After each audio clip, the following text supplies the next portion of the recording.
The Original Vampire Chapter 241 to Chapter 307. The dim candlelight and the open coffin made the atmosphere in the tent a little gloomy.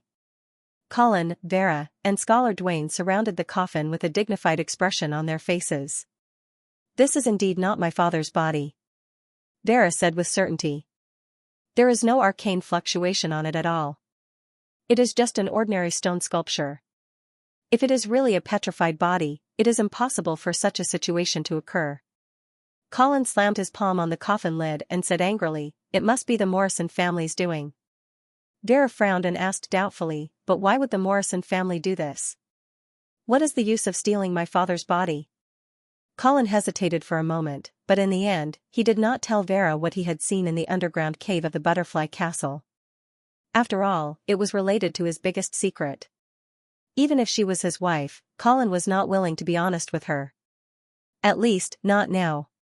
"I suspect that the Morrison family has a secret relationship with Knight Nelson and the others," Scholar Dwayne said. "Huh?" Colin was slightly surprised and quickly asked, "Why do you say that?"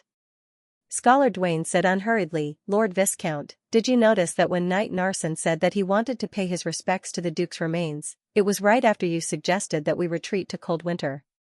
It is as if he already knew that as long as we open the coffin, we will see a body that has been replaced. This will make it impossible for us to completely confirm the death of the Duke. In this way, Knight Nelson and the others will have a reason to reject Miss Vera's suggestion." Colin nodded with a dignified expression. He found that Scholar Dwayne's words were indeed quite reasonable. In retrospect, the actions of Knight Nelson and the others did indeed seem to indicate that they knew in advance that there was a fake body placed in the coffin. So, why did the Morrison family and Knight Nelson do this? When he heard Colin's question, Scholar Dwayne rubbed his chin and thought for a moment before replying. "I think there are two motives for them to do this. Firstly, it was the Oman family's surrender that had boosted Nelson's confidence. That was why he wanted to have a showdown with the dwarves. If that's the case, I'm afraid that Count Oman is also involved in this conspiracy." Hearing this, Colin could not help but nod. He recalled Earl Ullman's pretentious behavior when he saw the coffin, as if he had already known that the Duke's body was fake. Secondly, Scholar Dwayne continued, if Knight Narson and Count Oman really defeat the dwarves, they will become the true heroes of the northern frontier. When the time came, he might even have to ask for their opinions on who would become the Dukes of the North.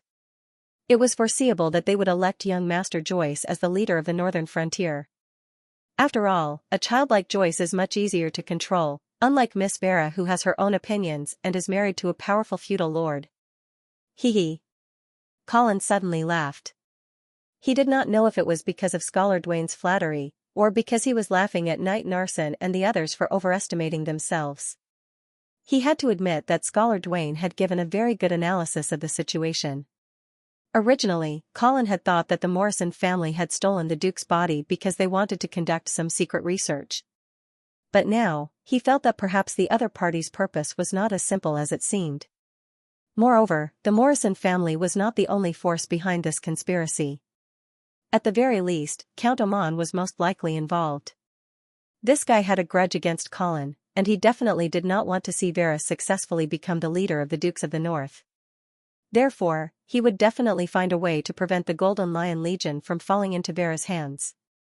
Count Morrison is actually so ambitious. Humph. Then he can forget about marrying Cousin Nina. Looking at Vera's angry expression, Colin was suddenly amused. He did not expect her to be thinking about this at this time. Her brain circuit was really strange and cute. After patting Vera's head, Colin turned to look at Scholar Dwayne. Seeing that he still had a calm expression on his face, Colin asked. "Scholar Dwayne, when you persuaded me to come here, did you not think about the possibility that Knight Narson would not listen to your orders?" "Of course I thought about it." Scholar Dwayne had a confident look on his face. "I did have a backup plan." "Oh? Please tell me." Colin's face was full of joy as he quickly asked. Scholar Dwayne looked at Colin and said leisurely, "Sir Viscounts, the backup plan that I mentioned is actually related to one person. I think you should have already noticed who that person is." Colin rolled his eyes and immediately thought of one of the 3 senior commanders of the Golden Lion Legion, Knight Campbell, who had been silent all this time. Before leaving, Colin had exchanged glances with the other party. Obviously, Knight Campbell had something to say to Colin. "Are you talking about Knight Campbell?" "That's right."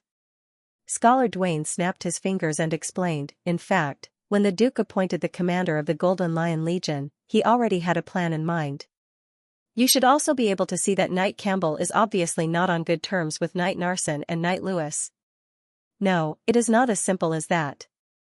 Actually, Knight Cambanine and Knight Narsen did have a grudge against each other. That was a matter of the past, but the Duke still forced Knight Cambanine into Narsen's Golden Lion Legion and even made him one of his deputies. He didn't want the upper echelons of the Golden Lion Legion to be as united as an iron plate. In this way, Knight Campbell has become an eye that cannot be bribed, and he will keep an eye on Knight Narsen on behalf of the Duke. If something happens to Knight Narsen, then... Colin decisively continued, then Knight Cambanine is the candidate for Legion commander. Scholar Dwayne nodded slowly and smiled, revealing his white teeth. Under the dim candlelight, he looked a little ferocious. Upon hearing this, Vera finally reacted. Her eyes widened in surprise and she deliberately lowered her voice. "Are you planning to kill Knight Narsen?" Colin's eyes flashed and he comforted her. "We don't have to kill Knight Narsen. As long as we take back the command of the Golden Lion Legion from him, everything will be fine. As for Count Oman, haha, he will definitely die." But didn't Count Oman already surrender?" Vera was obviously still fantasizing about Count Oman and Knight Narsen. "Can't we just let Count Oman and Knight Narsen fight against the dwarfs? If they win, then won't the rebellion at the northern frontier be completely quelled?" Colin shook his head firmly. "You are too naive. Even if they can defeat the dwarves, after they win, the first thing they will have to deal with is the Angeli family. Of course, they will also have to deal with you. Only then will they be able to clear the way for Joyce to take over. Moreover, the Golden Lion Legion is the House of St. Hilda's last bargaining chip. Why should they hand it over to someone else? If they lose this bet, then Winter City will definitely fall. When that happens, the Lord of the Northern Frontier will have to change his surname. Under such circumstances, the safest choice is to retreat to Winter City with the army. We cannot let Knight Narsen lead the Golden Lion Legion into the abyss for his own selfish reasons." Vera nodded silently, but she still could not bring herself to do it. "What about Count Oman? Since he has already turned over to us, then there is no need to kill him, right?" Colin had no choice but to speak again. "Do you still remember when I ran away from home alone and met you at the Mirror Lake camp?" "Of course I remember." Vera nodded, but she was a little puzzled as to why Colin would bring this up at this time. "Do you know why I ran away from home alone?" "Why?" Colin's face was gloomy as he said fiercely, "Because I was assassinated in my bedroom in the castle." "It was an assassination by a knight of the Angeli family." "What?" Vera was shocked and quickly asked, "Who was the mastermind?" "Count Oman." Colin blurted out, "I only found out later that my father died at the front line. So, if I had been killed, then the Angeli family's title would have fallen to my sister, Caitlin, and Caitlin, married to Vala Oman." Vera suddenly realized and immediately said with hatred, "Count Oman actually dared to assassinate a noble. This is a disgrace to all knights. He should be killed. Yes, he should be killed." Colin's smile returned to his face. "So, we must not let Count Oman and Knight Narsen's conspiracy succeed, even if we have to resort to the most extreme means." "Okay." Vera nodded heavily. She no longer felt guilty about killing an ally. When Scholar Dwayne saw that the young couple had finally reached an agreement, he secretly heaved a sigh of relief. "Lord Viscounts, it will not be easy to seize the command of the Golden Lion Legion from Knight Narsen. We will have to think about it carefully." However, Colin smiled confidently and said, "You're right. You don't have to worry about that. I already have a plan." The night was dark and everything was quiet. A figure clad in full armor was striding towards Knight Nelson's tent. "Halt! Who are you? Identify yourself." In front of the tent, Knight Narsen's personal guards immediately stopped the unknown armored figure. The armored man calmly took off his helmet. "Marquis. Lord Charles." As a direct subordinate of the House of St. Hilda, it was impossible for them not to recognize Charles. However, the personal guards couldn't believe their eyes. They had heard that the eldest son of the Duke of St. Hilda had died in the Troll Empire. How could he appear here? Charles glanced at the shocked guards with an expressionless face and then walked towards the tent.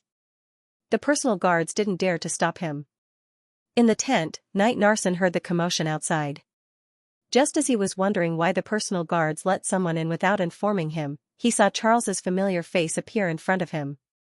Lord Charles. Knight Narsen was also completely dumbfounded. He was clearly shocked by Charles's resurrection. You. Didn't you? Those were rumors that I asked Viscount Angley to spread. Charles spoke, but his tone was strange.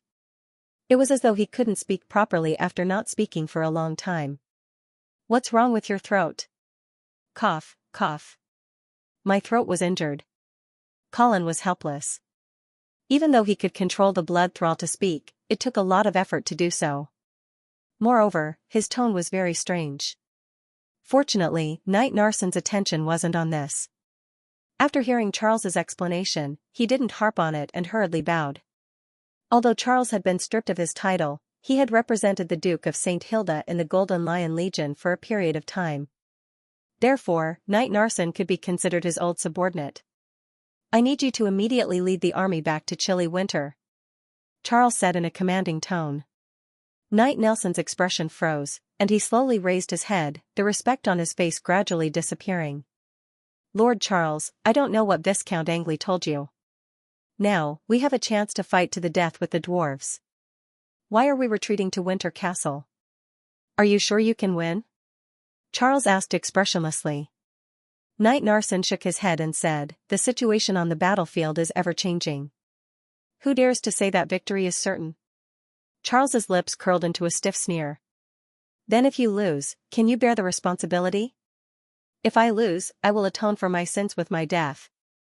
Knight Narsen replied firmly. Hee. If the Golden Lion Legion dies in this battle, the northern frontier will fall into the hands of the House of St. Theon. Even if you die 1,000 times, you won't be able to atone for your sins. Knight Narsen was silent for a moment, but the look in his eyes became more and more resolute. He shook his head and said, I'm sorry, Sir Charles. The order I received from the Lord Duke was to defend the River to the death and not allow the Dawson clan's army to take even half a step forward. Father is already dead. Before seeing the Lord Duke's body with my own eyes, please forgive me for not acknowledging his death. At this point, Colin realized that there was no way to persuade Knight Narsen. Since he couldn't persuade him with words, he would have to use another method. The air in the tent gradually froze. Charles spoke in a cold voice, Narsen, are you determined to fight me to the end? My apologies, Lord Charles. Knight Narsen lowered his head in apology, but he refused to budge. Asterisk clang. Asterisk the next second, a cold glint flashed. Knight Narsen's heart skipped a beat. He hurriedly leaned back, narrowly avoiding Charles's fatal strike. Lord Charles. What are you doing? Knight Narsen clearly didn't expect Charles to kill him without a word. I'm going to kill you, you traitor of the House of St. Hilda. Charles roared as he drew closer with his sword. Seeing the killing intent on Charles's face, Knight Narsen didn't dare to be careless. He immediately drew his sword from his waist and stabbed towards Charles's chest. Knight Narsen's intention was to force Charles to retreat, but he didn't expect Charles to ignore it and continue to charge forward. By the time Knight Narsen realized that something was wrong and prepared to change his move, it was already too late. Lord Charles. Retreat. Charles completely ignored Knight Narsen's warning and impatiently charged towards the cold glint of the sword. Asterisk chi. Asterisk the longsword pierced through Charles's chest. At the same time, Charles's longsword struck Narsen's shoulder, almost severing his right arm. However, Knight Narsen didn't have the heart to care about his injuries. He looked at Charles, who was so close to him, in a daze. My lord. The guards who heard the commotion and came to investigate appeared in the tent. When they saw the scene in front of them, they were also stunned. Knight Narsen killed Charles St. Hilda? Blood flowed out of Charles's mouth like a fountain, but a strange smile appeared on his face. What happened? Knight Cambonen's voice came from outside the tent. Hearing this voice, Knight Narsen painfully closed his eyes. He knew that he was done for. What happened? Count Alman walked out of the tent and looked at the noisy scene in the distance. He asked in confusion. The guards also shook their heads in confusion. Go take a look. Yes. A personal guard immediately obeyed the order and ran towards Knight Narson's tent. Count Alman was about to go back and wait for news when he saw a figure in full armor walking towards him. Halt! Who is it? The guards immediately went forward to stop her. The armored person decisively took off her helmet, revealing a beautiful face. Xianxia Sudo? Earl Oman recognized his niece at a glance. You've been gone for so long. Where have you been? Uncle, I've been hiding in Icestone City. I finally found a big secret of the Angeli family. What secret? Count Alman felt that Cynthia's tone was strange, but when he heard the word secret, his attention was immediately drawn. I discovered that the reason Viscount Angley's strength could increase so quickly was because, Xianxia spoke as she approached Count Alman. When the two were less than 3 steps apart, she suddenly charged forward. A cold light flashed in her hand. It was a dagger. *TCH. The dagger stabbed into Count Alman's abdomen, but a large hand held it tightly, preventing it from going any deeper. Why did you betray me? Count Alman's face was terrifyingly dark as he looked into Cynthia's eyes. However, he did not see any guilt or hesitation in her eyes. There was only a deep and silent coldness, like a beast that had died a long time ago. Bang bang bang. Just as Count Alman was shocked by Cynthia's gaze, a series of earth-shattering footsteps came from behind him. A large armored person charged over like a giant elephant. His personal guards immediately drew their swords to stop him, but they were easily swatted away like flies. Count Alman immediately realized that this was a trap for him. He immediately roared and kicked Xianxia, who was in front of him, away. He turned around and punched out. The golden holy light spread forward like flowing water, forming a solid barrier in front of him. Rumble. The golden barrier shattered in an instant, and Count Alman could only feel his arms creaking under the weight. The wound on his abdomen instantly tore open, and the heart-wrenching pain almost made him lose his footing. Poo. Count Alman could not help but spit out a mouthful of blood, and his body was sent flying by the terrifying impact. As soon as he landed, he ran back without hesitation, shouting at the same time, "I'm sorry. Assassin." This shout was like a spark falling into dry wood, igniting the entire camp. Countless soldiers of the Alman family raised their weapons and charged over, wanting to protect their count. Seeing that the situation was bad, the armored person and Xianxia did not waste any more time and immediately turned to run. Soon, they disappeared into the darkness of the night. Woo! The piercing sound of the bugle echoed throughout the Golden Lion Legion's camp. The soldiers who had just woken up from their sleep rushed out of their tents in a mess. While randomly putting on the armor, he was also looking for his own weapon. Curses, shouts, and the screams of soldiers colliding with each other in the darkness were intertwined together. Stay where you are. Don't run around. Anyone who disobeys will be executed. The officers ran around the camp, shouting and maintaining order. In fact, the current situation was very dangerous. If they were not careful, there would be chaos in the camp. Even if there was no enemy invasion at all, under the spread of panic and in the middle of the night, it was easy for the officers to lose control of the soldiers, leading to the soldiers who were unaware of the situation to kill each other. Fortunately, Colin had made preparations in advance. He had sent the Black Knights to patrol the Golden Lion Legion's camp. If anyone was found to be trying to cause trouble, they would be immediately arrested and severely punished. However, the Oman family's camp was in chaos. In the middle of the night, military orders were not transmitted smoothly. The soldiers did not know what was going on. Moreover, these soldiers were already immersed in the anger and grief of Fallen Eagle City's destruction. They were on the verge of a mental breakdown, and they were only able to hold on because Count Oman had vowed to avenge them. However, in the midst of this chaos, the suppressed anger in the hearts of the soldiers exploded and turned into a hysterical frenzy. Many of the soldiers did not care and cut down anyone they saw. When they were done, they realized that they were not enemies, but their own comrades. This kind of madness spread and became completely uncontrollable. Count Oman was also injured at this time.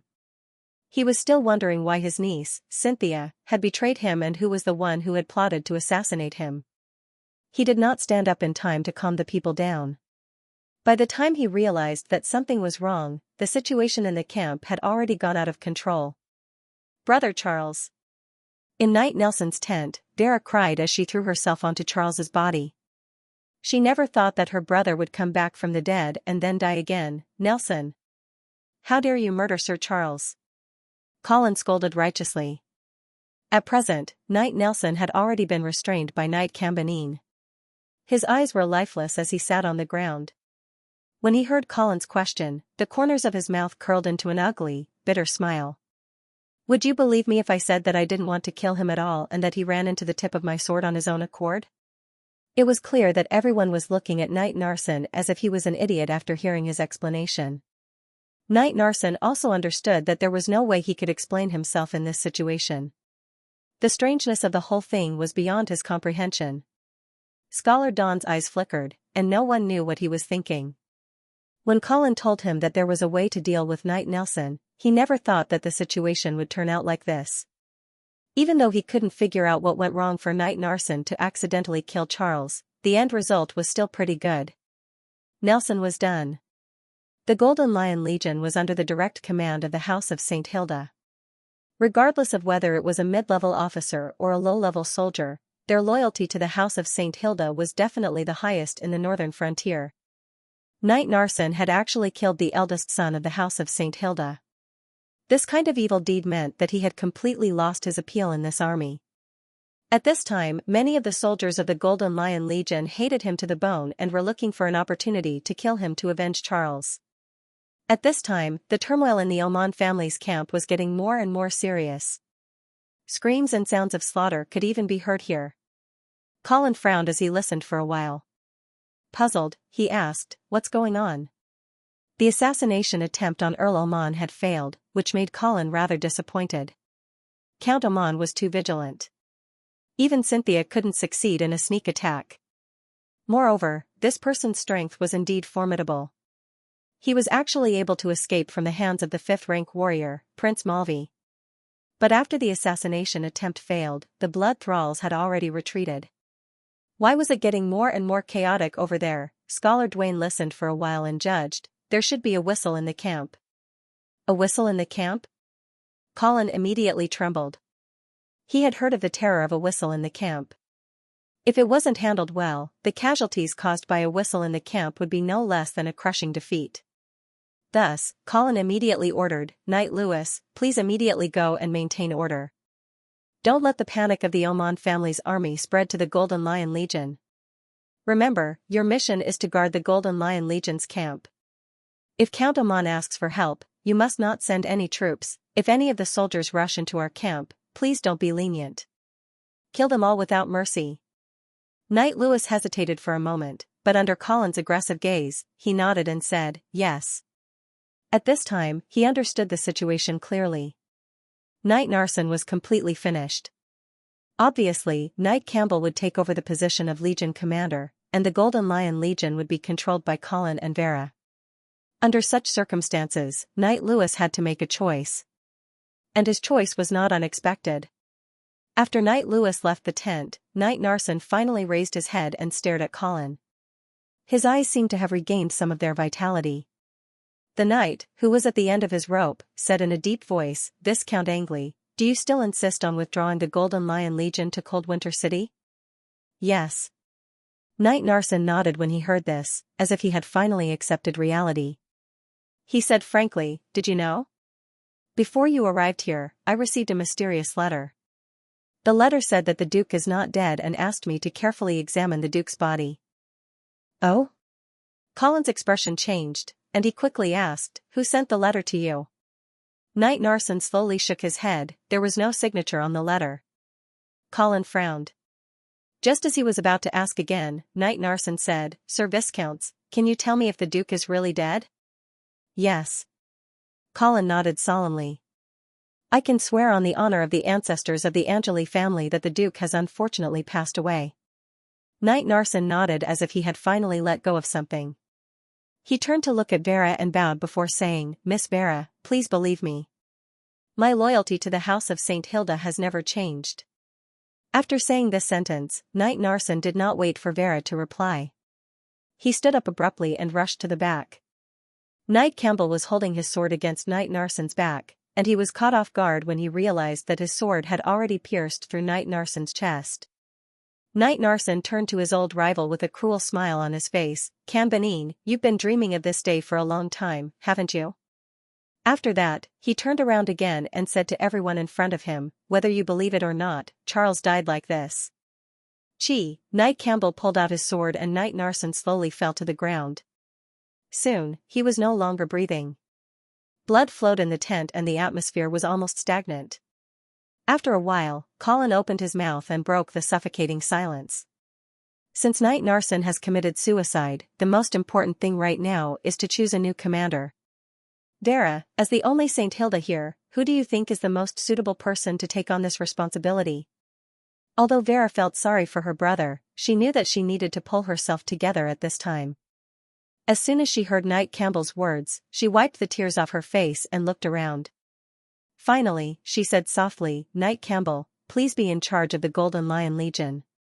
Knight Campbell immediately knelt down on one knee and replied loudly, "Yes." On the other side of the Rapids River, a group of dwarven cavalry was looking at the Oman family's camp. "What's going on over there?" Marquis Dawson had a very dignified expression on his face. "My lord, a scout reported this morning that a group of black cavalry soldiers had crossed the Rapids River and entered the Golden Lion Legion's camp. I think that Viscount Angley and Earl Oman must have had a conflict." Marquis Dawson stroked his beard and thought for a moment before he finally gave an order. "Tell the soldiers to get ready. As soon as the sky turns bright, we will cross the river immediately." "Yes." The light of dawn dispelled the darkness and dispelled the fear that enveloped the hearts of the people.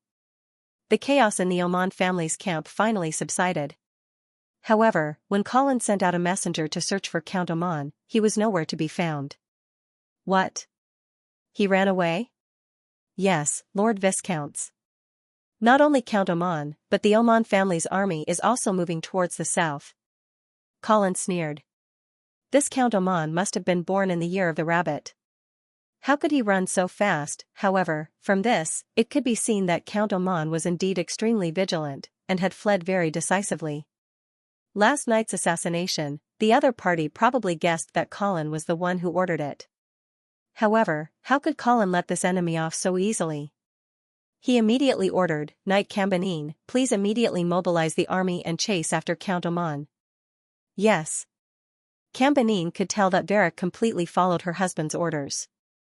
Therefore, Colin was now the true commander of this army. But before Knight Cambanine could leave the tent with his orders, he saw a messenger hurrying over and reporting, "My lord, there are strange movements from the enemy on the other side of the Rapids River. I'm afraid they are planning to cross the river." "What?" Colin was shocked and quickly said to Cambanine, "Don't worry about Count Oman for now. Gather the soldiers and prepare to fight the Dawson family." "Yes." When Colin and the others arrived at the rapids, they saw more than a dozen strange-looking boats connected by iron chains, coming down the river from upstream. The surface of the ship was very wide, and the draft was very deep. It seemed that a very heavy object was used as the ballast. The roof of the ship was raised high, forming a triangle on the deck of the ship. When these ships were connected together, it was as if a wide corridor had been added to the river. Colin immediately saw that the enemy was preparing to build a pontoon bridge. He immediately ordered the archers to shoot arrows into the river. Whoosh whoosh whoosh, the Golden Lion Legion stood on the south bank of the Rapids River and continuously shot arrows into the river. However, the effect was not ideal. The arrows were all blocked by the thick canopy and did not cause much damage. At this time, the dwarven ships had also arrived at the predetermined position. They dropped their anchors and threw out two thick iron chains. The soldiers who had been waiting on the other side immediately rushed up and nailed one end of the iron chain to the ground. However, this only secured one end of the pontoon bridge. The south end had yet to be secured. At this time, the pontoon bridge was like a headless snake. One end was fixed to the north bank, while the other end was still a short distance away from the south bank. It was constantly swaying with the flow of the water. Just as Colin was wondering if the other party had miscalculated the width of the river and caused the pontoon bridge to be shorter, another large boat floated down from upstream. The ship was full of armored dwarven infantrymen with huge shields in their hands. At this moment, Colin realized that this large ship could fill the gap between the pontoon bridge and the south bank. Clearly, the giant shield infantry on this ship should be the vanguard of the crossing.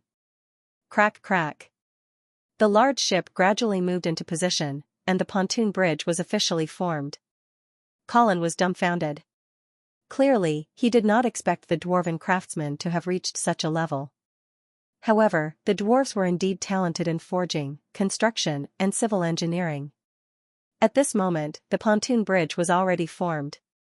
It was not possible for the Golden Lion Legion to cause large-scale casualties to the dwarves on the river. However, the real difficulty of crossing the river was how to gain a foothold on the opposite shore. Therefore, the decisive moment of this battle had not yet arrived. However, the smooth progress of the early preparations had greatly boosted the morale of the dwarven soldiers. Deafening cheers could be heard from the northern shore of the Rapids River. Marquis Dawson looked at the pontoon bridge on the river and revealed a satisfied smile. He felt that he had already grasped the corner of the Goddess of Victory's clothes. As long as he continued to hold on, he would be able to kiss her. Marquis Dawson smugly waved his hand and ordered, "Beat the drums. Cross the river." Dong dong dong, the war drums rumbled, announcing the official opening of the Battle of the River Crossing. A general's flag slowly moved forward, and the dwarven officers roared boorishly. Squads of dwarven soldiers wielded swords, spears, and shields as they walked onto the pontoon bridge and rapidly advanced to the southern shore.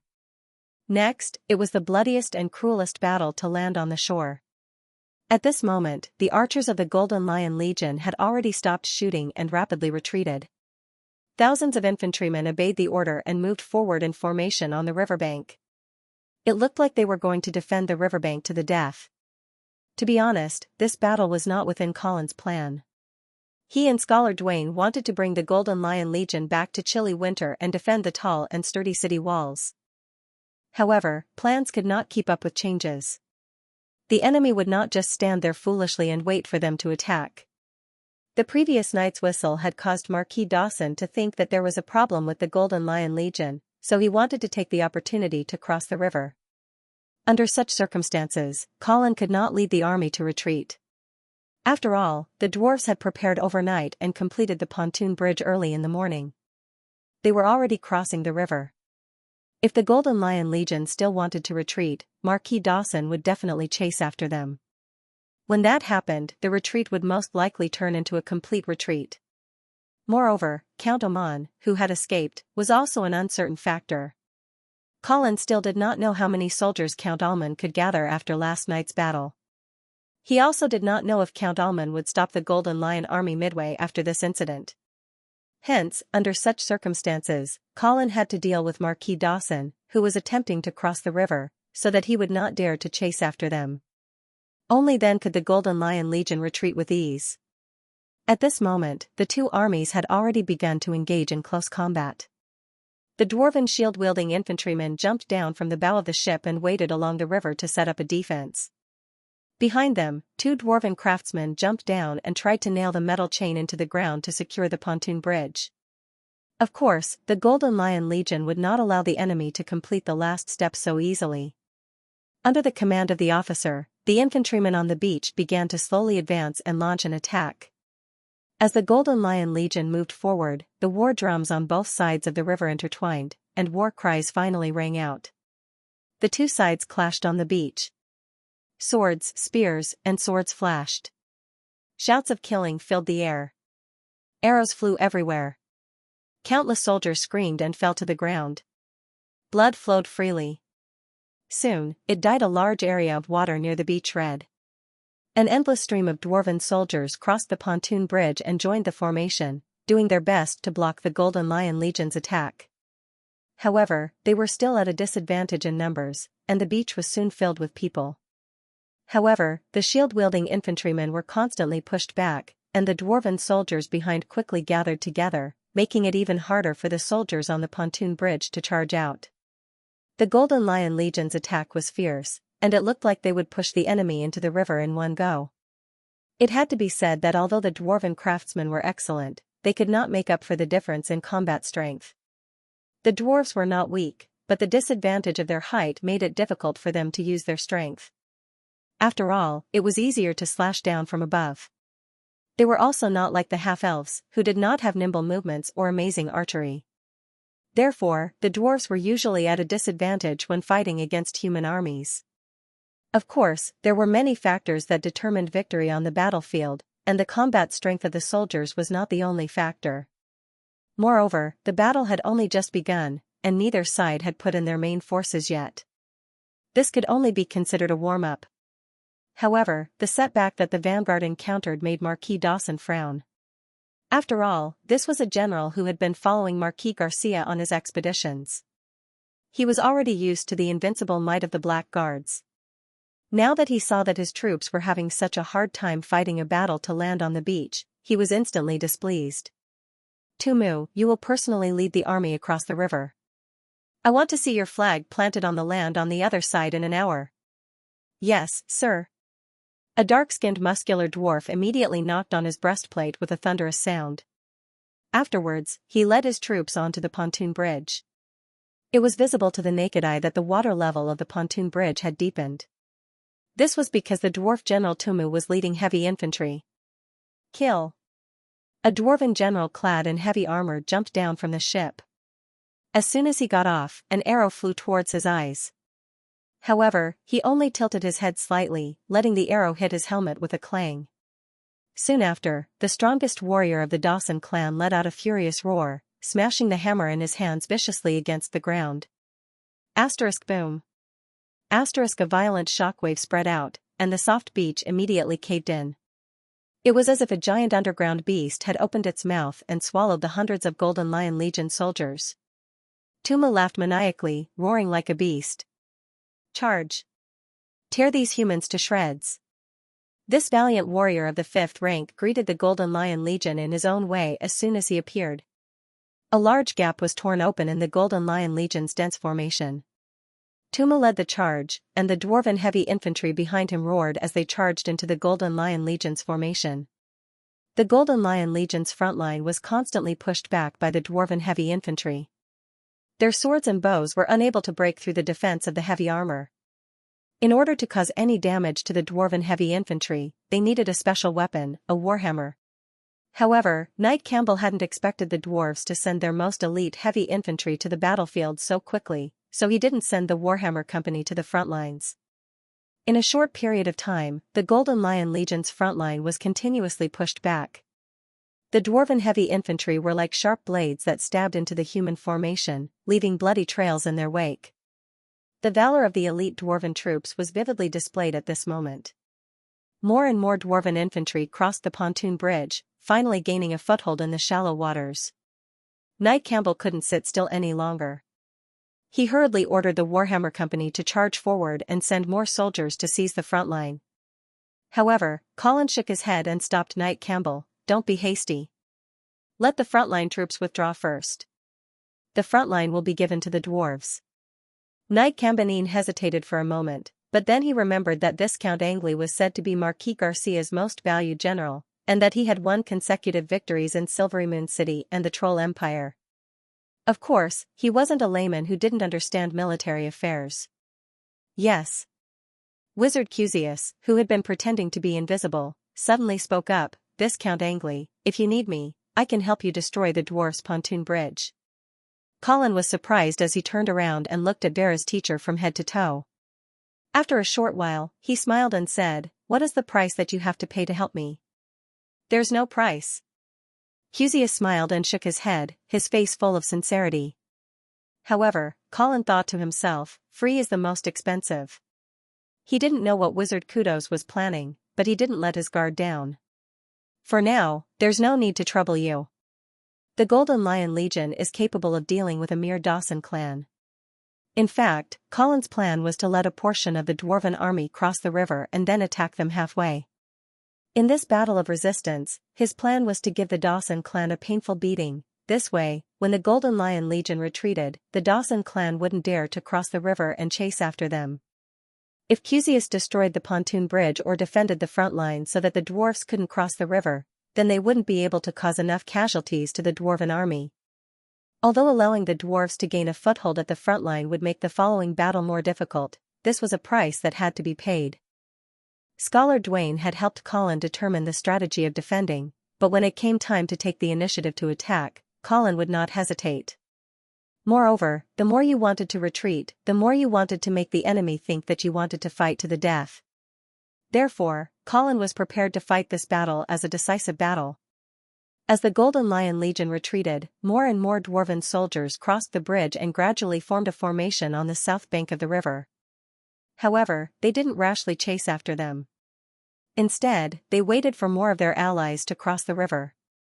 On the opposite bank, Marquis Dawson saw that his army had successfully occupied the front line so quickly and immediately laughed, "The Golden Lion Legion is only SOSO."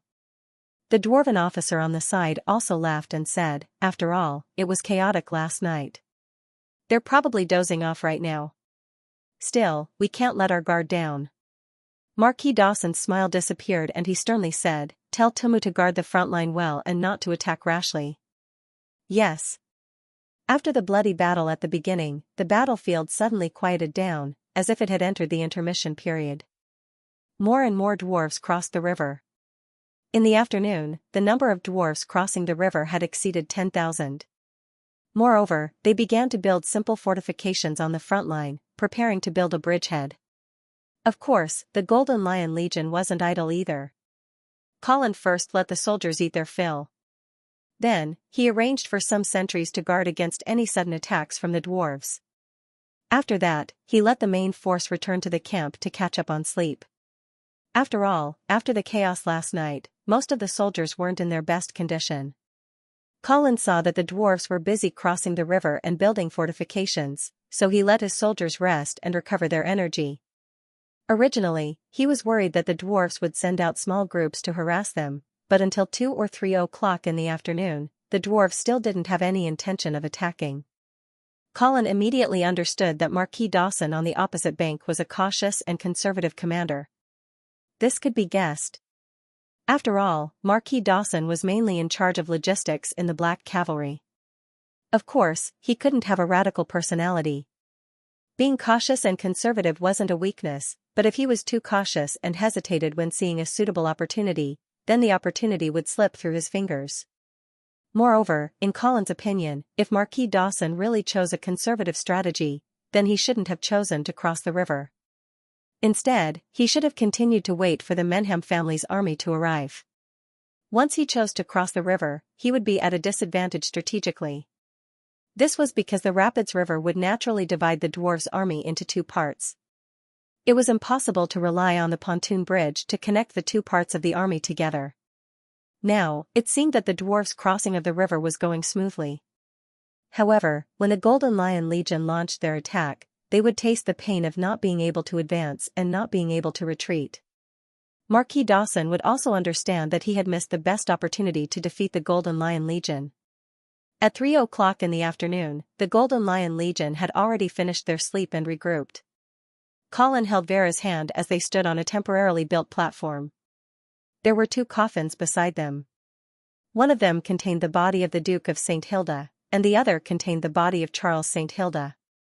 The reason why the 2 bodies were placed in quotation marks was because they were not real bodies.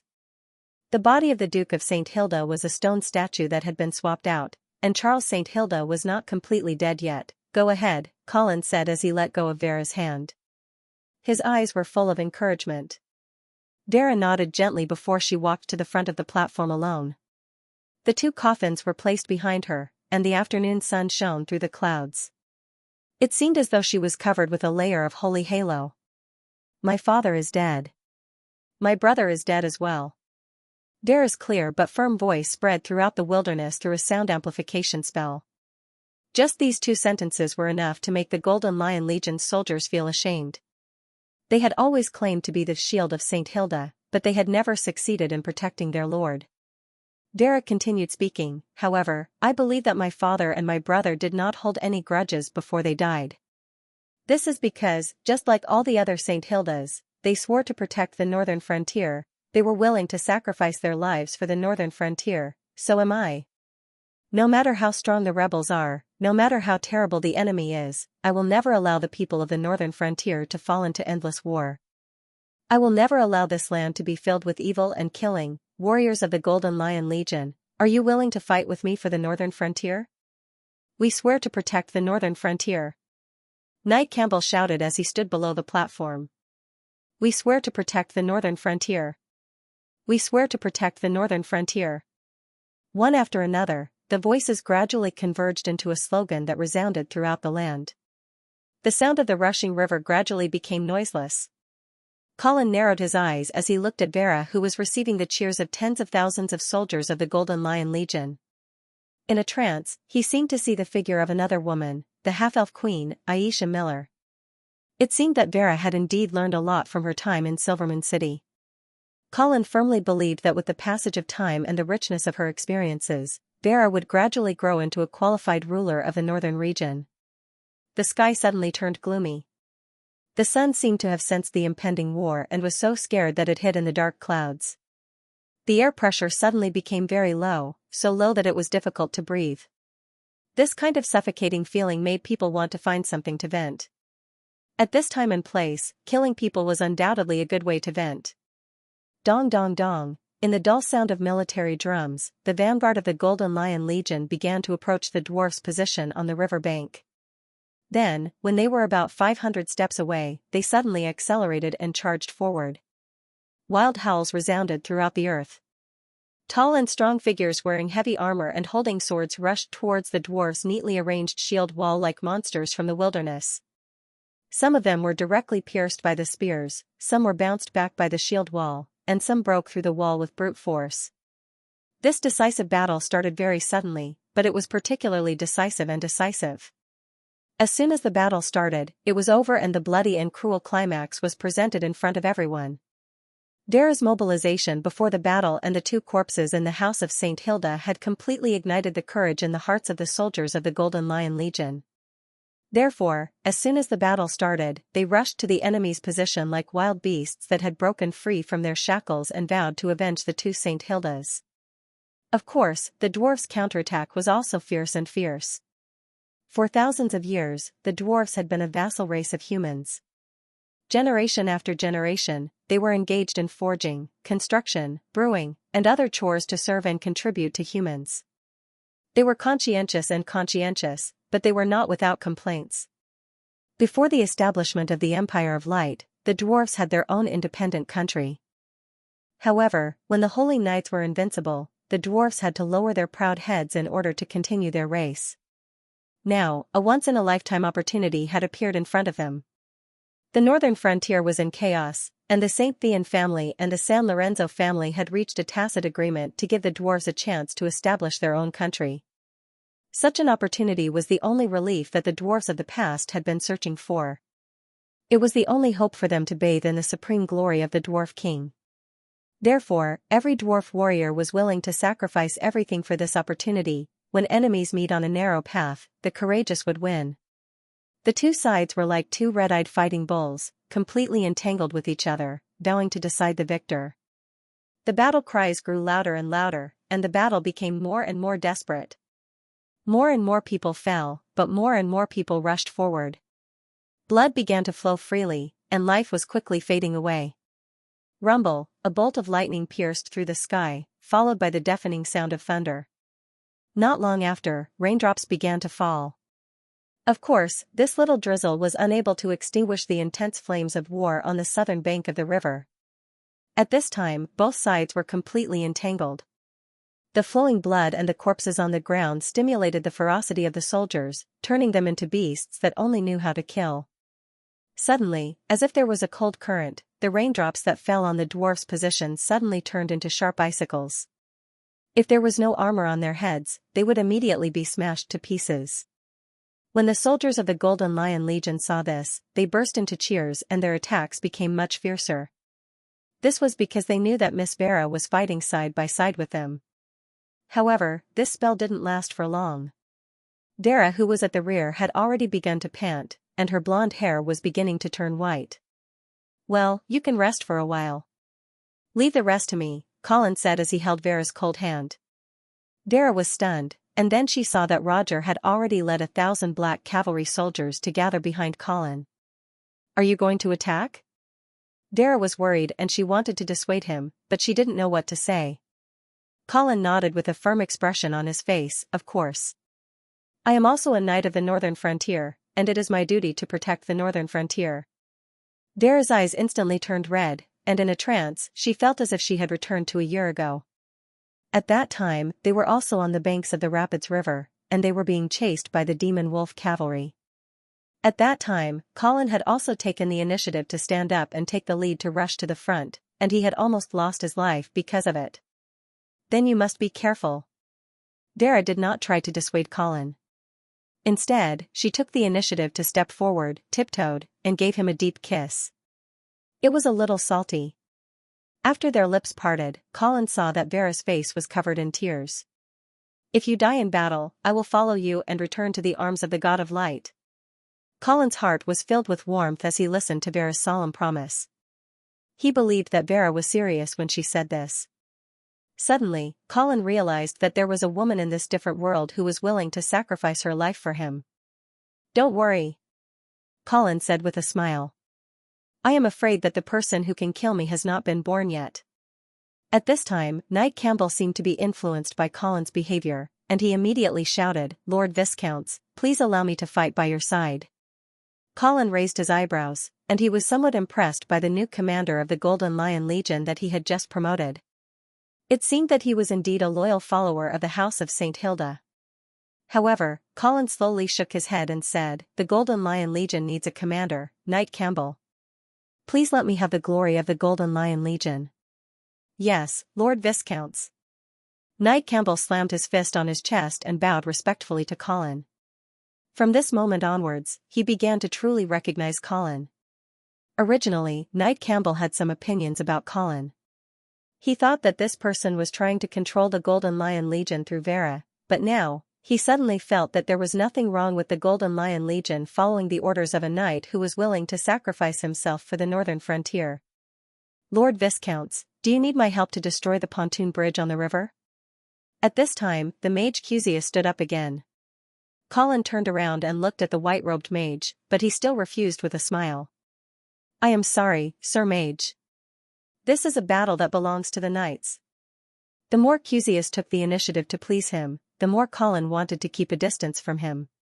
Moreover, destroying the pontoon bridge at this time would be a foolish action. A pontoon bridge would not make the flowing river smooth. Even if it was intact, the dwarves would not be able to send a large number of troops across the river in a short time. However, if the pontoon bridge was destroyed, it was equivalent to completely cutting off the path of retreat for the dwarves who had already crossed the river. Wouldn't this be giving the other party a chance to fight to the death? Of course, Colin was not sure if the dwarves on the south bank would have the courage to fight to the death, but he was not willing to take the risk. After rejecting Xianxia's good intentions, Colin immediately turned around and ordered the cavalry gathered behind him. Black cavalry, dismount. The soft soil of the river was not suitable for cavalry to fight. However, the dismounted black cavalry was still the strongest army on the northern frontier. After hearing Colin's order, more than 1,000 black cavalry soldiers dismounted without hesitation. Colin asked loudly, without your war horses, do you still dare to charge with me? Yes. More than 1,000 black cavalry soldiers shouted in unison. There was no hesitation, no fear, only an indomitable will to win. Good. Colin used a deep gaze to slowly scan the faces of every black cavalry soldier. Then let us use facts to prove that the secret of the black cavalry's invincibility is not war horses, but courage and faith. Yes. Black cavalry, listen to my command. Colin drew his blade of judgment and roared. Kill. When Colin first saw Marquis Garcia personally leading the black cavalry, he could not understand why Marquis Garcia would do such a thing. This was because such an action was too risky. If something went wrong, the commander would be killed, captured, or even injured and could not continue to command the army. If that happened, the army would instantly lose its backbone and there would be no room for them to turn the situation around. However, after personally leading the black cavalry, Colin suddenly understood why Marquis Garcia would always take the lead in every battle. The commander-in-chief was the guts and soul of an army. When Marquis Garcia took the lead and charged at the front, the morale of the black cavalry was extremely high. More importantly, once the morale of this terrifying army was stimulated, they would be invincible and unstoppable. There was no need to worry about the commander being injured in the charge. After Colin tried to lead the black cavalry several times with his immortality, he was deeply addicted to the feeling of leading the black cavalry. The exhilaration of tearing apart the enemy formation like a hot knife through butter was as addictive as nicotine. At this time, the 1,000 black cavalry soldiers dismounted from their horses and fought on foot. However, under the personal leadership of Colin, they still showed a daunting momentum and rushed towards the dwarfs like a sharp arrow leaving the bow. Because Colin was wearing a bright armor and there were people holding the commander's flag beside him, the soldiers of the Golden Lion Legion also knew that Vera's husband, Viscount Angli, had personally joined the battle. Therefore, the morale of the soldiers of the Golden Lion Legion was suddenly stimulated. The situation of the battlefield changed almost visibly, especially when Colin personally led the black cavalry to tear through the dwarfs' first line of defense in an almost unreasonable way. It was as if the first domino had been pushed down. For a time, the dwarven army began to retreat step by step. The battle entered the most tragic stage. The river bank was covered with corpses, and the river was completely dyed red. The unknown ferocious fish in the water excitedly jumped out of the water and enjoyed the bloody feast. The retreat of the dwarven army forced the soldiers at the back to retreat uncontrollably. However, if they retreated any further, they would be forced to retreat into the turbulent river. Seeing that the situation was about to collapse, General Tumu, whom Marquis Dawson had high hopes for, stood up. "Don't retreat. Follow me, go forward, go forward." Boom. Boom. Boom. Tumu raised the giant hammer in his hand and repeatedly smashed it on the ground, creating a deep pit. A huge shock wave spread out in all directions, disrupting the formation of both sides, but it also stopped the momentum of the Golden Lion Legion's charge. Tumu's violent posture immediately attracted Colin's attention. Although he had always believed that unless one reached the sanctuary realm, the role of high-ranking professionals in a war was limited. However, in a situation where both sides were evenly matched, the terrifying combat power of high-ranking warriors could still greatly boost morale and even turn the tide of the battle. Therefore, Colin immediately locked onto this dwarf warrior as his target. Tumu also saw Colin, who was not far away in bright armor. Although he did not recognize Colin, he knew that he was a big fish. Thus, he roared and took heavy steps forward. Like a monster made of steel, he rushed over. Colin sneered, holding his sword with both hands and meeting him fearlessly. Asterisk bang bang bang. Asterisk Tumu's footsteps became heavier and heavier, and the footprints behind him became deeper and deeper. It was as if his weight was constantly increasing as he charged. In the end, the whole earth seemed to tremble with his footsteps. However, Colin was not afraid at all, nor did he dodge. 100 steps. 50 steps. 20 steps, he was getting closer, even closer. Colin could clearly see the bloodthirsty and ferocious smile on Tumu's face. However, in the next second, he suddenly stopped his charge. This change from extreme movement to extreme stillness made Tumu slightly stunned. However, driven by inertia, Tumu could no longer stop. There was no need for him to stop. In Tumu's opinion, this human general was scared. However, at such a distance, whoever was scared would die. Tumu let out a crazy laugh, raising the giant hammer in his hand high, as if he could already see the scene of Colin's head being smashed by him in the next second. Asterisk bang. Asterisk Tumu took the last step, and his body leaped high. The giant hammer in his hand was like a meteorite falling from the sky, smashing towards Colin. However, at this moment, a huge figure suddenly rushed out from behind Colin. His whole body was covered in black armor, not revealing a single bit of skin. He held a shield in his left hand and a spear in his right. His whole body was like a towering mountain standing in front of Colin. Asterisk boom. Asterisk there was a loud noise. Tumu's giant hammer smashed heavily on the armored man's giant shield, and the heavy steel shield was even smashed deeply. The huge impact caused the armored man's legs to sink deeply into the mud of the river bank, but his body was as steady as Mount Tai. A trace of astonishment and a touch of seriousness flashed in Tumu's eyes. However, in the next moment, his face was instantly filled with fear. This was because a long spear pierced out from behind the giant's shield like a dragon out of the water, and Tumu, who was still in mid-air, could not dodge it. Chi. The long spear pierced through Tumu in mid-air. Under the intense pain, Tumu let out a beast-like roar. Then, without caring about his serious injuries, he raised the giant hammer and smashed it down again. Boom. The giant shield, which was already broken, could no longer resist the bombardment of the giant hammer. In an instant, it turned into countless pieces of iron and scattered in all directions. The giant hammer, under the terrifying inertia, smashed heavily on the armored man's helmet. The helmet was instantly deformed, and blood gushed out like a fountain. However, the armored man did not seem to feel any pain. He waved his spear and smashed Tumu into the ground, then stepped on him. Tumu only felt that his armor was groaning under the heavy weight of the opponent's giant foot.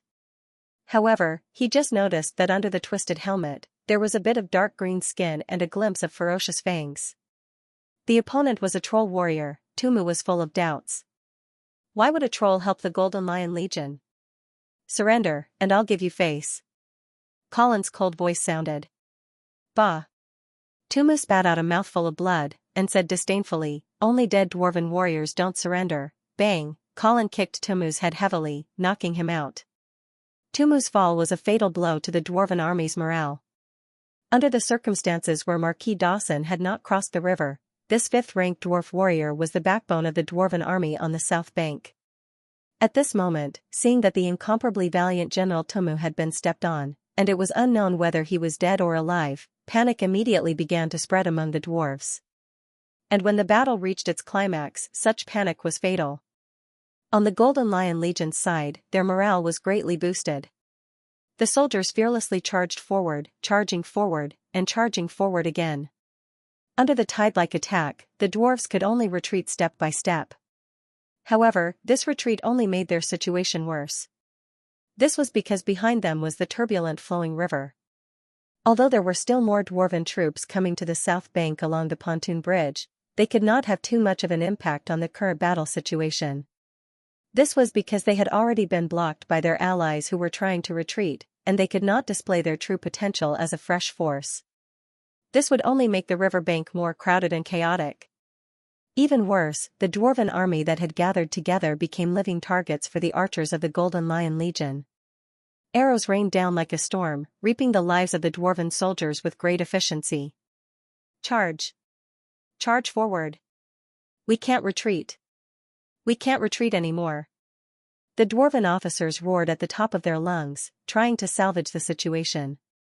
However, in this situation, individual strength was so weak and powerless. Sometimes, it was not that the soldiers wanted to retreat, but that they had no choice. With the collapse of the front lines, the dwarves' living space was compressed, and they could not carry out orderly replacement and rotation. The army at the back could not charge forward, and the army at the front lines was already exhausted. A large-scale rout was already unstoppable. Splash, splash, dwarven soldiers had already begun to be pushed into the water. War was indeed like a tug-of-war. Victory and defeat were decided in an instant. One side might be too weak for the opponent to grasp the opportunity, and they would be dragged into the abyss of defeat step by step. Marquis Dawson saw the situation on the other side of the rapids, and his eyes were about to bleed. He could not believe that his 30,000 to 40,000 elite troops on the south bank of the rapids could not even hold on for half a day under the attack of the Golden Lion Legion. At this time, the dwarven army had been completely disorganized. The Golden Lion Legion was like a sharp knife stabbing into the bodies of the dwarven army, dismembering them. Thus, even though the dwarves did not suffer heavy casualties, there was nothing they could do to reverse the situation. The pontoon bridge was already crowded.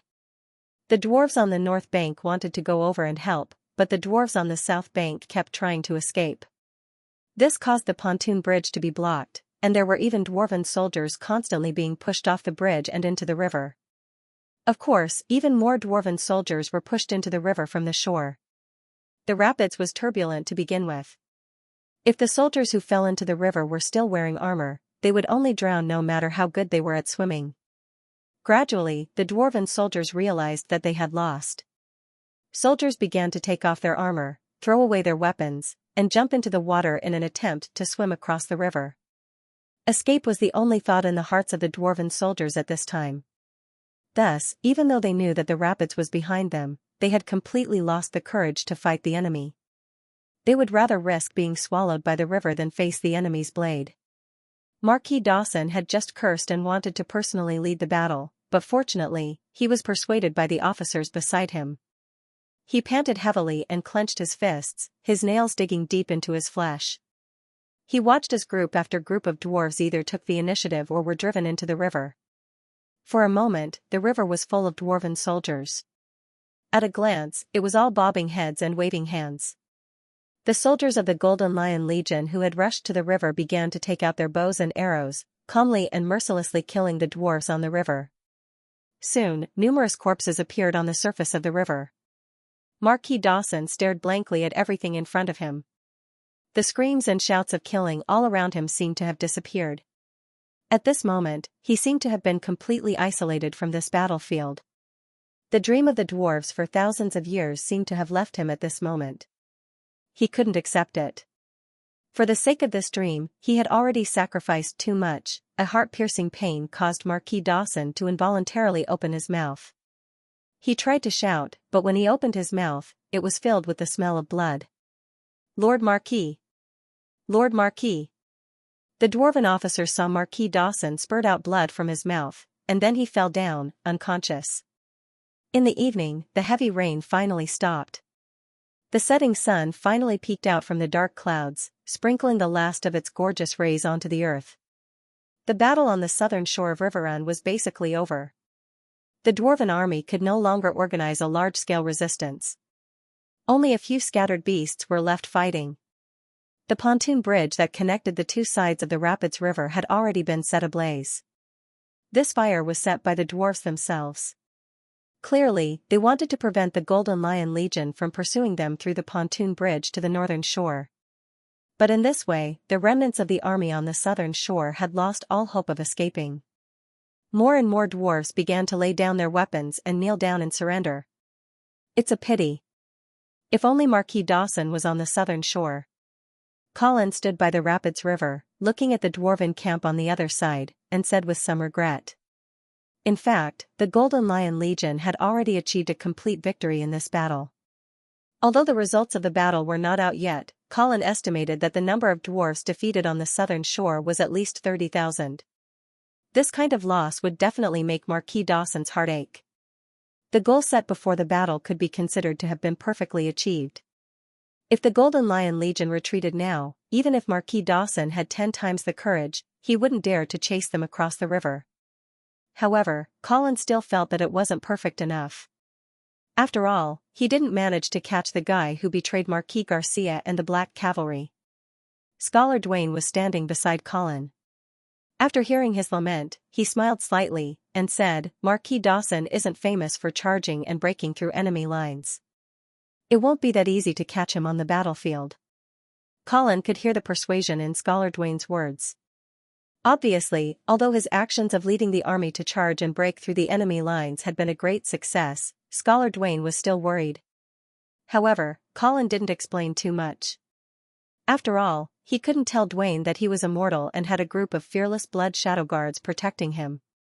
If he really wanted to pose a threat to Colin, he was afraid that only a powerhouse of the Sanctuary realm could do it.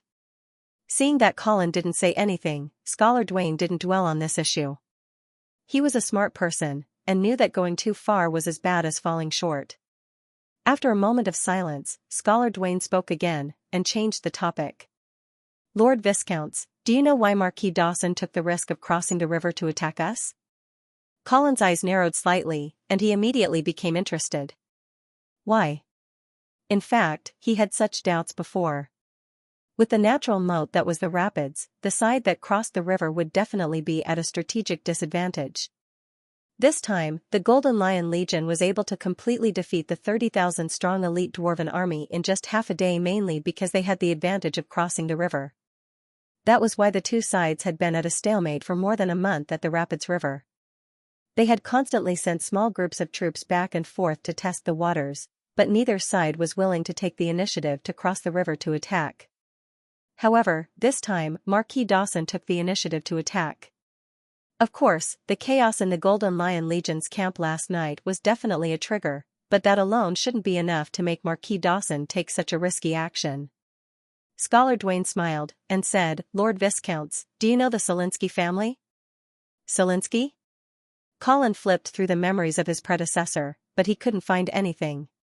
He shook his head and said, "I don't know. This shouldn't be a family from the northern frontier, right?" "Of course not. This isn't even a family from the Radiant Empire." Scholar Dwayne's gaze was deep, as if he had seen through 1,000 years of time and space. The Selinsky family used to be the royal family of the Dwarven Kingdom, but their lineage has long been cut off.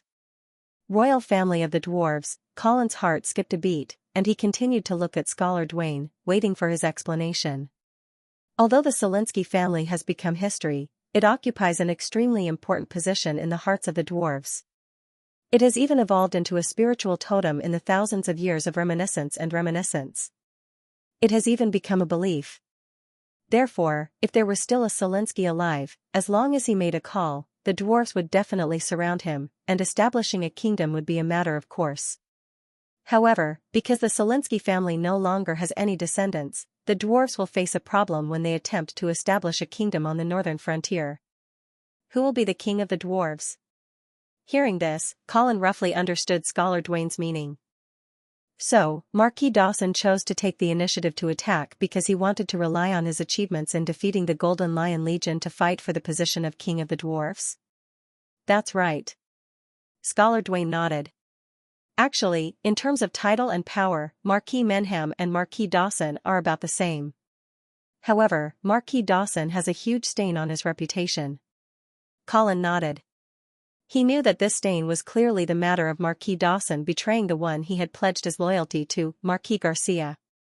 Because of this stain on his reputation, if Marquis Dawson doesn't have any outstanding achievements, then after the dwarves establish a kingdom, the position of King of the Dwarves will definitely belong to Marquis Menham. Hee, what a pity. Now that he risked crossing the river and suffered a crushing defeat, it seems that Marquis Dawson has no hope of competing with Marquis Menham. Scholar Dwayne suddenly smiled coldly. Sir Viscounts, I feel that Marquis Dawson might not be willing to sit and watch Marquis Menham ascend the throne of King of the Dwarves. Oh? Why is that? Because the Dawson family had married a daughter of the Selinsky family. Therefore, after the Selinsky family perished, the Dawson family felt that they were the true inheritors of the King of the Dwarfs bloodline. This thought became more and more intense as the Selinsky family's position rose in the hearts of the dwarves, to the point that it became a kind of paranoid belief.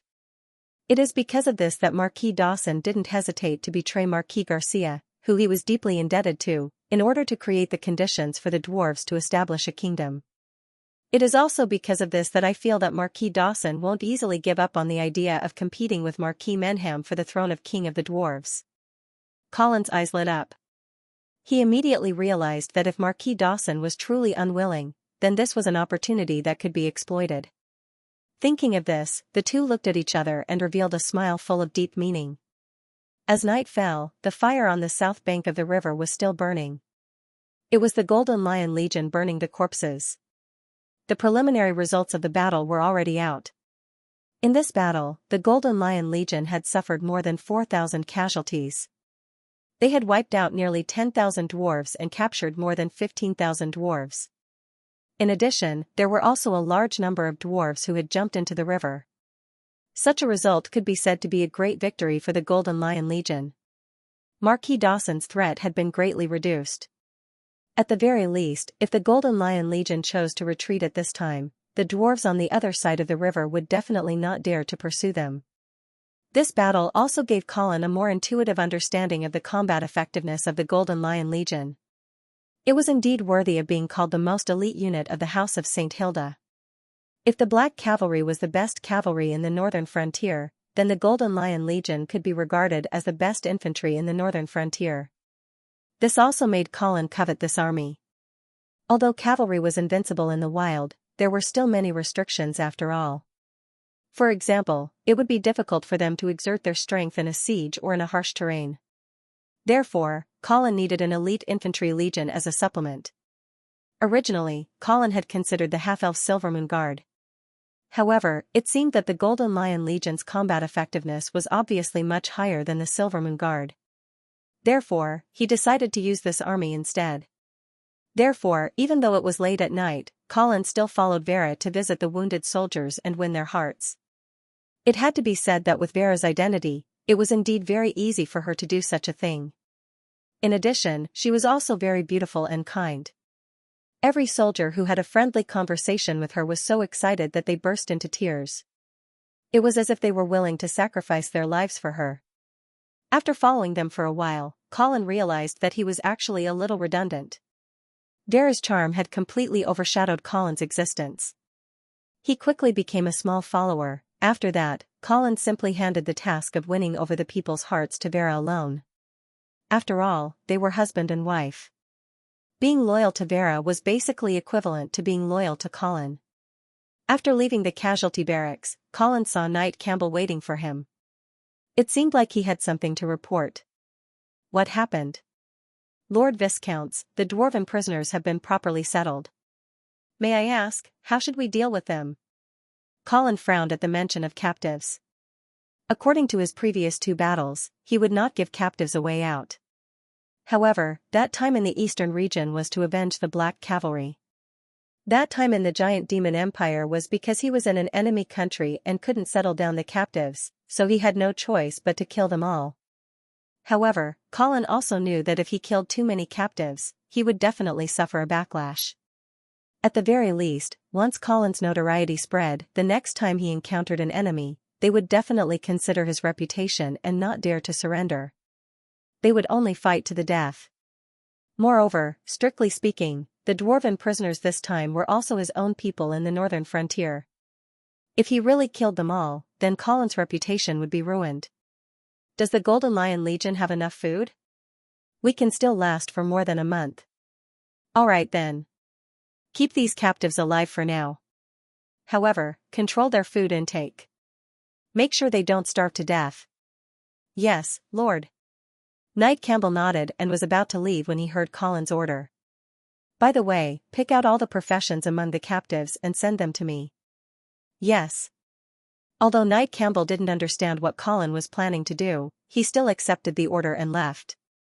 Obviously, Colin was preparing to turn the professions among the captives into blood slaves to supplement the Blood Shadow Squad.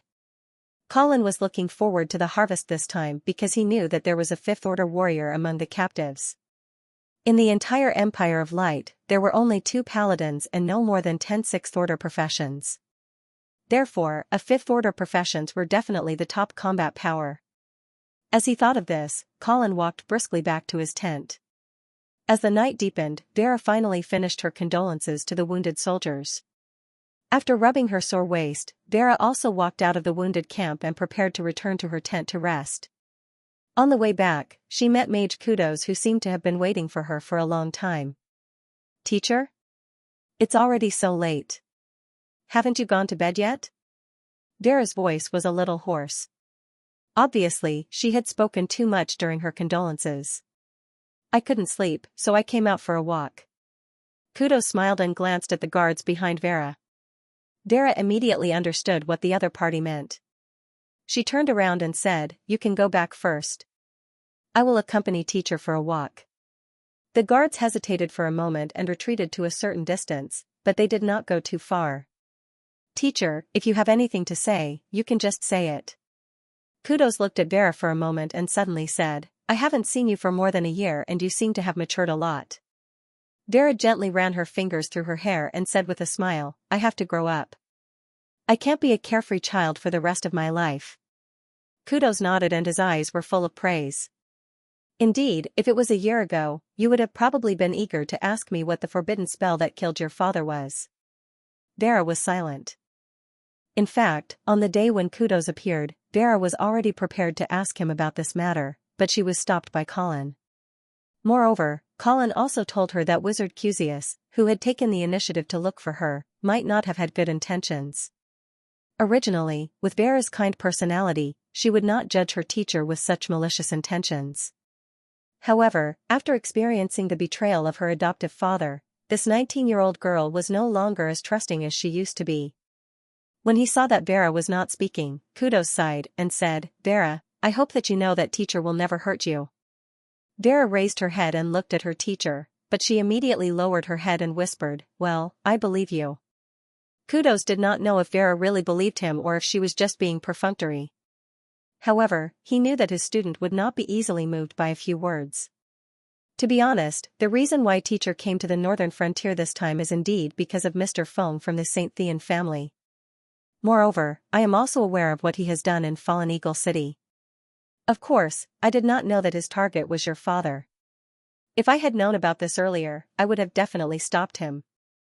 Vera suddenly raised her head and looked directly at her teacher before she asked, "So, what exactly happened in Fallen Eagle City? Did Mr. Feng really sacrifice an entire city of people to complete the forbidden spell?" "Yes." Kudos nodded solemnly. "After Mr. Feng and I discovered the eyes of petrification, we spent nearly 20 years modifying and perfecting it. Finally, we developed a new forbidden spell called the Trial's Eye."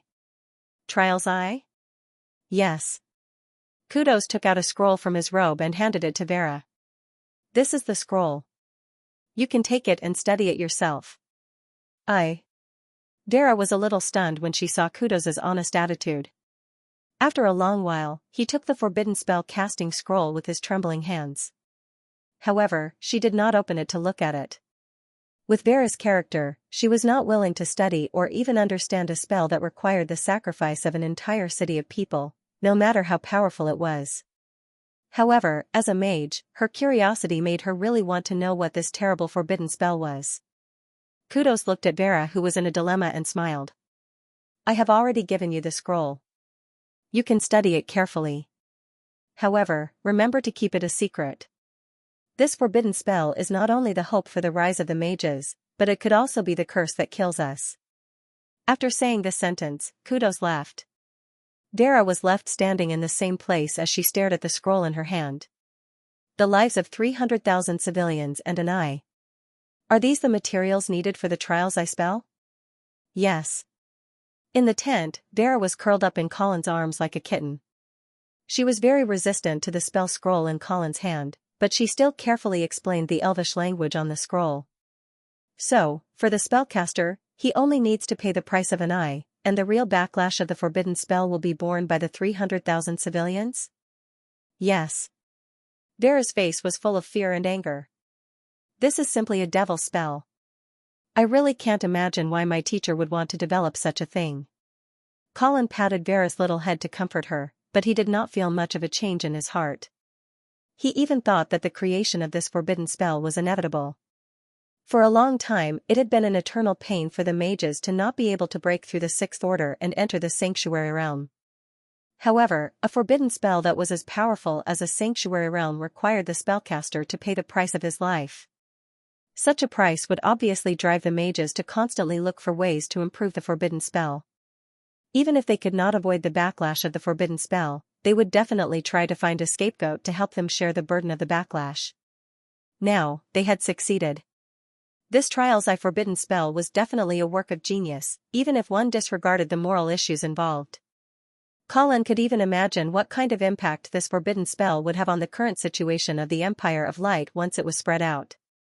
The Knights of the Empire, especially the two Holy Knights, would definitely not sit back and watch the Mage Council gain control of such a terrible forbidden spell. Therefore, for Wizard Xianxia to hand over the forbidden spell casting scroll to Vera so easily, could it be that he wanted to pull someone to share the hatred, or was he trying to divert the disaster? What about the spellcaster? This is not a spell that a low-level mage can cast, right? Well, it has to be a Sixth Order mage. Colin was secretly relieved. At least Vera did not have the ability to cast this forbidden spell. Therefore, she would not be the primary target of the Holy Knights for the time being. When Xianxia gave this scroll to you, did he say anything else? Vera thought for a moment and said, "He said that he would never hurt me." Haha, Colin sneered secretly. Of course, he wouldn't believe such words. Nothing else? No more. Colin frowned. He was still unable to determine Wizard Kudo's true intentions with just this bit of information. However, he did not let his guard down.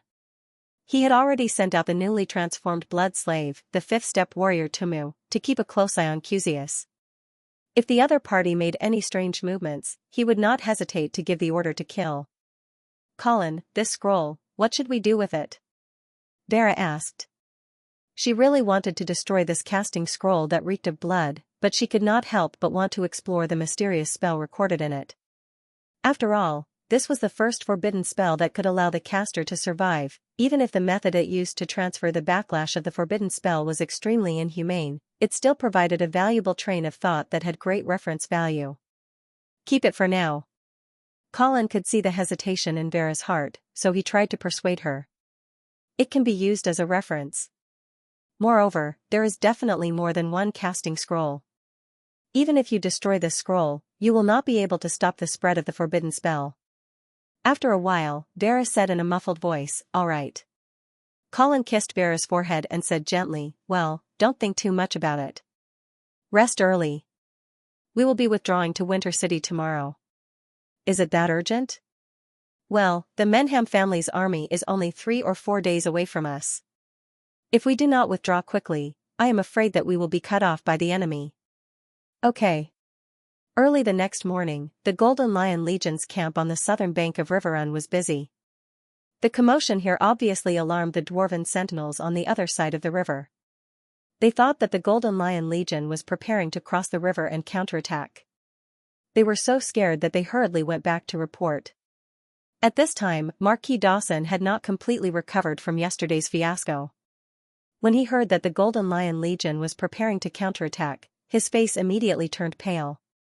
Thus, this dwarven marquis, who had already become a frightened bird, immediately gave the order to retreat. This time, an extremely strange scene appeared on both sides of the River Run.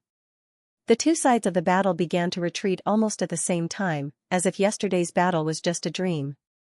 Colin looked at the dwarven army that was retreating even faster than his own army. He could not help but smile. This Marquis Dawson was more timid than he had thought. Knight Campbell suddenly suggested, "Lord Viscounts, the Dawson family is probably not going to make it. Should we pursue them and kill our way across the River Run?" Colin glanced at him, thinking that the new commander of the Golden Lion Legion was deliberately trying to show off. He asked calmly, "Are you confident that you can take down Ironforge City in a short time?" Contrary to Colin's expectations, Knight Cambanine nodded solemnly, "Lord Viscount, you may not know this, but Ironforge City is not a city that is easy to defend and hard to attack. As long as you give me enough support and trust, I can take it down in 3 days." Only then did Colin become serious. He turned to look at Scholar Dwayne. Scholar Dwayne nodded. "Knight Cambanine is right. Ironforge City is not a strong city. When the Dawson family pledged their loyalty to the Lord of the Northern Frontier, to show their sincerity and to dispel the fear the lords of the Northern Frontier had towards the dwarves, Ironforge City's walls were built very low. The highest point was no more than 3 meters. Such a wall can only keep some bandits out of the city. If it really faces an elite army, it's practically useless." Colin frowned and thought for a while. If they could take down Ironforge City and capture Marquis Dawson, it would be of great help to the Northern Frontier. He asked, "So you agree to cross the river and give chase?" Scholar Dwayne shook his head and said, "No. I insist on withdrawing back to Frostwinter." "Oh? Why?" "First, attacking a city is risky. If we can't take down Ironforge City, we will face the risk of being outflanked by the Menham family. Therefore, withdrawing back to Frostwinter is the safest option. Moreover, Lord Viscounts, don't forget that there is still the Oman family. Though they have just experienced a crisis, we don't know how many soldiers Earl Oman has gathered after the chaos. We also don't know where they have gone. This is a dangerous factor that cannot be ignored. It's best that we act prudently in case of any accidents." Colin nodded. Although the Golden Lion Legion had just won a great battle, their current situation was not optimistic. Knight Campbell's proposal was a little too radical. If they were defeated, the Golden Lion Legion would fall into an abyss of no return. Colin glanced at the senior officers of the Golden Lion Legion and suddenly asked, "Everyone, what do you think?" Most of the officers replied without hesitation, "We also think that withdrawing is the safest option." Of course, the Golden Lion Legion will follow your and Miss Vera's orders. Good. Colin nodded with satisfaction. However, he immediately noticed that Knight Lewis was not among the officers in front of him. Where's Knight Lewis? Knight Campbell hesitated for a moment before he replied, Lord Viscounts, after yesterday's battle, we did not see Knight Lewis. Colin's brows immediately furrowed as he continued to ask, did he lead the army into battle yesterday? No. Knight Campbell shook his head. If he did not go forward to kill the enemy, it meant that he did not want to die on the battlefield. Haha. Colin sneered. He immediately guessed that Knight Lewis had taken advantage of the chaos to escape. Scholar Dwayne whispered into Colin's ear, Lord Viscounts, Knight Lewis used to be young Master Joyce's writing teacher. After hearing Scholar Dwayne's words, Colin was certain that Knight Lewis must have taken advantage of the chaos to escape. Since Knight Lewis had a deep bond with Joyce, he definitely did not want to see Vera take control of the Golden Lion Legion and become the Dukes of the North. Therefore, he must have gone to Frostwinter City to inform them. Thinking up to this point, Colin immediately made up his mind and ordered, withdraw immediately. Frostwinter City cannot be lost. Yes. Clop clop clop, a warhorse galloped past, causing the dew that had accumulated on the flowers by the roadside to fall to the ground. The knight on the horse was anxious. He kept whipping his warhorse, as though he was not satisfied with the speed. But soon, he had to slow down. This was because a group of sentries appeared in front of him. Looking at their armor and flags, they were clearly soldiers of the Oman family. Nay nay, the warhorse slowly came to a stop. The knight on the horse said loudly to the sentries of the Oman family, I am the deputy commander of the Golden Lion Legion, Knight Lewis. Is Earl Oman nearby? The captain of the Sentinel Cavalry looked at Knight Lewis and nodded. Please follow me. A moment later, Knight Lewis followed the sentries to the Oman family's camp. Looking around, Knight Lewis realized that although the camp was still in order, the soldiers still had a trace of fear and confusion on their faces. Obviously, after the incident at the camp, Earl Oman had barely gathered the soldiers. However, the soldiers' mental state was not good. They could not withstand a big battle. Knight Lewis, where are you going in such a hurry? Earl Oman chuckled as he looked at Knight Lewis. It seemed that the commotion from before did not bother him much. Knight Lewis put on a friendly smile and stepped forward. Earl Oman, I think our destination is the same. Oh? Earl Oman's eyes flashed. Where do you think my destination is? The smile on Knight Lewis's face became brighter as he said word by word. Winter City. Earl Oman's pupils shrank slightly, but his expression did not change. He asked calmly, why do you think I will go to Winter City? Knight Lewis smiled and shook his head. Earl Oman, at this time, let's not hide any more. Earl Oman nodded and said frankly, well, in that case, I will tell you the truth. I have an old grudge with Viscount Angley. You were young Master Joyce's writing teacher. We do not want to see Miss Vera inherit the position of Dukes of the North. Therefore, cooperation is the best choice. That's right. Knight Lewis said excitedly. He extended his hand and placed it in front of Earl Oman. Earl Oman immediately understood. He extended his right hand and shook Knight Lewis's hand. An alliance was thus formed. Knight Lewis immediately suggested, Earl, our top priority now is to take control of Winter City. We cannot allow Vera to bring the Golden Lion Legion back to the city. Earl Oman nodded in agreement, but his tone was serious. I heard that the Golden Lion Legion was fighting with the Dawson family. Could it be that the battle has already ended? Knight Lewis sighed. It's over. The Dawson clan suffered a crushing defeat. Earl Oman was stunned and said hurriedly, then we have to hurry to Chilly Winter Castle. Do you know how many soldiers are left in the city? There are only 8,000 city defense soldiers in Chilly Winter, and their combat power isn't strong. How many troops do you have now? 30,000, that is indeed a little tricky. Knight Lewis frowned. When he had entered the camp, he had observed that the Oman family's army was not in good condition. Moreover, Chilly Winter City was the strongest city on the northern frontier. If they really wanted to attack, 30,000 people would not be able to take it down in a short period of time. Of course we can't force our way in. Earl Oman shook his head. Let's enter the city first, find young Master Joyce, pledge our loyalty to him, and ask him to preside over the situation as the first successor of the Duke. Only then can we take control of chilly Winter City and let my army in. Okay. Let's do that. After the two reached an agreement, they immediately took action. Earl Oman handed the army over to his family's knight, while he and Knight Louis led a group of cavalry to chilly Winter City. Chilly Winter City was currently shrouded in a somber atmosphere. News of the Duke of St. Hilda's death had already reached the Lion's Roar fort via carrier pigeons, but to avoid causing excessive panic, the news was only spread among the nobles. The commoners in the city were still kept in the dark. Fortunately, chilly Winter City had been under martial law since the outbreak of the rebellion at the beginning of the year. Hence, even though the city was on high alert, it did not cause much panic.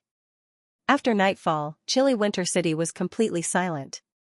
Because the city defense army had implemented a strict curfew, after 8 p.m., the streets were completely empty. There were only groups of patrolling soldiers. The thick and heavy city gates had been tightly shut, and the tall drawbridge had been pulled up. The black iron chains that were as thick as a child's arm were especially cold in the dim light. The city defense army soldiers on night duty were used to such cold nights. They did not know about the Duke of St. Hilda's death, so they were not too flustered. Moreover, the tall and sturdy city walls of chilly Winter City gave them a strong sense of security. To them, even if the city was surrounded by the rebel army, it would not be easy to take it down. On the tower of the southern city gate, a few city defense army officers were secretly playing Gwent cards. Their trusted subordinates who were on the lookout stood by the side. But all of a sudden, the sound of a warning whistle rang out from the top of the city wall, scaring the officers so much that they hurriedly packed up their cards and rushed out with their weapons. "What's the matter?" the officer asked while panting. The soldier pointed to the bottom of the city, where the sound of hurried horse hooves could be heard. Then, dozens of shadowy cavalrymen raised torches and walked towards the city gates. When the cavalrymen arrived at the bottom of the city walls, a familiar voice was heard. "I'm the deputy commander of the Golden Lion Legion, Knight Louis. Please open the city gates." The officer on night duty clearly recognized Knight Louis's voice and shouted down, "Knight Louis." "Apologies, Lord Louis.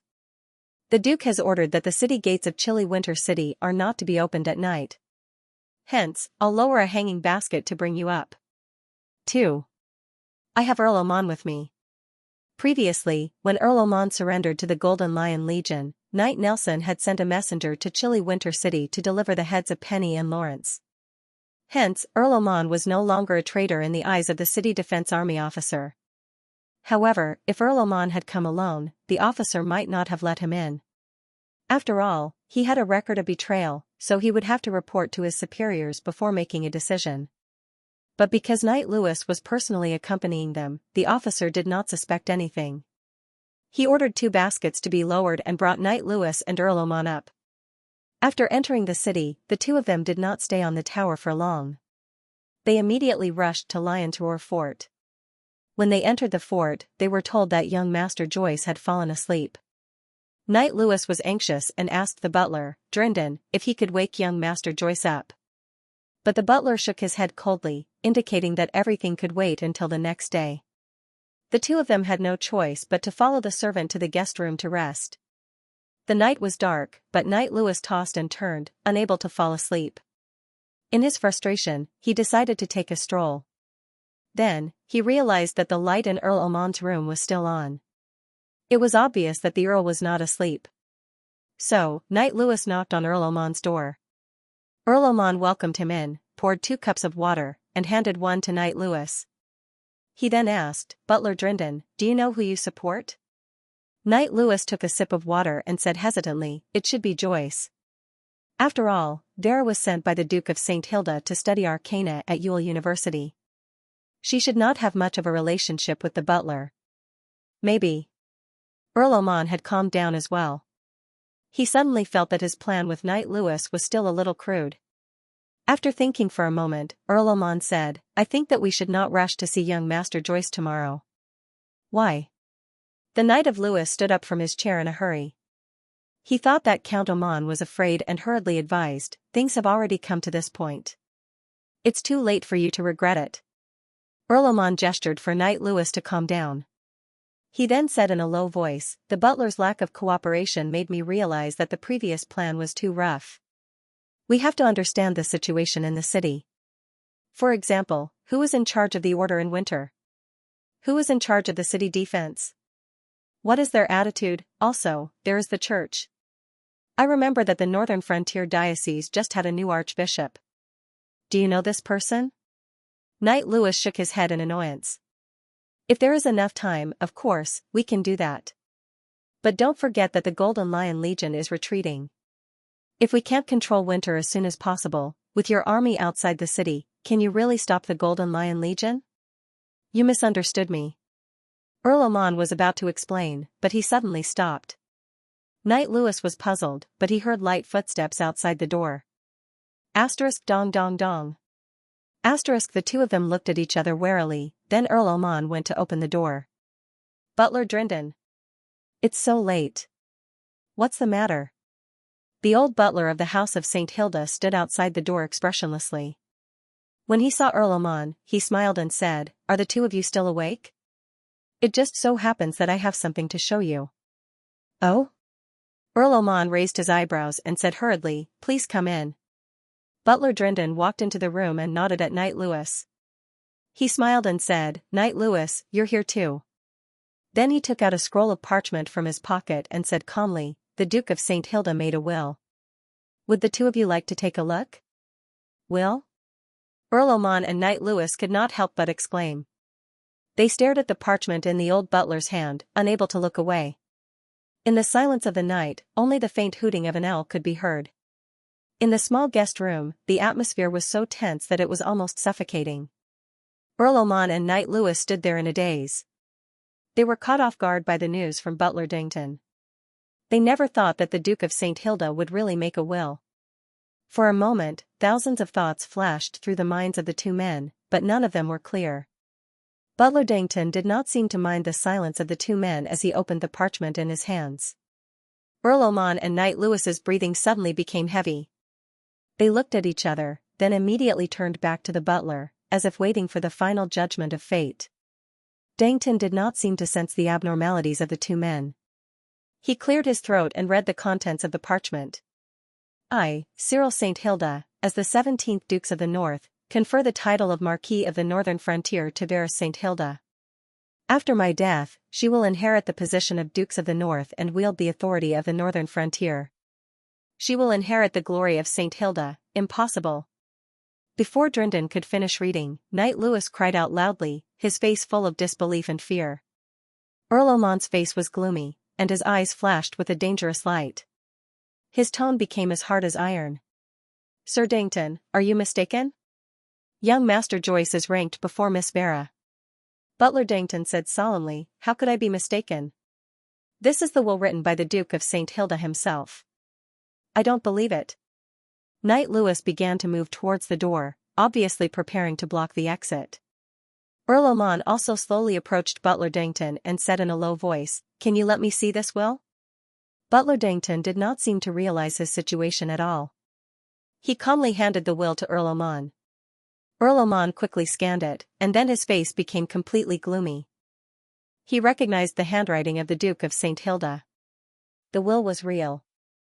Knight Lewis could tell from the change in Earl Oman's expression that something was amiss. He immediately clenched his fists, prepared to turn hostile at any moment. "My lord, have you finished reading it?" Meng Chao asked calmly. "Have you finished reading it?" Earl Oman slowly put away the parchment and stared at Butler Drindon for a moment. Then, he exchanged a look with Knight Lewis. Finally, he turned around and threw the will into the fireplace. The flames instantly ignited the parchment, but Drag Linden seemed to be oblivious to it. Only when the Duke of St. Hilda's will was reduced to ashes did Count Oman and Knight Lewis finally let out a sigh of relief. However, Butler Drindon's behavior puzzled the two of them. "Why didn't he stop it?" Earl Oman suddenly laughed before he turned around and said to the butler, "Mr. Felden, you don't want to see Miss Vera inherit the position of the Duke, do you?" A smile finally appeared on Butler Drindon's cold face. He nodded and said, "Yes." The tension in the room suddenly disappeared. Knight Lewis laughed and said, "Mr. Butler, you should have said so earlier. We almost misunderstood you." Butler Dankton said meaningfully, "If you had said so earlier, how would I have known your true attitude?" Earl Oman clapped his hands and smiled. "Mr. Butler is right." Knight Lewis nodded again and again. After a while, he asked in confusion, "Mr. Butler, why do you think the Duke wants to make Miss Vera the heir?" Butler Dankton smiled slightly. "You probably don't know this, but the Duke made this will in September last year." September last year? Knight Lewis was still confused. However, Earl Oman had already reacted. "Miss Vera's coming-of-age ceremony was in September last year, right?" "Yes." Butler Dankton nodded. "It was after Miss Vera's coming-of-age ceremony that the Duke made this will and handed it over to me for safekeeping." Knight Lewis suddenly remembered that the previous Marquis of the Northern Frontier, who was also the Duke's second son, Adams, was poisoned to death at the coming-of-age ceremony. It turned out that at that time, the Duke of St. Hilda had already decided on the heir to the Marquis position, but he did not announce it in public. But why didn't the Duke announce that Vera was the Marquis of the Northern Frontier? As soon as Knight Lewis was about to ask this question, he realized that it was a stupid question. This was because the Duke had already betrothed Vera to the half-elf prince, Tup Madiwin. How could a woman who was married to a different race inherit the position of the Dukes of the North? But why did the Duke of St. Hilda make such a will? Didn't the Duke already marry Vera to Prince Tup at that time? Why did he make a will to let her inherit the position of the Marquis? When he heard Knight Lewis's question, Butler Dankton hesitated for a moment, and finally answered. "Actually, I can't give you a clear answer to this question, but according to my judgment, his lordship didn't want to make Vera his successor, but under some pressure, he had no choice but to make such a will. Therefore, I have always felt that this will is not the embodiment of the Duke's true will, and it is most appropriate for it to be destroyed now." "Under pressure?" Earl Oman asked. "Who can pressure the Duke of St. Hilda?" Butler Dankton shook his head, indicating that he did not know. Earl Oman's eyes flashed, and he suddenly felt that this must be related to the death of Marquis Adams, and perhaps Vera's background. At this time, Knight Lewis's slightly impatient voice sounded in the room. "Since the will has been destroyed, don't bother about it anymore. The most important thing is to control Winter Castle. We must not let Vera bring the Golden Lion Legion into the city." Earl Oman nodded in agreement. "Mr. Butler, if I remember correctly, the commander of Winter Castle City Defense Force is Knight Thomas, right?" "Yes." "Do you know if he will support young Master Joyce or Miss Vera? Why don't we invite him over and ask him personally?" Butler Dragondon said with a faint smile. Earl Oman and Knight Lewis looked at each other and nodded immediately. "Okay." In the dark night, Knight Thomas followed the attendant to the reception room of the Lion's Roar Castle. Knight Thomas's surname was St. Hilda, and he was the cousin of the Duke of St. Hilda. He had a horse face and was serious in speech and manner. He did not have a prominent reputation in the northern frontier. However, to be able to become the commander of Winter Castle City Defense Force, Knight Thomas was definitely a loyal follower of the Duke of St. Hilda. Entering the living room, Knight Thomas saw Butler Dankton. Of course, Count Oman and Knight Lewis were also there. As the commander of the City Defense Force, Knight Thomas knew that the latter two had entered the city that night. "Mr. Butler, may I know why you are looking for me?" "Knight Thomas, there has been no news of the Duke, and there are even rumors of his death. Now that the rebel army is approaching, I think that Winter Castle needs a leader to lead everyone through this difficult time. Who do you think is suitable?" The title of Lord of the Northern Region was leader, not Duke of the Northern Region. After all, the succession of a duke had to be conferred by the royal family. Of course, they had no right to decide who would become the Lord of the Northern Region. However, Knight Thomas understood the meaning behind his words. He was asking him to choose a side. "Where is the Golden Lion Legion? What's the situation like?" Seeing Knight Lewis in Winter Castle and the butler asking him to choose a side, Knight Thomas immediately realized that this matter had something to do with the Golden Lion Legion. Sure enough, Knight Lewis said in a sorrowful tone, "The Golden Lion Legion has been forcibly recruited by Miss Vera. They are fighting a decisive battle with the Dawson family by the Rapids River." Knight Thomas narrowed his eyes, and his expression was uncertain. No one knew what he was thinking. Then, Earl Oman asked, Knight Thomas, do you think that Miss Vera is qualified to lead the Golden Lion Legion when the Duke of St. Hilda's life is unknown? Knight Thomas's heart skipped a beat. He knew that the most critical moment had come. Furthermore, he acutely sensed that Count Ullman and Knight Lewis had him sandwiched between them and were ready to attack. If he did not answer well, he might not be able to leave this place unscathed. Of course not. Young Master Joyce is the first successor of the Duke. The stagnant atmosphere in the hall was instantly relieved. Butler Dangton also had a smile on his face, and he asked, So, do you also think that young Master Joyce should be the leader of Winter Castle in the current situation? Yes, Knight Thomas said in a deep voice. Although Knight Thomas did not have an obvious preference between Vera and Joyce, he knew that he had to make a choice in the current situation. And this choice could only be Joyce. The glimmer of dawn tore through the darkness that shrouded the earth, and the first ray of dawn shone on the highest point of the Lion's Roar Castle. After Joyce finished washing up with the help of the maids, Butler Dangton stepped forward and bowed. Young Master Joyce, there are a few guests waiting for you outside. Oh? Invite them in.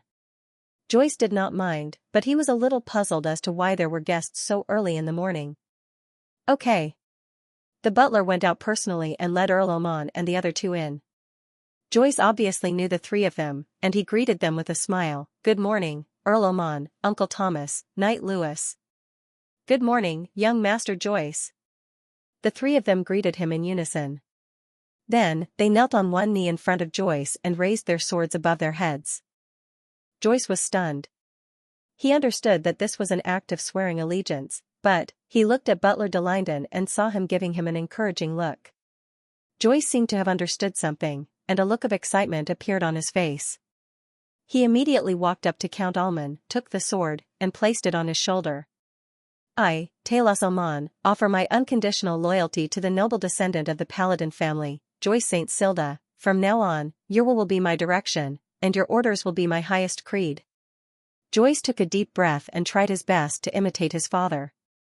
I accept your loyalty. The gates of Frostwinter were tightly shut. The Golden Lion Legion was waiting outside the city in an orderly manner. In front of the formation, Colin listened to the messenger's report with an uncertain expression on his face. Lord Viscount, Miss Vera, the city has sent word that the Golden Lion Legion is not allowed to enter due to the instability of the current situation and the rising of rebel armies. To ensure the safety of Winter Castle, the city gates cannot be opened for the Golden Lion Legion to enter. However, young Master Joyce said that you and Madam can enter the city, but you cannot bring more than 100 guards with you. Ha ha ha. What a joke. Since when can the Golden Lion Legion not enter Frostwinter? When the messenger heard Colin's sarcasm, he lowered his head and did not say anything. Colin did not make things difficult for him. He was just a messenger. The situation in the city was obviously under Earl Oman's control. Along the way, they also found traces of the army. At that time, Colin guessed that it was the army of the Oman family. However, he did not expect them to take control of Frostwinter so easily. There must be someone in the city who cooperated with him. Who is the commander of Frostwinter City Defense Force? Colin asked Scholar Dwayne, who was beside him. It's Knight Thomas St. Hilda. Scholar Dwayne seemed to know what Colin was thinking. After giving a name, he immediately shook his head and said, Knight Thomas is not biased. Earl Oman was able to take control of Frostwinter so quickly. He must have received help from someone else. Who else could have helped him? Scholar Dwayne thought for a while and said, It should be the butler of the House of St. Hilda, Drinden. Butler? Colin frowned as he thought of the old butler who was dressed in an old-fashioned way and didn't smile at Vera's coming-of-age ceremony. Why would he side with Joyce? Did the Duke of St. Hilda give him some orders before he left?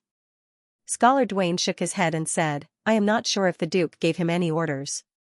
However, the reason why I'm guessing that he helped Count Oman is because I know that he is a fanatic. A fanatic? Colin immediately reacted. Even though Vera had been baptized in the church before, she had never been baptized and had never publicly acknowledged her faith in the God of Light. Therefore, in the eyes of the butler, Dudley, she was still a blasphemous mage, a heretic. At this moment, Colin realized that he had never considered the church's attitude.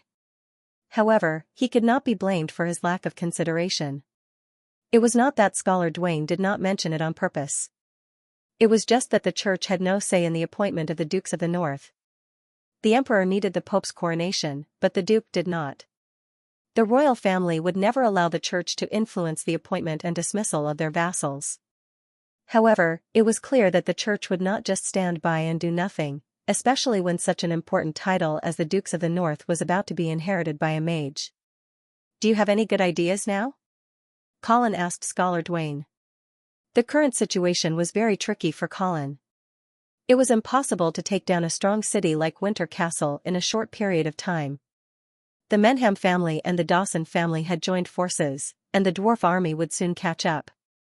If they did not deal with the Oman family in Winter Castle quickly, the Golden Lion Legion would face the danger of being attacked from both sides. Scholar Duane hesitated for a moment, but he looked seriously into Colin's eyes and said in a deep voice, "Miss Vera can't enter the city." Colin was stunned. He felt that Scholar Duane was speaking nonsense. Winter Castle was under the control of Earl Oman, and Vera would be digging her own grave if she entered the city. However, he immediately realized that the messenger had invited him and Vera, but Scholar Duane had only said that Vera could not enter the city alone. "So, are you suggesting that I enter the city?" "Yes." Scholar Duane nodded and added, "If you allow me, I'll accompany you into the city." Scholar Duane wanted to tell Colin that he had no ulterior motives for his suggestion. In fact, Colin was not worried that Scholar Duane would deliberately set him up. At this point, even if Scholar Duane betrayed Colin, it would be impossible for him to win Joyce's trust. The power on the other side had already been divided up. Moreover, Vera and the Golden Lion Legion were outside the city. As long as Joyce still had some sense, he would not do anything to Colin. "What will happen after we enter the city?" Colin asked. Scholar Duane immediately said, "We'll form an alliance." "An alliance?" "Yes. If Joyce wants to sit on the throne of the Dukes of the North, his main enemy is the St. Thean family. In the current situation, we can use this opportunity to form an alliance with them. Let's first deal with the dwarf army before we make other plans." Colin rubbed his chin and thought for a long time before he finally nodded and said, "Okay, I'll follow you into the city." After that, he turned around and walked to a carriage behind him. Of course, if he wanted to enter the city, he would have to appease Vera first. After entering the carriage, Colin told Vera about his and Scholar Duane's plan. Originally, he thought that Vera would definitely object and he had already prepared some arguments in advance. However, he did not expect that Vera would not reject Colin's proposal this time even though she was worried and reluctant. "Okay, then you can go. If anything happens to you in the city, I will take revenge for you even if I have to destroy the city and make the House of St. Hilda lose the northern frontier." After going through so many things, the naive girl had gradually become more mature. Colin smiled faintly and said, "Don't worry. Now that we have the St. Thean family outside, the people in the city will not provoke us if they are not stupid." Vera nodded gently and helped Colin to adjust the collar of his shirt. She then said emotionally, "Colin, you have done so much for the northern frontier. How can I thank you? You becoming one of the Dukes of the North is the best way to thank me." Of course, Colin wouldn't say this out loud. That would be too much of a killjoy. Looking at Vera's watery eyes, Colin chuckled and hugged her in his arms. He then said softly, "Marrying me is the best way to thank me." Correct answer. Vera smiled sweetly, stood on her tiptoes, and gave her beloved man a kiss. After a moment of intimacy, Colin left the carriage. After that, he looked for Knight Cambanine and gave him some instructions. "Stay outside the city and pay attention to the movements of the dwarven army.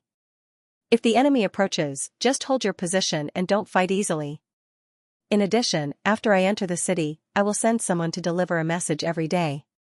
If we do not receive any message, then it means that we have met with an accident inside.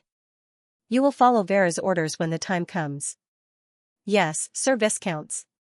After giving instructions to Knight Cambanine, Colin turned to the dazed wizard Cusius and asked him, "Mr. Cusius, have you been to the Winter City before?" "I have been here before." Cusius nodded and then shook his head.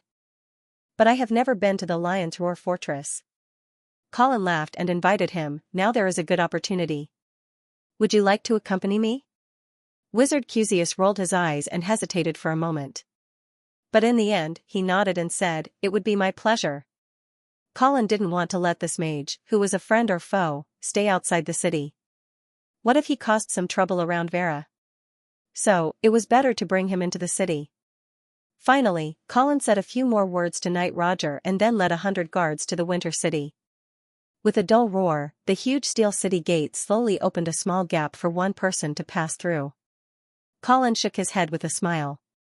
The other party was really cautious. He collected his thoughts and immediately strode forward, taking the lead into the city. After entering the city, the first thing Colin saw was Earl Oman standing in front of him. After a year, Earl Oman looked much older, but his back was still straight and his eyes were still sharp, like a warrior who was unwilling to bow his head and admit defeat. Viscount Angley, welcome to the Winter City. Earl Oman, long time no see. Colin smiled and stepped forward to shake hands with him, as if they were old friends who had not seen each other for many years. By the way, why don't I see Miss Vera? Oman looked behind Colin and pretended to ask. She is unwell and can't come. I'm sorry. Colin casually made up a reason, and then changed the topic. Your Excellency, I have a meeting gift for you. Oh? Earl Oman's eyes flashed. You are too kind. Colin smiled and waved behind him. One of the guards came forward and took off his helmet. When Earl Oman saw the other party's face, he was shocked and his voice trembled. What? Vala? Father. Vala raised her head and exposed half of her face, which was burned beyond recognition by the fire, to the sunlight. Looking at this distorted face, Earl Oman could not help but tremble. The hatred in his eyes seemed to make the surrounding temperature drop by more than 10 degrees. He stepped forward slowly and hugged his illegitimate son in his arms. Don't worry, I will avenge you, the Oman family, and the 300,000 people of Fallen Eagle City. Colin chuckled as he looked at the heartwarming scene of father and son reuniting. He teased, Count Oman, are you satisfied with this greeting gift? Count Alman let go of Vala and turned to Colin. Viscount Angeli, I will definitely repay your kindness in the future, he said solemnly. Colin laughed and waved his hand. I'm just joking. Knight Vala is my brother-in-law after all. It is my duty to save her. However, I am deeply sorry about the tragedy that happened in Fallen Eagle City. The St. Thean family's actions are really infuriating. Against such inhumane demons, we should work together and chase them out of the northern frontier. Earl Oman nodded, as if he agreed with Colin's opinion. However, he did not express his opinion verbally. Instead, he made an inviting gesture. Viscount Angley, please. Young Master Joyce has been waiting for a long time. All right. Colin strode forward. The steel gates behind him slowly closed, separating the inside and outside of the city into two worlds. After entering the Lion's Roar Castle, Butler Dington personally brought Colin and the rest to a courtyard. Lord Viscounts, please take a rest. After the banquet begins, I'll send someone to inform you. Okay. Since Joyce wasn't in a hurry to meet Colin, Colin couldn't appear to be in a hurry either. However, considering that the dwarf army was about to catch up, Colin couldn't afford to wait any longer. But Colin also understood that the more he couldn't afford to wait, the more he had to appear unhurried. Otherwise, he would be at a disadvantage in the following negotiations. Since he had nothing to do, Colin took off his armor, bathed, and changed into a noble's attire. In the evening, the sky suddenly turned gloomy, and night shrouded the land earlier than usual. Lightning flashed across the sky from time to time like dancing silver snakes, and thunderclaps exploded in the sky above chilly Winter City, causing the eardrums of the people to ache. Dong, dong, dong. Colin almost didn't hear the knocking on the door due to the roaring thunder. When he opened the door, he saw a young maid standing outside and respectfully inviting Colin to attend the banquet. Colin nodded. Together with Scholar Dwayne, they put on the raincoats that the maidservants had prepared for them and plunged into the storm. The storm made the guests of the banquet look disheveled. However, the banquet hall of the main castle was still bustling with noise and laughter. Even the thunderclaps couldn't drown it out. Colin took off his raincoat and handed it to a servant beside him. Then, he tidied his clothes and strode onto the thick wool carpet of the banquet hall. The soft and comfortable texture made Colin feel as though he was walking on clouds. In the banquet hall, 7 crystal chandeliers hung from the ceiling. The chandeliers in the center were 3 meters in diameter. The burning candles in the chandeliers illuminated every corner of the hall as though it was daytime. There was only a long table in the middle of the dark red carpet. The table was covered with a white apron, and there were all kinds of exquisite food and expensive red wine on it. There were also many knives and forks made of pure gold, as well as porcelain bowls and plates. A group of elegantly dressed gentlemen and noblewomen surrounded the table. When Colin walked in, they all cast inquisitive glances at him, as if they wanted to see what this Viscount Angley, who had recently risen to fame in the northern frontier, looked like. Colin didn't care about the curious gazes of the crowd and walked to the table. A smiling maid considerately handed over the tableware, and then softly asked Colin what he wanted. Colin glanced around the table and didn't see any dear blood wine. Of course, such a crude thing wouldn't appear on a formal banquet table. Disappointed, he casually picked up a few desserts. On the other hand, Wizard Xianxia, who had followed along, filled himself up with a plate full of food in high spirits, causing the surrounding nobles to cast contemptuous glances at him from time to time. Especially when they saw Xianxia's mage robes, their disgust was almost undisguised. However, Xianxia seemed to have turned a blind eye to these gazes. He continued to pour himself a large glass of champagne and began to gorge himself. Colin didn't care about him and casually stood in a deserted corner, eating dessert while listening to Scholar Dwayne introduce the various people in the hall. Most of them were members of the House of St. Hilda, but they were all unimportant collateral relatives. Colin listened absent-mindedly and didn't remember many of them. There were only 2 people that made Colin's gaze pause for a moment. One was Knight Thomas St. Hilda, the commander of the city's defense forces. This time, the army of the Oman family was able to smoothly enter the city without the help of this person. The other was Nina St. Hilda, the daughter of the House of St. Hilda that Count Morrison wanted to marry. This cousin of Vera's was pretty, exuding the elegance and dignity of a noble lady. It was no wonder that Count Morrison had taken a fancy to her. Looking at the smiling Nina, Colin suddenly recalled the strange scene he saw under the bell tower of the Phoenix Butterfly Castle when he went to explore the Morrison family that night. He pondered in his heart whether he should destroy this marriage. Colin couldn't bear to push such a beautiful girl into the fire pit of the Morrison family. Moreover, stopping Nina from marrying into the Morrison family could also see how the Morrison family would react. If they were really anxious, then it meant that the blood pool under the clock tower was related to the daughters of St. Hilda who had been married over the years.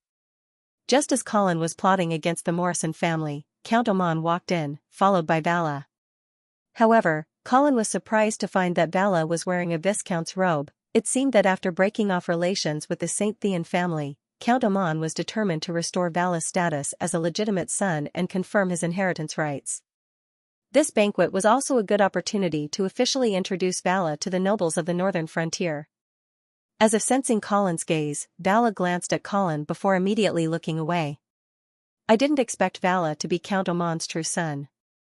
Scholar Dwayne seemed to have noticed some clues, and his tone was rather emotional. Yes, who would have thought? Colin said with a chuckle. Just as Count Oman was introducing all the noble ladies to his true son, the banquet hall suddenly fell silent. Just as Colin was puzzled, he saw a tall woman walk in from the entrance of the hall. Her chestnut-colored hair was soft and beautiful like silk, draping over her thin and fair shoulders. Her oval face was well-defined, and although she didn't have any makeup on, her perfect facial features and milk-white skin made her look even more elegant and refined. However, she had a pair of peach blossom eyes with a natural pink hue around them. The corners of her eyes were slightly upturned, and even if she wasn't smiling, she had a charming and bright smile. Her eyes were blurred and mesmerizing. Her entire body was shrouded in a loose priest robe. Only when she was walking would her exquisite curves be occasionally revealed.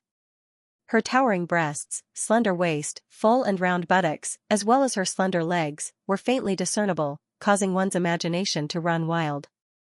However, her expression was extremely devout, and her entire body emitted a holy radiance. She had an awe-inspiring and inviolable aura, just like an ascetic of the church. The natural seductiveness and the tranquility and holiness of water. These two contradictory qualities appeared on this female priest at the same time, mixing together to form a soul-stirring charm. For a moment, everyone present couldn't help but feel waves in their hearts. Who is she? Colin quietly swallowed his saliva and asked Scholar Dwayne. The new Archbishop of the Northern Frontier, Pastor Ajani. Scholar Dwayne's voice was slightly hoarse, as if he was shocked by Ajani's beauty. Such a young archbishop? Colin looked at Scholar Dwayne in disbelief. One had to know that the position of archbishop was responsible for the entire Northern Frontier diocese, and this woman was only in her early 20s. Although age and ability were not necessarily proportional, in a perfect system, to be able to hold such a high position at such a young age was too shocking. Scholar Dwayne nodded seriously, indicating that he was not mistaken. It is said that this archbishop is only 24 years old, but she is highly regarded by His Holiness the Pope. The speed of her promotion is simply astonishing. During this period of time, the situation in the Northern Frontier has been turbulent, and the Church's personnel changes in the Northern Frontier are just as intense. This Archbishop Ajani was only appointed at the beginning of this year. Colin's expression changed slightly, as if he had understood something. So, this woman should be supporting Joyce? That should be the case. While he was gossiping with Scholar Dwayne, Colin was shocked to find that Archbishop Ajani was actually walking towards him. Good evening, Viscount Angley. The beautiful female priest came before Colin, bowed, and then smiled sweetly. In that instant, it was as if a peacock had spread its tail, or a flower bloomed, and the entire banquet hall became brighter. The hearts of all the men present sped up, and their mouths went dry. They wished they could replace Colin and stand in front of this archbishop. But soon, Ajani's smile disappeared, and she returned to her original indifferent and distant expression, as if she was an angel that had descended to the mortal realm, looking down on her believers. Good evening, Archbishop Ajani. Colin greeted her with a calm tone, but his heart was filled with infinite vigilance. This woman was as flirtatious as a poppy flower, filled with fatal temptation. If he was not careful, he might be pulled into an endless abyss at any time. No wonder she became an archbishop at such a young age, she was indeed powerful. I heard that you are a benevolent lord. Not only do you provide food for the slaves during the famine, you also send people to teach the slave children. Ajani's voice was crisp and carried a trace of laziness, as if she was a young girl who had just woken up on a summer afternoon, acting coquettishly to her lover. Colin's gaze moved behind her, and indeed, he saw the figure of the retired bishop behind Ajani. These things were obviously told to Ajani by this former bishop of Ice Stone City, who was now the bishop of chilly Winter City. Archbishop, you flatter me. These are merely my duties as the Lord of Ice Stone City. Ajani was just about to speak when she saw a small figure walk in from the entrance of the hall. But it was this small figure that made all the nobles present bow in respect. Obviously, this was the current master of Lion's Roar Castle. Joyce St. Silda had arrived. Colin also hurriedly put down the plate in his hand and bowed to the host of today's banquet. At the same time, he glanced at the clock on the wall from the corner of his eye. This little guy was actually late. He didn't know if it was on purpose, or, Viscount Angley. Just as Colin was silently cursing, he actually heard Joyce call his name. Young Master Joyce. Colin hurriedly stepped out of the line, feeling somewhat puzzled.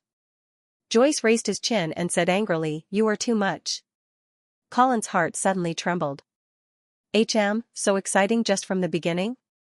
With Joyce's angry shout, the banquet hall suddenly quieted down. Everyone's gloating eyes instantly focused on Colin. They all wanted to see how this young but rapidly rising viscounts would deal with the anger of the Duke's third son. To be honest, Colin did not panic at all. After all, he was someone who had been on the battlefield and was used to seeing big scenes. Besides, compared to Duke St. Hilda's invincible godlike aura, Joyce was like a little lion who was only good for his looks and bluffing. Colin bowed slightly and placed his left hand on his chest. There was a trace of fear on his face as he said, "Young Master Joyce, I don't know what I have done wrong. Please enlighten me." Joyce slowly approached Colin. He deliberately slowed down his pace as if he wanted to create a sense of oppression. However, his thin and small figure did not give off much pressure. Moreover, Colin was much taller than him. Looking down from above, he seemed to be the one who had the upper hand. "The worst thing you have done is," Joyce said coldly. "You did not bring Sister Vera home." "Huh?" Colin looked up in surprise and saw that Joyce's little face had already changed into a mischievous smile. "I have not seen Sister Vera for a long time and I miss her very much. How could you not bring her to the Lion's Roar fort this time?"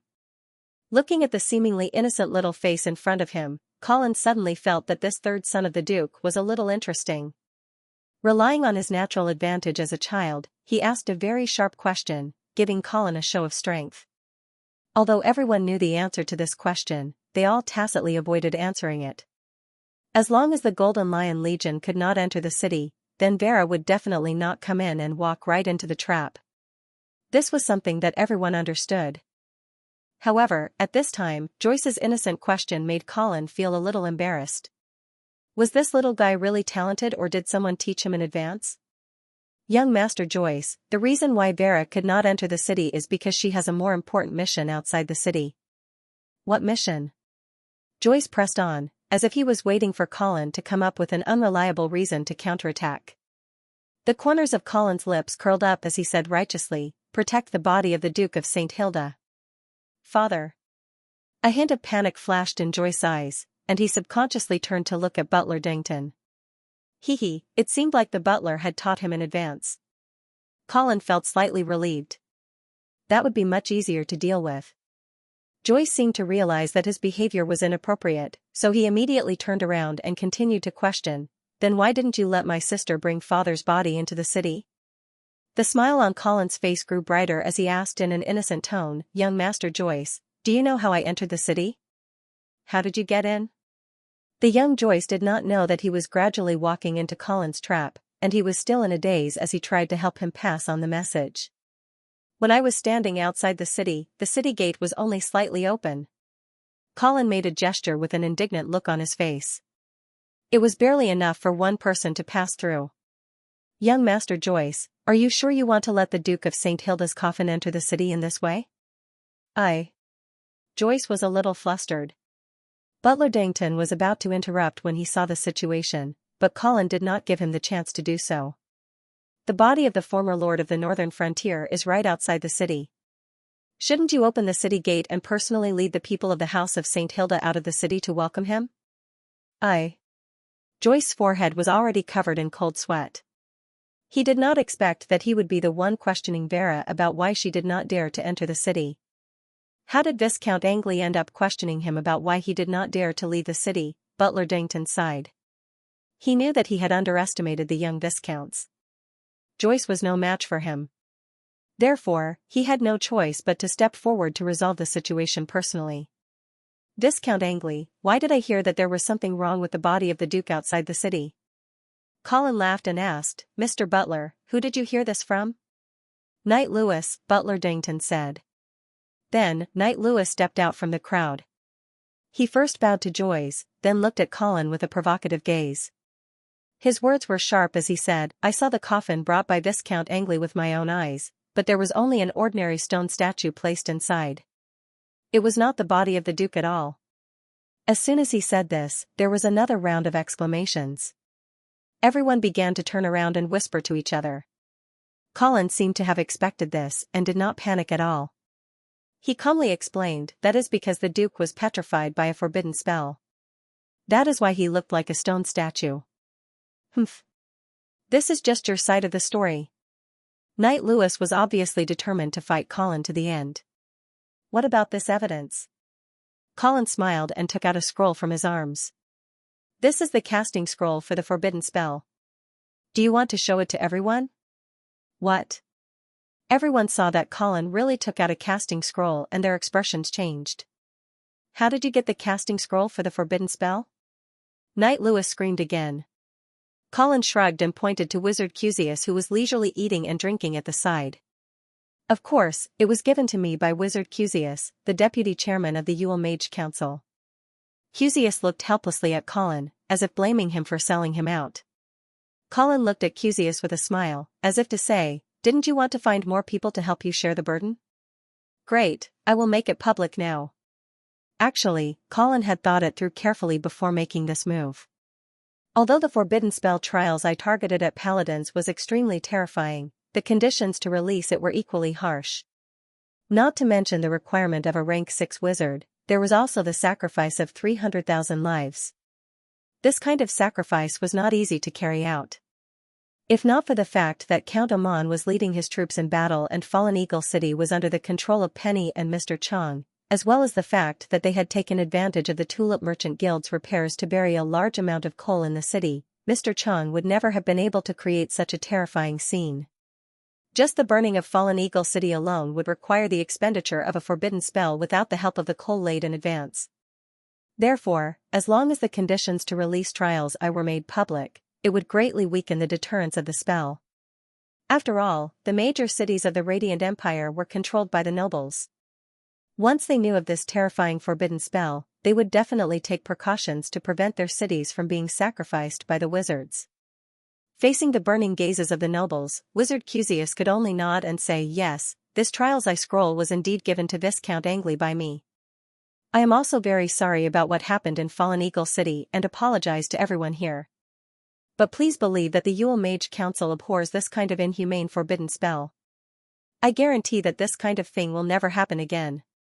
Colin looked at the awe-inspiring face of Wizard Xianxia and was even more certain that this guy wanted to use him to clear his name. Once the forbidden spell trials I was released, Mr. Burr would definitely become the public enemy of the knights. Xianxia reckoned that he did not have much confidence in Mr. Burr and wanted to use this method to draw a clear line between them so that he would not become the target of the knights. Seeing that Wizard Xianxia had proven the authenticity of the scroll, the crowd instantly clamored and demanded to see the scroll in Colin's hands. Colin would of course not refuse and immediately passed the scroll to Butler Mendeldon, asking him to pass it around for everyone to read. The nobles here basically knew some Elven language. Although they might not be able to understand the principles behind this forbidden spell, and even more so, it was impossible for them to learn it. However, it was not a problem for them to understand the conditions and results of its casting. After everyone had read it, Colin looked in the direction of Viscount Vala and winked. Viscount Vala immediately understood what Colin meant and immediately stepped forward. As a witness, she recounted everything that happened on the night of the burning of Fallen Eagle City. With this witness, the crowd was even more convinced that Mr. Burr had indeed sacrificed Fallen Eagle City to release the Trials I and petrified the Duke of St. Hilda. Moreover, because Viscount Vala was now the son of Count Amon, his words were much more trustworthy. Moreover, in the eyes of the crowd, the Amon family was on the opposite side of the Angeli family, and Vala would not speak up for Colin. Knight Lewis knew that he could not continue to harp on this issue, and even began to suspect that the stone statue was really the Duke's corpse. Colin saw that the time was ripe and was about to suggest an alliance, but he did not expect Count Amon to beat him to it and stepped forward to call out loudly. "Everyone, Mr. Burr sacrificed an entire city of innocent people and brazenly killed the Duke of St. Hilda. This is an unforgivable crime. Against such a public enemy of the northern frontier, we should unite and kill him together." Colin was stunned, clearly not expecting Count Amon to steal his line. However, he immediately followed up with the other party's words. "That's right. In the current situation, we should set aside our differences and unite against the enemy. Young Master Joyce, please open the city gates and let the soldiers of the Golden Lion Legion escort the Duke's corpse into the city." "Enter the city? Why must we enter the city?" Before Joyce could speak, Earl Amon stood up and objected. "Facing an enemy attack, we should take the initiative to attack, not hide in the city. Viscount Angley, I heard that you defeated the Pegasus Legion in Silvermoon City and annihilated an army of 100,000 trolls in the Firmament Ice Plains. Now, do you dare to fight alongside me and attack the invading dwarven army?" "Only a fool would be willing to fight alongside you," Colin thought to himself. He knew that Count Amon was unwilling to let the Golden Lion Legion into the city, but he did not expect him to take the initiative to fight outside the city. Colin did not know what the other party was planning, but he definitely did not want to fight alongside someone with ulterior motives. But before he could object, Archbishop Akani said righteously, "You're right. Good. Take the initiative to attack without fear of danger. This is the responsibility of a lord of the northern frontier. I will personally pray for you. May the God of Light watch over you and bestow upon you courage, wisdom, and undefeatable faith." The moment this beautiful archbishop spoke, Colin realized that he could no longer bring up the suggestion of defending the city and avoiding the brunt of the attack. Otherwise, wouldn't he be admitting that he was not qualified to be a lord of the northern frontier? He rolled his eyes and suddenly said with a smile, "Good. Then let the God of Light bear witness to us defeating the enemy together." Smack. Colin and Count Oman raised their right hands at the same time and struck each other heavily. A temporary alliance was thus established. Kaboom! Lightning streaked across the sky, and the torrential rain in chilly winter city intensified. After the banquet ended, Colin returned to his residence. Just as he closed the door, Scholar Dwayne immediately said, "Lord Viscounts, it's not a wise decision to go out of the city to fight." Colin did not immediately respond to Scholar Dwayne. Instead, he unhurriedly loosened his tight collar, took off his coat, and threw it on the back of the chair. Then, he smiled and asked, "Why do you think Earl Oman suggested going out of the city with me to fight the enemy?" Scholar Dwayne was slightly taken aback. He didn't expect Colin to ignore his advice and be troubled by this question. However, he explained patiently, "First, Earl Oman definitely doesn't want the Golden Lion Legion to enter the city. That's his bottom line. After all, the Golden Lion Legion has more people and is stronger than the Oman family. Once they enter the city, the Lion's Roar Fort will have a change of hands. As for why he wants to go out of the city to fight the enemy, it's probably because he wants to make use of this opportunity to gain military merits. Although the House of St. Hilda has accepted Earl Oman's surrender and forgiven his betrayal, this is based on the fact that they are facing a powerful enemy. If the northern frontier is pacified, the Oman family might not be able to escape punishment. There's no need to find an excuse for punishment. According to the Overlord's law, if the Oman family loses their fief, they can be stripped of their title. Furthermore, Fallen Eagle City had already been burned to ashes. Even if Count Aldman wanted to take back his fief, it was already impossible. Under such circumstances, the only way for him to save himself is to gain military merits in the process of pacifying the rebel army to ensure his title and status. Therefore, he won't accept our proposal to defend the city and make peace with the dwarves. Colin nodded and agreed with Scholar Dwayne's judgment. Then, he raised another question. Then, he asked, "What happens after we defeat the rebel army? If we really fight with the dwarven army outside the city, even if we win, how does Count Aldman plan to deal with the aftermath? Will he continue to block the Golden Lion Legion outside the city? Isn't he afraid that I'll take care of him? I don't know what Count Oman and the others are planning." Scholar Dwayne shook his head with a grave expression. "However, I'm guessing that they're still going to use the Duke's body to make an issue out of it."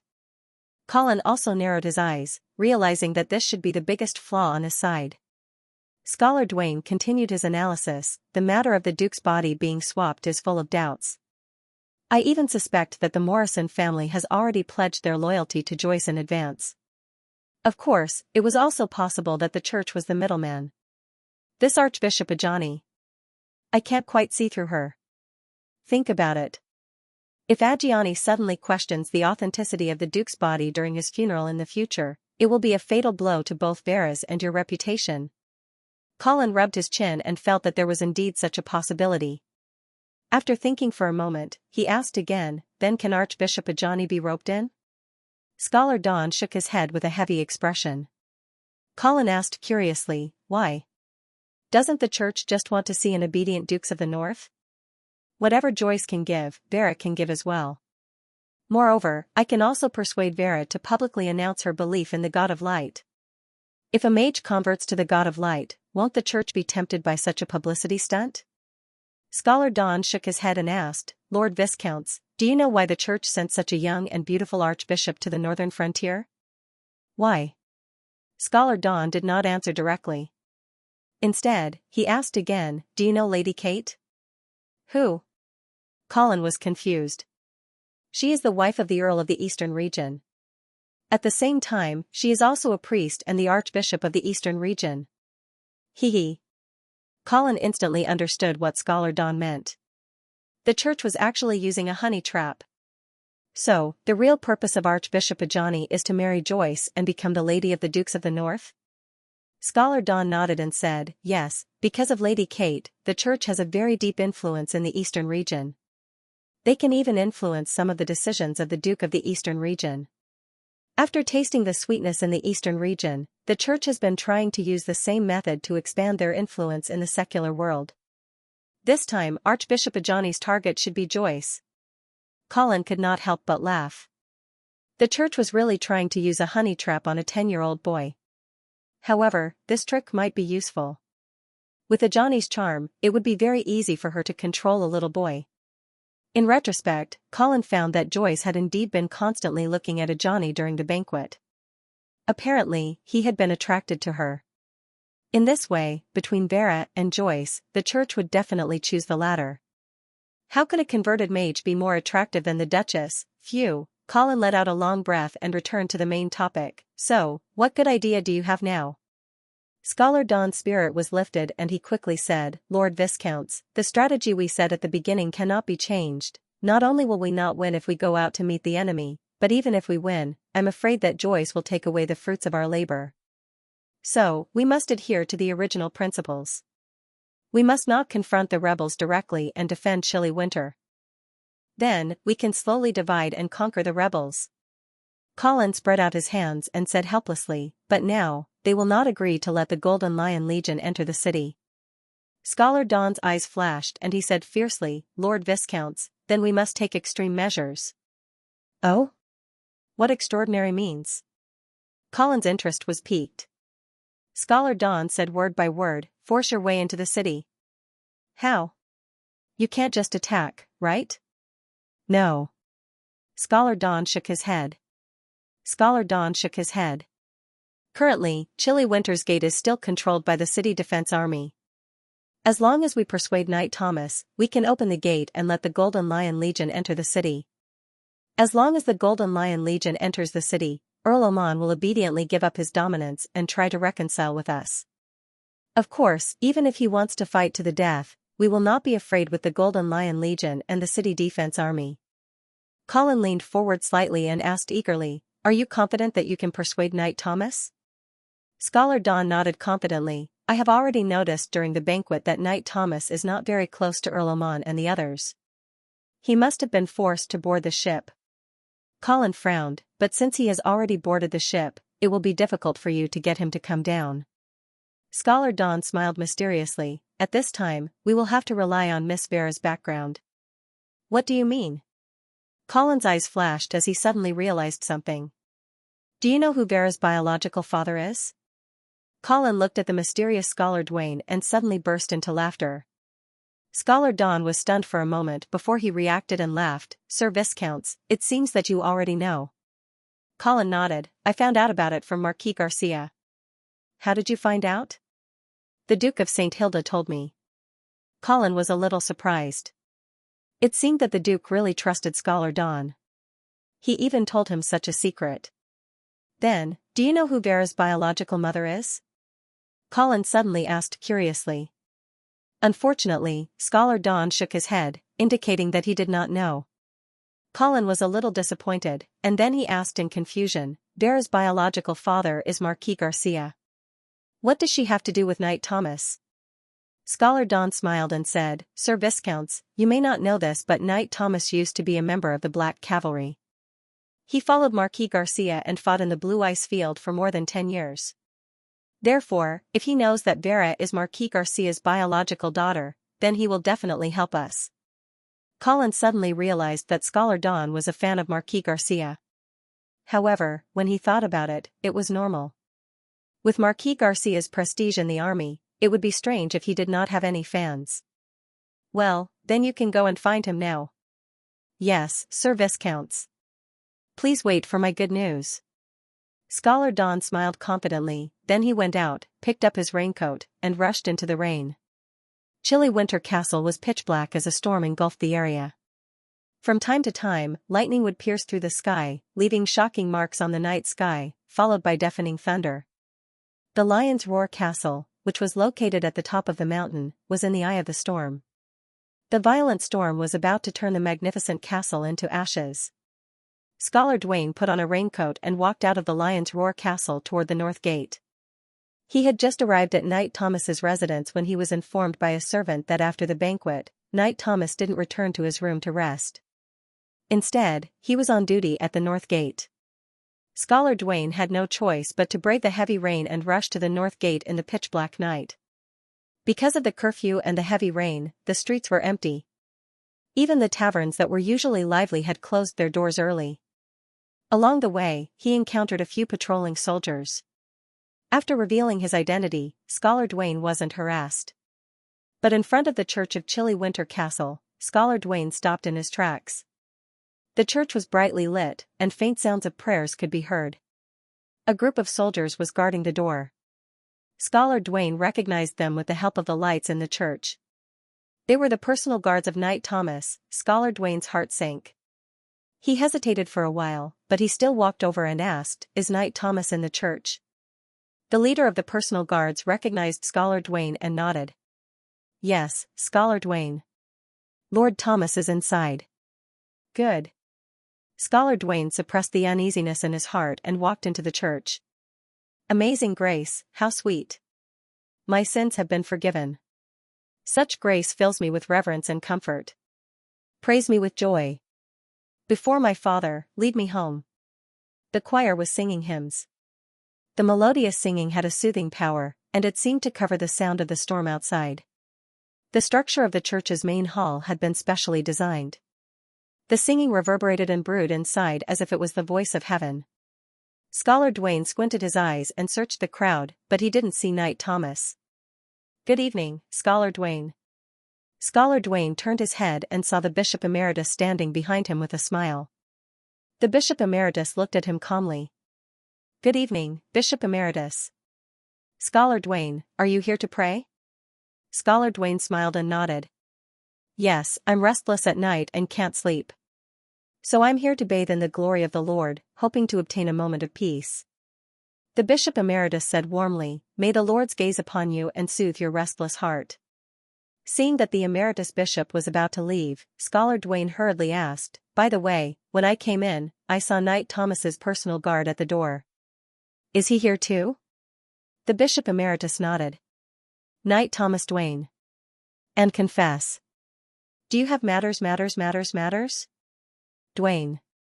I'm just asking. Alright, if you need anything else, please feel free to look for me. Dwayne. Dwayne, and Dwayne. Bye." Scholar Dwayne, and the of the scholars of Dwayne to, he, Bishop of Dwayne. Dwayne, to of. The of Scholar Dwayne, of scholar of? Colin tossed and turned in bed, unable to fall asleep. All kinds of messy thoughts were constantly emerging in his mind.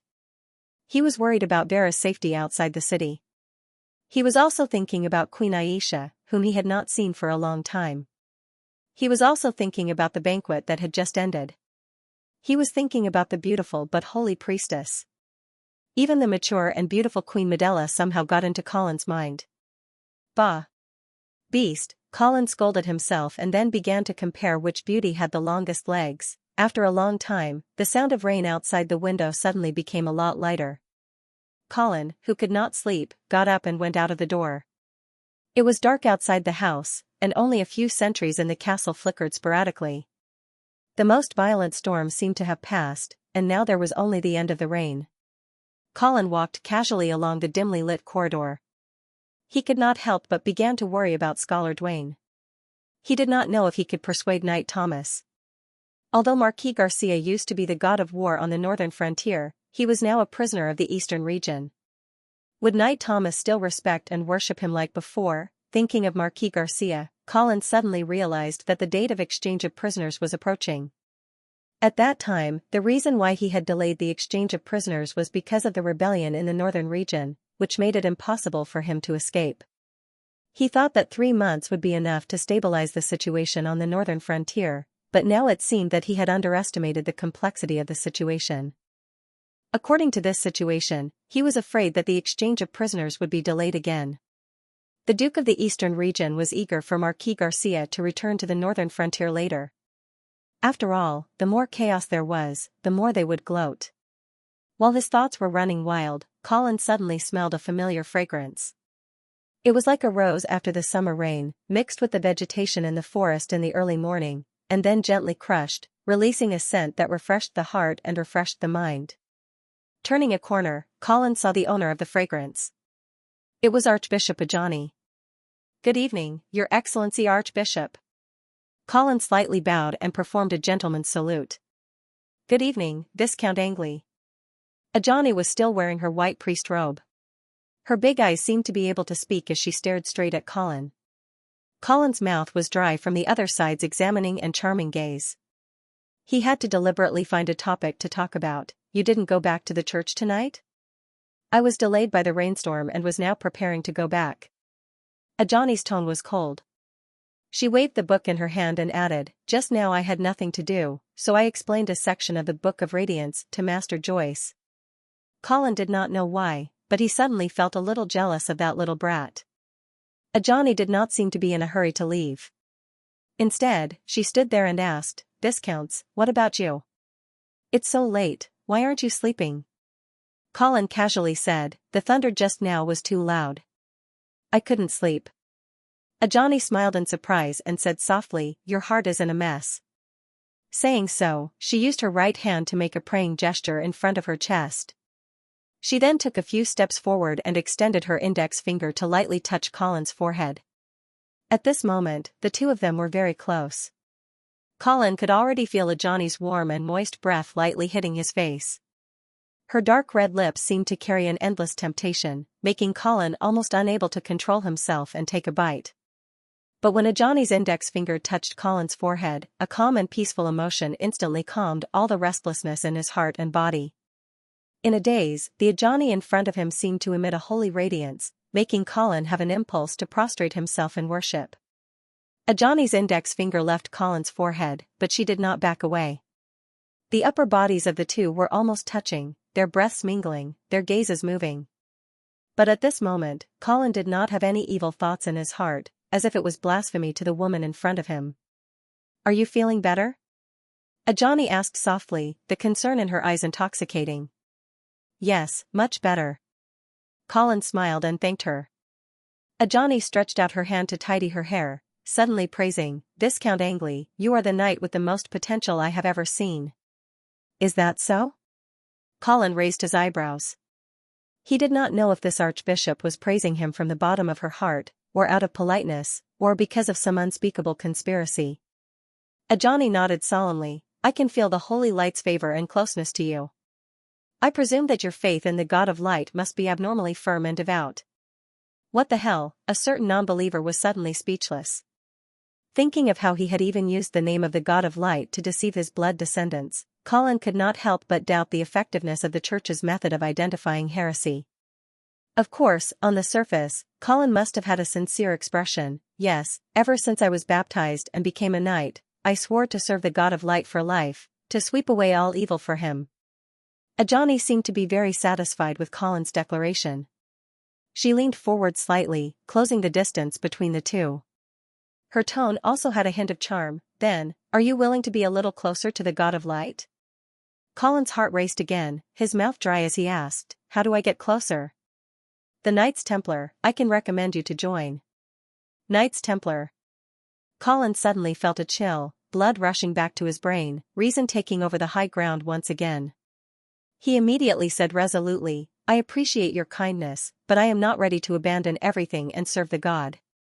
The so-called Knights Templar was the strongest armed force in the hands of the Church. It was made up entirely of knights, and had extremely strong combat power. However, to join the Knights Templar, one had to give up all worldly wealth, titles, and territory, and fight wholeheartedly for the God of light. Colin was obviously not foolish enough to do such a thing. Although Ajani was beautiful, it was not enough to make him lose his reason. "That's a pity." Ajani's brows furrowed slightly, the worry on her face making one's heart ache. "However, the God has plans for every believer. I have always felt that you should belong to the Knights Templar." "You should belong to the Knights Templar, your whole family should belong to," Colin cursed inwardly. This Ajani's last words sounded like a threat. "Then we will wait patiently for the God's arrangements." Colin smiled and took a step back, widening the distance between the two. Ajani blinked and stared fixedly at Colin for a long time. Suddenly, she pointed out, "Don't try to resist your destiny. That will only cause you to distance yourself from the God of Light." After saying this, the beautiful and bewitching Archbishop quietly left. Only a faint fragrance remained in the air, teasing Colin's heartstrings. Boom! The sudden explosion of thunder reverberated in the sky above chilly winter, waking up countless sleeping creatures. Scholar Dwayne, who was dozing off in the pew of the church, was jolted awake. He felt a violent tremor beneath his feet, as though something had fallen from a height and crashed onto the ground. Ah! A sharp cry rang out in the church, interrupting the melodious hymn. Scholar Dwayne, who had yet to recover from his shock, felt his heart skip a beat. What happened? Scholar Dwayne looked in the direction of the sound and saw that the left wing of the church was shrouded in smoke and dust. Collapsed! Collapsed! Another scream was heard. Only then did Scholar Dwayne discover that the entire ceiling of the side hall had collapsed. The church was in a mess. All sorts of screams, cries were heard, and the noise was distracting. Quiet! Don't panic! Save the people first! The voice of the emeritus bishop was heard, and everyone calmed down. Scholar Dwayne was hesitating if he should help when he saw the City Defense Army soldiers outside the church charge over in a frenzy. Lord Thomas! Lord Thomas! Looking at the soldiers who were frantically digging in the ruins, Scholar Dwayne suddenly realized that the confessional was over there. Could it be? At this thought, Scholar Dwayne couldn't remain calm and rushed over. Boom! Thunder boomed, and the rainstorm that had stopped for a while poured down again. It was as though the rainstorm would drown chilly winter. In the church, the rescuers were drenched. They moved away the rubble and found the first corpse. It wasn't Knight Thomas. Scholar Dwayne heaved a sigh of relief. The light of hope in his heart hadn't been extinguished, so he quickly went back to the rescue. Soon, they dug out 3 more corpses and the first survivor. It was a pity that Knight Thomas wasn't among them. Thomas's personal guards were also going crazy. Their hands were already bleeding from the rubble, but they still didn't stop digging. Finally, they managed to dig out their commanding officer. His corpse. Plop! Scholar Dwayne sat down on the wet ground, his eyes filled with fear. What's going on? Why did the ceiling collapse? Thomas's personal guards couldn't accept the truth. They pestered the emeritus bishop and questioned him. I'm afraid it was caused by lightning. Lightning strike? Scholar Dwayne sneered. How could there be such a coincidence? It just so happened to hit the ceiling of the side chamber of the church and killed Knight Thomas, who was confessing. Furthermore, Thomas was a knight of the 4th step. Even if he was hit by a boulder, he might not necessarily die. Scholar Dwayne did not perform an autopsy. Firstly, he did not know anything about autopsies. Secondly, it was meaningless to dwell on it. He was still one step too late. Thomas was dead. Then, his plan would be foiled. Thinking of this, Scholar Dwayne hurriedly got up from the ground and walked quickly towards the Lion's Roar Fort, ignoring the howling storm outside. Lion's Roar Fort. Colin stood in the corridor and stared blankly at the increasingly heavy rain outside. The fragrance that Ajani had left behind seemed to linger around his nose, but he was not thinking about her charming face. Instead, he was pondering over the last words she had left behind. When she said those words, Ajani appeared very confident, as if Colin could no longer escape from the palm of her hand. This made Colin feel slightly uneasy. Time passed little by little, and the uneasiness in Colin's heart grew stronger. Moreover, Scholar Dwayne had been gone for so long, but there was still no news from him. This made Colin feel even more ominous. No, I can't wait any longer. Although Colin still trusted Scholar Dwayne, he did not want to place all his hopes on him. Moreover, Colin had his own plans for entering the city this time. He still had a trump card by Count Oman's side. Asterisk rumble. Asterisk a bolt of lightning tore through the dark night, and the rumbling of thunder made one's scalp go numb.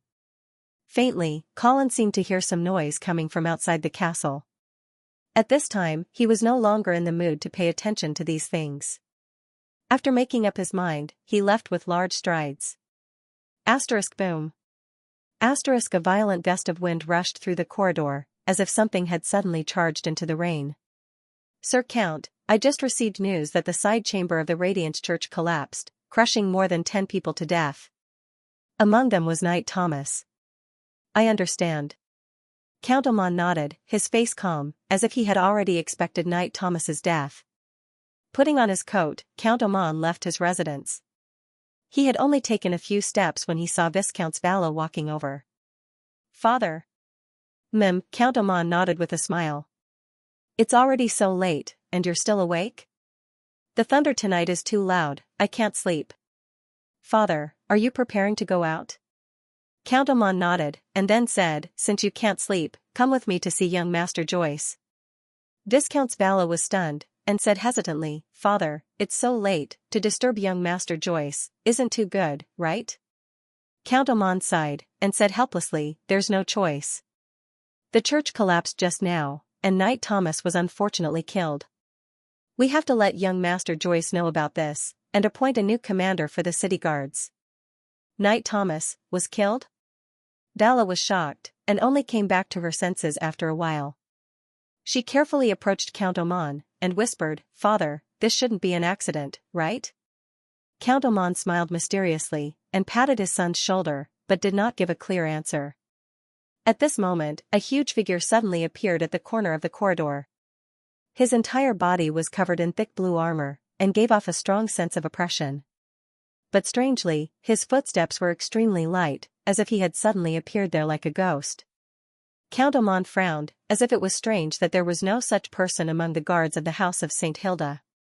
Suddenly, Count Amon felt a sharp pain in his waist. Bam.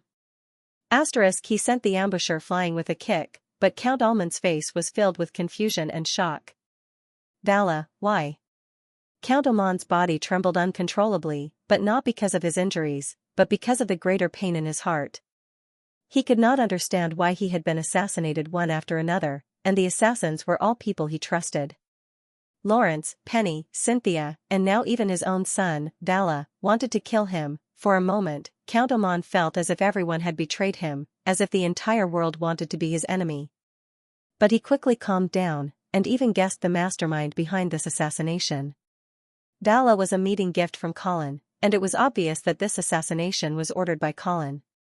Count Amon could not understand how Colin had ordered Vala to kill his own father, but he felt as if he had been caught in a trap of his own making. Perhaps this greeting gift was also a return gift. A year ago, Count Amon ordered Knight Carter to assassinate Colin in Grey Castle. A year later, Colin ordered Vala to assassinate Count Amon in Lion's Roar Castle. Perhaps this was fate. Vala slowly spat out a mouthful of blood. Count Aldman's counterattack had been quite fierce, causing his chest to cave in. However, there was not a hint of panic on his face, nor was there any regret. Instead, there was only bone-deep hatred. Because you deserve to die. Vala growled with a ferocious expression. For your own selfish reasons, you did not hesitate to invite a wolf into the house. Mother's early death, the pain I suffered in the first half of my life, the chaos in the northern frontier, and the 300,000 innocent lives in Fallen Eagle City, it was all because of you. Count Amon was stunned. He wanted to refute, but he realized that in the face of his own son's betrayal, any explanation was useless. All the schemes of the past flashed past his mind, and a trace of regret appeared, but was immediately suppressed by Count Amon. His face became resolute once more. He did not regret it. So what if everyone had betrayed him? So what if the world was his enemy? How could one not pay a price if they wanted to reach the peak of power? *TCH. Count Amon pulled out the dagger at his waist and threw it forward. In front of him, the huge blue-armored man who had suddenly appeared had already sped up. The huge shield in his hand flickered with a dark blue luster, as if he wanted to crush everything in front of him. At the same time, a red-armored man appeared behind Count Amon, but compared to the huge figure in front of him, this one was very small. However, the huge hammer in his hand made it clear that he was not an easy opponent. Count Amon quickly pulled out his sword and shouted loudly, "Let's go!" Viscount Angley. Do you dare show yourself and fight me? Boom. Boom. Boom, the massive blue-armored man approached Count Aldman, and with each step, his footsteps grew heavier. In the end, each step seemed to cause the earth to shake. His speed was also raised to the maximum. His entire body was like a cannonball that had been shot out of the barrel, drawing out a dull whistling sound in the air. The dagger that Count Aldman had thrown out seemed to have encountered an avalanche, and was instantly drowned. The few personal guards beside him looked at the giant blue armored man in front of them and did not dare to move forward. Thus, they turned around and attacked the short red armored man behind them, as if they thought that he was a pushover. Unfortunately, they soon realized that they were wrong. Bang! The giant hammer in the red armored man's hand swept out without any fancy moves, and the first guard that it hit instantly let out a painful howl. The long sword in his hand immediately shattered, and a terrifying force was transmitted through his arm, entering his body like a flood. In an instant, all his organs and flesh were crushed. Pooh! His blood pressure exploded through his blood vessels and skin, and blood spurted out from his body, filling the air with a bloody mist. The other personal guards seemed to have been scared silly by their comrade's condition, and for a moment they did not move. The red-armored man did not show any mercy. He immediately charged forward, smashing the heads of Count Aldman's personal guards one by one, as though he was smashing rats. On the other side, Count Aldman faced the blue-armored man charging at him like a cannonball. He took a deep breath, and his body began to swell. Golden holy light seeped out of his body, and the long sword in his hand condensed into a cross rune. Rumble! The golden longsword clashed with the blue shield, and an invisible sonic boom exploded in the shape of a disc. Cracks appeared on the walls and pillars of the corridor like a spider web, as if the corridor was going to collapse in the next second. Count Aldman and the blue-armored man were locked in a stalemate for 3 seconds, and then he retreated a few steps with a pained expression. The opponent's terrifying strength shocked him, but at the same time, he felt a sense of familiarity. This was clearly the mysterious person who had ambushed him a few days ago, causing the Aldman family's army to howl. No, he was not human. Count Aldman had already recognized the opponent's strength attribute. Hidden under the blue armor was clearly a troll warrior. A Tier 5 troll warrior. Even more questions arose. How did Colin get such a high-level troll warrior to work for him? But the troll warrior didn't give Count Aldman any time to think or catch his breath. He swung his shield and smashed at him again. Bang! Bang! Bang! Count Aldman did not dare to take it head-on, constantly dodging. The solid granite floor was smashed into deep pits, and the entire corridor shook as if it could collapse at any moment. The guards of the House of St. Hilda were also alarmed and were rushing over, but they were stopped by the red-armored men who had already taken care of Count Aldman's personal guards. The giant hammer swung with a terrifying force. The slightest graze would cause skin and flesh to split open, and the slightest touch would cause a skull to break. Rumble! The pillars of the promenade finally couldn't withstand the destruction and collapsed. Earl Oman had already predicted the collapse, and had rushed out in advance. The torrential rain drenched Count Aldman's entire body, and the wound on his back continued to bleed. His body's temperature and strength seemed to be draining away along with the blood, and the cold rain made the loss even faster. He had to end the battle as soon as possible. Count Aldman's heart was heavy. Boom! From the collapsed ruins, a blue figure rushed out at an extremely fast speed, drawing a straight trajectory in the air. The thick curtain of rain seemed to have been torn open, and the blue-armored man charged at Count Aldman without mercy. Holy light shield! Count Aldman held his sword with both hands, standing straight in front of him. A semicircle of light spread out from his sword. Bang! The two of them once again collided, and the falling rain seemed to boil, exploding in all directions. A vacuum sphere was formed at the center of the collision. Holy shadow descent! Count Aldman roared, his eyes turning pure gold, cold and without a shred of human emotion or reason. Large amounts of golden holy light surged out from his body, gathering on the sword in his hand. The sword flashed with a blinding golden light, illuminating the dark night sky. The guards of the House of St. Hilda who had rushed over felt their vision being filled with gold, and could not see anything. A vast aura spread out, as if wanting to cleanse the world of all evil. Chi! A golden sword light flashed. Night fell once more, and the rain continued to wreak havoc. Everything returned to normal, as if that destructive golden light was just an illusion. But reality proved that it was not an illusion. With a crisp sound, the blue-armored man's huge shield was split in two, and even his entire right arm was severed, falling to the ground. But strangely, no blood spurted out from the wound. Even the armored man stood there in a daze, completely unaffected by the injury. It was as if it was not his arm that had been cut off. Just as Count Alman was puzzled, the blue armored man moved again. His remaining left hand pulled out a long blade, and he actually slashed at Count Alman again. Count Alman felt his heart go numb. Was this troll warrior crazy? Having just used his ultimate move, Count Alman felt his entire body go soft, and the wound on his back was still throbbing with pain. Who dares to behave so atrociously in the Lion's Roar castle? At this moment, a loud voice could be heard from afar. Count Alman's expression immediately turned from despair to ecstasy, because he could tell that it was the captain of the guards of the Lion's Roar castle, Knight Chester. That was also a knight of the fifth step. Count Alman was about to shout, but the blue armored man's sharp blade forced his words back into his stomach. However, his mind relaxed. The blue armored man in front of him was much less threatening now that he had lost an arm. He only needed to wait for Knight Chester to arrive. As for the other red armored man, he was currently being held back by the guards of the House of St. Hilda. No, Count Alman's heart skipped a beat, because he saw that the red armored man had already shaken off the guards, and was rushing towards him. Count Alman did not dare to be careless, and immediately forced the blue armored man to retreat with his sword, before rushing towards Knight Chester. At this moment, Count Alman suddenly felt a strange gust of wind above his head. Raising his head, he was shocked to find that a large figure was right above him. The shadow of a 12-meter-long bat wings completely enveloped him. Count Alman stabbed out with his sword, but the opponent nimbly dodged it. Then, a pair of steel-like hands reached out from above, grabbing Count Alman's shoulders. Poochie. The 10 fingers were like knives, piercing deeply into Count Alman's shoulders. Bang. The blue armored man caught up from behind, and used the back of his blade to smash Count Alman's waist. With an ear-piercing sound of bones breaking, Count Alman's spine was completely broken. Ah! Count Alman let out a painful howl. Chester. Save me.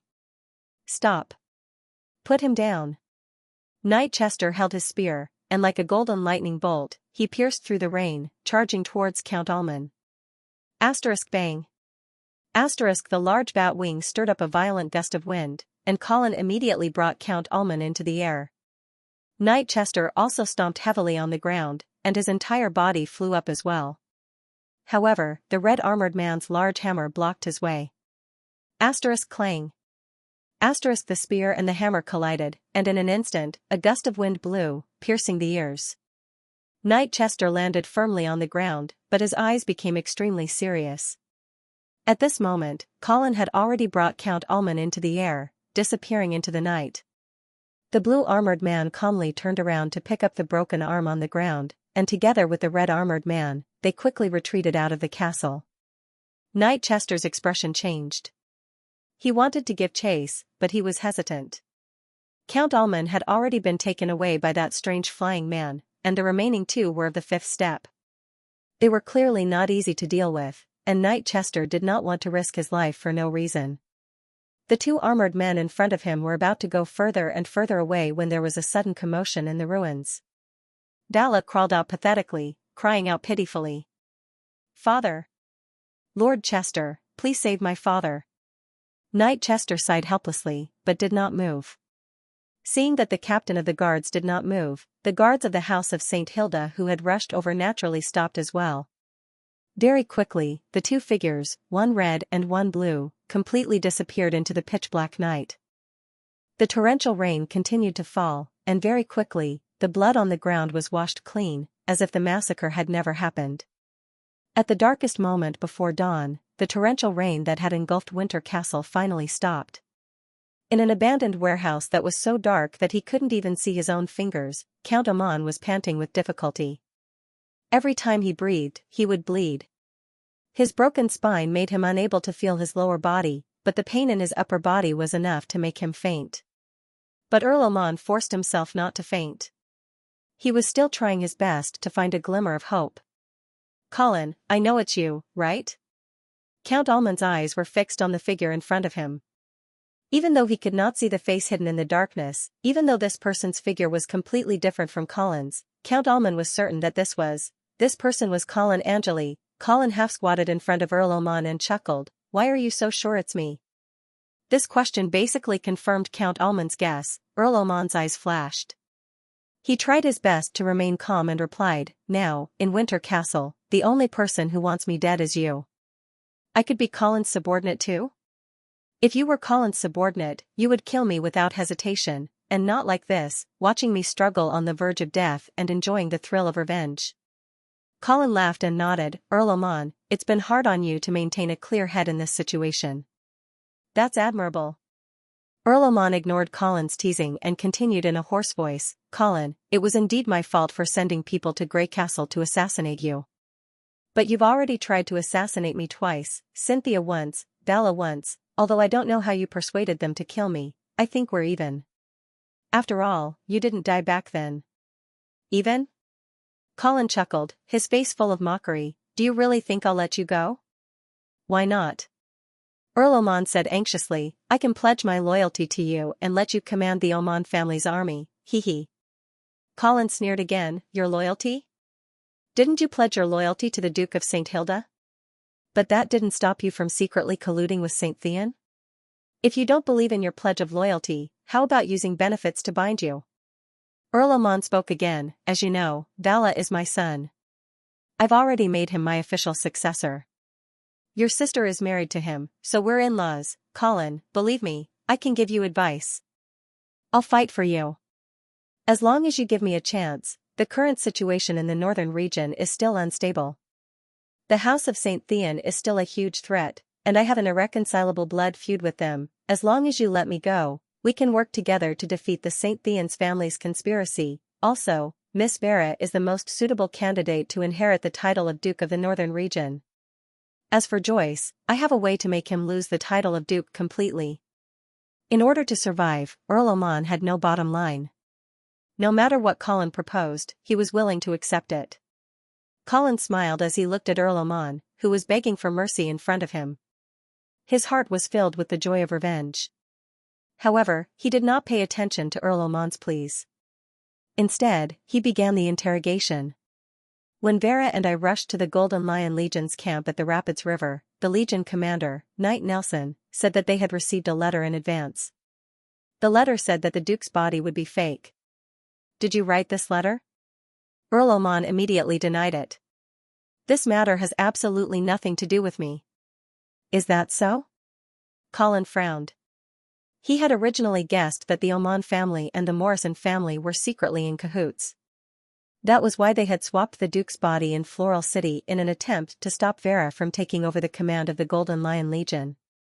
Could it be a conspiracy by the St. Thean family? Originally, Colin had thought that the Morrison family was loyal to the House of St. Hilda and would not be roped in by the St. Thean family. However, it seemed that this was not the case. When Earl Oman heard this, he said helplessly, "At that time, I had already broken off relations with the St. Thean family. I really did not know whether this letter was a conspiracy or not. However, Mr. Oman values you very much. If he knew that you and Vera were trying to control the Golden Lion Legion, he would definitely try to stop you." Perhaps worried that such an answer would not satisfy Colin, Earl Oman quickly followed up with another question.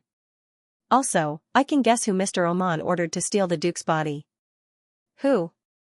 Earl Oman did not answer directly. Instead, he asked, "Did you stop at Floral City on your way to the Rapids River?" "Yes. That's right," Earl Oman said firmly. "It must be the Morrison family who swapped the Duke's body." Colin's eyes flashed. From the beginning to the end, he had not mentioned the Morrison family. Therefore, for Earl Oman to be able to guess this, he must know something. "Why are you so sure that it was the Morrison family who did it?" Colin quickly asked. "Do you think that it is impossible for the Morrison family to betray the House of St. Hilda?" Earl Oman asked. "There is no such thing as absolute loyalty in this world. I just think that the Morrison family and the House of St. Hilda have been married for so many years that they have almost become a side branch of St. Hilda. Their interests should be aligned with St. Hilda's. It would be difficult for the St. Thean family to instigate them." Earl Oman laughed coldly and asked, "Then do you know the history of the Morrison family?" This question obviously stumped Colin. He flipped through the memories of his predecessor and did not find any useful information. The son of a baron from the countryside was indeed ignorant. Tell me about it. Colin ordered with an indifferent expression. Earl Oman of course did not dare to mock Colin's ignorance and hurriedly explained, actually, the Morrison family was not originally the ruler of the northern frontier. They only moved here 500 years ago. And before that, their territory was in the east. East? Colin suddenly understood. That's right. Earl Oman nodded. More accurately, it was the east northern frontier. The so-called east northern frontier was actually a name from 300 years ago.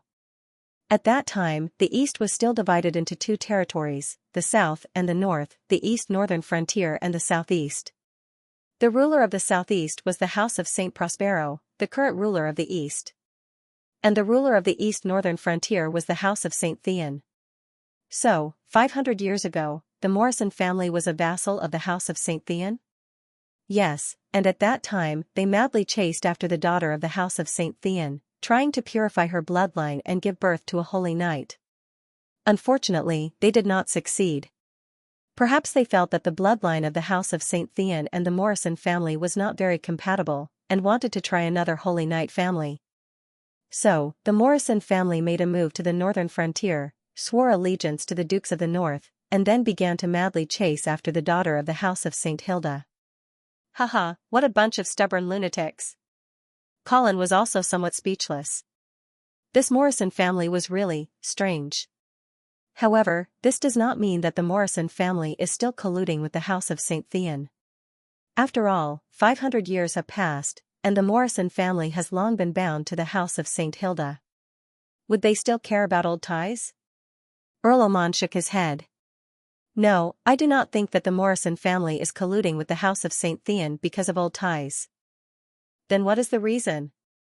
Earl Oman's gaze was serene as he slowly said, Viscount Angley, you may not know this, but this is not the first time the Morrison family has stolen the body of a holy knight. Oh? Colin's heart skipped a beat, and he hurriedly asked, have they stolen it before? Yes. When they were in the northern frontier, they tried to steal the body of a holy knight from the House of St. Theon.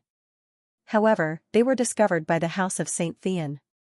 After paying a painful price, the House of St. Theon let them go, but they expelled them. This is another reason why they moved to the northern frontier. So, when you passed by Floral City with the Duke's body, the Morrison family could not resist the temptation of the holy knight's body. Colin came to a sudden realization. He now understood that the Morrison family had no concept of loyalty. Their family mission was to find out the secret of the holy knight's bloodline, so that their descendants could produce a holy knight, but then, Colin had another doubt. How do you know that the Morrison family tried to steal the body of a holy knight from the House of St. Theon? This information should not have been made public, right? Indeed, if this information was made public, the Morrison family would definitely be hated by everyone. The northern frontier would also not accept a family that desecrated the body of a holy knight. I saw this record in the House of St. Theon's ancient books, Earl Oman explained. Mr. Chong placed the House of St. Theon's library in Fallen Eagle City. At that time, I thought it was because he trusted me, but now that I think about it, it should be to educate his own son, Lawrence. Colin stared blankly for a moment, clearly shocked by this news. Lawrence was actually Penny and Mr. Chong's son. Well, Colin observed a moment of silence for the cuckold. Do you have anything else to ask? Earl Oman asked carefully. Colin shook his head, his eyes gradually turning cold. Count Almond seemed to realize that something was amiss and hurriedly shouted, Wait, Colin. Don't kill me. I have a copy of the Duke of St. Hilda's will in my hands. Will? Colin was stunned. Yes. Moreover, this will clearly states that Miss Barra will inherit the position of the Dukes of the North. Earl Oman had no choice but to throw out a piece of important news in hopes of survival. As expected, Colin fell into deep thought. After a long while, he coldly said, Where is the will? Let me see. Earl Almond heaved a sigh of relief. Colin's attitude made him understand that he finally had a bargaining chip in his hands. Of course, I can't give you the will now. You should understand the reason. Colin certainly understood that the other party was worried that he would go back on his word after receiving the will, so he asked, Then how can you prove the authenticity of this will? how do I know that you didn't just make it up? The will was shown to me by Butler Drindon. At that time, Knight Lewis and I had just arrived at the Lion's Roar Castle and had not confirmed Butler Drindon's position, so I deliberately threw the will into the fireplace and destroyed it in front of him.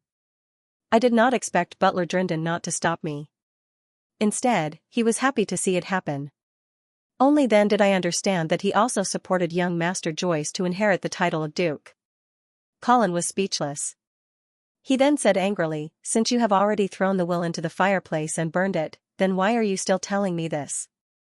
"No." Earl Almond quickly shook his head. "I only threw a fake will in. The real one had already been swapped when I turned around and walked towards the fireplace." Colin looked at Earl Almond suspiciously. Obviously, he was doubting whether the other party had such a trick. "Trust me, this is not difficult at all."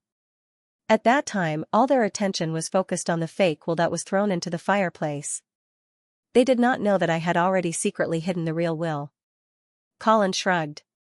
It was not clear whether he believed Earl Almond's nonsense. He then asked another question. "Then, why did you hide the real will? Don't you want Joyce to inherit the title of Duke? Shouldn't you want to see this will that is beneficial to Vera be burned?" Earl Almond laughed and said, "Colin, if it were you, would you burn such a wonderful handle?" Handle? Colin suddenly understood. The so-called handle was, of course, Joyce's handle. If Joyce succeeded to the position of Dukes of the North in the future, then this will would be proof that he had obtained the position wrongly. With this will in hand, Count Oman would be able to control Joyce better. Understanding this, Colin couldn't help but admire the Earl's insidiousness. No matter who it was, he was always on guard. But that was to be expected. Based on Earl Oman's behavior, he had no sense of loyalty and was an ambitious man who only cared about his own interests. It was indeed possible to hide the real will. "I'm sorry, Count Oman. If I don't see this will with my own eyes, I won't believe it," Colin insisted. Earl Oman sighed and said somewhat helplessly, "How about this? I can give you the will, but you have to give me something in exchange." "What is it?" "The right to command the Golden Lion Legion." "Haha, you really dare to dream," Colin sneered. Earl Oman quickly explained, "With this will, Joyce has completely lost the right to compete with Vera for the right to inherit the position. The right to command the Golden Lion Legion is not important to you. However, I need this army to ensure that I won't become an abandoned chess piece. How about it? This condition is not a loss for you." Colin laughed and said mockingly, "Earl Oman, I think you might be mistaken about something." "What?" Earl Oman was a little stunned. Colin slowly approached the paralyzed Earl Oman and said in an extremely cold tone, "That will is actually not that important to me."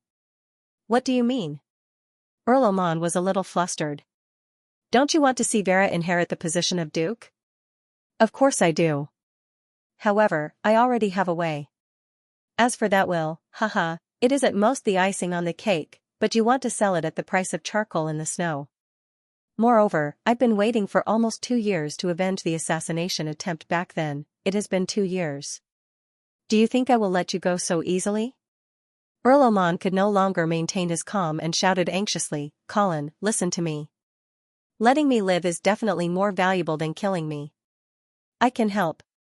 Crack, Colin twisted the other party's neck and said softly, "But I think you are more valuable when you are dead."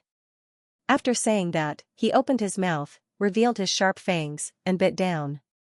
Gulp, gulp, the rain stopped, the wind stopped, and even a corner of the moon peeked out from the clouds, shining its cold light on the ground. In the old warehouse, Colin raised his head from Earl Oman's corpse. Phew, he let out a long sigh of satisfaction and a look of enjoyment appeared on his face. Count Oman's corpse had already been completely sucked dry, and it looked extremely terrifying. Colin's body heated up again. Fine sweat and blood seeped out of his skin. Bang bang bang, his heart was beating violently, as if it would break free from his chest in the next second. The violent blood flow in his body surged violently, almost bursting his blood vessels. Fortunately, with the experience of the last promotion, Colin was now mentally prepared for the drastic changes in his body. Even the burst of pain seemed to have become a strange pleasure. Starting from the Transcendent, rank 4, level, Colin found that the requirements and process for the advancement were very different from before. Before he reached the fourth step, he only needed to consume 1 or 2 liters of the blood of high-ranked knights to advance.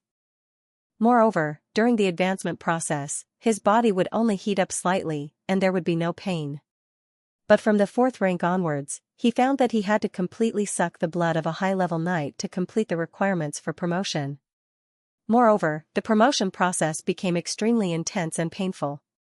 Bang! With a ferocious expression, Colin punched the ground, and spiderweb-like cracks instantly spread in all directions. His body began to swell again, and countless fine blood droplets formed mysterious patterns on his skin. Violent power filled Colin's body, and he could not help but want to vent it. Bang! Bang! Bang! After a few punches, the ground began to shake as if there was an earthquake. Countless cracks had already appeared in the dilapidated warehouse.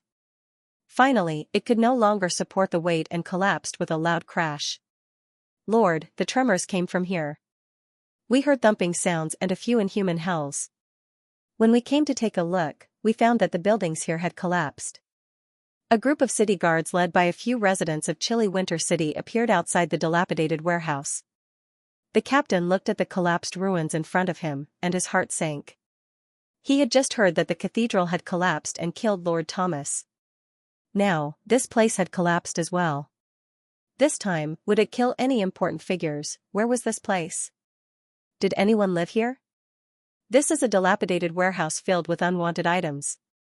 I don't think anyone lived here. Why are you in a daze? Hurry up and clear the ruins. See if there's anyone below. Yes. This group of city guards and residents worked until dawn. When the first glimmer of dawn illuminated the ruins, they finally dug out 2 corpses from within. To be more precise, it was a corpse and a head. My lord, that head seems to be Earl Oman's. What? The captain was shocked. His worst fears came true. What happened in chilly winter castle last night? Why did so many important figures die? Why is there only a head? What about the other parts of the corpse? I don't know. We searched the ruins, but we didn't find any other parts of the corpse. The captain's expression was grave. This could only mean that before Count Oman was buried under the rubble, he had already died, and his head had been cut off. What about the other corpse? Whose is it? I don't know. I can only see that it's the corpse of a dwarf. Dwarf? The captain stroked his chin and ordered, collect the corpses. We'll report to Xianxia Fort. Yes. So, the ones who tried to assassinate Earl Oman last night were the dwarfs? Joyce's childish voice echoed in the meeting hall of the Xianxia Castle. The captain of the House of St. Hilda's Guards, Knight Chester, replied respectfully, Young master, there was indeed a dwarf warrior who fought with me last night, but I don't think it was this corpse. Why? Faced with Joyce's stupid question, Knight Chester had no choice but to patiently explain. Young master, to be able to fight with me without losing, the other party was at least a 5th-grade warrior. How could a 5th-grade warrior be crushed to death by a collapsed warehouse? Oh. Joyce nodded.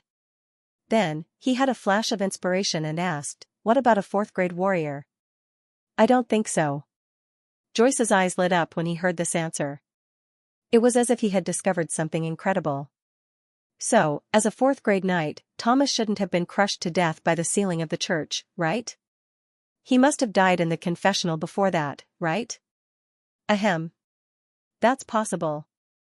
Knight Chester was a little embarrassed. For a moment, he didn't know whether to praise Joyce for being smart or call him stupid. Helpless, he could only look at Butler Dington. He was probably saying, don't make me clean up your mess, then we should examine the body of Knight Thomas and find out what the cause of his death was. Joyce, the clever one, exclaimed. Just as he was about to explain himself, he saw a tall figure walking in through the door. You're right. You're right. You're right. You're right. Then, Archbishop Akani's languid and bewitching voice sounded. Young Master Joyce, Knight Thomas was indeed crushed to death. A huge rock with a sharp edge happened to fall on his head, resulting in this misfortune. Sister Ajani. Joyce immediately jumped down from his seat and held Ajani's hand affectionately.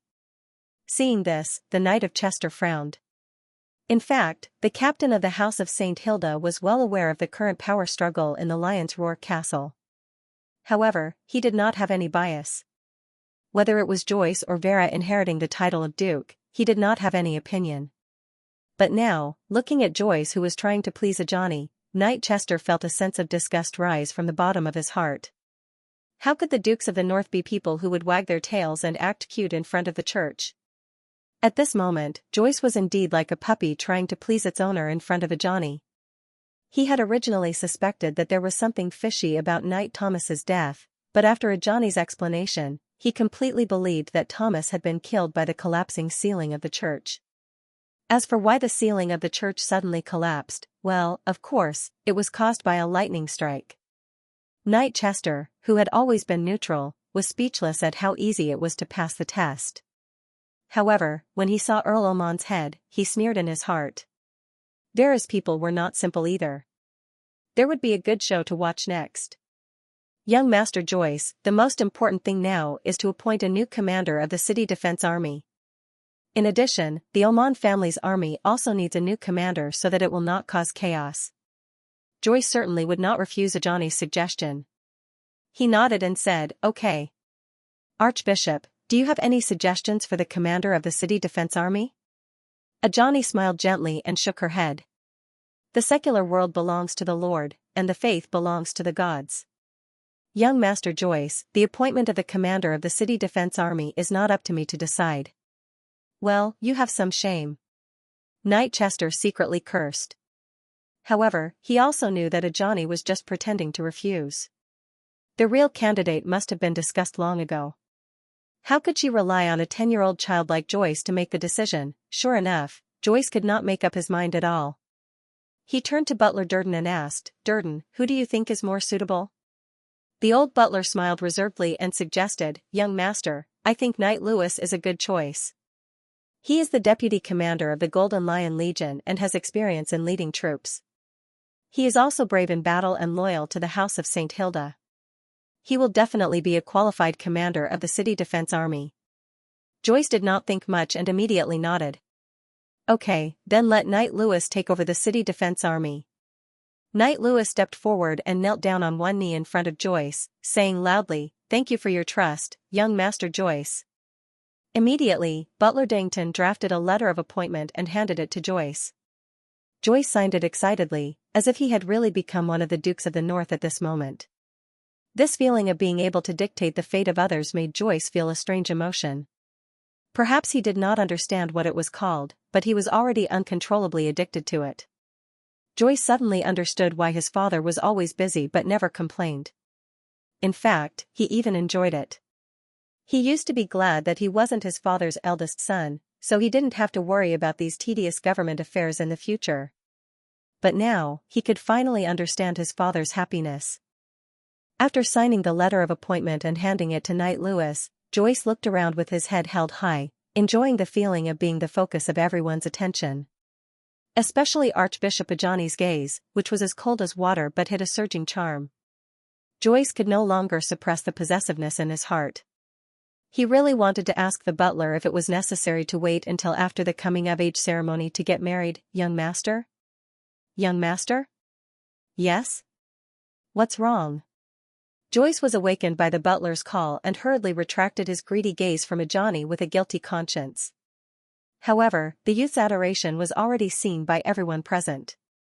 Some were happy to see it, while others frowned. "Count Oman has unfortunately been murdered. We have to catch the culprit as soon as possible. Of course, more importantly, we have to appease the soldiers of the Oman family in the city," Butler Dangton suggested again. "Oman family." Joyce muttered to himself for a moment before looking around the meeting hall. "Why don't I see Viscount Vala?" Butler Dangton immediately explained, "I have already sent someone to inform Viscount Vala of the Count's death, and have also invited the Viscounts to the meeting hall for a discussion. But for some reason, he has yet to appear." "Are you injured and unable to come?" Joyce asked. Knight Chester replied, "Young master, Viscount Vala was indeed injured in last night's attack, but from what I can see, his injuries are not serious. Then send someone to hurry him. Joyce's face began to show impatience, as if his authority was being challenged. Yes.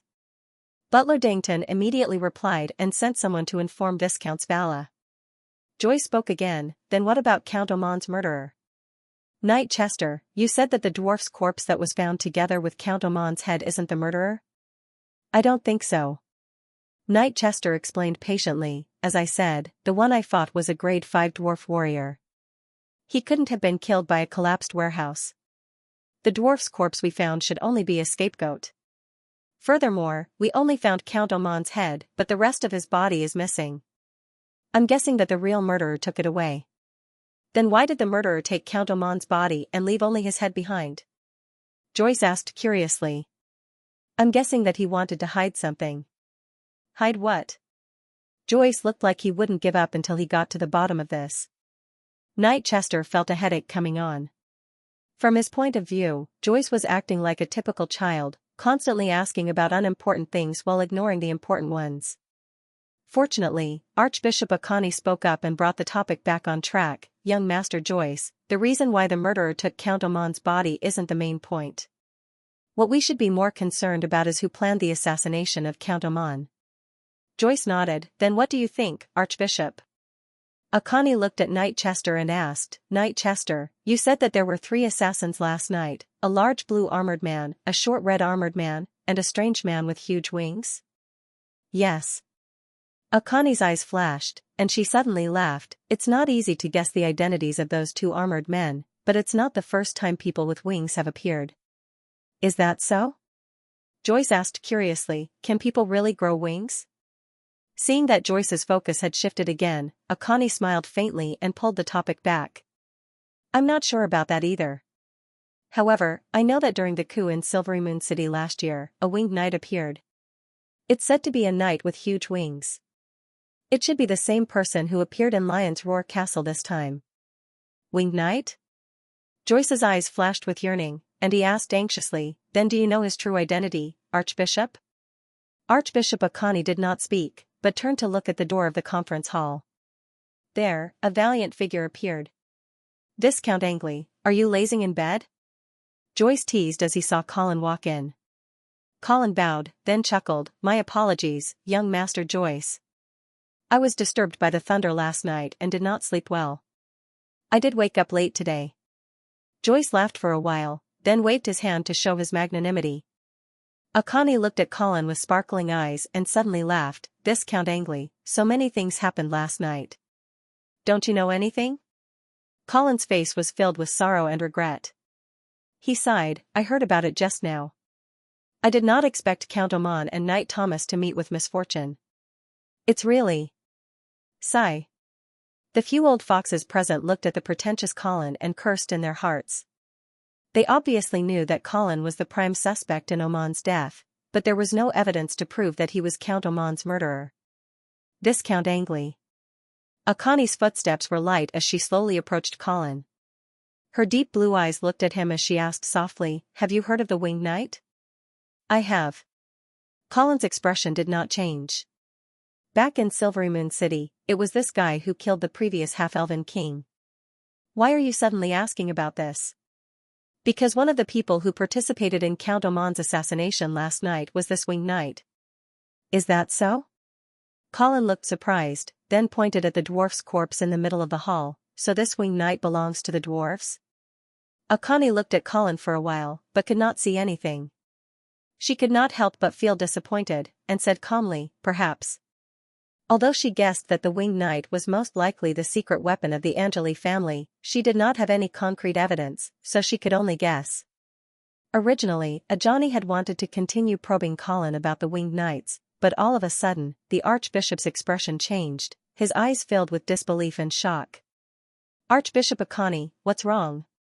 It was the first time Joyce had seen Akani lose her composure. At the same time, a strong sense of jealousy rose from the bottom of the little boy's heart. The goddess in his heart had actually lost her composure for another man. Colin furrowed his brows. The gaze of the mysterious archbishop made him feel uneasy. A moment later, Akani asked in surprise, you've advanced to the Fifth Order? Colin shivered slightly. Clearly, he did not expect the other party's senses to be so strong. Under normal circumstances, if a professional did not enter a combat state, it would be very difficult to see his strength attribute and rank. However, Colin had just advanced to the fifth order and was unable to control the holy light energy in his body. That was why some of it leaked out. He didn't expect Johnny to notice it. It seemed that this was not an archbishop who relied solely on his pretty face to reach his position. Yes, I was inspired by the mighty power of the God of Light last night and advanced. Colin had no intention of deliberately hiding his strength. Seeing that Johnny had already seen through it, he openly admitted it. For a moment, everyone in the meeting hall looked at Colin in a different light. A Fifth Order knight, and such a young Fifth Order knight. Many people even began to recall the holy knights in the history of the Empire of Light. When they were at Colin's age, they might not even have reached the Fifth Order. Johnny stared fixedly at Colin, waves of emotion surging in her heart.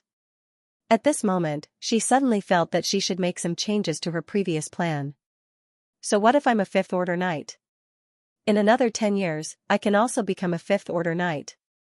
Joyce's young voice broke the silence in the meeting hall. This little boy was clearly unable to accept that Colin had become the focus of everyone's attention.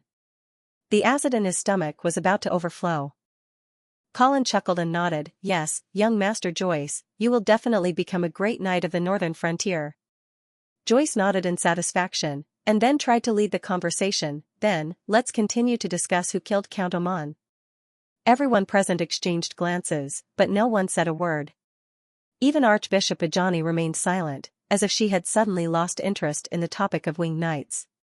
Seeing this, Colin coughed lightly, pointed at the dwarf's corpse, and said matter-of-factly, "Isn't it a dwarf?" Everyone was silent.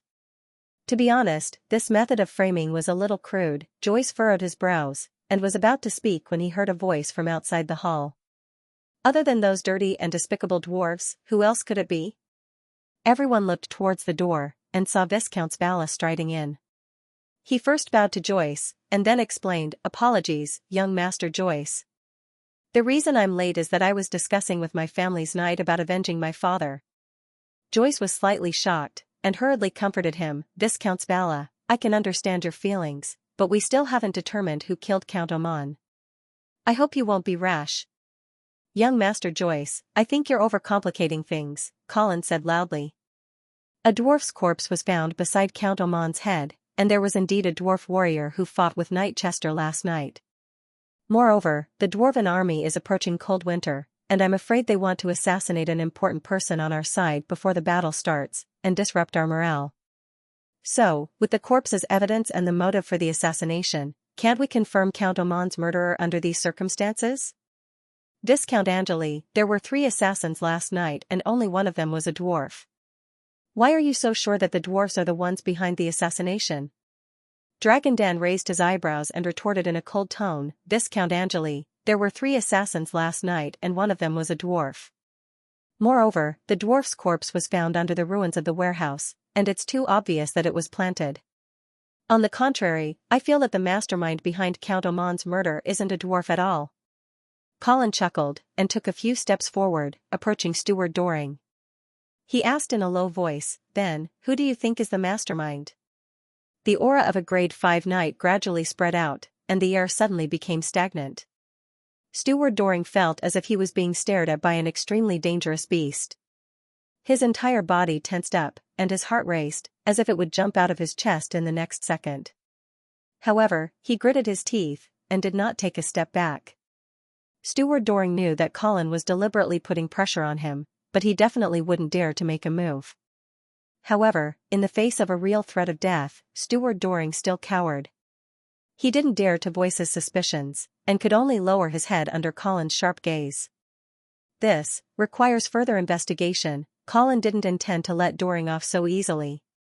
"Steward Doring, with such irrefutable evidence before us, why are you defending the dwarves? What are you trying to do?" Steward Doring wanted to explain.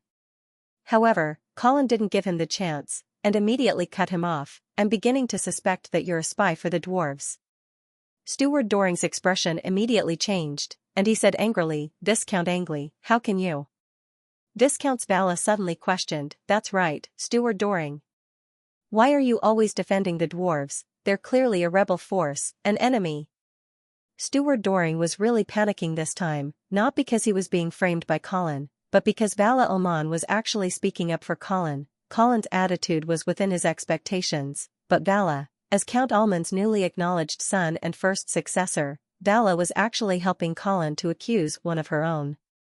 Not only was Drindon dumbfounded by her betrayal, but Joyce, Akani, Lewis, and the others were also looking at her in surprise. They also realized the seriousness of the matter. If the Oman family sided with Vera, then, just as all kinds of thoughts flashed through everyone's minds, Colin directly made his move. He charged forward, and the knight's sword in his hand drew a silver light in the air. Whoosh, blood splattered everywhere. When everyone came back to their senses, Steward Doring's head was already in Colin's hand. "Who? Colin.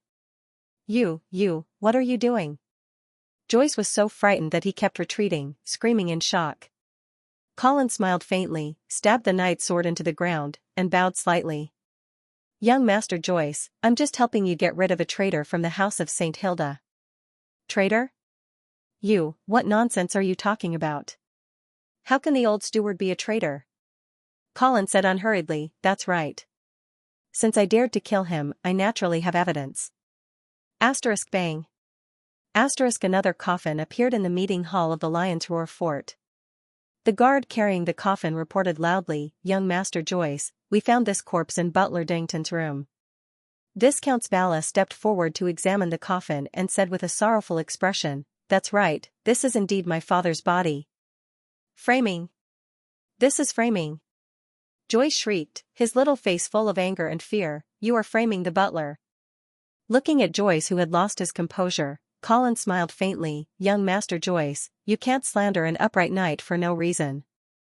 Knight Lewis immediately stood up and questioned, "If Butler Dington really plotted to kill Count Oman, why would he deliberately hide the other party's corpse in his room?" Colin seemed to be prepared as he explained unhurriedly, "Because he wanted to find something on Count Oman's body." "What is it?" "The Duke of St. Hilda's will." "Will?" For a moment, everyone cried out in shock.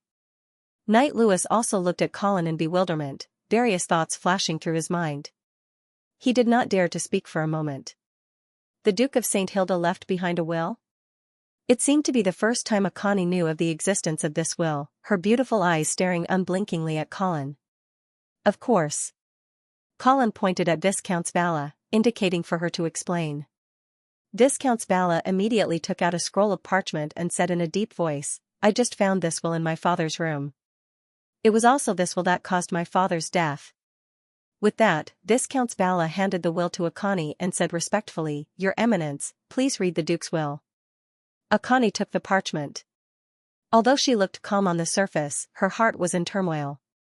Even if she had not read the contents of the will, she could already guess what was written in it. Seeing how fearless Colin and Vala were, this will definitely make Vera the heir. Moreover, Colin and Vala's performance just now made Akani realize a cruel fact: the Oman family was already on Vera's side. This was the most fatal. The Oman family's betrayal meant that Joyce's faction had completely lost control of Winter City. There was still the Golden Lion Legion loyal to Vera outside the city. Under such circumstances, even if the city defense was still in Joyce's faction, they would not be able to cause any trouble. That was why Colin dared to kill Butler Dington in front of everyone and unscrupulously framed Butler Dington. Once one had absolute power, one would have the right to speak. It was like a country holding a tube of detergent could claim that another country had weapons of mass destruction. What was important was not the authenticity of the evidence, but whether or not one had the ability to shut the doubters up. Now, Colin now. Akani's heart was heavy. She knew that she had to make a new choice. She slowly unfolded the parchment.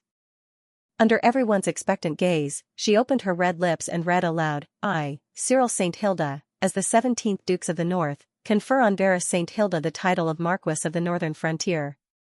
After my death, she will inherit the position of Dukes of the North and wield the authority of the Northern Frontier. She will inherit the glory of St. Hilda. Impossible. This is impossible." Joyce's sharp and childish voice rang out again. There was no longer any arrogance in his voice. Instead, it was replaced by endless fear and anger. I don't believe it. I am father's first heir. How can father let Vera inherit the position of duke? Let me see, let me see. Joyce stretched out his trembling hand and asked to see the will with his own eyes. However, Akani ignored his request and said lightly, "This is indeed the handwriting of the Duke of St. Hilda. There is no problem with the badge." This represented the church's acknowledgement of the validity of the will. Colin smiled. This beautiful archbishop's ability to take advantage of the situation was very skillful. However, her understanding of the situation also saved him a lot of trouble. Let me see, I want to see. Joyce was still shouting unrelentingly. However, Akani did not seem to hear his request at all. She kept the will and handed it back to Viscount Svala. Viscount Svala also ignored Joyce and kept the will close to her body. Joyce was completely ignored. You. The little boy's face turned red. His body began to tremble, and his eyes were filled with disbelief and fear. This young child had experienced the bitterness of the hypocrisy of the world prematurely. However, no one present had the time to care about the mental health of a child, especially after the child had lost the halo of being the Duke's heir. Viscount Svala continued to explain, "Father told me that when he arrived at Winter Castle 3 days ago, Butler Dington found him and showed him this will. However, the butler did not take out this will to execute it. Instead, he wanted to destroy it completely and help young Master Joyce ascend to the throne. Therefore, father pretended to help the butler destroy this will, but in fact, he secretly replaced it and hid the real will." Knight Lewis was also present at that time, and he can testify. Everyone's eyes instantly focused on Knight Lewis. At this moment, Knight Lewis also understood that the situation was hopeless. The Oman family's betrayal had made it impossible for Joyce to ascend to the throne. Moreover, the will was not destroyed. At this moment, Knight Lewis even suspected that Count Oman had been playing a spy all along. Could it be that the Oman family had always supported Vera? Had he been fooled from the beginning? Knight Lewis fell into deep fear and confusion. Faced with Vala's questioning, he hesitated for a moment before nodding and admitting the truth of the matter. With Knight Lewis's approval, Viscount Svala became more confident and continued to speak. The moment father saw the Duke's will, he had already decided to support Miss Vera. However, Butler Dington insisted on helping young Master Joyce ascend to the throne. He even claimed that he had already united the various forces in the city to force father to join them. Father had no choice but to pretend to agree. However, when Viscount Angley entered the city on behalf of Miss Vera, father immediately formed an alliance with him and wanted to lead the family army out of the city to fight against the rebels with the Golden Lion Legion. However, Butler Dington saw this as a betrayal, so he secretly contacted the dwarves and arranged for an assassin to kill father cruelly. After killing father, Dington wanted to find the will on father's body. That was why the assassin left father's body and only took father's head to leave Lion's Roar Fort to report back. However, what they did not know was that father had been hiding this will in his room. After listening to Viscount Svala's story, everyone present fell into silence for a moment. It seemed that everything about Earl Oman's death had a reasonable explanation, but whether this explanation was the truth was not that important anymore. They all understood that Viscount Svala's story was just a high-sounding excuse. The real factor was Vera's crushing military strength. Therefore, when Viscount Svala decided to side with Vera, the situation in Winter City was already set. Butler Dington had to be a traitor, not because of the truth Viscount Svala just said, but because of the Oman family's army and the Golden Lion Legion outside the city. Colin coughed lightly and said righteously, "Dington colluded with the rebels to murder Earl Oman. His crime is punishable by death. Does anyone have any objections?" His gaze swept across the faces of everyone present. Joyce was already in a daze after such a huge blow. He stood there motionless as if he had lost his soul. Knight Lewis had already lowered his head. At this moment, he was only thinking about how to save his life. Knight Chester had always maintained a neutral stance, so he remained silent at this moment. As for Archbishop Ajani, after meeting Colin's gaze, she smiled and nodded. "Yes, Viscount Angeli, I agree with what you did," Angeli said in a low voice. Colin also smiled with satisfaction. "It is my honor to receive your recognition, Archbishop." However, I still hope that you can find someone to repair the church and not let the tragedy of Knight Thomas happen again. These words meant that Knight Thomas was indeed killed by the collapsed church. It was Colin's repayment for Ajani's change in stance. Ajani also understood the meaning behind Colin's words, and the smile on her face became even brighter. Colin's action of returning the favor made her understand that he was someone she was willing to cooperate with. In this case, it was acceptable for Vera to become a duchess. Viscount Angley, don't worry. We will definitely reinforce the church and not let such an accident happen again. Now, let's welcome Miss Vera into Winter City as soon as possible. As you wish. Kacha, kacha. Amidst the dull sound of gears turning, the gates of Winter City slowly opened. A messenger galloped out on a fast horse towards the Golden Lion Legion's camp outside the city. Not long after, the Golden Lion Legion began to assemble and slowly move towards the open gates. At the same time, the people in the Lion's Roar Castle had also arrived at the city gate to welcome them. Colin and Archbishop Ajani stood side by side in the front row of the welcoming team, while Joyce did not appear at all. The young third son of the Duke obviously could not bear the upheaval of falling from heaven, and he had already given up and gone into hiding. Of course, at this time, no one paid any attention to the third son of the Duke. Unless there was a miracle, he was destined to miss out on the position of Dukes of the North. Viscount Angley, Miss Vera has not been baptized yet, right? Ajani suddenly asked. Colin tilted his head slightly and looked at the beautiful Archbishop who was bathed in the morning light. He smiled and said, if I remember correctly, the Lord's law does not explicitly state that only baptized knights can inherit the title, right? Of course not. Ajani smiled faintly, and her perfect side profile suddenly bloomed with a charming radiance.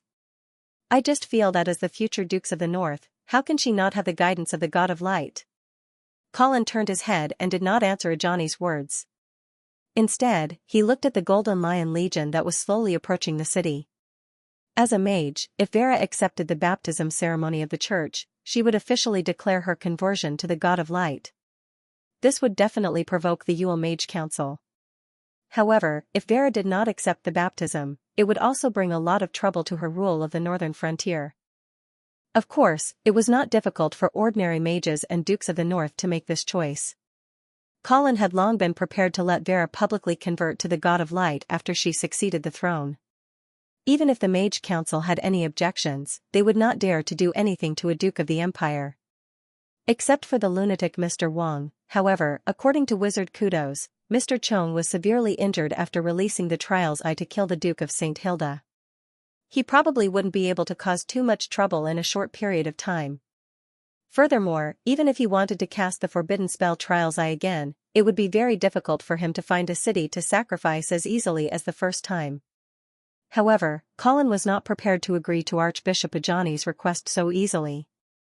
Things that are too easy to obtain will not be cherished. Moreover, he was prepared to use this as a bargaining chip to extract more benefits from the church. Soon, Vera's figure appeared in front of everyone. She was riding a white horse and wearing a solemn black dress. Her face was also covered with a black silk scarf. Her expression was sorrowful and her eyes were downcast.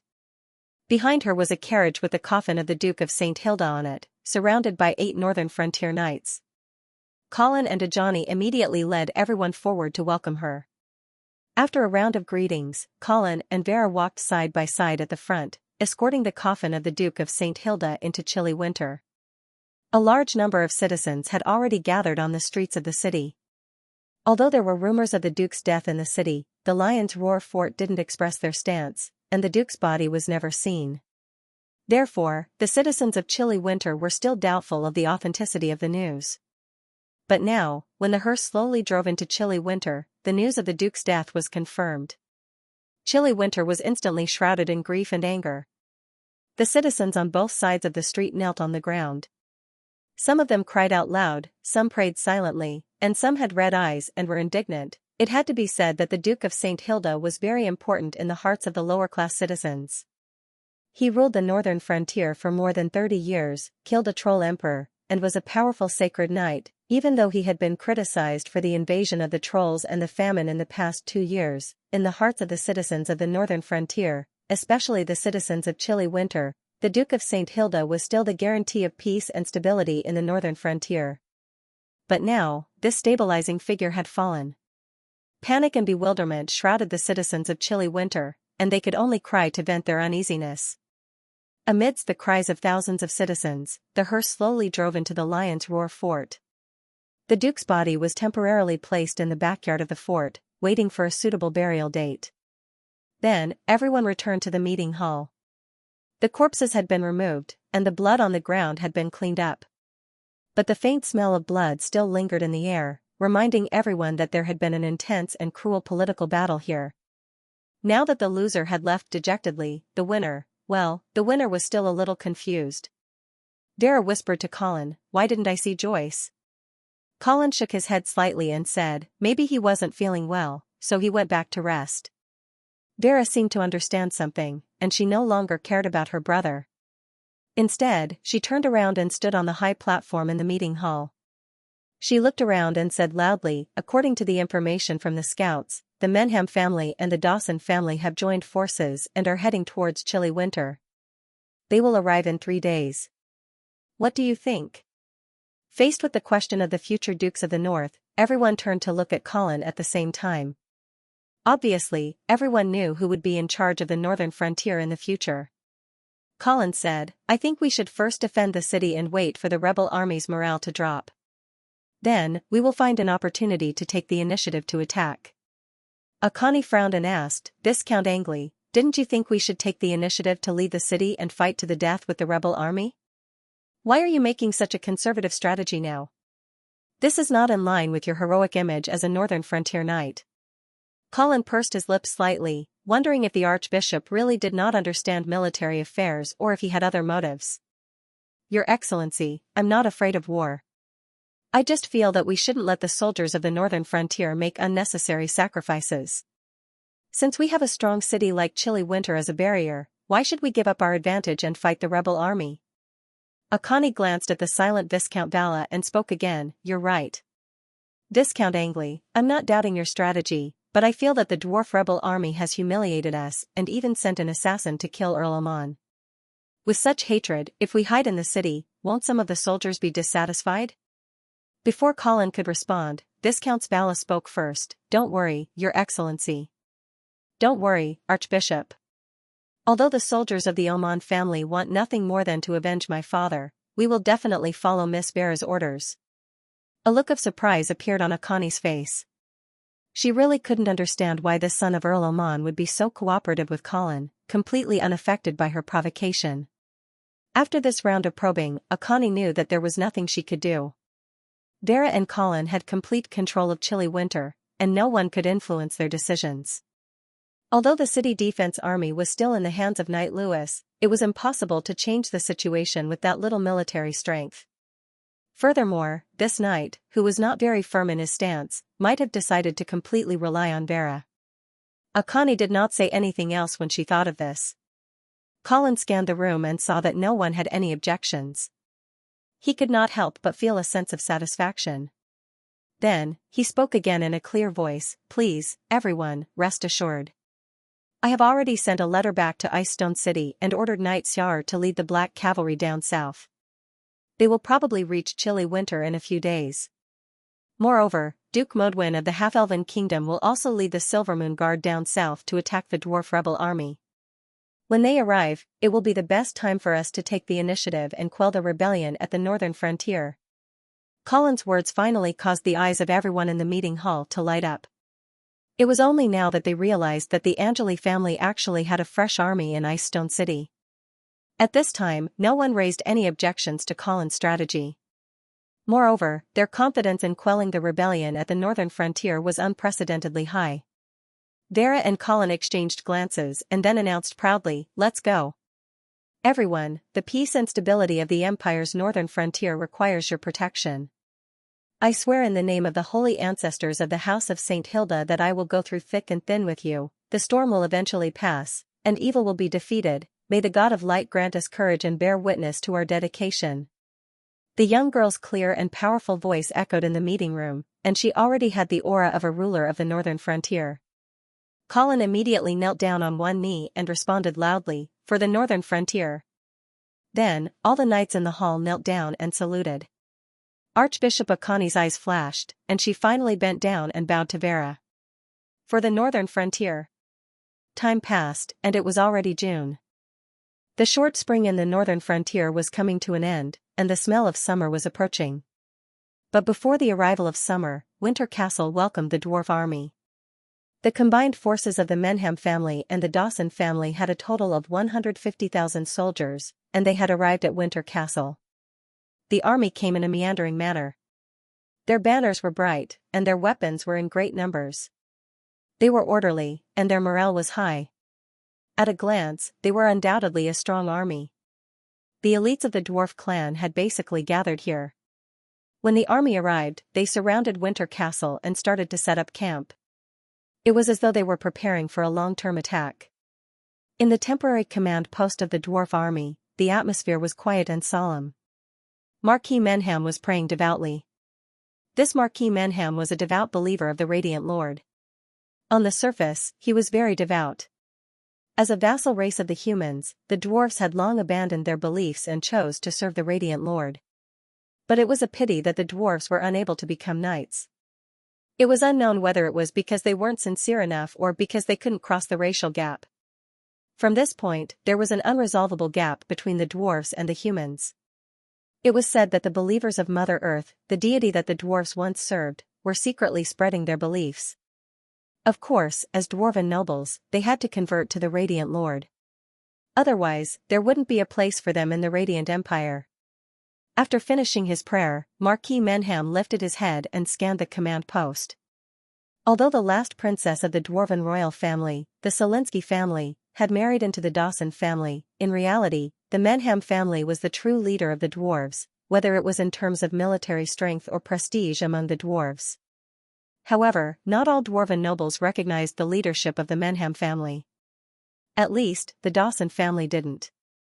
They had always thought that they were the inheritors of the Solinsky family and that the blood of the dwarf king flowed in their veins. Thus, Marquis Dawson didn't like Marquis Menham. He felt that Marquis Menham's prayer was too fake. Chilly Winterfell is right in front of us. How should we conquer this northern frontier's central city? Do you have any suggestions? Marquis Menham said in a deep voice with the authority of a superior. At this moment, he also considered himself to be the commander of the dwarven army. Although Marquis Dawson was not convinced, he had just suffered a great defeat at the Rapids River. His reputation was severely damaged, and his military strength was far inferior to Marquis Menham's. Therefore, he was unable to snatch the command of the allied army from Marquis Menham. A dwarven general with bulky limbs spoke, "Marquis Menham, I believe there is no city in the world that our dwarven army cannot conquer. Even Winter Castle was the same, so, once the engineering team has finished building the siege weapons, we can launch the attack. Let's see how long this so-called strongest city on the northern frontier can last." The dwarf general had a hoarse voice, and his tone was bloodthirsty. He didn't think highly of chilly Winter Castle. In fact, the dwarves were very experienced in siege warfare. Their craftsmen were very good at building siege weapons. Moreover, their short stature was an advantage in siege warfare as they wouldn't be easily hit by the rain of arrows. Therefore, compared to fighting in the wilderness, the dwarves were more proficient in siege warfare. Of course, not all the dwarven generals present were so frivolous. Another dwarven general stood out and cautiously expressed his opinion. "I don't think we can be careless. I've entered chilly Winterfell before.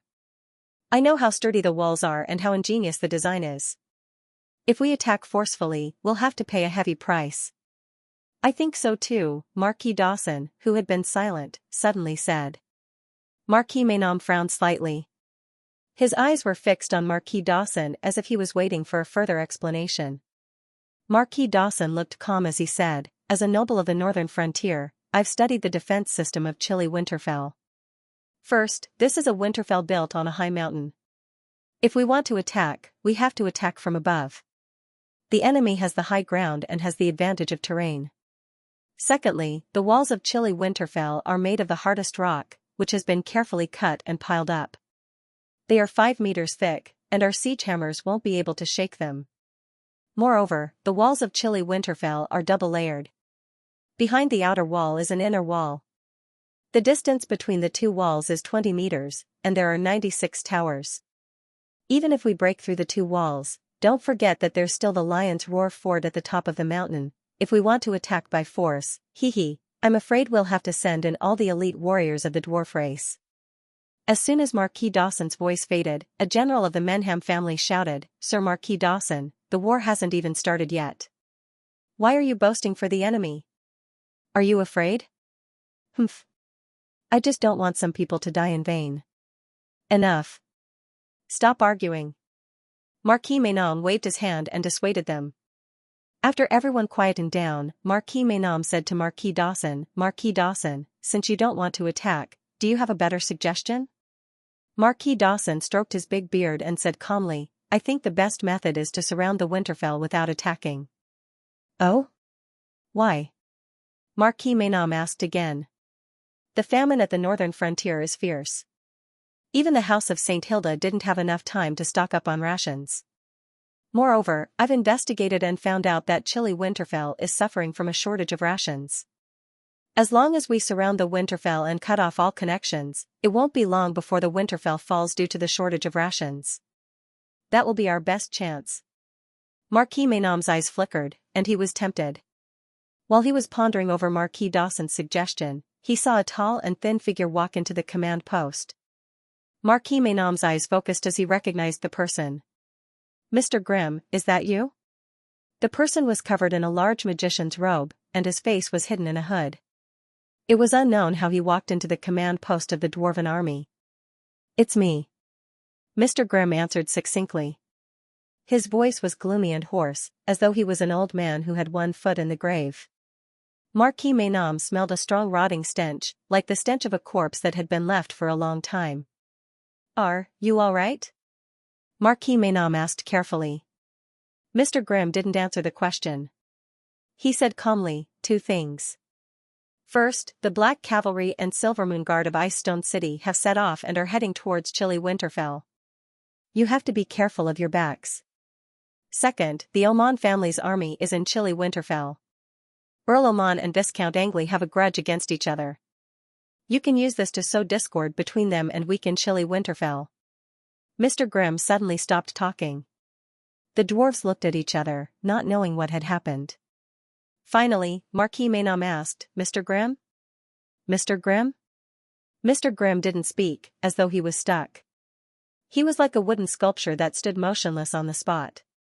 Marquis Menon was puzzled. He took a few steps forward to check on Mr. Grimm. After taking a few steps, Marquis Menon stopped, and his eyes were filled with astonishment. When Marquis Dawson saw this, he was confused. Suddenly, he felt a holy and majestic power enveloping this world. He felt as though he was an insect trapped in amber, completely locked down by this irresistible power and unable to move at all. AI, after an unknown period of time, Mr. Grimm sighed and regained his ability to move. Then, he slowly turned around and walked out of the command post. The dwarven soldiers outside were also rooted to the spot, as if time had been completely frozen for them. In front of Mr. Grimm stood a proud and aloof figure.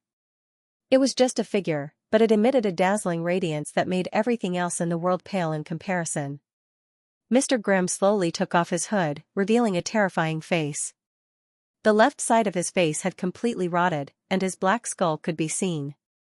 The right side of his face was infected as well. Green veins popped out like wriggling maggots as though they were about to explode. But Mr. Xue seemed to be oblivious to the terrifying changes in his body. He greeted the man with a normal expression.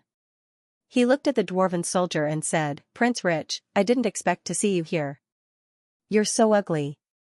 Prince Lexi turned around and spoke mercilessly to Mr. Lexi the moment he saw him. Mr. Lexi opened his rotting mouth and laughed silently. He did not seem angry and replied, "I'm a fallen person. Of course, I can't compare to you, who is bathed in the glory of the God of Light." Prince Lexi was indeed elegant, handsome, and elegant. Although he was close to 50 years old, he looked like he was only 27 or 28 years old due to his meticulous maintenance and the power of the paladin. His eyes were deep and melancholy, but there was always a faint smile on his lips.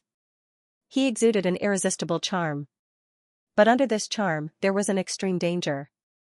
As the only living paladin of the San Lorenzo family, Prince Lexi could be said to be the Empire of Light's greatest weapon. Countless enemies of the Empire had died in his hands. There was even a saying in the Empire of Light: the Empire could do without Emperor Reinhardt, but it could not do without Prince Lexi. This saying was actually harsh, but the fact that it could be spread also reflected Prince Lexi's status and prestige in the Empire. However, this paladin of the San Lorenzo family seemed to be on an excursion and did not have a trace of killing intent. He had a faint smile on his face and asked Mr. Lexi, "I heard that you have researched a new forbidden spell called Trial's Eye? And you used it to kill Cyril St. Hilda?" "Yes." Mr. Lexi nodded and stared at Prince Lexi with his remaining right eye, as if he was afraid that the other party would suddenly disappear. "Impressive." Prince Lexi praised with a smile, but then he changed the topic and his tone became somewhat sarcastic. "But how did you end up like this? Didn't you say that this new forbidden spell only requires the sacrifice of a city and the caster will not have to pay the price?" Mr. Lexi's ugly face showed a hint of bitterness and he sighed. "After all, it was an experimental forbidden spell. It was also my first time casting it, so there were some miscalculations. Sorry for making a fool of myself." "Oh? Where did you make a mistake?" Prince Lexi asked with interest. The two of them were like-minded friends who were exchanging their knowledge of spells. "It should be because the number of people sacrificed was not enough, so I suffered some backlash from the forbidden spell." "Really? Fallen Eagle City has over 300,000 residents, isn't that enough?" Prince Lacey was shocked and asked, "Then how much is enough?" "I'm afraid we'll have to sacrifice 500,000 people." Mr. Chang said calmly, as if 500,000 people were no different from 50 lambs in his eyes. Prince RHY smiled, as if he felt sorry for Mr. Feng. 500,000 people. Such a large city can be counted on one's fingers within the Radiance Empire. Yes. Mr. Chong also seemed to find it a pity. Sacrificing these large cities is easier said than done. Furthermore, once the news of Fallen Eagle City spreads, I'm afraid that the defenses of these large cities will be strengthened. Us mages will have even less of a chance. I remember that there are more than 500,000 residents in Yevil, right? Prince RHY seemed to be trying to help Mr. Chu think of a solution. That's right. Mr. Kuei nodded in agreement when he saw that the other party was encouraging him to sacrifice his mage city. He seemed to really think that this idea was feasible. But then, he shook his head and said, "There is no second chance in life. We have to pay the price for our past mistakes, but it is also this price that gives us the opportunity to grow." Prince RHY smiled even more brightly, well said. "Mr. Chong, if I had known you earlier, perhaps we could have become friends." "It is my great honor to be your highness friend." Mr. Chong bowed solemnly. "Actually, it is not too late to start being friends now." "No, it is already too late." Prince RHY shook his head slowly, the smile on his face gradually disappeared, and his tone became cold. "I am here to kill you today." Hearing that a paladin wanted to kill him, Mr. Chang's face was expressionless. Of course, it could also be that his festering face could no longer make any expression. "May I ask, why do you want to kill me?" Mr. Chang's tone was still as calm as water, as if he was not nervous at all. "Why ask when you already know the answer?" Prince RHY's gaze gradually turned cold. "When Emperor Reinhardt watched as you stirred up trouble in the northern frontier, I found it strange. And when the Menhem family sent their army north, trying to take advantage of the chaos in the northern frontier to establish a kingdom for the dwarves, I confirmed that there was a deal between you and Emperor Reinhardt. Then, what did you use to move my good nephew, to make him stand by and do nothing to help his wife's family, and instead secretly help a family that has a blood feud with the San Lorenzo family?" When the news of Fallen Eagle City being burned and the Duke of St. Hilda being killed by a forbidden spell reached my ears, I finally understood. You gave this Trial's Eye casting scroll to my good nephew in exchange for his support, right? Mr. Chung did not say anything, tacitly agreeing with Prince RHY's judgment. At their position, it was very boring to lie forcefully. Prince RHY sneered, "Mr. Chung, when you were trying to curry favor with His Majesty and handed this forbidden spell to him, did you ever think that you would become the public enemy of the Holy Knights because of this?" Mr. Chung still did not say anything. His remaining right eye looked straight ahead, but his pupils were a little unfocused, as if, Was he distracted? Prince Rhy narrowed his eyes, as if he was angered by Mr. Chang's attitude. The air was filled with an extremely dense murderous aura, as if a landslide was going to happen in the next second. Your Highness. Mr. Chang finally came back to his senses and said calmly, "Of course, I can understand if you want to kill me. But before that, can you allow me to say a few words in defense?" A cold smile appeared on Prince Lacey's face. What? You still want to convince me not to kill you? Mr. Chang nodded. Yes, I want to try. Prince Rhy immediately retracted his murderous aura and elegantly raised his hand to make an inviting gesture. Alright, I look forward to your performance. If you can make a determined holy knight change his decision, perhaps your eloquence will be above your arcane skills. Mr. Chang coughed lightly and said unhurriedly, Your Highness, you see my current condition. Your Highness, you've seen my current situation. Due to a miscalculation, I've suffered a backlash from a portion of the forbidden spell. I don't think I'll be able to live much longer. Why do you have to dirty your hands? Prince Rhy was unmoved, clearly dissatisfied with Mr. Chang's reasoning. Mr. Chang was not discouraged and spoke again. Your Highness, since I can give the scroll of trials to Emperor Reinhardt, of course I can give one to someone else. If you kill me, aren't you afraid that my mage friend will avenge me? Prince Rhy sneered and said disdainfully, If your mage friend saw your pitiful state, would he still be willing to cast this forbidden spell? Even if he was willing to sacrifice his life for you, why would he sacrifice a city of more than 300,000 people, after the incident at Fallen Eagle City, which lord isn't on guard against you mages, or is he prepared to burn Yevil to avenge you? Why not? Mr. Chang's expression was calm, but his gaze was firm. Perhaps you don't understand what this forbidden spell means to a mage. Oh? What does it mean? Prince Rhy asked with a smile. It means that we have finally found a glimmer of hope to break free from the shackles on our bodies and wield the power of the sacred domain. After saying this, Mr. Chang's bent back instantly straightened, and his only remaining eye revealed a fanatical glow. Prince Rhy's expression gradually changed, an endless killing intent spread out from his body, causing the space to become stagnant. Mr. Chang tried to persuade him again, Your Highness, do you really want to gamble? But I still want to remind you that our wager is not worth it. My life is worthless, but you are the pillar of the Empire of Light. Prince Rhy's gaze was cold, and he seemed to have made up his mind. Mr. Chang, you're mistaken about something. Oh? What is it? Mr. Chang was puzzled. You shouldn't have tried to threaten a paladin, Prince Rhy said firmly. In the face of threats, never retreat. This is the belief that a paladin should have. Mr. Chang sighed and smiled bitterly, looks like I've made another mistake. The sword at Prince Rhy's waist was unsheathed, and the air seemed to have become sharp at this moment. It doesn't matter, just be careful in your next life. Mr. Chang seemed to have accepted his fate.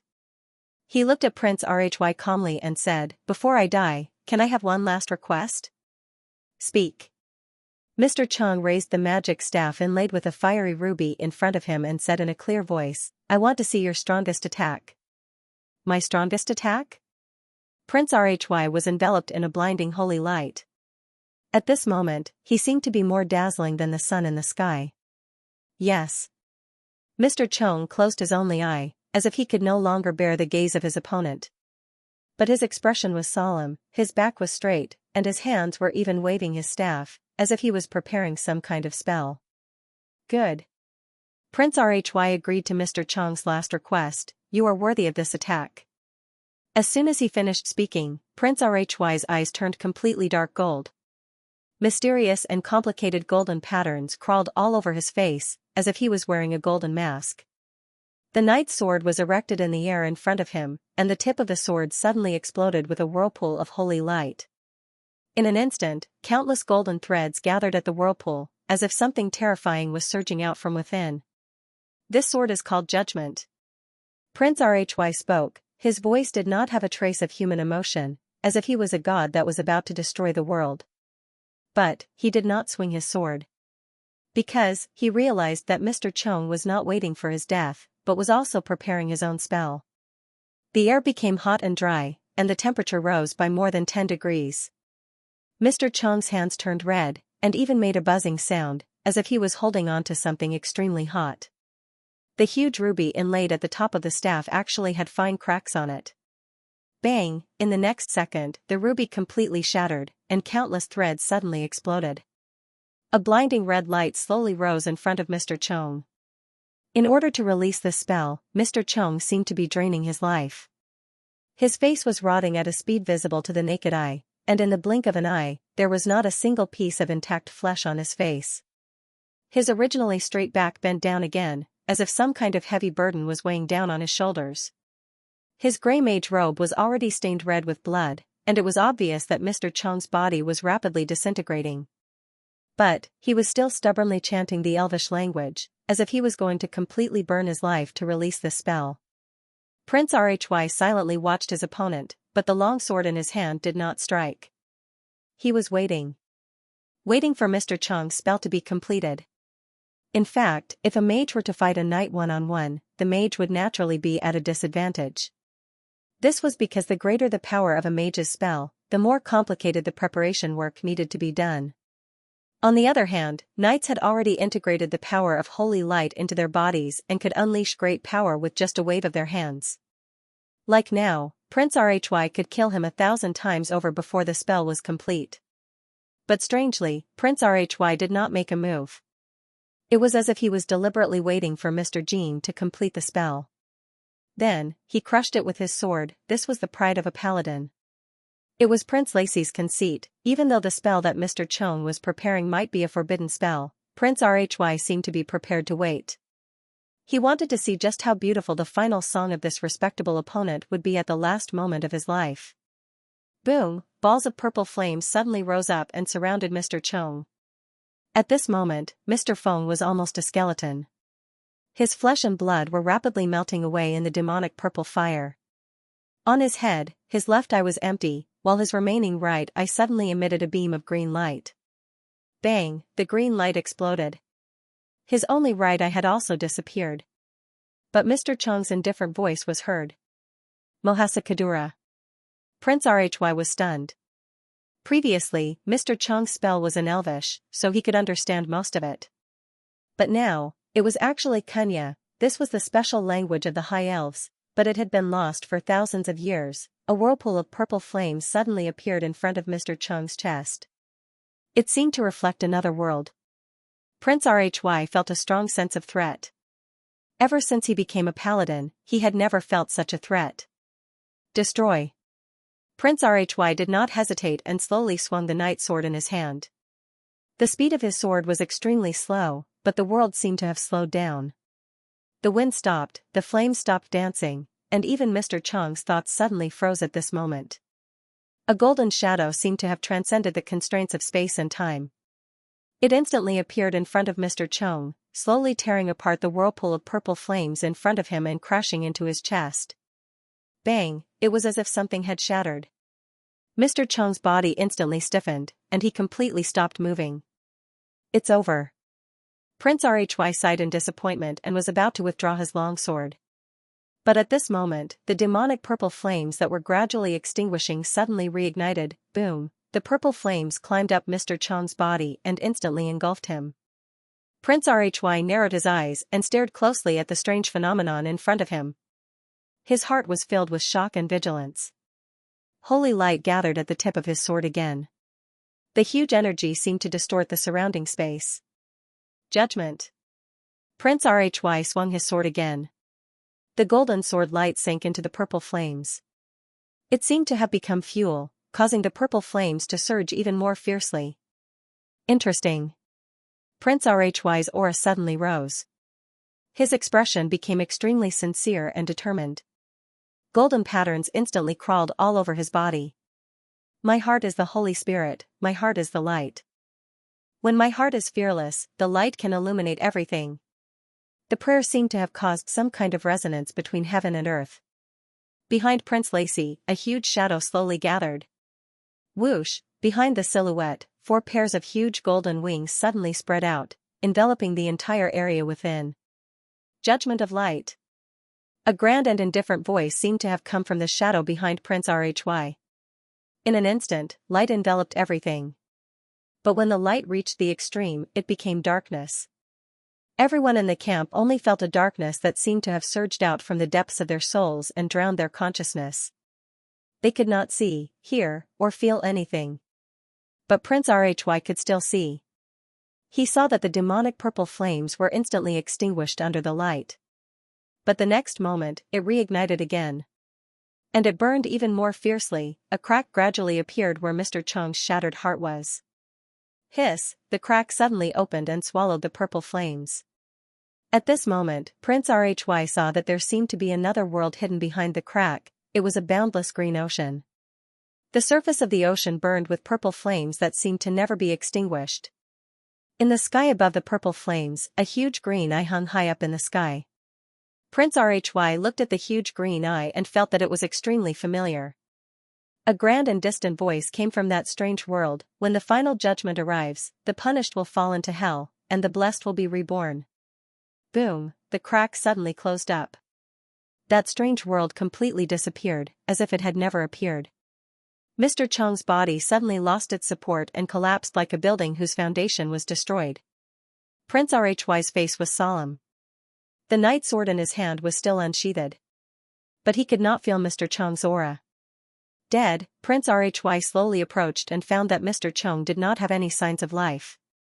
His flesh and blood had completely disappeared, leaving behind only a withered skeleton. But strangely, Mr. Chung's bones had all turned into stone. Crack, Prince Rhy stepped on Mr. Chung's head and crushed it.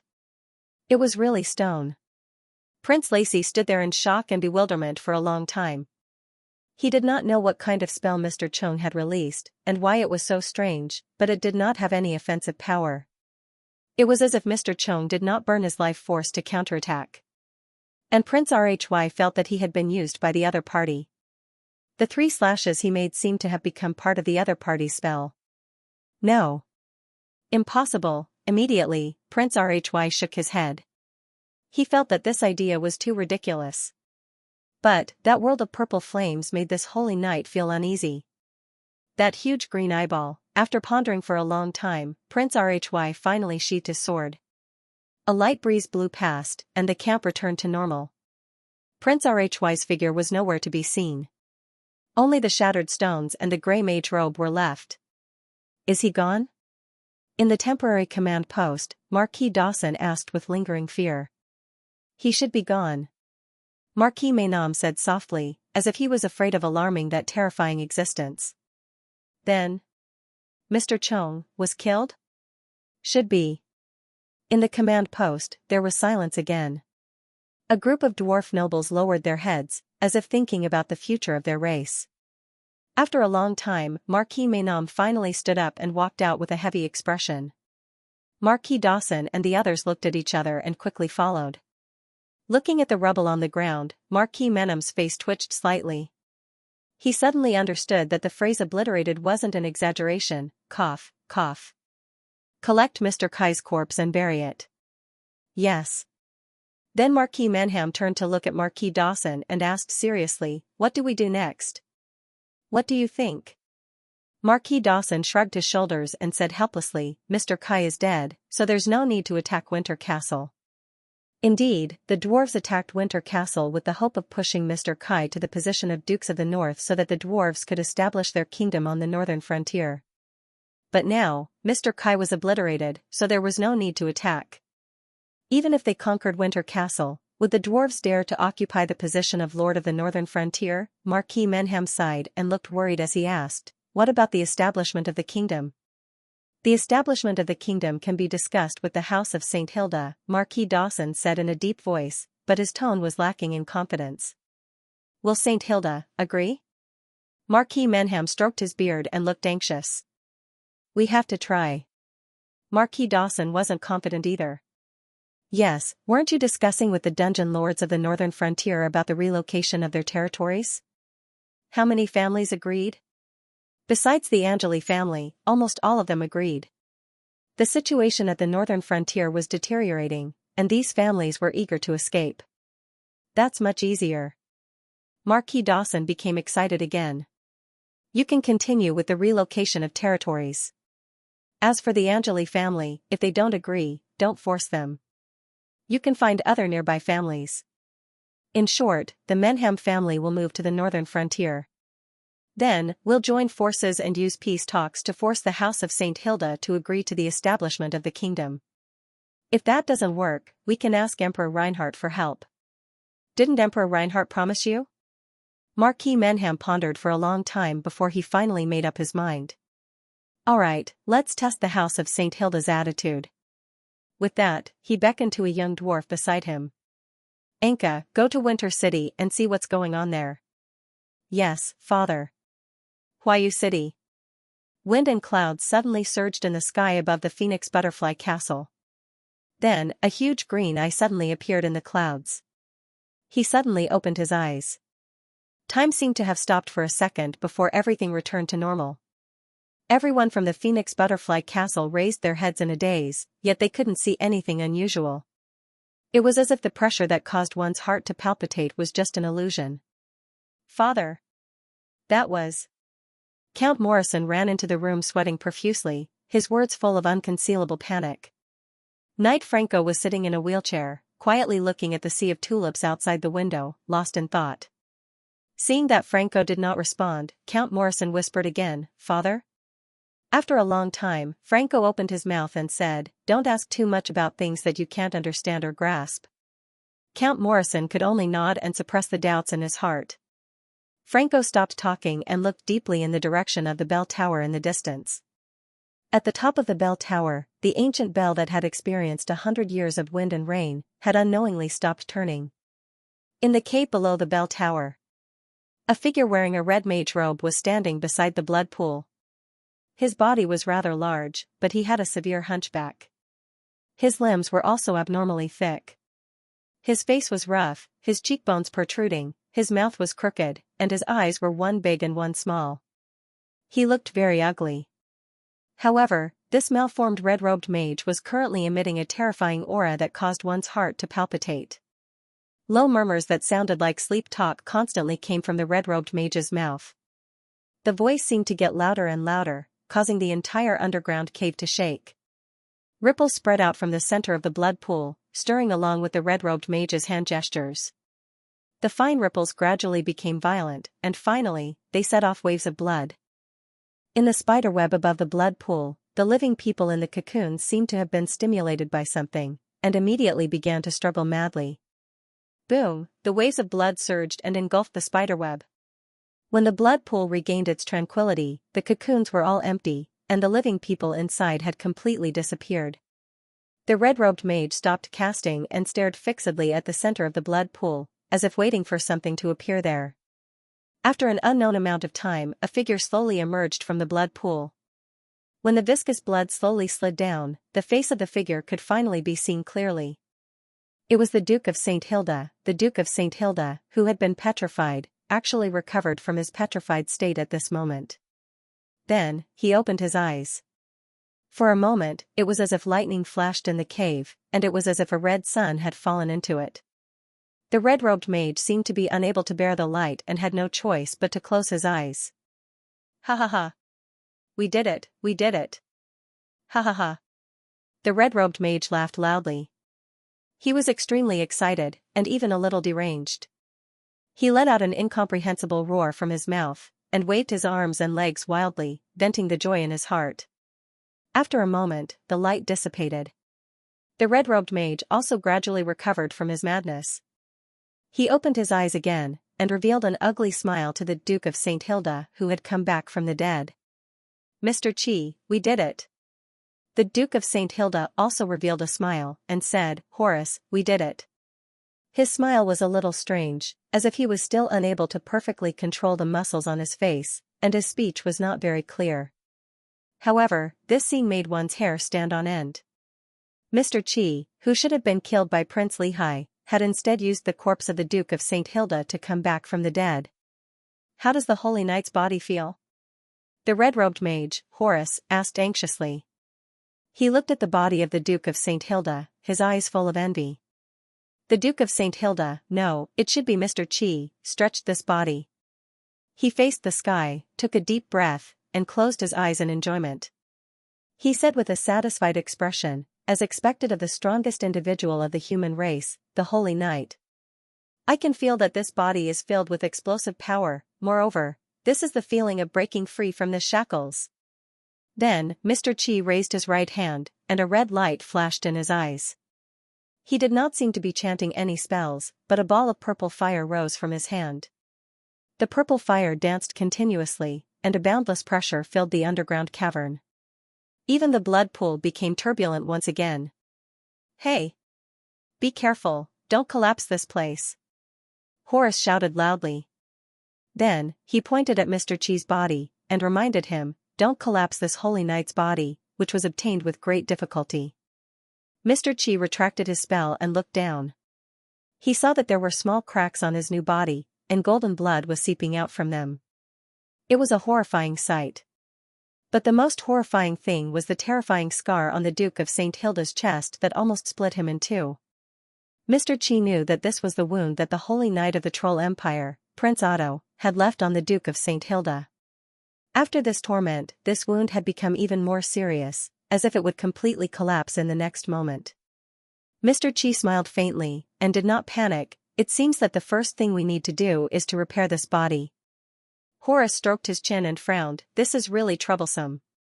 It will require a lot of precious materials, and it will probably take 2 to 3 years. Mr. Qi was not in a hurry. He smiled and said, then let's take it slow. Take it slow? Horace said in surprise, after 2 to 3 years, who knows what the northern frontier will be like? Your House of St. Thean has planned for so long, and you're giving up just like that? Mr. Qi chuckled and shook his head. When I sacrificed the entire Fallen Eagle City, I was already destined to have no fate with the Dukes of the North.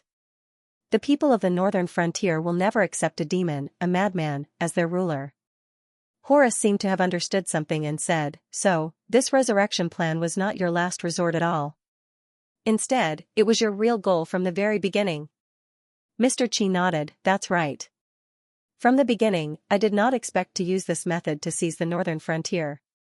The House of St. Thean has been in exile for more than 300 years.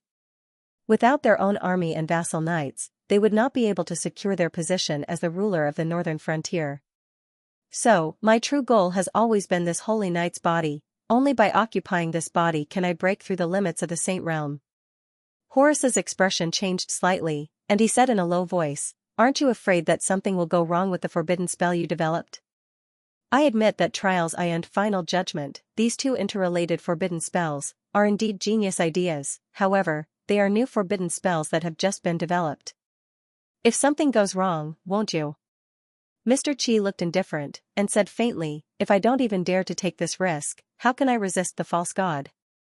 Horace was silent. Seeing this, Mr. Qi spoke again, are you afraid?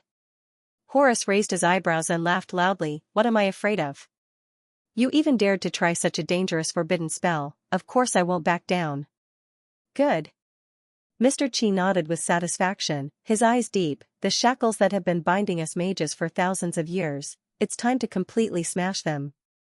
Horace's ugly face was flushed with excitement, and he was about to howl for this exciting and grand goal when Mr. Qi suddenly took out a ball-shaped object and threw it over, saying, go to Imperial Dragon City and give this to Emperor Reinhardt. What is this? Horace looked at the eyeball in his hand and asked with a puzzled expression. This is a gift I give to my allies, Mr. Qi said with a smile full of meaning. It is also the first step of our rebellion plan.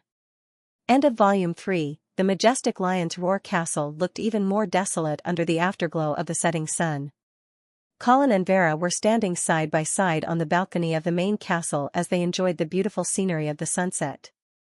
Vera was wearing a palace-style strapless dress today, revealing her round shoulders and slender neck. Her long blonde hair was tied up casually, and her fair and smooth skin made people want to kiss her. The afterglow of the setting sun outlined her perfect side profile, and Colin was a little entranced. What are you looking at? Vera turned her head and smiled at her husband. I am looking at the future Dukes of the North. Colin teased with a smile. Vera rolled her eyes cutely and said with a slightly worried tone, there is still a rebellion in the northern frontier. Moreover, I don't know if the Emperor and the Senate will agree to let me inherit the title of Duke. Colin was about to comfort his wife when he heard footsteps behind him. Immediately, the new butler of the House of St. Hilda, Ba Tai, came to the balcony and bowed to report. Miss, Viscount Angley, the messenger of the dwarf has arrived. Vera slowly turned around and nodded, good. Ask him to come in. Colin also turned around and saw a familiar dwarf walking in. Dear Miss Vera, Viscount Angley, Anka, the son of Marquis Menham. I would like to extend my most sincere greetings to you. When Colin heard the dwarf's name and self-introduction, he suddenly remembered that he had met Count Anka in Icestone City. When he had just returned from the Troll Empire, he had met the dwarf count at the triumphant return banquet. The dwarf count had also proposed to exchange part of the Menham family's territory in the Flaming Flame territory for the Angeli family's territory. Count Anka, please have a seat. Vera returned the greeting and then invited the dwarf to sit at a small round table on the balcony. The maid brought coffee and desserts at the right time. Colin also sat down at the table, sipped his coffee, and asked with a smile, Count Anka, did you come this time for the matter of the territory exchange? Count Anka paused for a moment, then shook his head awkwardly. That's not it. Furthermore, the transfer of territory requires mutual consent. If you are not willing, the Menham family will not force you. Colin raised his eyebrows, a little surprised by Count Anka's weak attitude. Back in Icestone City, this dwarven count was quite arrogant. One moment, he said that he wouldn't let the Angeli family suffer any losses.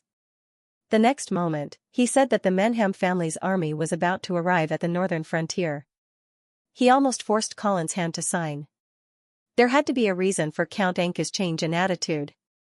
Could it be that the dwarfs felt that they couldn't conquer Chilly Winter Castle and were prepared to negotiate? Why did you come to Chilly Winter Castle? Count Anka glanced at Vera and saw that she was silently sipping her coffee and eating her desserts. She didn't seem interested in this conversation. This attitude made Count Anka understand that Viscount Angley was the true owner of Chilly Winter Castle. Miss Vera, Viscount Angley, I came this time to reach a peace agreement with you and put an end to the chaos at the northern frontier. Peace agreement? Colin raised his eyebrows and looked seriously at Count Anka. The dwarves actually wanted to negotiate. Colin started to plan in his heart. Actually, at this moment, Colin was wavering between war and peace. Initially, Scholar Dwayne's plan was indeed a wise and prudent one. However, after severely weakening the Dawson family at the Rapid Flow River and defeating the Oman family's army in cold winter, Colin had the confidence to fight against the dwarven army.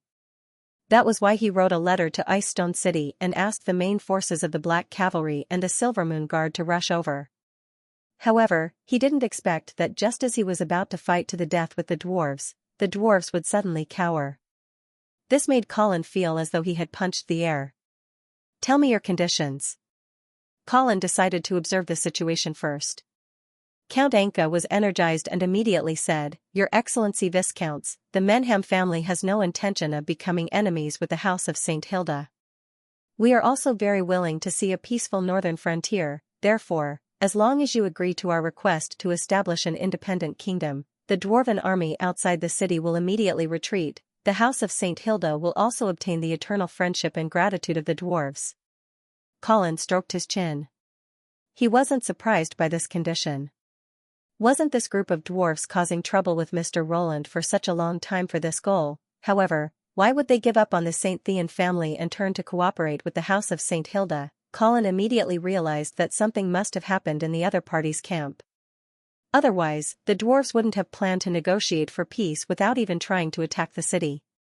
You want to establish an independent kingdom on the northern frontier? Yes. What about the territory? Count Anka was already prepared.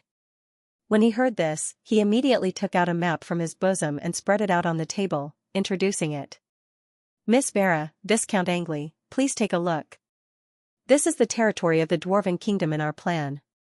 It includes the current territory of the Dawson family, the Lamba family, and the Billy family. Please rest assured, other than the Dawson family, the other leaders of the northern frontier have all agreed to exchange territories with the Menham family. Wait. Colin immediately interrupted Count Anka and asked, Agreed? Who agreed to exchange territories with the Menham family? Count Anka's heart skipped a beat, and he said carefully, Viscount Angley, these leaders have all agreed. Moreover, we have obtained Great Emperor Reinhardt's permission. Colin wasn't moved. He said coldly, what about the House of St. Hilda? Have you forgotten who is the leader of the northern frontier? Count Anka smiled apologetically and said, that's why I came to chilly winter. I want to obtain the approval of the House of St. Hilda. Vera didn't even lift her head when she heard this. She didn't seem interested in Count Anka's suggestion. Colin placed his coffee cup on the table heavily and said in an unfriendly tone, Count Anka, the Menham family has just arrived at the northern frontier, and you're preparing to take away such a large territory to establish an independent kingdom. I'm afraid you don't care about the House of St. Hilda. The corners of Count Anka's mouth twitched, as if he was suppressing the anger in his heart. However, he still forced a smile and defended himself. How can that be? The Menham family has always respected the House of St. Hilda. This time, we have obtained Great Emperor Reinhardt's permission to establish our kingdom. After establishing our kingdom, the Dwarf Kingdom will be the eternal partner of the House of St. Hilda. Partner? Colin smiled coldly. But the House of St. Hilda doesn't need partners like you. If you were a vassal, I would consider it. How about this? If the Menham family swears allegiance to the House of St. Hilda, the northern frontier will allow you to settle down there. Count Anka's face turned gloomy. He seemed to have lost his patience with Colin. Therefore, he turned to Vera and asked directly. Miss Vera, is this also your intention? Vera lifted her head and looked at Count Anka calmly. She nodded seriously and said, this is my intention. This is also the will of the House of St. Hilda. Count Anka was finally enraged. He stood up immediately and said loudly. I came here with good intentions, but I did not expect to receive such strong hostility, Miss Vera, Viscount Angley, I understand what you mean. I will definitely inform my father and let him make the decision. Thank you for your hospitality. Goodbye. After he finished speaking, Count Anka bowed perfunctorily and left with large strides. Colin frowned as he looked at Count Anka's back. He said to Vera, who was beside him, I think that something must have happened to the dwarves. Otherwise, they would not have come to negotiate with us so early. Their attitude was also very low. I deliberately provoked them a few times before they finally left. Vera laughed and patted Colin's arm. She smiled and said, I also thought that it was strange. Are they really the dwarfs who are famous for their bad temper? They actually tolerated you for so long. It seems that the other party is really anxious to negotiate with us. Colin stretched his body and said leisurely, whatever the enemy wants to do, we cannot let them succeed so easily. So, there is no need to rush. If they are really sincere about negotiating with us, they will come again. Vera thought for a moment before she said, I think that the change in the dwarves' side may be related to the arcane fluctuation that I detected this morning. Oh? Colin's heart skipped a beat. Then, have you figured out what happened this morning outside the city? It was too far away, so I do not know what it was. Vera shook her head. Then, she suggested, maybe we can ask our teacher. Mage Kudos? Colin thought for a moment before he nodded. Okay, I will go and see if he knows anything. When Colin found Wizard Cusius, he was playing with a canary. He was relaxed and carefree, just like a retired old man. This sixth-rank wizard had been following Colin and the others ever since they coincidentally met, but he had also been acting like a bystander. Although the other party had confessed his relationship with Mr. Cusius and even handed over a trials eye-casting scroll, Colin was still wary of Cusius. Now that the situation in the northern frontier was gradually improving, Colin was ready to have a showdown with this person. He couldn't just leave this unknown friend or foe by his side and not deal with him, right? Good evening, Mr. Cusius. You are in a good mood. Good evening, Viscount Angley. Cusius turned around and invited Colin to take a seat. After some small talk, Cusius went straight to the point. Sir Viscounts, are you here because of the arcane energy waves outside the city this morning? Colin nodded and asked, that's right. Do you know what's going on? Cusius shook his head, my apologies, Sir Viscounts. I am actually very curious about what happened outside the city, but I was so far away. I only know that someone released an extremely powerful spell, but I can't guess anything else. Colin was slightly disappointed, but he immediately asked, extremely powerful? How powerful? Could it be a forbidden spell? It is possible. However, Sir Viscounts, the release of a forbidden spell is not that simple. A trace of struggle appeared on Xianxia's face, but it was quickly replaced by determination. You must be very curious as to why I abandoned Mr. Xianxia and turned to the house of St. Hilda. Colin was slightly stunned, obviously not expecting the other party to take the initiative to expose this layer of window paper. Although Colin had suspected that Xianxia was involved in Mr. Xianxia's plan to sacrifice Fallen Eagle City, he did not point it out because of his identity as Vera's teacher. He did not expect Xianxia to take the initiative to admit it now. I'm a little curious, Colin said casually. Wizard Xianxia looked seriously into Colin's eyes and said honestly, Sir Viscounts, before I came to you, I met Mr. Feng once. Colin did not speak, quietly waiting for Wizard Kudos to continue. At that time, Mr. Chang's condition was very bad. Colin's curiosity was piqued. He asked, how bad? He lost his left eye, but that was part of the plan, because that was the price he had to pay to release the trial's eye. But when I saw him, the entire left side of his face had been completely corroded. Moreover, even though he tried to hide it, I could still sense the aura of death around him. So, I immediately realized that Mr. Kuei was still suffering from the backlash of the forbidden spell. The sacrifice of Fallen Eagle City was not enough to completely eliminate the backlash of the forbidden spell. He messed it up. Colin's eyes flashed, as if he had understood something. So, that's why you handed over the trial's eye casting scroll so readily. You realized that compared to other forbidden spells, this forbidden spell did not have a qualitative improvement, and it still required the caster to pay a terrible price.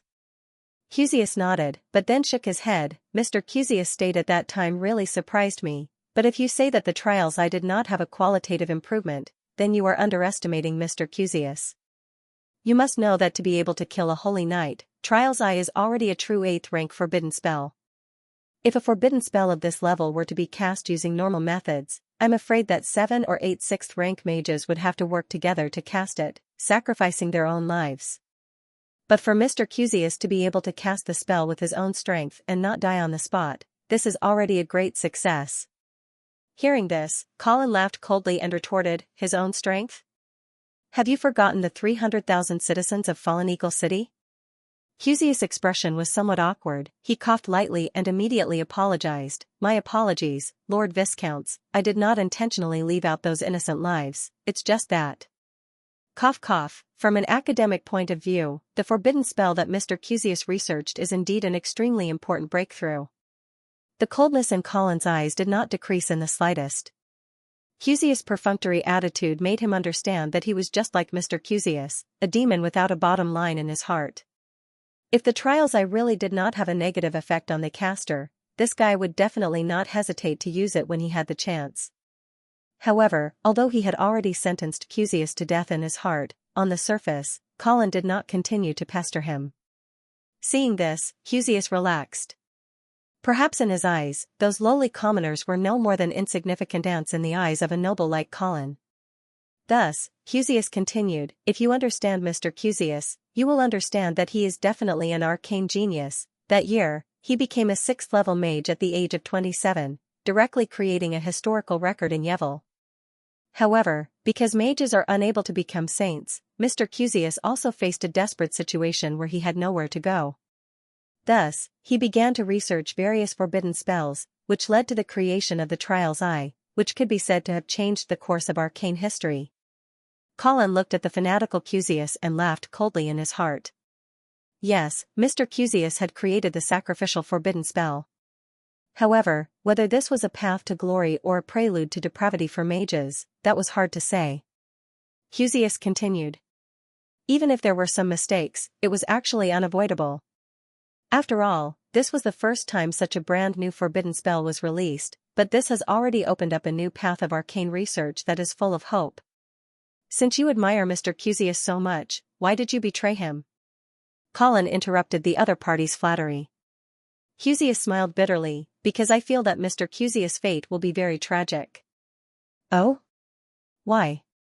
Firstly, he himself suffered from the backlash of the forbidden spell, and does not know how long he can live. Secondly, Xianxia hesitated, but in the end, he still spoke.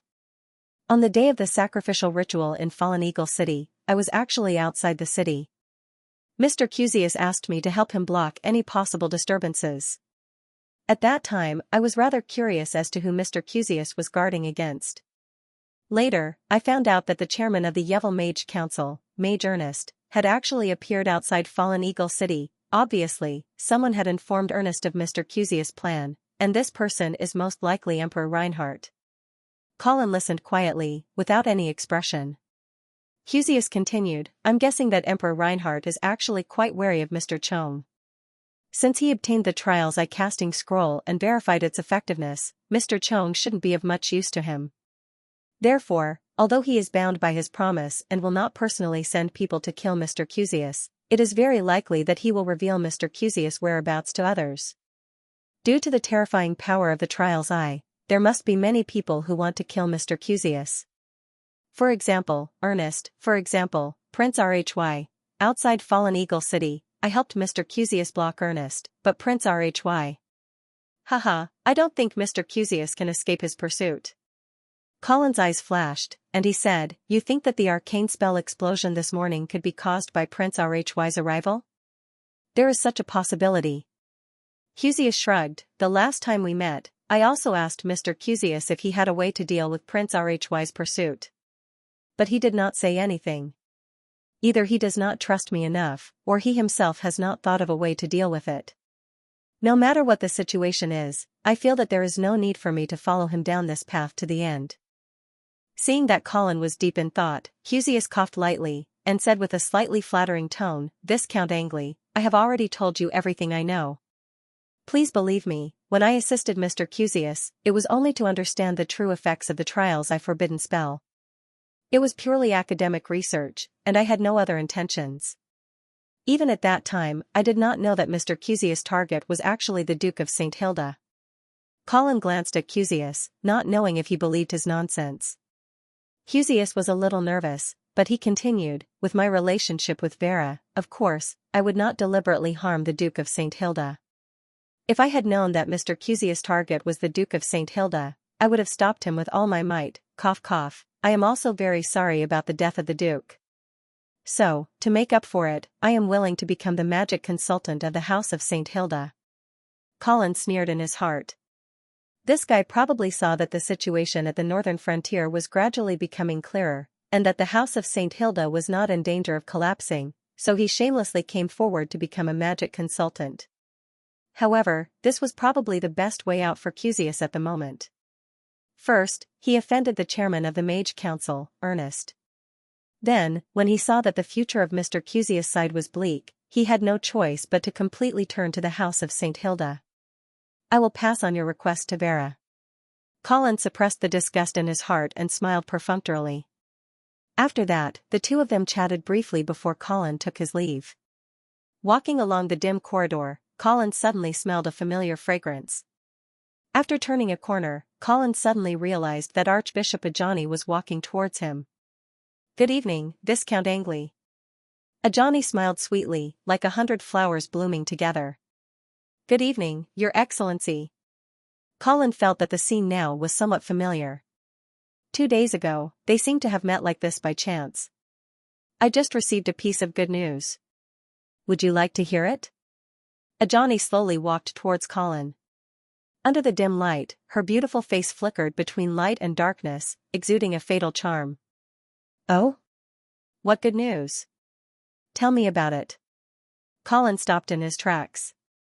But Ajani was still getting closer and closer. The fragrance of the roses became stronger and stronger, drilling straight into the depths of Colin's heart.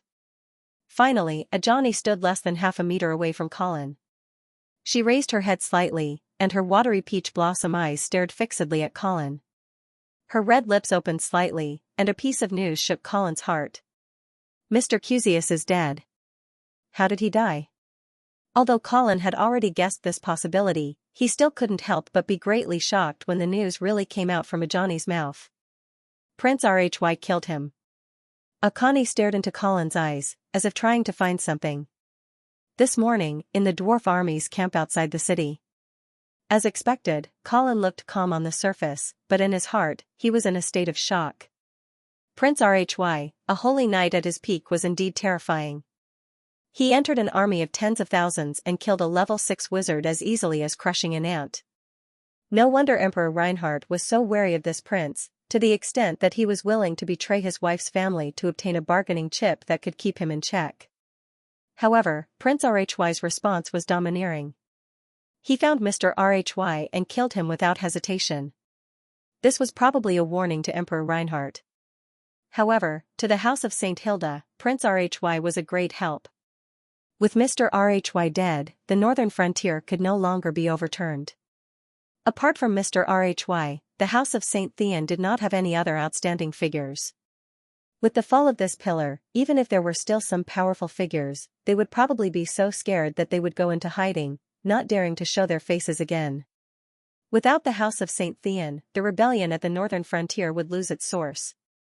Even though the Dawson and Menham families were still entrenched outside Winter Castle, they could no longer shake the foundations of the House of St. Hilda. The dukes of the Empire's 4 territories were all from Holy Knight families.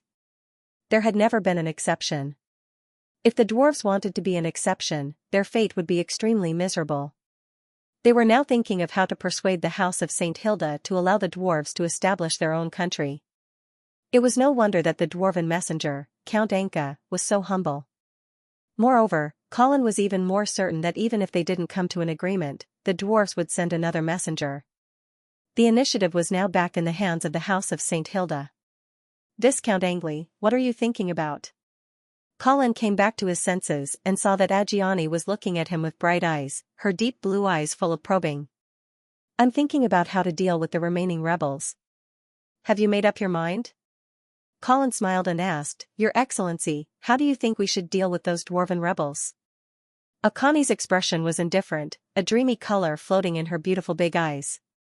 She piously said, The God of Light appreciates forgiveness, but he also values punishment. Forgiveness earns praise, punishment earns awe. Colin smiled, understanding Akani's meaning. In fact, this archbishop had been encouraging the House of St. Hilda to fight to the death with the dwarven army from the very beginning. When Earl Oman controlled Winter Castle, she had the same attitude. Do you have some grudges with the dwarfs? Colin asked with a smile. Ajani shook her head and said, I have no prejudice against dwarves. However, I do not wish to see the establishment of the dwarven kingdom. Oh? Why? Akani did not answer directly this time, but asked, Your Excellency Viscounts, are you willing to see the dwarves establish an independent kingdom on the northern frontier? Of course I am not willing, because this is the northern frontier, whether it is as the lord of the northern frontier or as Vera's husband, I have reasons to oppose any attempt to divide the northern frontier. But, what is your reason?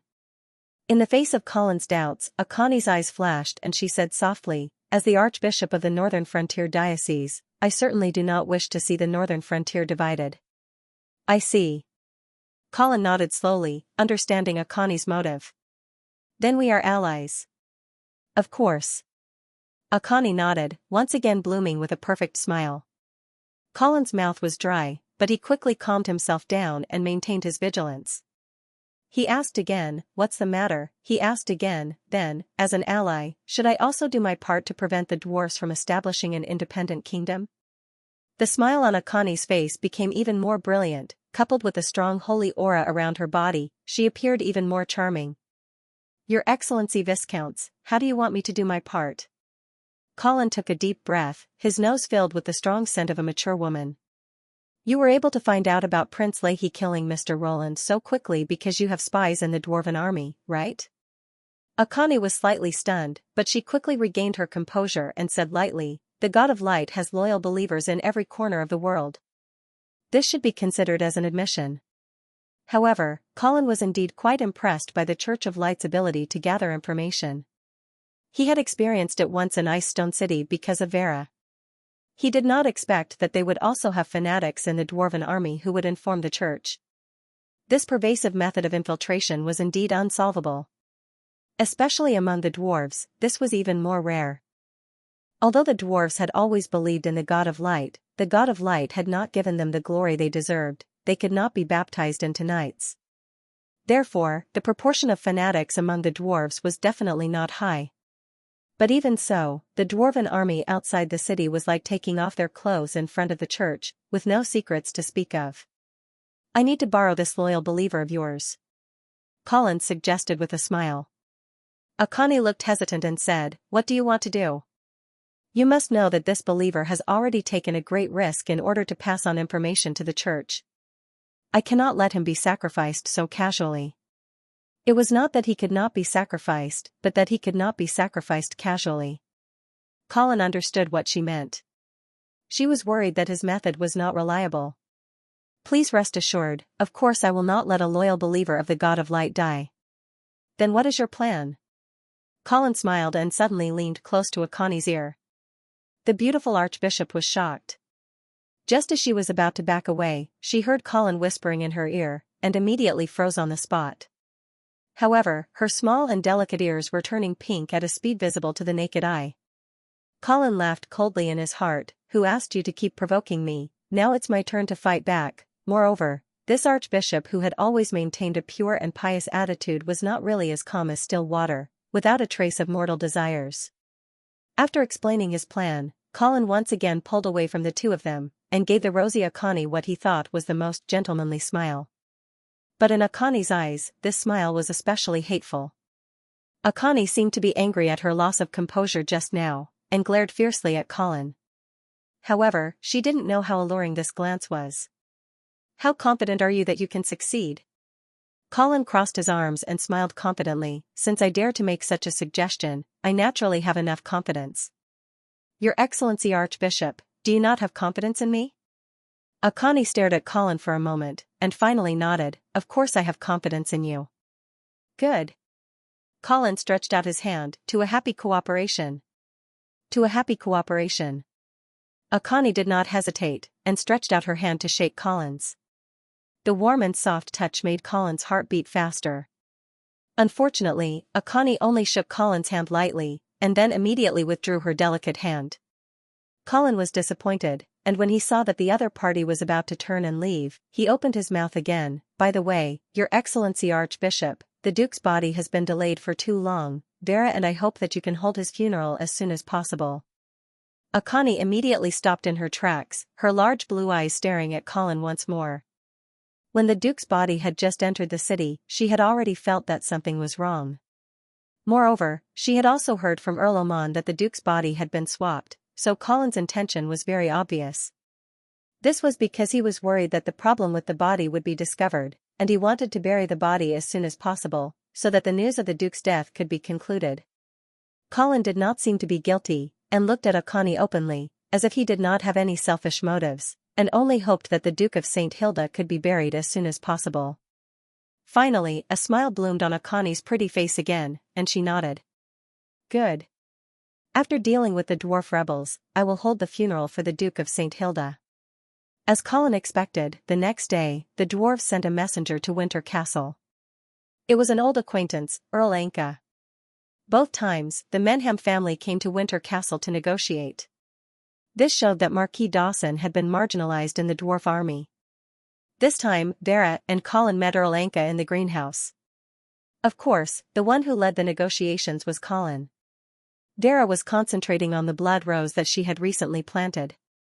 "Viscount Angley, I have conveyed Miss Vera and your intentions to my father. My father understands your concerns. However, please believe that the dwarfs have no intention of becoming enemies with the House of St. Hilda. However, our will to establish an independent country is equally firm. In order to make up for the losses at the northern frontier, my father is willing to give up a portion of his territory." Earl Xianxia took out a map of the northern frontier and showed it to Colin. "From the Rapids River to the Poplar Forest, we are willing to unconditionally transfer the territory to the House of St. Hilda. In addition, the Dwarf Kingdom will sign an alliance treaty with the northern frontier. As long as the Duke of St. Hilda orders, the dwarfs will send troops to assist. Moreover, the Menham family will pay 1.5 million gold coins to the House of St. Hilda every year. Viscount Angley, this is the annual tax that a marquis pays to his lord. Therefore, besides not swearing allegiance to the House of St. Hilda, the Menham family has fulfilled the obligations of a vassal of the northern frontier. You can even consider the Dwarf Kingdom as a part of the northern frontier, and the dwarves are still citizens of the northern frontier. Colin rubbed his chin and was deep in thought. In order to reach an agreement with the House of St. Hilda, the Menham family had made a lot of concessions. However, Colin was still not satisfied. Whether it was the so-called alliance agreement, the annual tribute, or even the ceding of territory, nothing could change the fact that the dwarves wanted to divide the northern frontier. As long as the dwarf king did not swear allegiance to the Duke of St. Hilda, the House of St. Hilda would have no binding power over the dwarves, and the dwarf kingdom would remain a separatist force. These conditions are not enough. Colin shook his head coldly. Count Anka pursed his lips and asked patiently, "What other conditions do you want?" "We can discuss them." Colin said calmly, "I want the dwarf king to accept the title conferred by the Duke of St. Hilda and swear allegiance to the Duke of St. Hilda." "This is impossible." Count Anka refused without hesitation.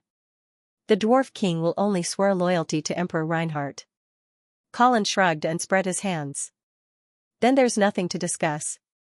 Count Anka resisted the urge to beat up Colin. He took a few deep breaths and said in a low voice, "Viscount Angley, we dwarves came with goodwill, but we did not expect you to trample on our goodwill. You have to know that we dwarves have been waiting for thousands of years to build a kingdom. Please do not underestimate our determination. Also, do not think that we dwarves will only compromise. Our weapons are still sharp, and our warriors still thirst for blood." Colin looked quietly at Count Anka, who was on the verge of exploding. He suddenly smiled and said, "Is Mr. Kerr dead?" Count Anka was stunned. His big round eyes rolled a few times before he nodded helplessly and said, "Yes." Prince Rhy had killed Mr. Kerr in public, so it was impossible to hide it. Count Anka also knew that Winter City would find out about this sooner or later. But he did not expect it to be so fast. The Menham family was so eager to negotiate because they wanted to conclude the negotiations before the news of Mr. Kerr's death reached the House of St. Hilda. Unfortunately, they were still too late. Count Anka sighed inwardly. He finally understood why Colin was so unyielding. Colin saw that Count Anka's expression was gradually turning gloomy. He smiled as he took the map of the northern frontier and drew a new circle on it. "I can agree to the dwarves building a kingdom, but the territory you agreed to cede is far from enough. I want this land."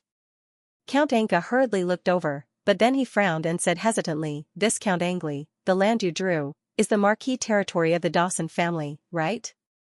"Yes." Colin had a matter-of-fact look on his face. Count Anka narrowed his eyes and shook his head. "This is impossible. The Dawson family will not agree to such conditions." Colin chuckled. "But the one negotiating with me now is not the Dawson family." Count Anka finally understood what Colin meant. He was instigating the Menham family to betray their ally. The dwarf count lowered his head and did not speak. He was struggling internally. Seeing this, Colin opened his mouth again. "Fran Dawson betrayed Marquis Garcia and the Black Cavalry. The House of St. Hilda will not forgive such hatred, so, if you want to reach an agreement with us, you have to hand over Marquis Dawson. Furthermore, I believe that the dwarf race must be deeply ashamed of such a traitor. Could it be that the Menham family is prepared to build a kingdom of dwarves with such a person? Oh, right. I also heard that Marquis Dawson claimed to be the successor of the former dwarf king Selinsky. Could it be that you are prepared to push him to the position of dwarf king? What right does he have to be the dwarf king?" Count Anka said with disdain. Colin smiled proudly. "Then what are you hesitating for?" Count Anka was silent for a while before he spoke again. "If we hand over Marquis Dawson and give up the Marquisate, the House of St. Hilda will agree to the Menham family building a kingdom of dwarves?" "That's right." Colin nodded seriously. Count Anka seemed to be a little worried, and he turned to look at Vera. Vera also turned around and said in a low voice, "Yes, Count Anka, these are our conditions. Marquis Dawson must pay the price for his betrayal." Count Anka calmed down a little, but he did not dare to agree to such conditions. However, his reaction did not seem to be too resistant. After all, they had betrayed the Dawson family, and the Menham family's interests were not harmed. Instead, they had one less competitor. Seeing this, Colin had an idea. He opened a piece of parchment, wrote down the contents of the agreement, and handed it to Count Anka. "You can take this agreement back and show it to Marquis Menham. If he agrees, you can sign it. Count Anka put away the parchment, nodded, and left in a hurry. In the greenhouse, Vera put down the potted plants in her hands and asked worriedly, "Do you think that Marquis Menham will agree to such conditions?" Colin smiled and said, "Whether he agrees or not, I have a way to deal with it." Vera was relieved. She had almost blind faith in Colin. After all, no matter what problems they faced, Colin always had a way to solve them. "I hope that father can personally execute Marquis Dawson." Vera gritted her teeth and said angrily. The father she was talking about was, of course, Marquis Garcia. Of course, no problem. After the dwarves are dealt with, it is almost time to exchange prisoners with the eastern region. You should be able to see Marquis Garcia again very soon. Okay. Vera fiddled with the rose petals in front of her, and her heart was filled with thoughts of her father. Today, Vera was wearing a milky white tube-top pleated skirt, and her bright blonde hair was tied up with many naughty twirls at the end of her hair. The girl used a red hair band to hold her hair in place. Colin stepped forward and hugged Vera in his arms. He did not say anything, but he just gently stroked his wife's back. Vera also hugged Colin's waist and buried her face in his warm chest. Both of them did not say anything, and they quietly enjoyed this sweet and warm moment. On the other side, Count Anka hurriedly returned to the dwarven camp outside the city. "Father, this is the condition of the House of St. Hilda." Count Anka handed the agreement to Marquis Menham and said in a low voice, "They want Marquis Dawson." Marquis Menham stared at the parchment in his hand, and his expression changed rapidly. Finally, he said, "What a clumsy trick." Count Anka was taken aback, clearly not expecting such a reaction from his father. After a while, he mumbled. After a while, he said, "Father, what do you mean? It is not impossible to hand Marquis Dawson over to the House of St. Hilda." "Idiot!" Marquis Menham scolded. "If we really sell Marquis Dawson, the dwarven army will immediately fall apart, and the Menham family will become the shame of the dwarves. When that time comes, we will lose the support of the Dawson family. Will we be able to deal with the House of St. Hilda alone?" When Count Anka heard this, he suddenly felt a chill in his heart, and cold sweat appeared on his forehead. He stuttered, then, what should we do?" Marquis Menham's eyes flashed, and he said decisively, "Follow me to see Marquis Dawson." Deep into the night, the dwarven camp was quiet and solemn. "Father, it's so late and you haven't rested yet?" Marquis Dawson raised his head and saw his second son, Wales Dawson, walk in. Wales had a fair face and didn't have the nose of the dwarves. His beard was also well-groomed. If it wasn't for the fact that he wasn't tall due to his race, he would be considered a handsome young man with a graceful bearing. "It's so late. What are you doing here?" Marquis Dawson furrowed his brows. Marquis Dawson didn't like his second son. He felt that he was too spoiled and didn't have the valiance and tenacity of the dwarves. He was only obsessed with women. Fortunately, Marquis Dawson's eldest son wasn't bad and could inherit the family business. Therefore, Marquis Dawson didn't care about his second son. Wales was a little afraid of his father.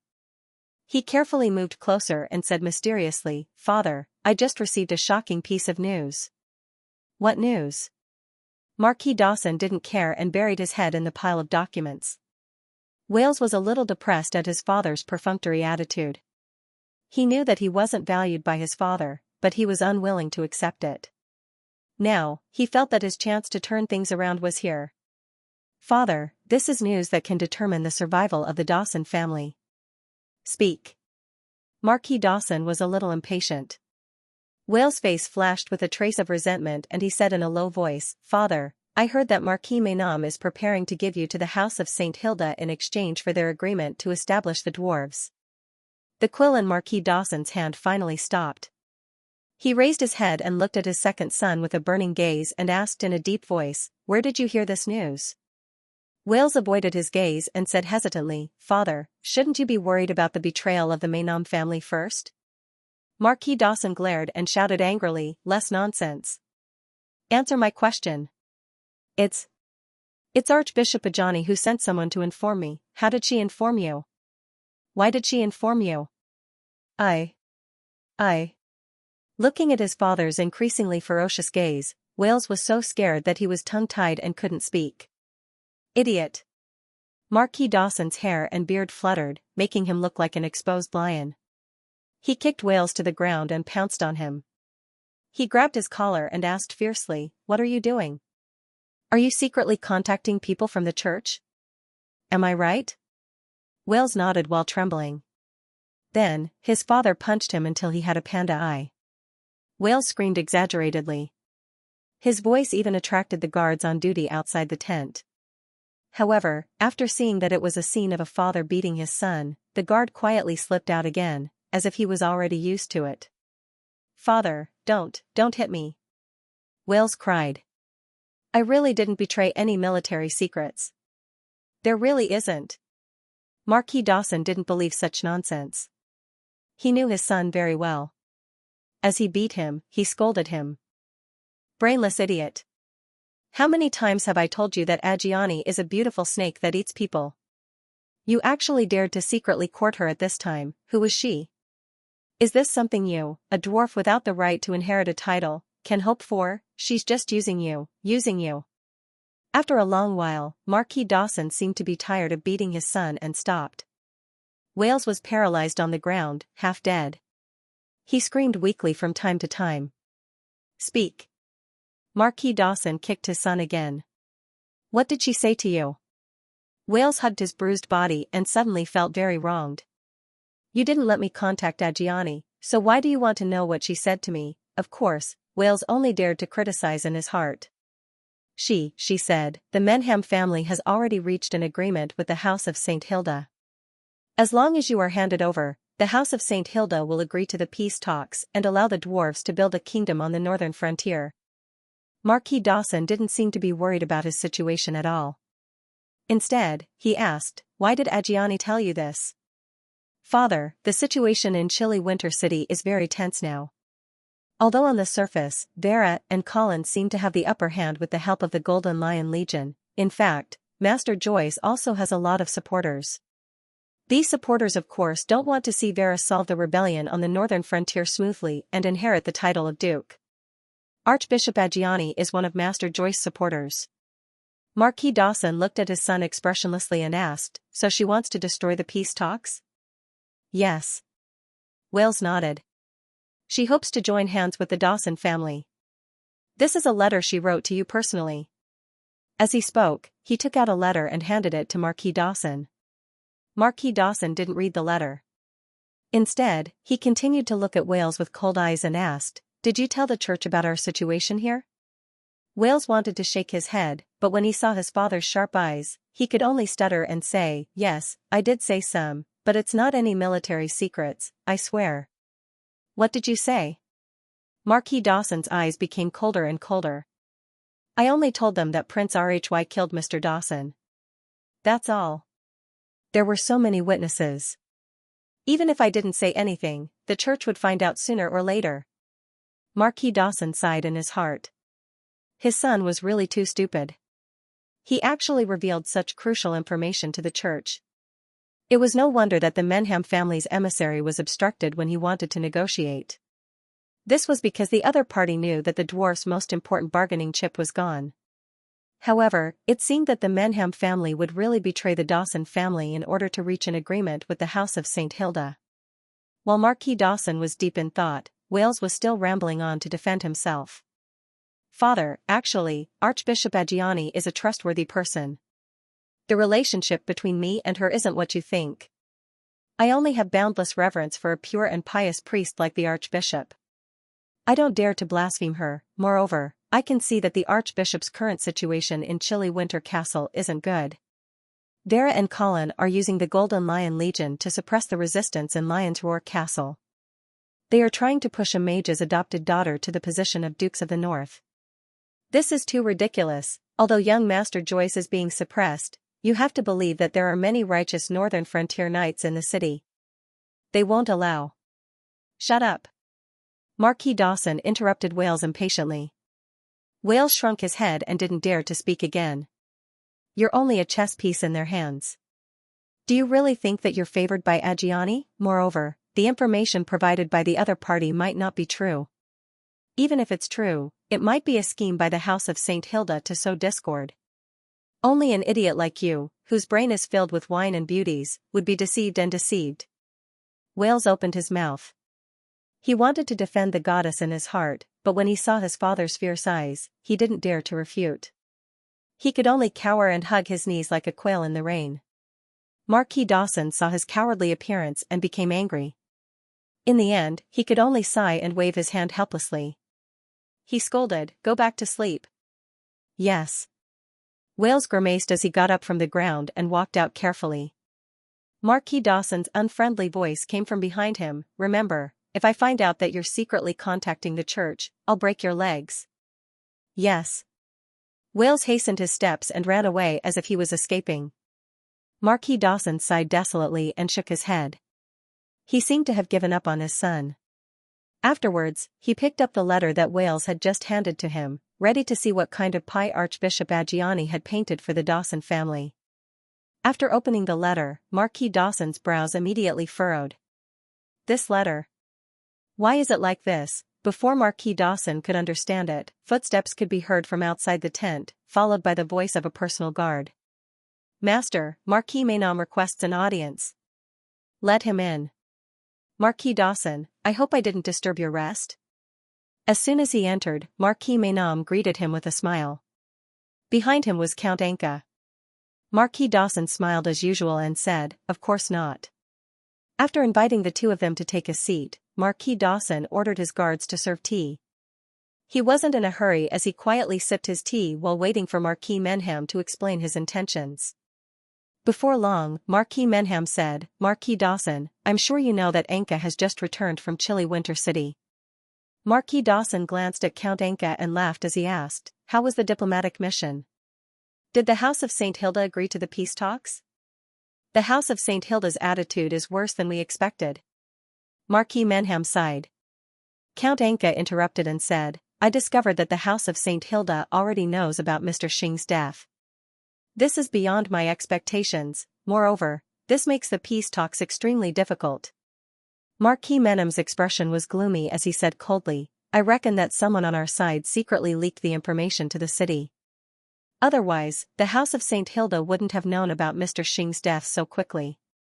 Although Marquis Dawson was cursing his idiotic son in his heart, he didn't show it on his face. He even took the initiative to change the topic. He even changed the topic and said, "So, the House of St. Hilda doesn't agree to the peace talks?" Marquis Menham didn't expect that the good son of his ally had leaked the secret, so he didn't harp on this topic. He shook his head and said, "No. The House of St. Hilda is willing to negotiate. However, they raised an excessive condition." Marquis Dawson's heart skipped a beat as he thought of the information that his son had just brought back. He smiled and asked, "What condition?" Marquis Menham stared intently into Marquis Dawson's eyes and said word by word, "The House of St. Hilda wants me to hand you over." Marquis Dawson's expression changed, and his gaze became dangerous. He said in a deep voice, "Then, Marquis Menham, do you intend to accept this condition?" Marquis Menham stared intently into Marquis Dawson's eyes and didn't immediately reply. Marquis Dawson naturally stared back without giving in. The two of them were like wild beasts meeting on a narrow path as they engaged in a battle of life and death. The atmosphere in the tent became stagnant, and the air became suffocating. Count Xianxia instantly became restless and broke out in cold sweat. At the same time, he was extremely puzzled by his father's actions. Why did he purposely provoke? Was he in the enemy's camp? Was he not afraid of being Menham's? Marquis Menham laughs. Menham he's laughed. Menham suddenly laughed. Menham's laughs. Menham Menham was relieved, but Menham was Menham. Was Menham? Marquis Dawson, do you think I will accept this condition? Marquis Menham asked with a relaxed expression. Marquis Dawson's face was full of smiles, as if he was welcoming his closest friend. Of course not. The Dawson family and the Menham family have a friendship that has lasted for 1,000 years. We are both the hope for the revival of the dwarves. Why would we kill each other? That's right. Marquis Menham clapped his hands and said loudly, "That this Count Xianxia thinks he can use this kind of agreement to sow discord between us. He is too naive. Haha, since you are so honest, then I won't hide it. I have just received a letter from Archbishop Aggiani. The letter warned me that the Menham family is prepared to betray the Dawson family. Oh? Marquis Menham's eyes turned, and he laughed. Looks like Archbishop Ajani's relationship with you is very good. She actually helped you pass on the message. Marquis Dawson waved his hands. Sigh, I feel that this woman has bad intentions. She probably wants to use our Dawson family to do things for her. Indeed. Marquis Menham nodded. I don't even dare to get too close to that bewitching priestess for fear of being bewitched by her. You choosing to stay away from her is a very wise decision. Count Anka finally came back to his senses, and he immediately flattered with a smile. Yes, humans are too cunning. We dwarves should unite and fight against foreign enemies. Marquis Menham smiled and nodded, agreeing with his son's words. Then, he saw the letter in Marquis Dawson's hand from the corner of his eye, and he asked, Is this the letter that Ajani sent? Yes. It's full of old tricks. She's too naive to think that she can trick me. Marquis Dawson magnanimously handed the letter to Marquis Menham and said, Do you want to take a look? Okay. Marquis Menham did not stand on ceremony and immediately took the letter. But then he frowned and asked, Why are there so many places that have been altered? Marquis Dawson did not mind and said, Oh, that's the original I received. Haha, maybe the Archbishop was hesitant about the wording when she wrote the letter. Marquis Menham suspiciously glanced at Marquis Dawson, but he did not say anything. Instead, he carefully read the contents of the letter. After a while, he raised his head again and returned the letter to Marquis Dawson. He said, It seems that the situation in Winter City is not stable. Marquis Dawson nodded and said, That's right. There are definitely people in Lion's Roar Castle who do not want to see Vera inherit the title of Duke. Moreover, if Mr. Cheng's information is correct, the Oman family also has a blood feud with the Angeli family. The hidden resistance in the city cannot be underestimated. Perhaps, we can make use of it. Marquis Menham rubbed his chin and seemed to be deep in thought.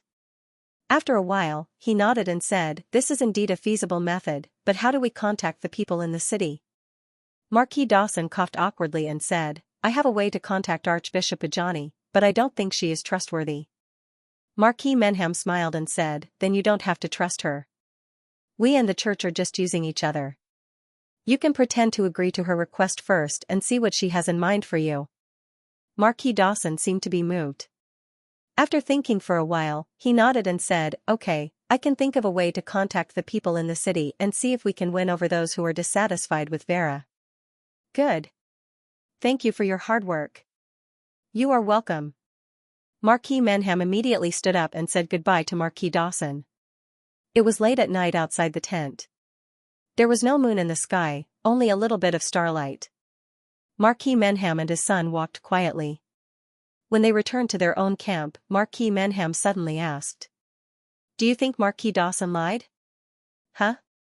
Earl Anka was stunned. I don't think so. Haha.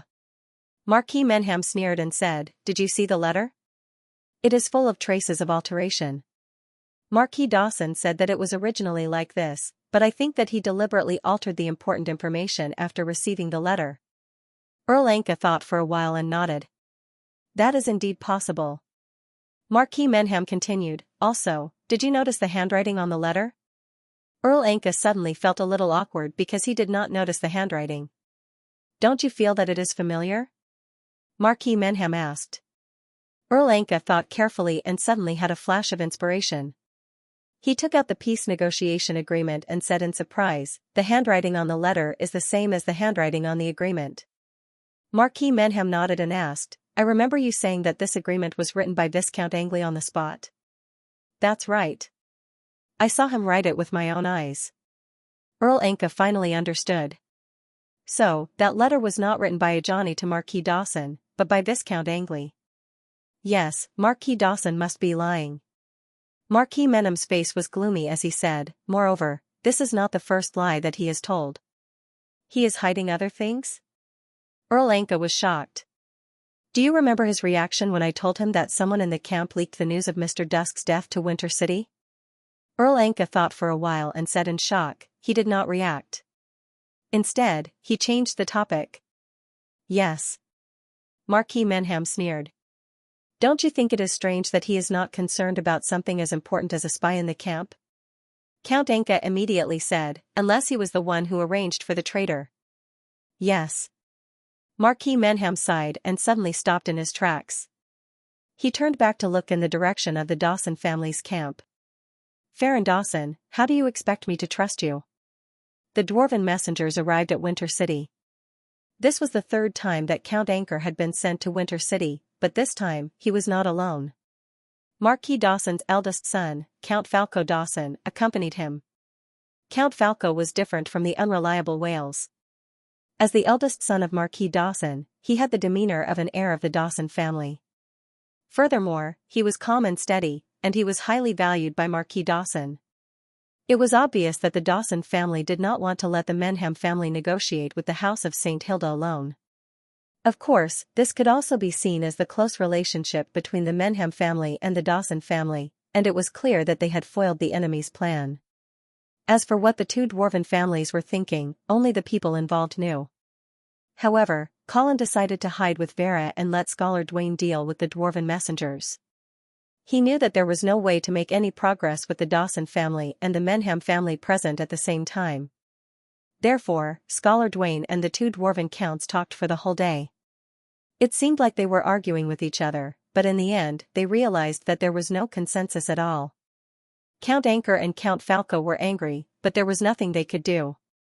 Scholar Dwayne had always maintained a friendly attitude, as if he was really willing to negotiate with the dwarves. However, there were some conditions that they could not agree on.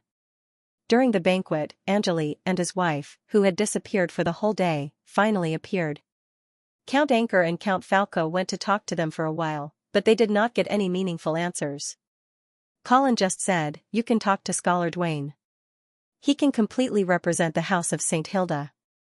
The two dwarven counts had no choice but to give up. They were thinking about how to deal with Scholar Dwayne, who seemed friendly, but was actually very difficult to deal with. The night was getting darker, and a place in the southern part of Winter City suddenly became lively. This was originally a deserted open space, but now it was densely packed with simple and crude tents. The tents were surrounded by thorny fences, and there was a sign at the entrance that read Captive Camp. In the Battle of the Riverrun River, the Golden Lion Legion had defeated the Dawson clan's army, capturing roughly 15,000 prisoners. After entering chilly winter, the dwarf captives were settled here. Besides having a daily meal to prevent them from starving to death, nobody cared about them. But tonight, it seemed that someone important had come to the camp. "What's wrong? What's going on?" Holm whispered to his companion. "I don't know." After asking a few rounds, he still didn't get a definite answer. Just as he was feeling puzzled, Holmoen suddenly heard cheers coming from the front, as if they had received some great news. "What's going on? Are you going to let us go?" Holmoen scratched his head anxiously, trying to figure out what was going on, but he could not squeeze to the front. But not long after, his squad leader ran back excitedly, shouting, "The House of St. Hilda and the Dawson family have reached an agreement. There will be no more fighting. We can go home now." Really? We can go home?" Happiness came too suddenly, and Holmoen could not believe it. The dwarven comrades around him had already begun to wail and howl in excitement. "Then when are we leaving? Tomorrow?" "No, they'll let us go in a while." "So fast?" Holmoen was excited, and he could not wait to leave this place that brought him bad memories.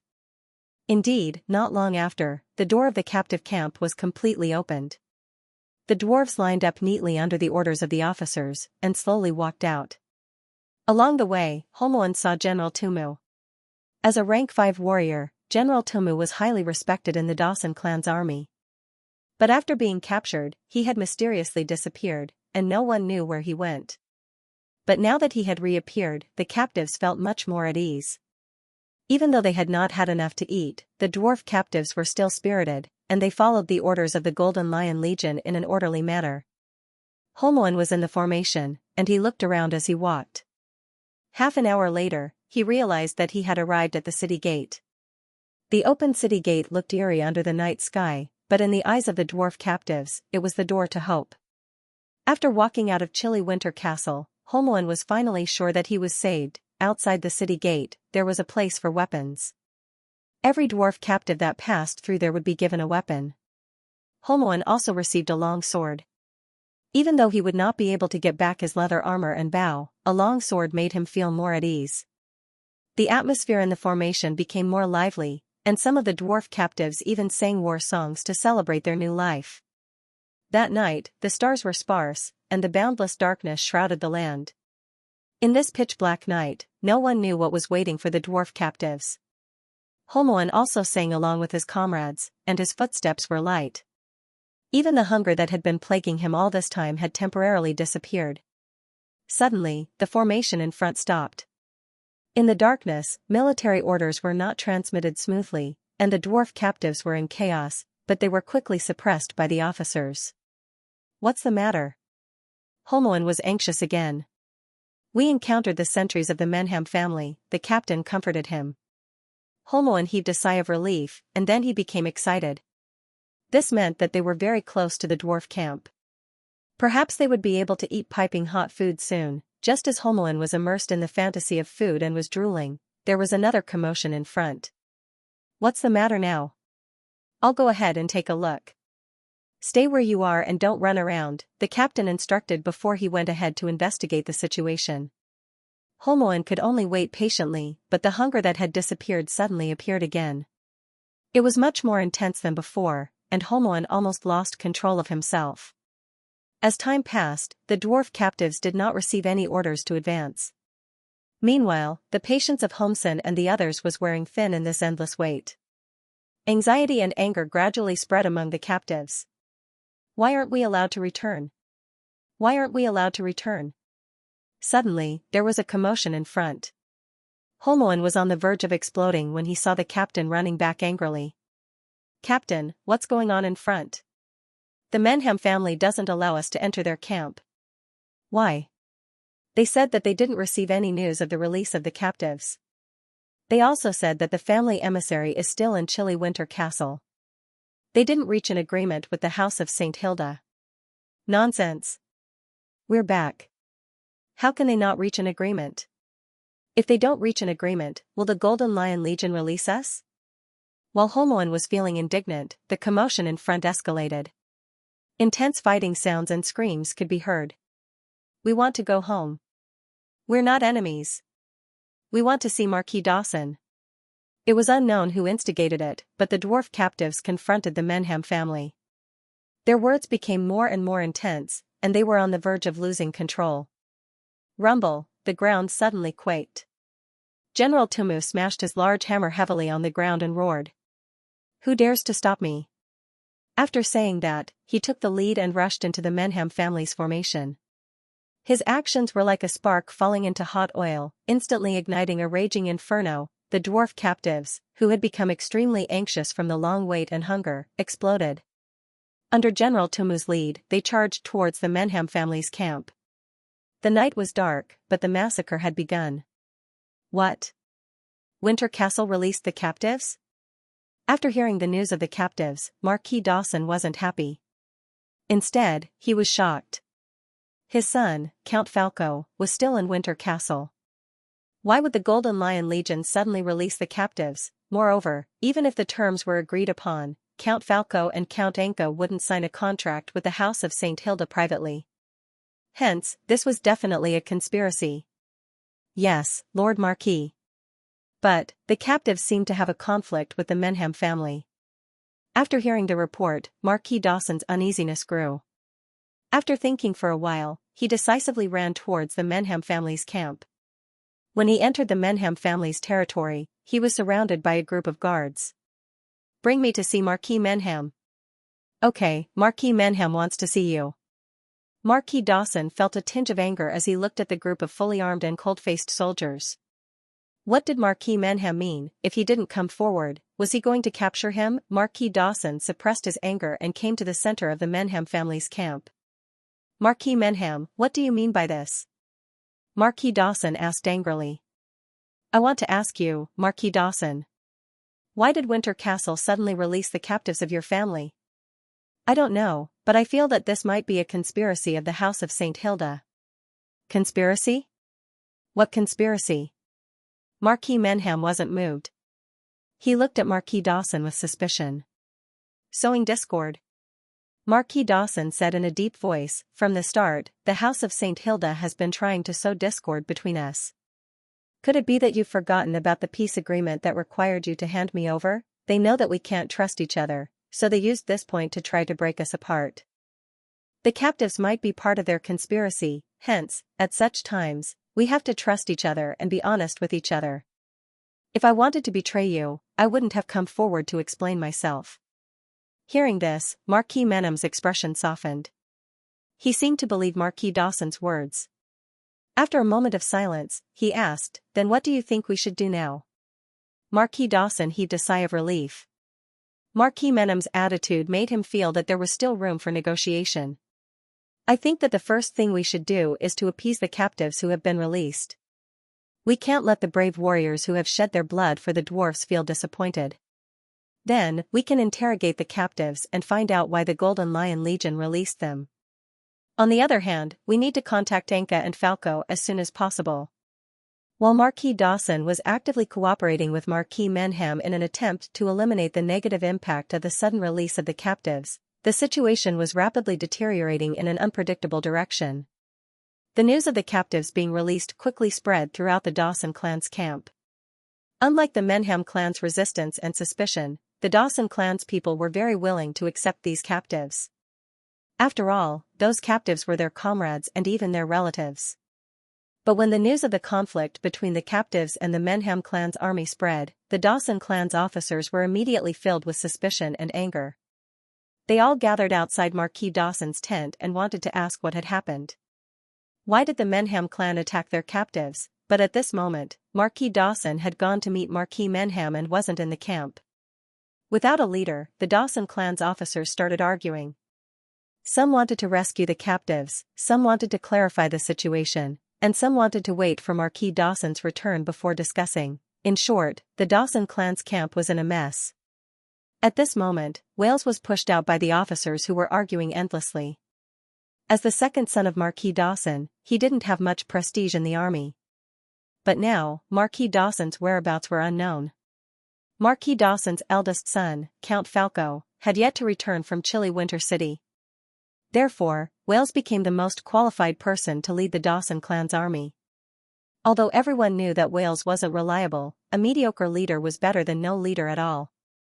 If this continued, the captives who had just been released would probably all be killed. Wales was panicking. But facing the burning gazes of the officers, he couldn't shrink back. He had to make a decision. The huge pressure made Wales shiver uncontrollably. He was sweating profusely and his mouth was dry. He forced himself to calm down, but he didn't dare to take responsibility.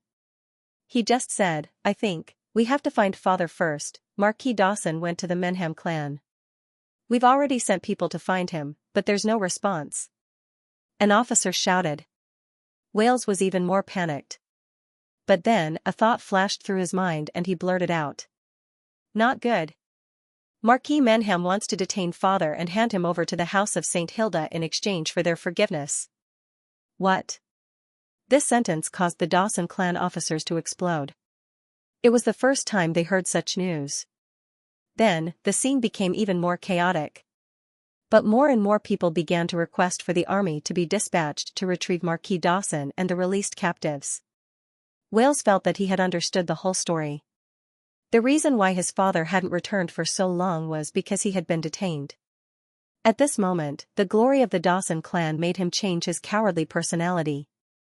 He stood up and shouted loudly, asking everyone to go rescue Marquis Dawson. Amidst the chaos and anxiety, the Dawson clan finally had a unified voice. Although this voice might not lead them to a bright future, at this moment, the confused people needed a direction. No matter where it led them, it was better than going around in circles in the dark. Thus, a loud bugle sounded in the Dawson clan camp. That was the signal to attack. Marquis Dawson, who heard the sound, froze on the spot. He was dumbfounded. He was about to convince Marquis Menham to take in the captives and stabilize the situation. But now, with the sound of the bugle, the entire dwarven camp was boiling. Marquis Menham's gaze became as sharp as a viper's. "Fran Dawson! What are you doing? This is a misunderstanding. A misunderstanding. Marquis Dawson was sweating profusely as he explained, Marquis Menham, those idiots must have thought that something happened to me after I left for so long. They were impulsive and did something stupid. But I hope you understand that I have no intention of going against you. Our two families can't go against each other. This will only benefit the House of St. Hilda. Please let me go. I'll pacify those troublemakers. Let you go? Marquis Menham sneered, you've been playing tricks on me time and time again. Do you think I'm a fool? Marquis Dawson was sweating profusely. His tone had a hint of pleading, Marquis Menham, if you detain me here, it will only make the misunderstanding bigger and the conflict more serious. Misunderstanding? Marquis Menham's gaze was cold, when you lied to me last night, there was no trust between us. Now, austere Castle released the captives of the Dawson family for no reason, and these captives attacked my army. Hee, do you think you can continue to deceive me? Marquis Dawson was taken aback and asked, how did I lie to you last night? Marquis Menham had lost his patience with Marquis Dawson. He smiled coldly and said to his subordinates, treat Marquis Dawson well. Treat Marquis Dawson well. Without my orders, no one is allowed to see him. Yes. A group of guards immediately surrounded Marquis Dawson. Marquis Menham, Marquis Menham. Listen to my explanation. This is a plot by the House of St. Hilda. Don't fall for it. Marquis Dawson was still shouting, but Marquis Menham had already left without looking back. The soft light from the crystal chandelier illuminated the main hall of the church. Falco stepped on the thick, light yellow wool carpet and slowly walked into the church. It was already late at night, and there was only an old priest on night duty in the church. How can I help you? I'm looking for Archbishop Ajani. The old priest frowned and said, sorry, it's too late today. The Archbishop is already resting. You can come tomorrow. Count Falco. At this moment, the emeritus bishop suddenly appeared in the church and beckoned to Falco. Please follow me. Falco smiled apologetically at the old priest and followed the emeritus bishop to the back of the church. During this diplomatic trip to Winter City, his father, Marquis Dawson, had asked him to find a way to meet Archbishop Ajani. Even though Wales, that unreliable fellow, often did stupid things, he still managed to contact the church leader of the northern frontier. Now that the peace talks with the House of St. Hilda had reached a stalemate, the Dawson family was prepared to try the church. Perhaps there would be some unexpected surprises. Knock, knock, knock. The emeritus bishop lightly knocked on the door, and a languid voice came from inside, come in. Count Falco, please. The emeritus bishop smiled and gestured with his hand. Thank you, Your Eminence. Falco smiled at the emeritus bishop and pushed the door open. This room was probably the archbishop's private parlor. Even though the decorations were not luxurious, they were rather exquisite.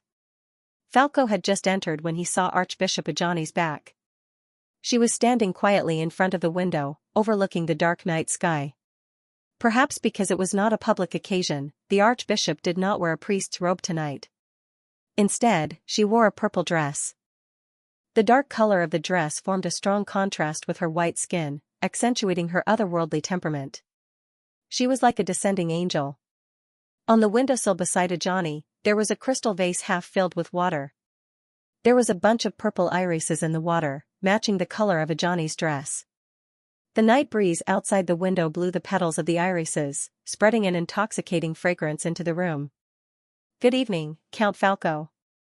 Ajani did not turn around. She only lowered her head and fiddled with the petals of the iris flower.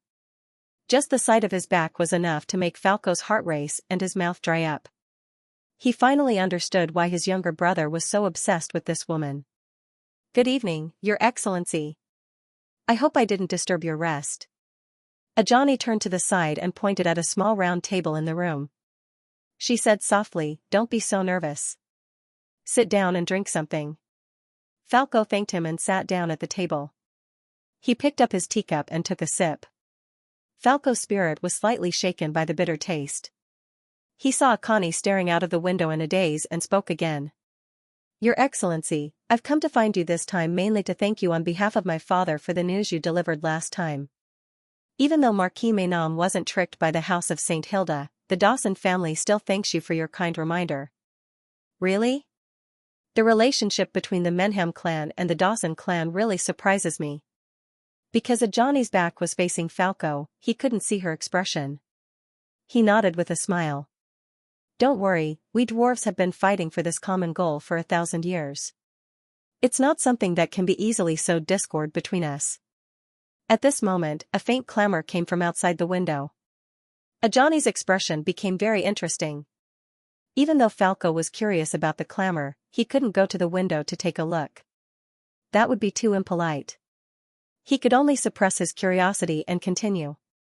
Your Excellency, the negotiations with the House of St. Hilda have reached a stalemate.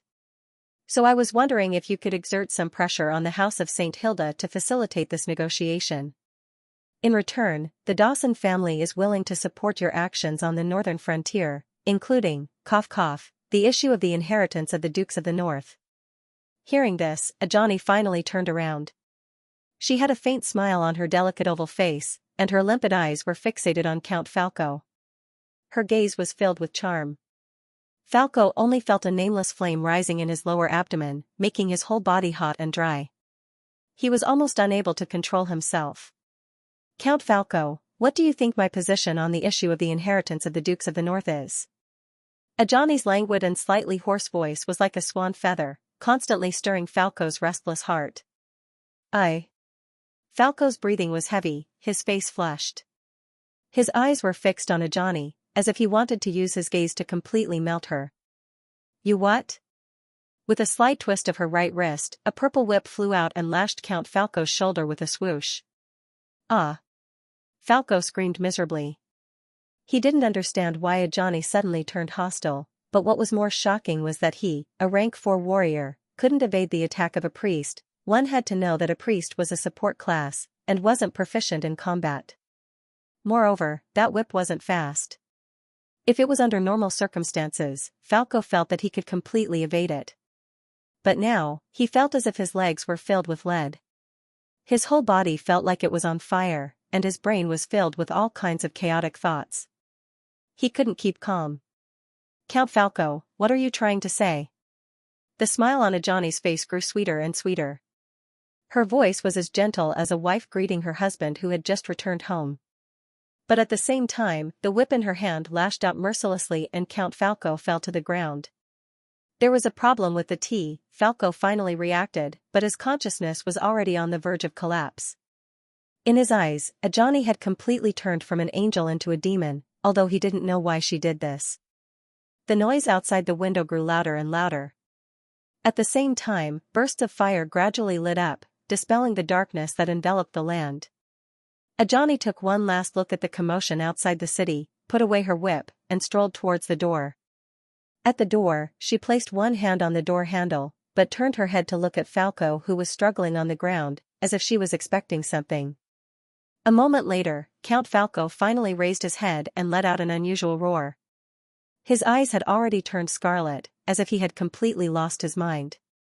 When he saw Johnny at the door, he immediately jumped up from the ground and pounced. Johnny's lips curled into a smug sneer. She immediately tore open the sleeves of her dress, revealing her white and tender arms. At the same time, she opened the door and rushed out, wailing mournfully. Count Falco! What are you doing? Count Falco, Count Falco! Count Xianxia knocked on the door for a long time, but there was no response. An alarmed patrolling guard walked over and said, Count Falco went out. Do you know where he went? Sorry, I don't know either. Count Xianxia was anxious, and he did not know what to do. He was awakened by the noise outside the city. Winter City was built on a mountain, and the Lion's Roar fortress was at the peak of the mountain. Looking down, he could see the fire in the dwarf camp outside the city. Count Xianxia did not know what was going on, but he guessed that it was probably not something good. Seeing that Count Falco was not around, Count Xianxia walked to the main fortress alone. Are Miss Vera and Viscount Angli resting? The guard glanced at Count Xianxia and motioned for him to enter. Count Xianxia quickly pushed open the heavy door, and the first thing he saw was Colin and Vera in the hall. Count Xianxia, can't you sleep either? Colin did not seem surprised by Count Xianxia's arrival. He turned around and greeted him with a smile. However, Count Anka's heart sank because he saw Colin putting on his armor with Vera's help. "And Count Angley, what are you going to do?" Count Anka asked in a hoarse voice. Colin patted the blade of judgment at his waist and smiled. "There are some people outside the city who are not obedient. It is already so late, and they are still making a ruckus. I have to teach them a lesson." Count Anka's forehead was covered in cold sweat, and he said with difficulty, "Lord Viscounts, what is going on outside? Why don't you come with me and take a look? Then you'll know." Colin had already put on his armor, and he kissed Vera's forehead gently before inviting Count Anka. However, Count Anka had a bad premonition, and he said anxiously, "Lord Viscounts, are you going to start a war?" Colin's face turned cold, and he said firmly, "The war has already begun the moment you besieged the city." Count Anka wanted to explain, but Colin had already walked out. "Miss Vera, is the House of St. Hilda really going to fight the dwarfs to the death?" Count Anka did not give up and he shouted at Vera. However, Vera ignored him and held Colin's arm as they walked out together. Count Anka was stunned for a long time, and his expression changed rapidly. Finally, he gritted his teeth and followed after them. "Chi!" Holmoen pulled his longsword out of the enemy's chest, and hot blood splattered all over his face. Hoo, he panted heavily, and the cramps in his stomach caused by hunger made him unable to straighten his back. It was unknown if it was blood or sweat, but Holmoen's vision was blurred, and he couldn't see the situation in front of him. This battle came too suddenly and too inexplicably. Holmoen thought that he could escape the fate of being a captive, but what awaited him wasn't an ally's acceptance, but an attack. He couldn't figure out why the Menham family wanted to kill them. But he was a nameless soldier who didn't understand the situation and was powerless to change the situation. When the enemy surged forward like a flood, he had no choice but to draw his longsword and resist. Holmoen didn't have much combat power due to malnutrition during his captivity. His hands were as heavy as lead, and he couldn't lift them. Under the cover of the night, Holmoen didn't know the situation on the battlefield. He only knew that his comrades were falling, and even their leader was killed. If General Tomu wasn't at the front line like a god of war, the released dwarven captives would have collapsed. But now, they were on the verge of collapse. At this moment, Holmoen heard a faint sound behind him. He turned his head and saw the gates of chilly winter open again. A fire dragon made up of numerous torches emerged from the gates. The Golden Lion Legion was here. Holmoen's heart twitched. He had an ominous premonition that this would be an unforgettable night for the dwarves. The Golden Lion Legion wasn't in a hurry to join the battle. Instead, they leaned against the city walls and formed an orderly formation. It was as though they were waiting for the dwarves to emerge victorious. The commotion made the dwarves realize that something was amiss. The Menham family army immediately sounded the bugle call for retreat. But at this moment, the Dawson clan's army continued to chase after them, because they wanted to rescue Marquis Dawson. The dwarven prisoners released from chilly winter collapsed to the ground as though they were deflated. They were unable to move. In this battle, they were the ones who suffered the heaviest casualties. Of the more than 15,000 captives, less than half of the original number were still breathing. It was only after the Menham family's army had retreated that the Golden Lion Legion slowly approached. "Put down your weapons, kneel and surrender. Put down your weapons, kneel and surrender." Upon hearing such a voice, Holmson could no longer muster up any thoughts of resistance. He immediately threw away the long saber in his hand and knelt on the ground obediently. At the same time, he sighed. What the hell, how did he become a captive right after being released? The faint light of dawn gradually tore apart the darkness and gave light to the earth once again. The armies of the Dawson family and the Menham family temporarily stopped fighting and entered a tense standoff.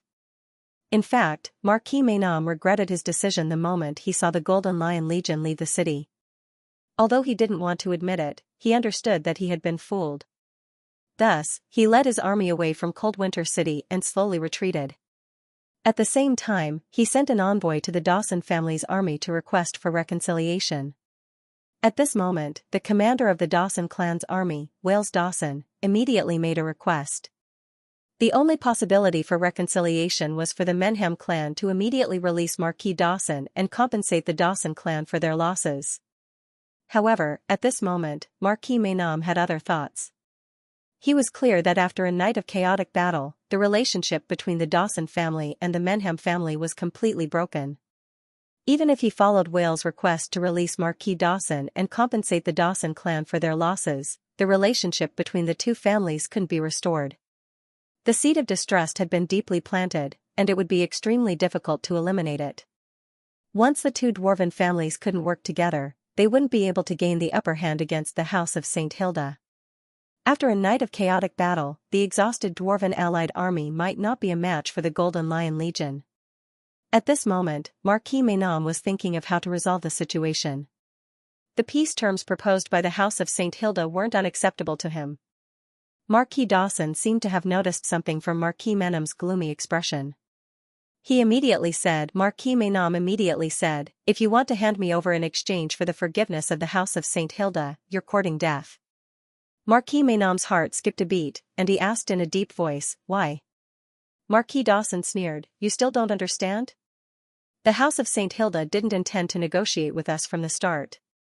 They can't tolerate the dwarves establishing an independent nation on the northern frontier. Therefore, they've been trying to sow discord between us, one after another. If you hand me over, and even work with the Golden Lion Legion to defeat the Dawson family, do you think the House of St. Hilda will let the Menham family off? No, they'll definitely think of a way to deal with the Menham family, when the time comes, without the help of the Dawson family. Do you think the Menham family can face the House of St. Hilda alone?" Marquis Maenam immediately fell into silence. Marquis Dawson saw this and immediately struck while the iron was hot. Therefore, the Dawson family and the Menham family are bound together for good or ill. Only if the two families work together can the dwarves gain a foothold on the northern frontier. But Marquis Maenam didn't immediately agree. Instead, he frowned and asked, "Marquis Dawson, do you think I can still trust you after last night's incident?" Marquis Dawson took a deep breath and said in a deep voice, "I can promise that if you let me go, I'll immediately withdraw my army and won't allow them to attack you. Moreover, I can send Falco to your side." Marquis Maenam's gaze froze, and he was slightly moved. He knew that Count Falco was Marquis Dawson's designated successor. This action was more binding than a simple verbal promise. But then he frowned again. Isn't Count Falco in chilly Winter City? He should be detained by the House of St. Hilda. How are you going to hand him over to me? Marquis Dawson's eyes rolled as he immediately said, "Then Wales will do. If you let me go, I'll hand Wales over to you as a hostage." Marquis Maenam laughed and shook his head as he said, "Do you think I'm stupid? You don't care about Wales at all. Even if I kill him, you won't feel any heartache." Marquis Dawson said helplessly, "Then what do you want?" Marquis Maenam was deep in thought. But at this moment, the Golden Lion Legion had caught up and was pointing their weapons at the Menham family. On the other side, the Oman family's army had also arrived. Their target was the Dawson family's army, but the Oman family's army was only in formation and didn't have any intention of attacking. It was as though they were guarding against the Dawson family and didn't want them to act rashly. The Golden Lion Legion had already sounded the bugle horn to attack. Seeing this, Marquis Maenam immediately ordered his army to prepare for battle. At the same time, he looked coldly at Marquis Dawson and mocked him. "You said that you didn't have any secret contact with the House of St. Hilda. Then why did the Golden Lion Legion attack my army and not yours?" Marquis Dawson sighed and seemed disheartened as he said, "If you're bewitched by the House of St. Hilda, then there's no need for us to continue working together. The dream of the dwarves establishing a nation, hee. Perhaps it's just like what Marquis Garcia said. It's just a joke." Marquis Dawson closed his eyes in shame, as though he wasn't willing to speak anymore. Marquis Maenam's expression was uncertain, but with the enemy in front of him, he didn't have much time to think. He could only cast aside all distracting thoughts and focus on the Golden Lion Legion's attack. Soon, the vanguards of the two armies clashed. The sounds of battle instantly filled the wilderness. Boom. The two armies that were surging forward finally collided with each other unavoidably. Fierce sounds of metal clashing and tragic howls intertwined in an instant. Bright flowers of blood bloomed with a loud bang, and many soldiers instantly howled and fell to the ground. In a head-on collision without any tricks, strength determined everything. The Golden Lion Legion was still maintaining a strict square charging formation. The first row of infantrymen raised their sturdy giant shields and connected them to form a cold shield wall, firmly blocking the surging dwarves outside the shield wall. On the other hand, the second and third rows of infantrymen used the spears in their hands to continuously thrust through the gaps between the shields, stabbing down the dwarves outside the shield wall row by row. Bang. A dwarf soldier was pushed forward by the crowd and slammed into the giant shield of the Golden Lion Legion. The sharp spikes on the surface of the shield instantly left a dozen huge bloody holes in his body.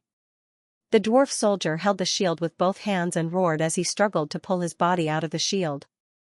However, when he lowered his head, he saw more than 10 streams of blood spurting out from his body. The fear of death instantly enveloped him, and shrill screams continuously came from his mouth. Bang. Another dwarf soldier smashed the giant shield with his hammer, making a deafening sound. However, it did not break the giant shield, only leaving a small, harmless dent on it. Whoosh whoosh. 2 sharp spears pierced through the gaps on both sides of the shield. With a flash of cold light, the spears pierced into the dwarf soldier's lower abdomen and came out from his back. Dark red blood slowly dripped down along the blade of the spears. Behind him, a fearless dwarf soldier stepped on his companion's shoulder and leaped onto the giant shield. He raised the sharp sword in his hand high and laughed wildly as he slashed at the human soldier hiding behind the giant shield. However, before the steel saber in his hand could strike down, a cold spear had already pierced out like a poisonous snake. TCH. The sharp edge of the spear pierced through the chest of the dwarf soldier, nailing him firmly in the air. A shrill howl came from the dwarf's mouth, and as his blood spurted out, the vitality of his youth flowed out of his body like a tide. Get out of my way. A dwarf officer rushed to the front of the giant shield and smashed the long-handled giant hammer in his hand down. Boom.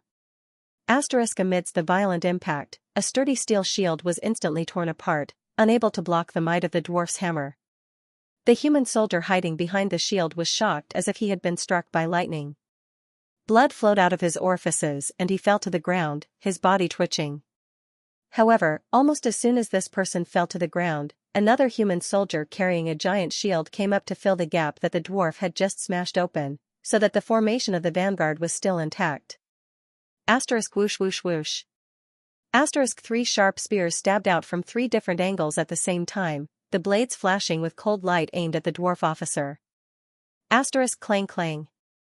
The dwarf officer tried his best to block and knocked away 2 spears, but he could no longer stop the last spear from piercing his right arm. In the midst of the splashing blood, the dwarf officer roared and smashed the handle of the spear that had pierced through his arm with his hammer. However, another spear pierced through the gap of the shield wall and went straight for his head. The dwarf officer felt a chill in his heart. He could only helplessly take a few steps back and hide in the rear of the army. But at this moment, the formation of the dwarf army was already showing signs of collapsing. The dwarves were no match for the Golden Lion Legion, whether it was the quality of their soldiers or their training equipment. Needless to say, they had just experienced a chaotic battle last night and were already exhausted. How could they be a match for the Golden Lion Legion? Under the cold-blooded and orderly assassination of the Golden Lion Army, the dwarf vanguard fell row by row, and their formation gradually fell apart. But the formation of the Golden Lion Army was still stable. The foot soldiers at the front raised their shields and began to slowly advance. The spears behind the shields continued to shoot out like venomous snakes, continuing to devour the lives of the dwarf soldiers. At the rear of the Golden Lion Army, Count Anka's face was pale, and cold sweat broke out all over his body. Viscount Angli, the Menham family is willing to negotiate. Please withdraw your troops immediately. Colin looked at the situation in front of him and said without turning his head, Count Anka, you can decide when the war begins, but when it ends is not up to you. Count Anka's mouth was full of bitterness. He could only lower his stance and say, Viscount Angli, please state your conditions. As long as the Menham family can do it, I will agree. Colin glanced at him and said with a smile, I want you to scram from the northern frontier. Can I do that? The corners of Count Anka's eyes twitched. He forced a smile and said, Viscount Angli, the Menham family has already reached an agreement with many lords of the northern frontier to exchange territories. Aren't you forcing us to go back on these agreements? Colin shrugged and shook his head. Then there's nothing to talk about. Let's continue fighting. Let me see if the Menham family has the right to establish a foothold on the northern frontier. Viscount Angley, why do you have to do this? There will always be casualties when two armies fight. Can you bear to see the Golden Lion army suffer heavy losses? Suffer heavy losses? Colin smiled disdainfully.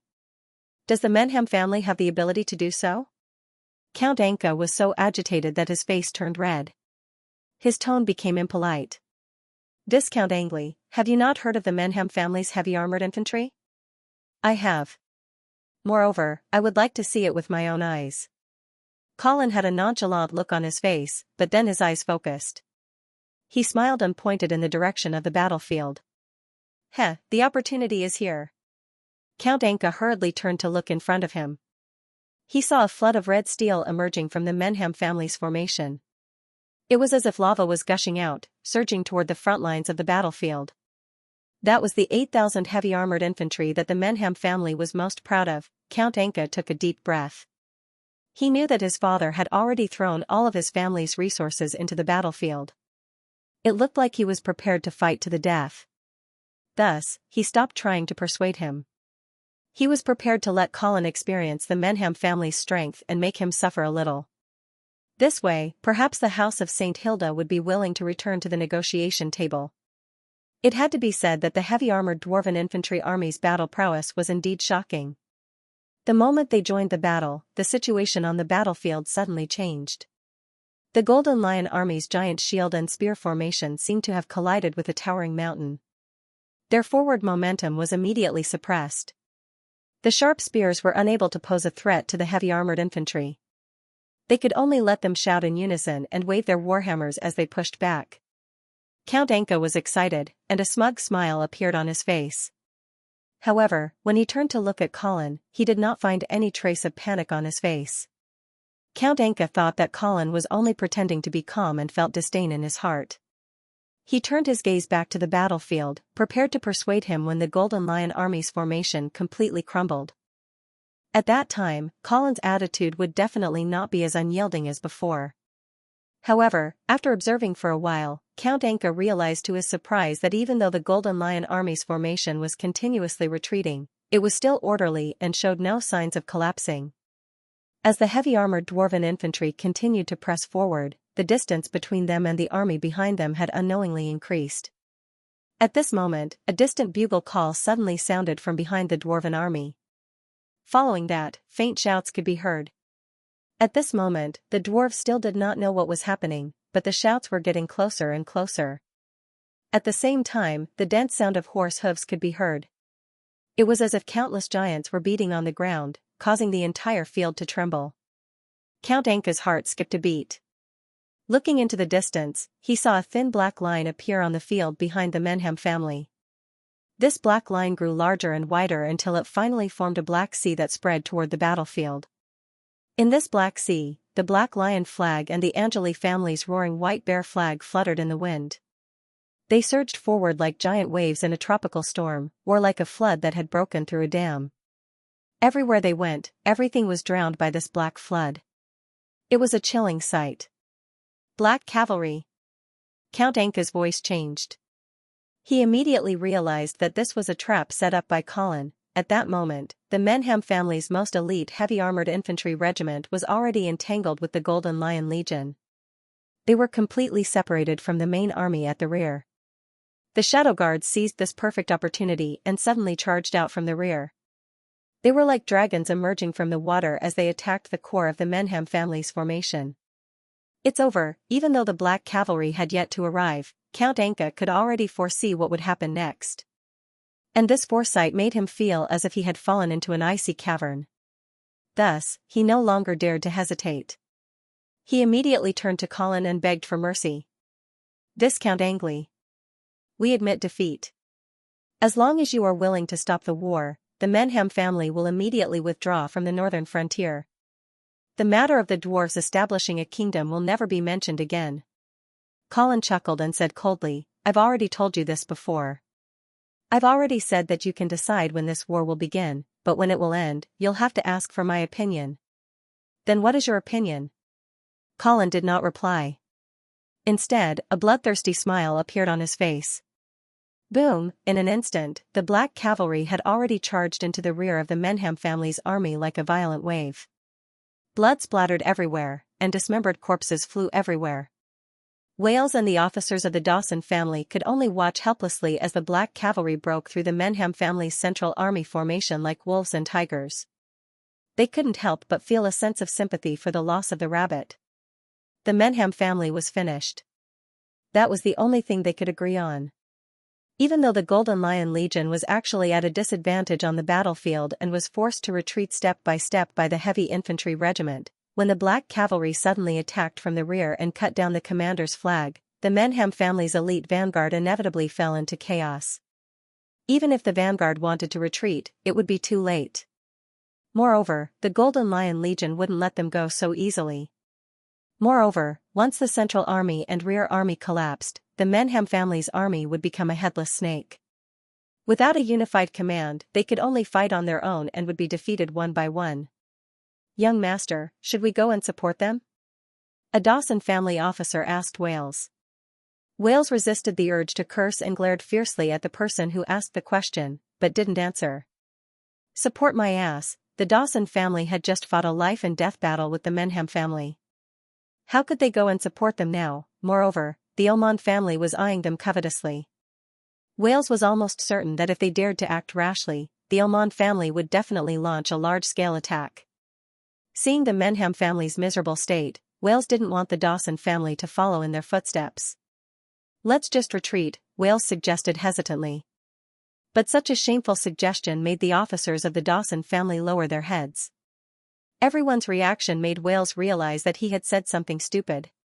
What was the use of retreating now? Let's not talk about whether they could retreat or not. Even if they did, what was the use? Once the House of St. Hilda pacified the chaos at the northern frontier, wouldn't they have time to deal with the Dawson family? At this moment, the officers were looking forward to Marquis Dawson's safe return. Even if Marquis Dawson wasn't there, Count Falco was. It was better than letting this random Wales come up with ideas. "I think it's better to ask for peace from the House of St. Hilda," an officer suggested in a muffled voice. Yes, yes. We should continue the peace talks, continue the peace talks." Wales seemed to be grabbing onto a life-saving straw as he kept shouting. But before Wales could send out an emissary to seek peace, an emissary from Coldwinter City arrived at the Dawson clan's camp. However, this messenger was wearing a priest's robe. While the officers were bewildered, Wales was overjoyed. He grasped the priest's hand and asked urgently, "What's the matter?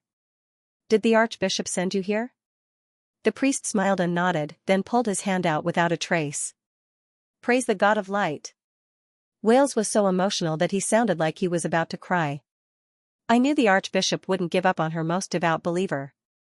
"Your Excellency Wales, the archbishop is willing to help the Dawson family reach a settlement with the House of St. Hilda. However, she needs you to show some sincerity. Otherwise, she won't be able to speak on your behalf." "What sincerity?" "As long as our Dawson clan is able to accomplish it, please give us your orders. It's actually very simple." The priest chuckled and said, "The Menham family brazenly invaded the northern frontier and has been listed as an enemy that must be killed by the House of St. Hilda. If you can lead an army to assist in attacking the Menham family, then the House of St. Hilda will consider forgiving the Dawson family for their previous betrayal." Wales was a little hesitant. It wasn't that he didn't want to attack the Menham family. After all, the two families had already shed all pretense of cordiality and had even fought last night. However, Marquis Dawson was still in their hands. Wales was worried that his attack would cause the Menham family to act in desperation and kill his father. After voicing his doubts, the priest smiled mysteriously and moved closer to Wales, whispering to him, "Don't worry." He whispered, "Your Excellency Wales, do you want to inherit the Dawson family's title?" Wales' gaze froze and his heart skipped a few beats. He asked evasively, "What do you mean?" "His Excellency the Archbishop told me to tell you that he can help you get rid of Count Falco. As for your father, Marquis Dawson. Forgive me for speaking bluntly, but the House of St. Hilda will definitely not let him off for his previous betrayal of Marquis Garcia.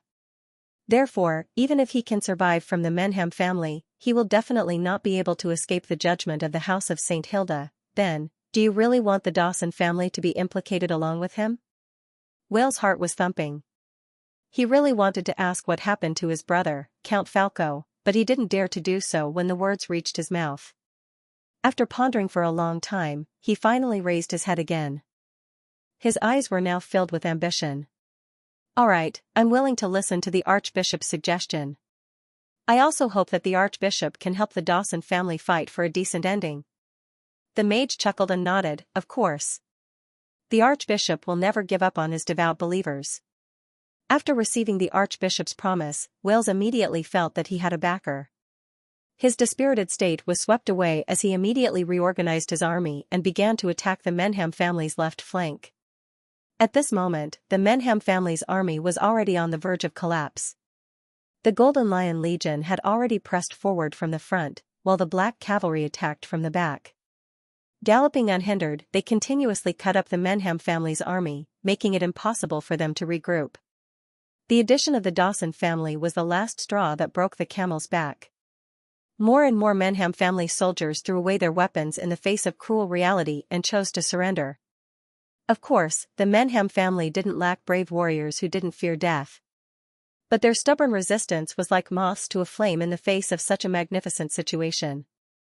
Apart from adding a bit of heroism and sorrow, there was no other use.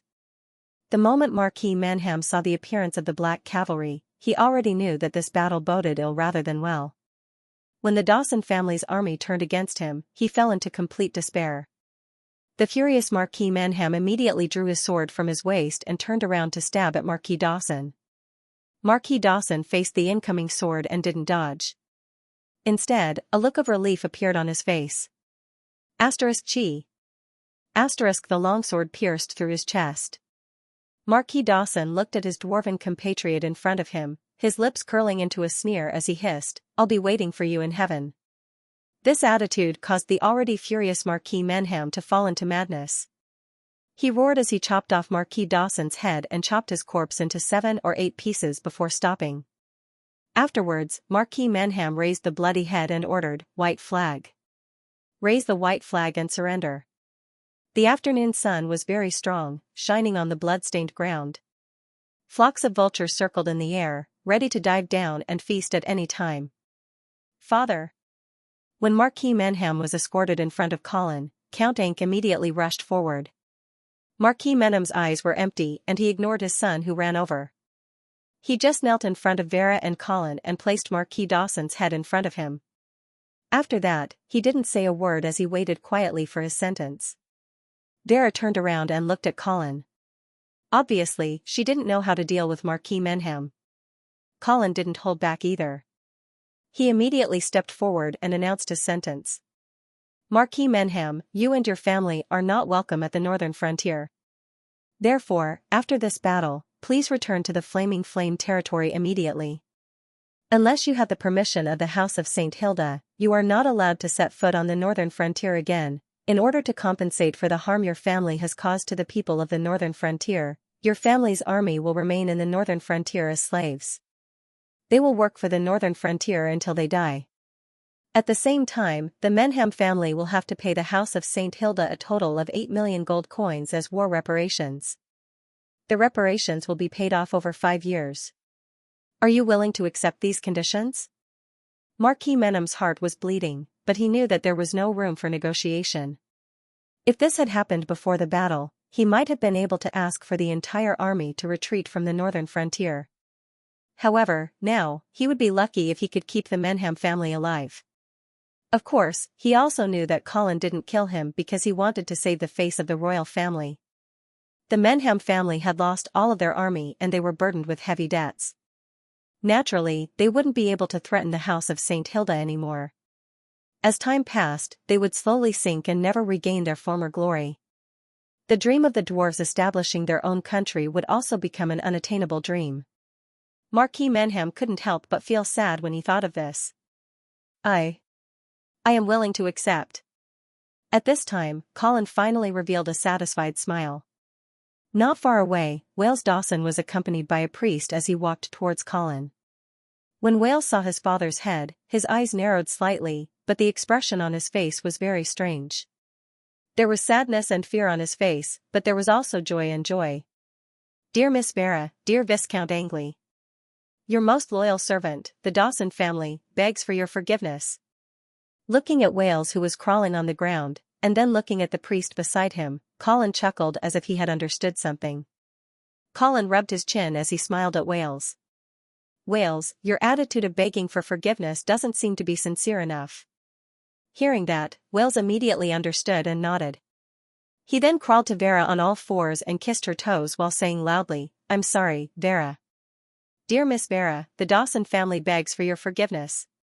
Colin looked at the second son of the Dawson family, who had no dignity at all, and smiled disdainfully. He then nodded at Vera. Vera nodded coldly and accepted the other party's apology. Wales was relieved, and he continued to praise the kindness of the House of St. Hilda loudly. His posture was so ugly that it was simply unbearable to look at. Colin smiled as he looked at the clown's performance. He began to think about how to deal with the Dawson family. Of course, he wouldn't let them go so easily. However, looking at Wales' appearance, it seemed like the Dawson family wouldn't be able to cause any trouble. At this point, the rebellion on the northern frontier had finally come to an end. Merciful God of Light, we are here today to offer our prayers to the Duke of St. Hilda. He has finished his journey in this world and has finally returned to the embrace of our Lord. Archbishop Ajani's pious voice echoed in the quiet and solemn tomb. The morning sun shone through the glass dome, sprinkling colorful light in the tomb. This was one of the most sacred places in the Lion's Roar Castle, where the remains of the Duke of St. Hilda were buried. Today, a new member would be welcomed here. In fact, the funeral of the Duke of St. Hilda was held in a hurry. The northern frontier had just calmed down from the turmoil, and the new dukes of the north had yet to officially inherit the title of duke. The nobles and civilians had yet to be appeased, but Colin still asked Archbishop Ajani to conduct the funeral for the Duke of St. Hilda.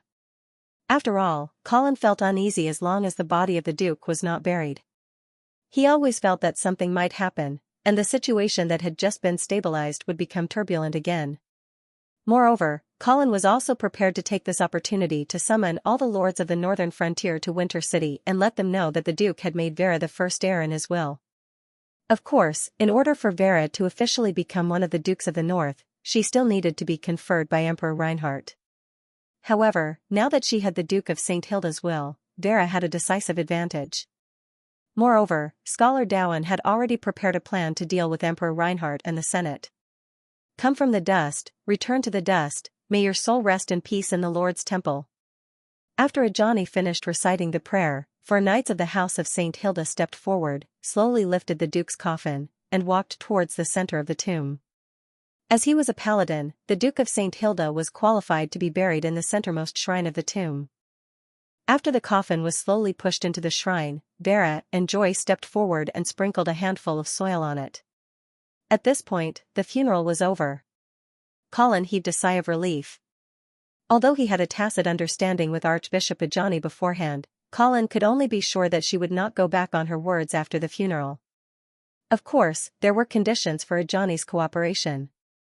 Her condition was that the House of St. Hilda would no longer pursue the Dawson family's betrayal. Colin could guess what the other party wanted to do. Marquis Dawson was dead, and his eldest son, Count Falco, was caught trying to blaspheme Archbishop Ajani, and was arrested by the church. In Colin's eyes, this was clearly a setup. No matter how lustful Count Falco was, he would never attempt to violate Ajani in the church. Akani's goal should be to let Wales inherit the Dawson family's title. This Wales was clearly a fanatic of Akane's, as well as a super bootlicker. This way, Akane would indirectly control the Dawson family.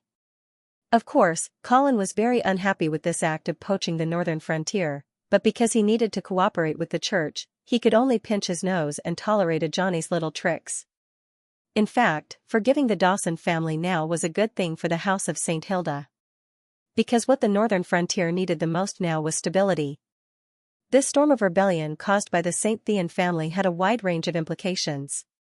Some people directly participated in the rebellion, some remained neutral, and some had other intentions of colluding with outsiders. In short, what the nobles in the northern frontier were most worried about was whether the House of St. Hilda would settle the score after the event.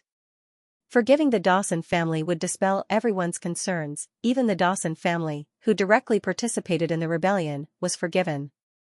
Would the House of St. Hilda continue to pursue the mistakes of other families? Of course, in Colin's eyes, this was only a temporary measure.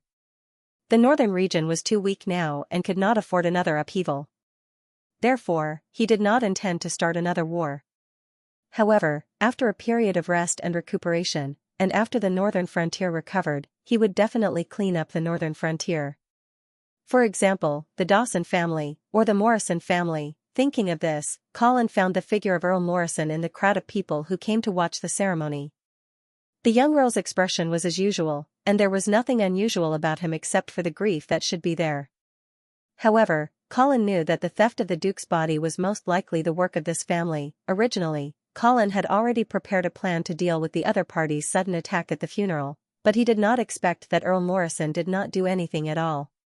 What was going on? Then what did they want to do by stealing the Duke of St. Hilda's body? Colin had no choice but to suppress his doubts in the bottom of his heart. He held Vera's hand and walked out of the tomb together. Behind them, a group of nobles from the northern frontier also came out one after another. Miss Vera.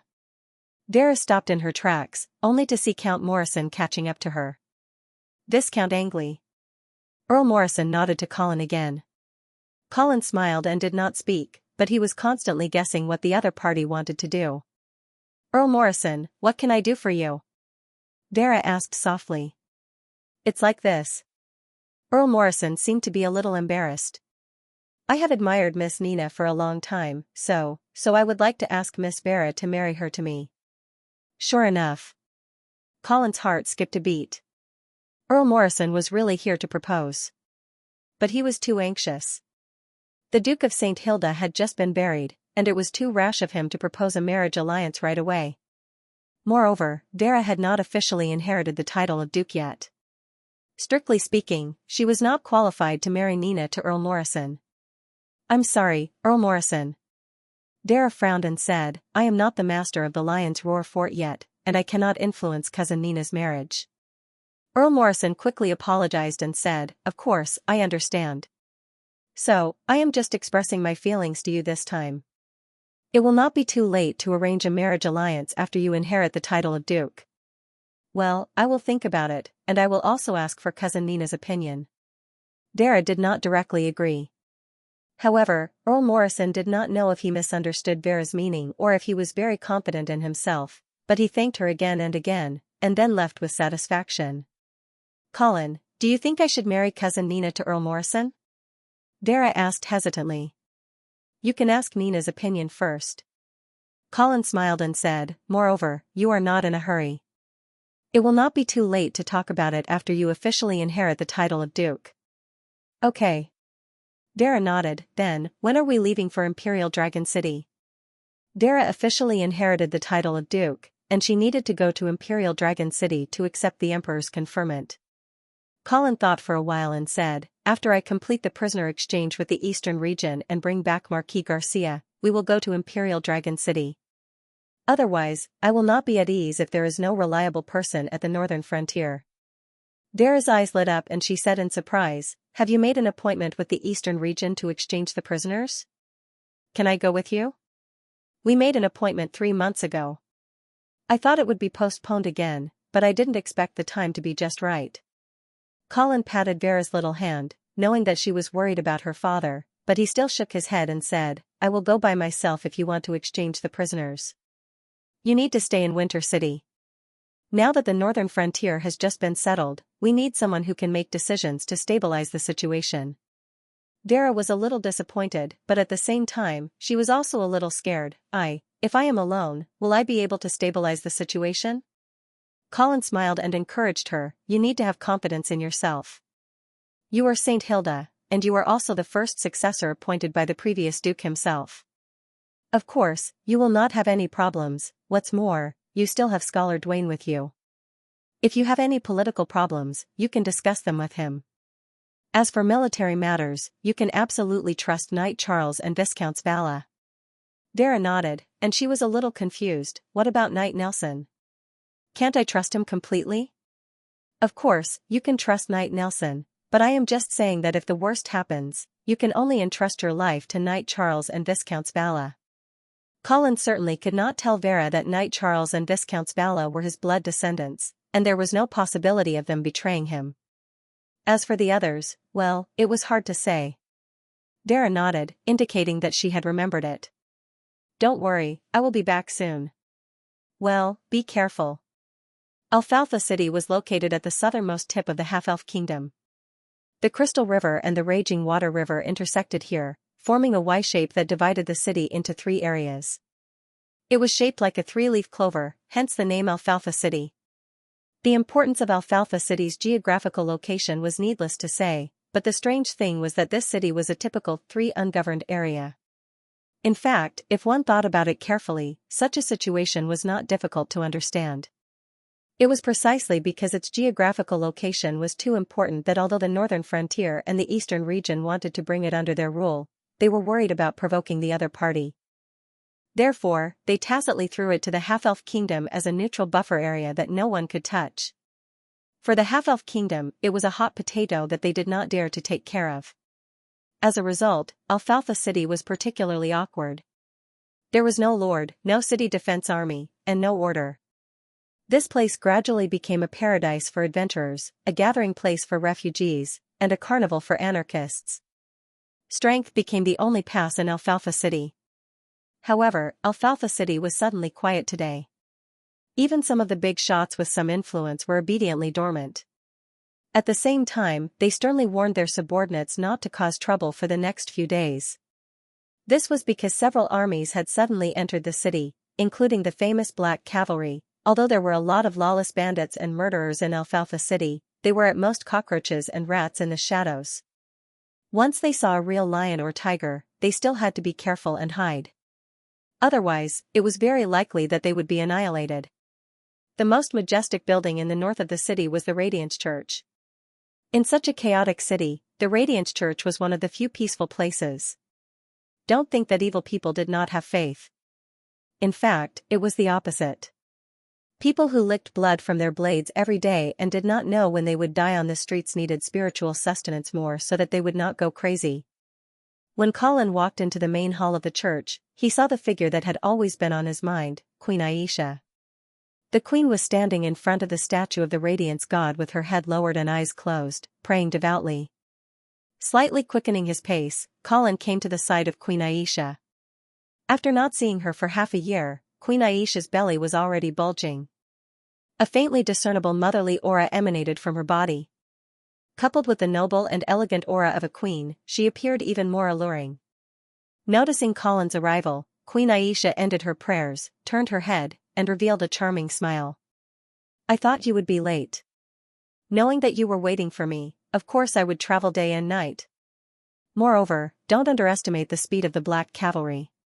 Colin smiled as he stepped forward and carefully pulled Queen Xianxia into his embrace. He then captured her tender red lips and tasted the fragrance that he hadn't tasted in a long time. After some tenderness, Queen Xianxia leaned on Colin's chest and asked in a lazy tone, "You have an appointment with the Eastern region in 3 days, right?" "Yes, I have sent a messenger to the other side of the river to discuss the exchange of prisoners." Colin held Queen Aisha's waist with one hand and stroked her belly with the other, but it didn't take long before he began to climb up. Queen Xianxia snorted, grabbed Colin's mischievous hand, and said, "This is a church." Colin looked down at the snow-white cleavage, his heart was restless, but he had to be honest and asked, "Is there any problem with the food production of the half-elven kingdom this year? This round of turmoil has delayed the spring plowing on the northern frontier. It is estimated that the famine will continue or even worsen. So, I need your help." "No problem." Queen Xianxia said confidently, "At the beginning of the year, I deliberately issued a farming order and increased the efforts of the spring plowing. If nothing unexpected happens, this autumn will be a bumper harvest."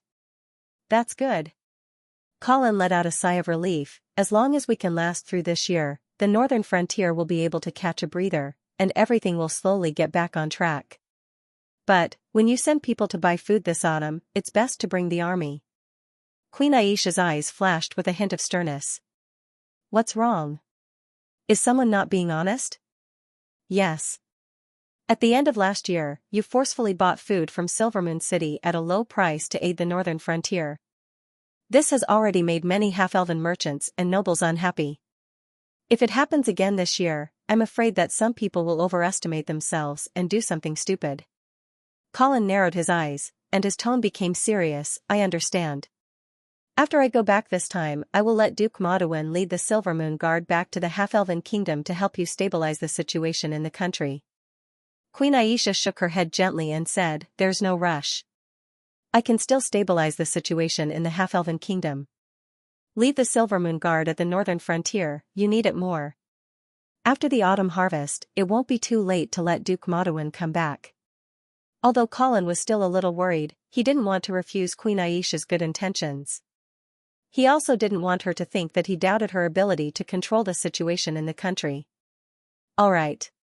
If there are any changes in the situation in Silvermoon City, contact me immediately." "Yes." After a moment of silence, Queen Aisha opened her mouth again. "Recently, the situation in Alfalfa City has been a little strange." Colin didn't mind, and laughed casually. "The regular army has entered the city. Those cockroaches and rats in the shadows have of course hidden." "No, that's not what I meant." Queen Aisha's tone became serious. "Since the beginning of the year, a force called the Alfalfa Brotherhood suddenly rose up in the city. They swept away all the major forces in the city at an extremely fast speed, and have already taken control of Alfalfa City." "Oh?" Colin became serious. "Who is the leader of this Alfalfa Brotherhood? Do you know?" "It's a 5th-rank warrior called Capone.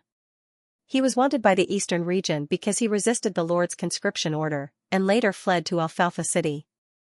Although his martial strength is outstanding, he didn't mix well in Alfalfa City, a place where dragons and snakes mix together. Until the beginning of this year, he suddenly began to form his own force, and expanded it at an extremely fast speed. Now, he has almost become the nominal master of the city. Someone is supporting him from behind, right?" Colin guessed. "I think so too. Moreover, I suspect that the Eastern region is supporting Capone and the Alfalfa Brotherhood." "Eastern region? Hee, it seems that they aren't honest." Colin's gaze became dangerous. "Yes. However, you don't have to worry too much. After you annihilated the Pegasus Legion in Silvermoon City, the House of Saint Prospero lost its most elite troops. They certainly won't be able to touch the northern frontier in a short period of time. Using this kind of underhanded method to try to take control of Alfalfa City, they are worried that the northern frontier will establish a navy in Silvermoon City in the future and go down the Crystal River." Colin thought for a moment, and then said in a deep voice, "Alfalfa City can't fall into the hands of the Eastern region." Queen Aisha raised her head, looked at Colin, and said, "It's not good to have a conflict with the Eastern region at this time, right?" Colin shook his head and said, "Don't worry. Since the Eastern region chose to use this kind of underhanded method to take over Alfalfa City, they are also worried about having a direct conflict with the northern frontier. Therefore, it can be seen from this that the Eastern region is also weak." "Then what are you going to do? Take advantage of the black cavalry in the city and directly destroy the Alfalfa Brotherhood?" Colin stroked Queen Aisha's soft lower abdomen and said, "No, it's better not to use military power to directly interfere. I am also worried that the Eastern region will be forced into a corner. If they are desperate and start another war in Alfalfa City, that would not be good. How about this? Alfalfa City is still under the rule of the Half-Elf Kingdom. In the name of the Half-Elf Queen, appoint a city lord of Alfalfa City, let him unite the forces in the city that are unwilling to submit to the Alfalfa Brotherhood and fight against them. In short, don't let Alfalfa City completely fall into the hands of the Eastern region. In the future, when the northern frontier has recovered, they will have an excuse to intervene." Queen Aisha thought for a moment and nodded. "Okay, I will go and find a suitable candidate." "Okay. If the city lord fails and is killed by Capone, you can continue to appoint a new city lord. But never send a regular army into Alfalfa City. Let the jackals and wolves in the city tear each other apart and make it difficult for the Alfalfa Brotherhood to unify the forces in the city." "I understand. There are many lawless and vicious people in Alfalfa City. It won't be difficult to find an opponent for Capone. It will be even easier to make this place chaotic." Colin saw that Queen Aisha understood his intentions so quickly and kissed her on the forehead with approval. Queen Aisha smiled and suggested, "There is a hot spring behind the church. Do you want to soak in it?" "Okay." Colin certainly wouldn't refuse and immediately picked up Queen Aisha. Amidst the others' exclamation, he strode outside. The gentle afternoon sun shone down on their bodies, making them feel warm. The small boat floating on the raging water river gently swayed along with the waves like a cradle, causing the people on the boat to feel drowsy. Colin stood up and stretched, as if he wanted to use this method to resist the surging drowsiness. There was still some distance to the center of the river where the captives would be changed, so Colin decided to strike up a conversation with Marquis Vincent beside him. "Marquis Vincent, have you gotten used to living in Ice Stone City for the past half-year?" Marquis Vincent snorted lightly and ignored Colin. Half a year as a captive had caused the once high-spirited Marquis of the Eastern region to become much more haggard.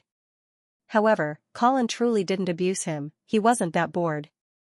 Other than the fact that Marquis Vincent didn't have any personal freedom in Ice Stone City, he was provided with good food and drink.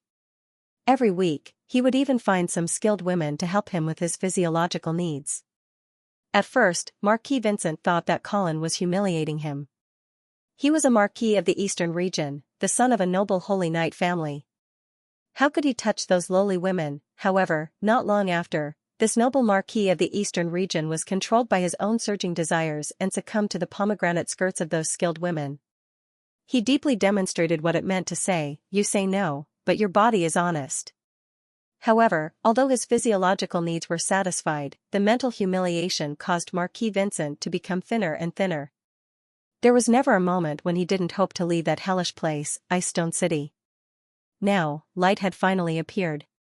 Marquis Vincent didn't want to see Colin's loathsome face for even a moment longer.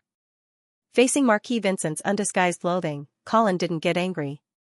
He chuckled and continued to strike up a conversation. "I heard that after you were captured, the Duke of St. Prospero considered making your younger brother, the Earl of Avon, the first successor."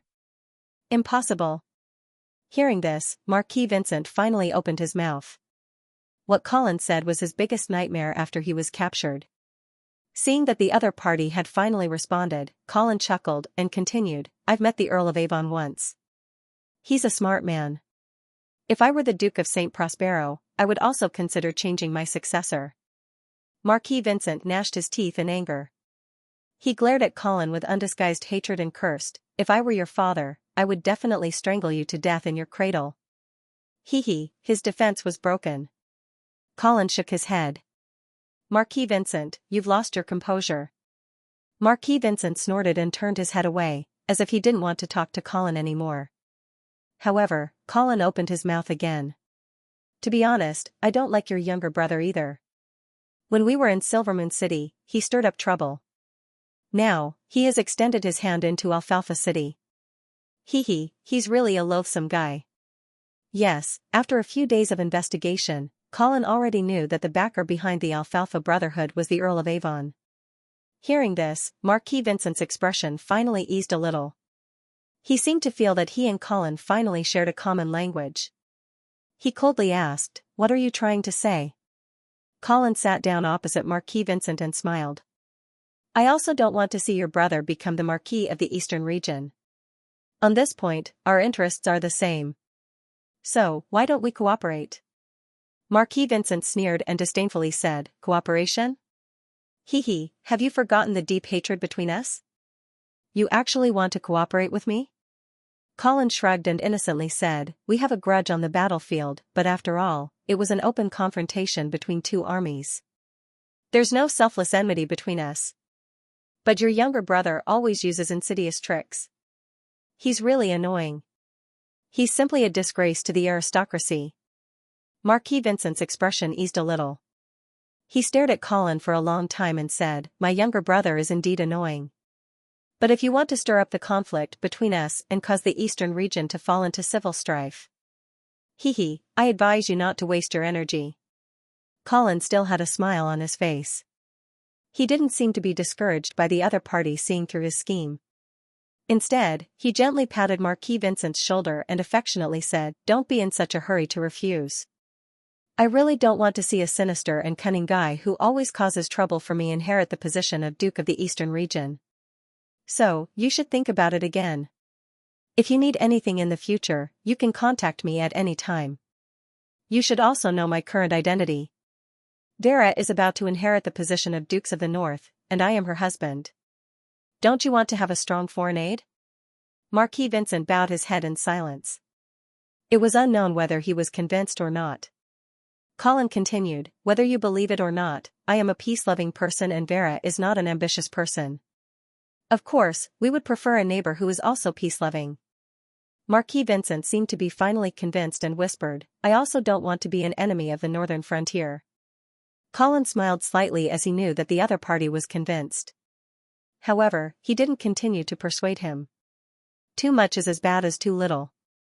When Marquis Vincent's position in the eastern region was really threatened by his younger brother, he would naturally remember that someone had extended an olive branch to him on the river today. At that time, just as the two were thinking about their own ideas, the boat slowly came to the middle of the river. There was already a luxuriously decorated flower boat parked there.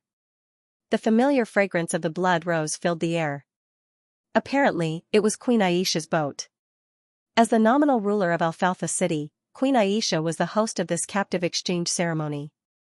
At the same time as Colin arrived, another boat from the other side of the river was slowly approaching the flower boat.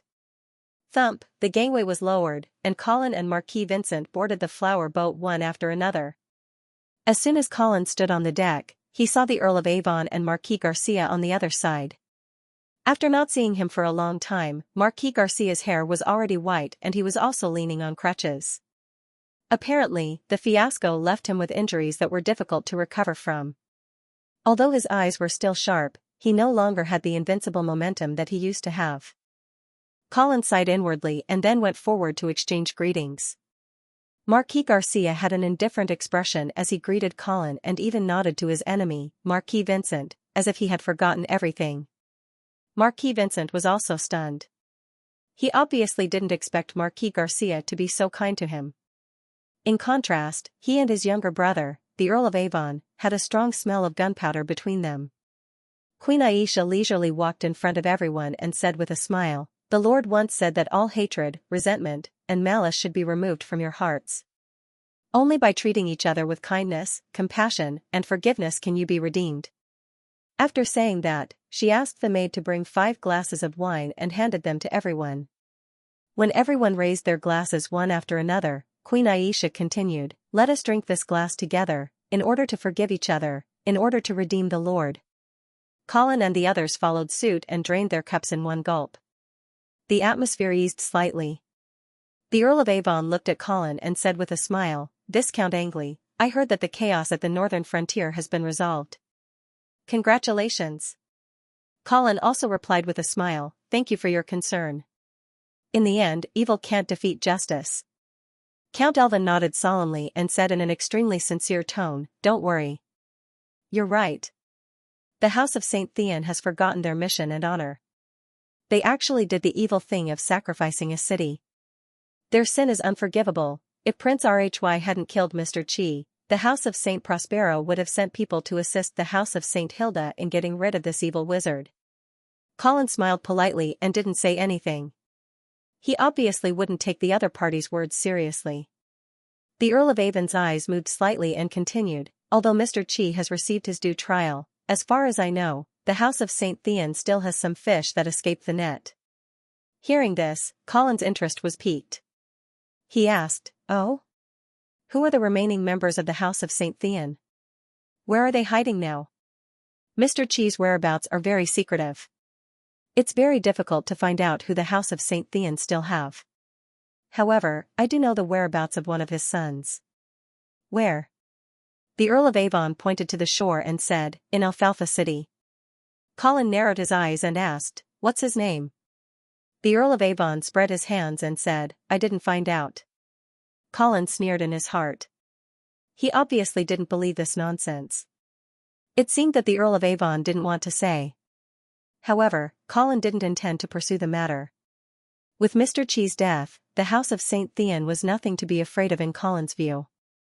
What kind of threat could a family without its own territory and army be, The Earl of Avon turned to look at Queen Aisha and said with a smile, "Your Majesty, I heard that you have recently found a new lord of Alfalfa City?"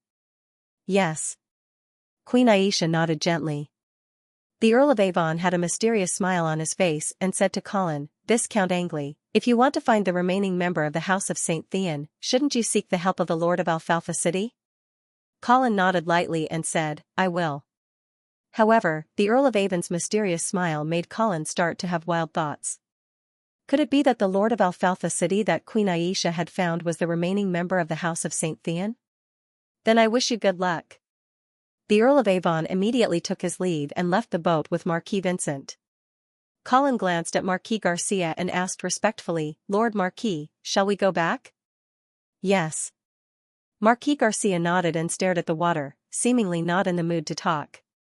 Colin gave Queen Aisha a meaningful look and then the boat began to slowly turn around and sail towards the shore. The boat slowly sailed towards the shore. Marquis Garcia's eyes were deep as he could already see the figure of the cavalry on the shore.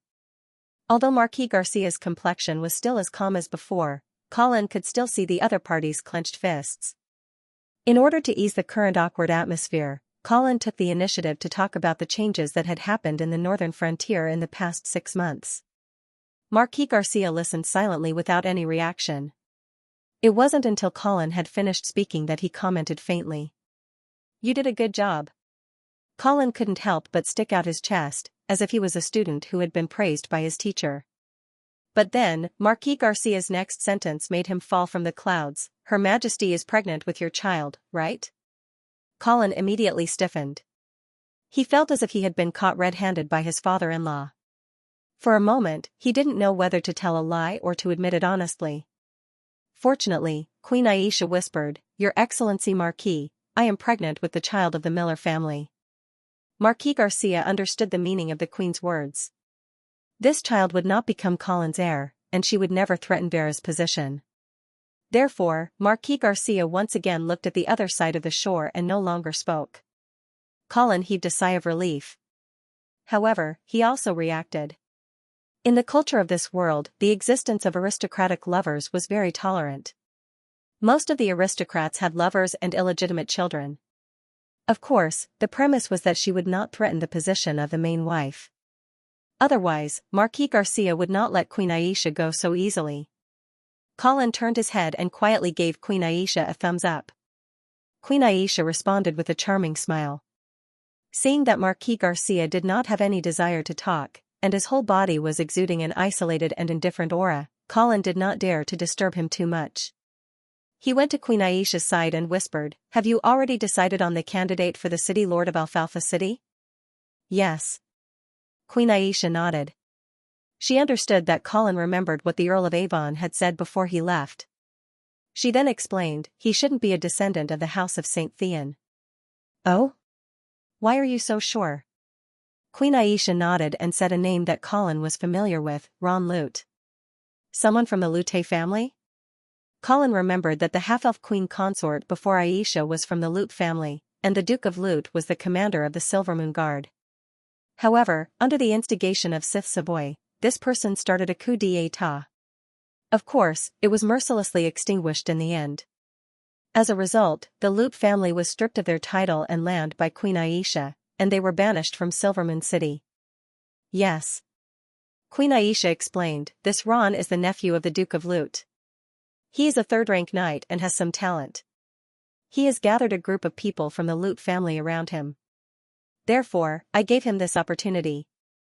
I promised that as long as he could secure the position of the city lord of Alfalfa City, I would confer this place to the Lute family and give them a corresponding title."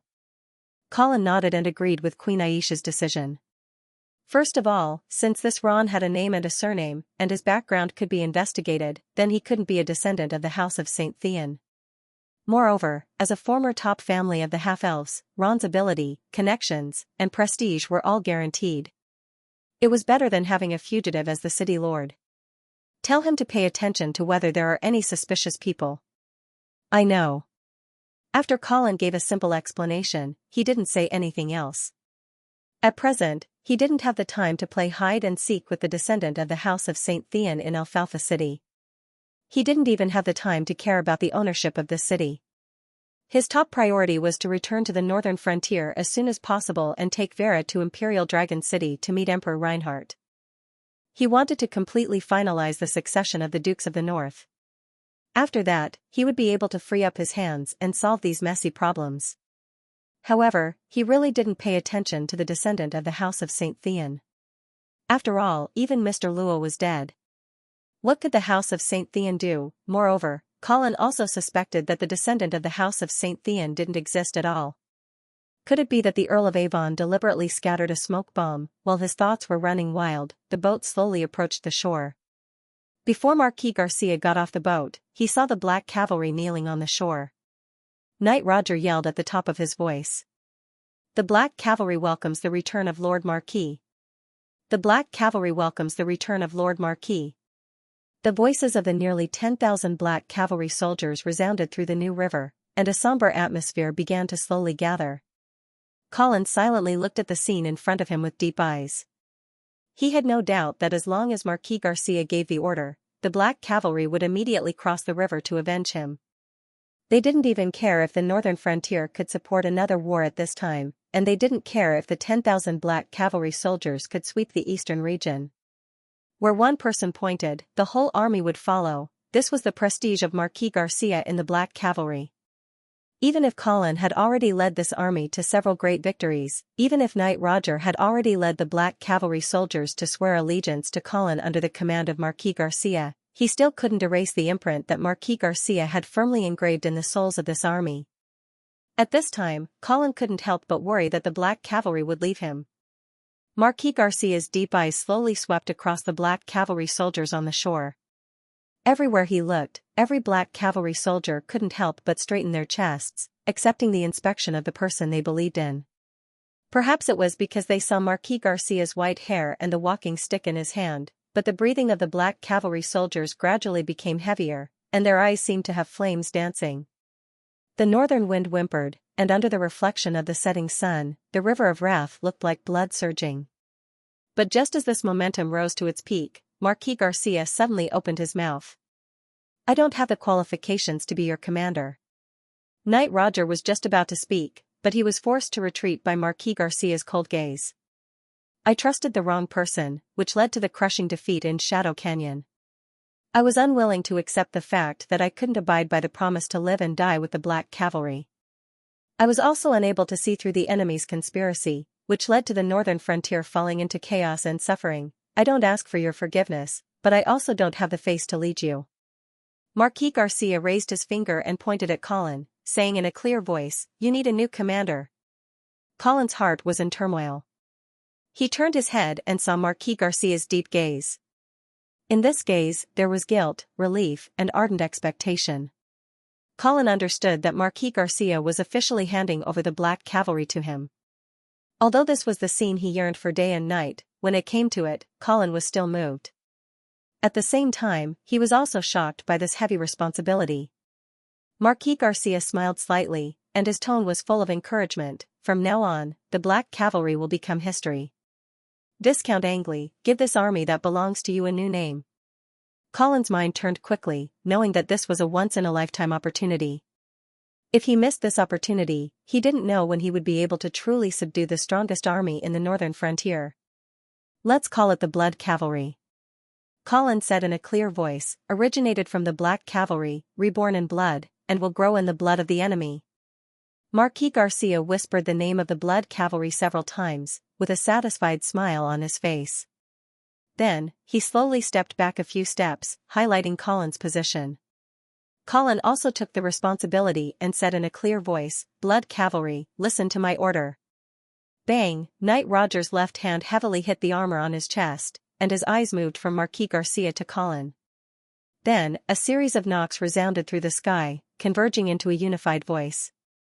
The former black cavalry soldiers finally really accepted the change of their identity.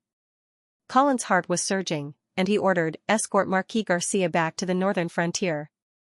Yes, Blood Cavalry. Colin stood on the bow of the ship with his head held high, accepting the cheers of the Blood Cavalry soldiers, and his heart was surging with incomparable heroism. Behind him, Marquis Garcia stared at Colin's tall and straight heroic figure. In a trance, he seemed to see himself 20 years ago. The two men, one in front and one behind, one in high spirits, the other in bleak. It seemed to mark the end of an old era and the beginning of a new era. The dense clouds obscured the silver moon, leaving only a dim halo in the sky. The weak moonlight couldn't even outline the shadows. In the dark Imperial Dragon City, there were only sporadic embellishments. The only exception was the northernmost part of Imperial Dragon City. There, a strange golden light fell from the sky, propping up the dark curtain of night. It was the direction of the Holy Mountain, and also the Holy Land of the Church of Glory, the Cathedral of Holy Light.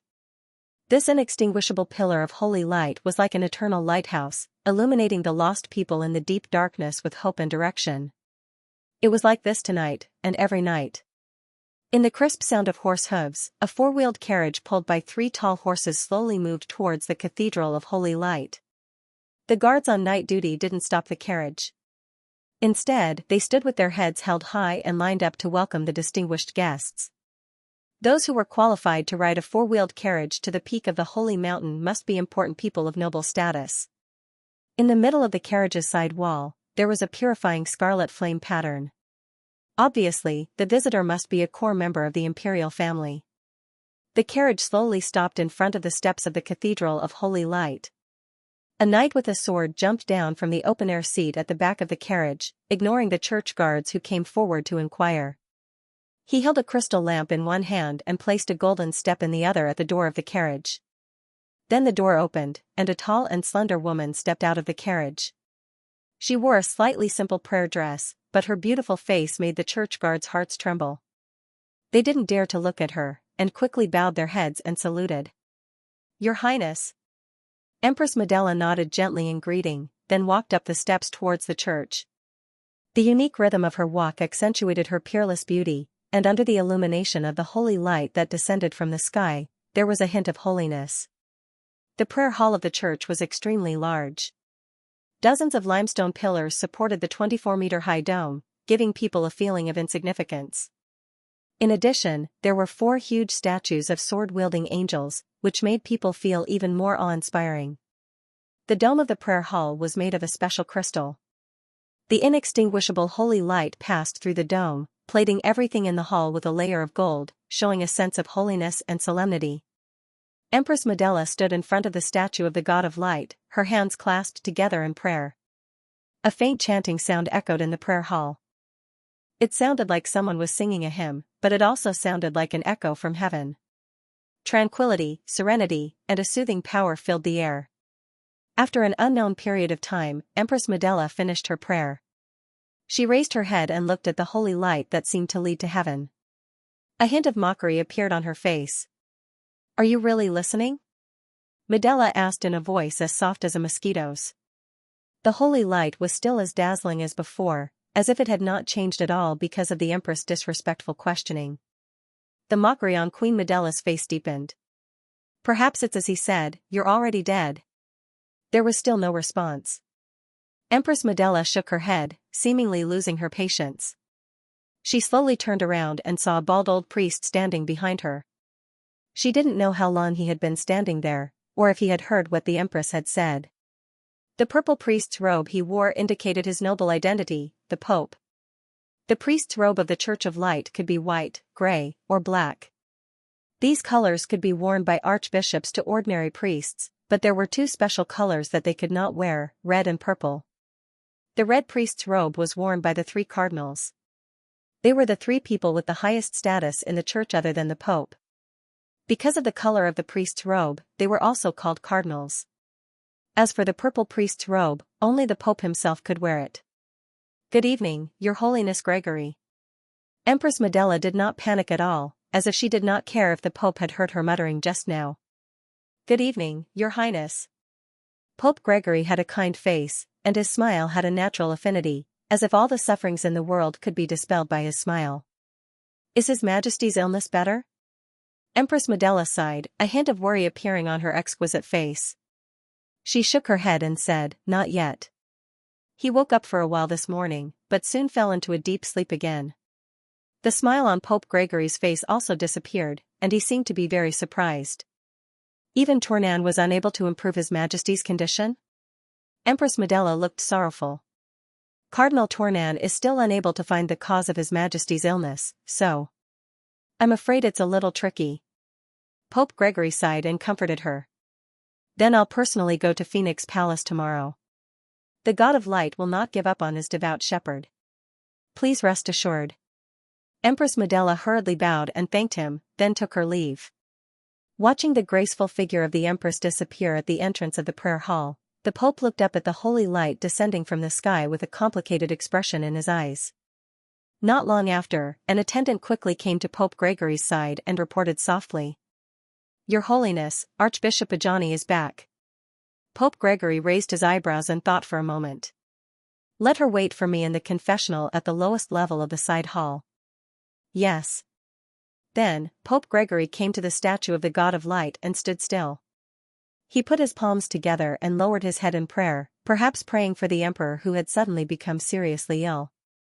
After the prayer, Pope Gregory left the prayer hall, passed through the long corridor, and followed the spiral staircase to the lowest level of the cathedral.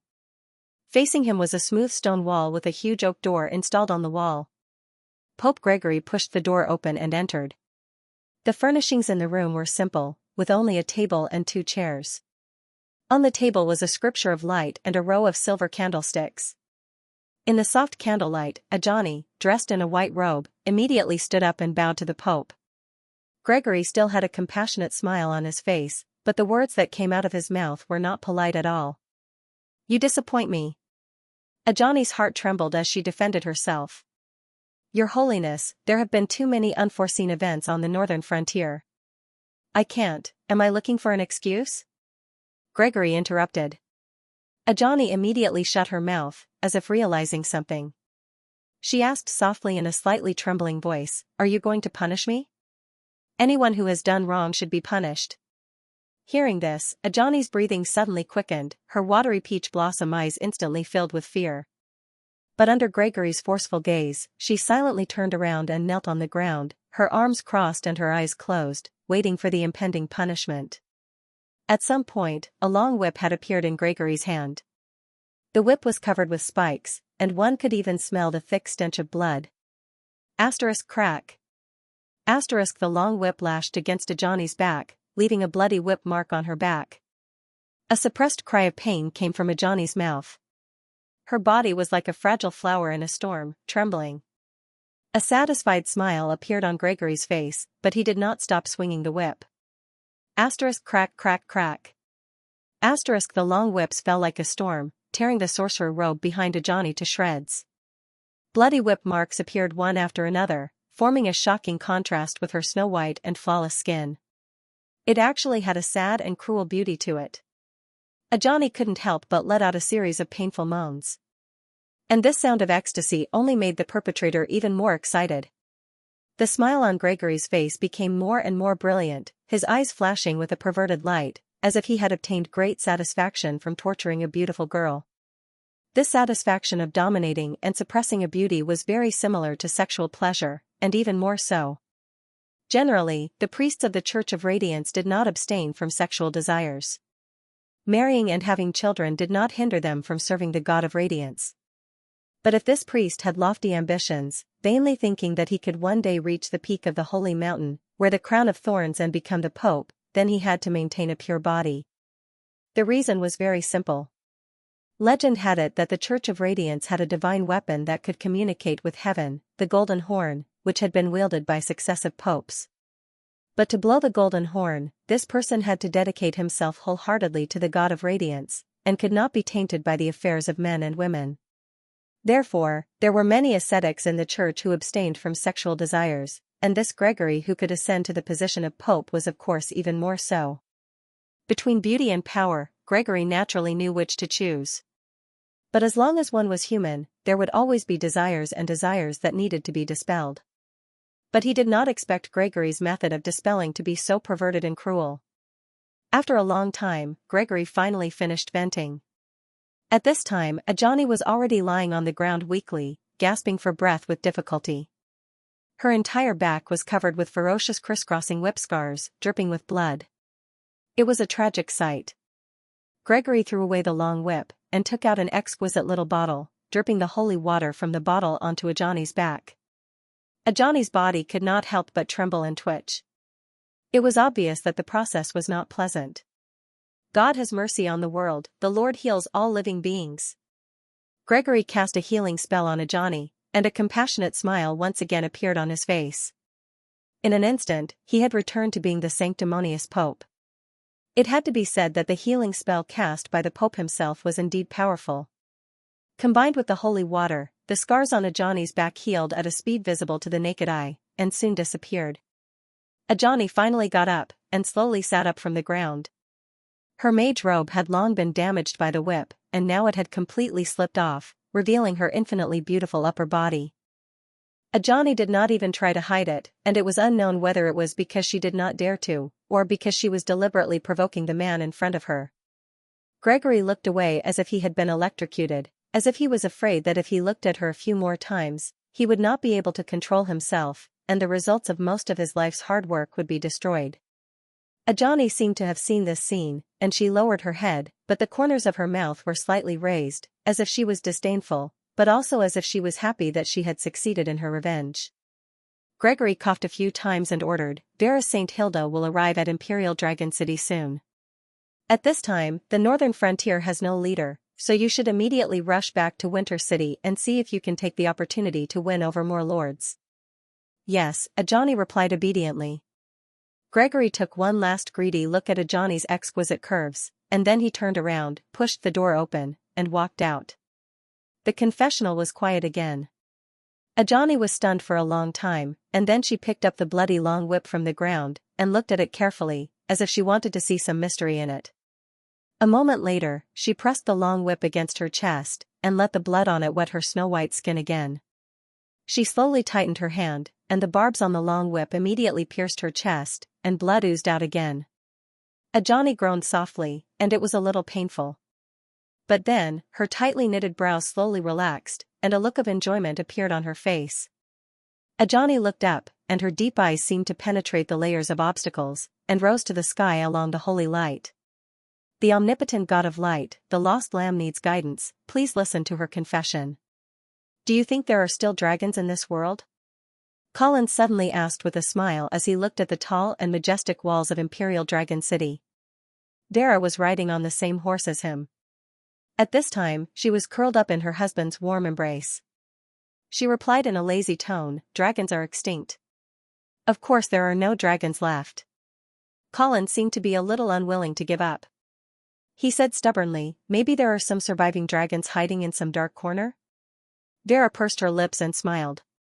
She explained, "There is such a possibility, but it is not very likely.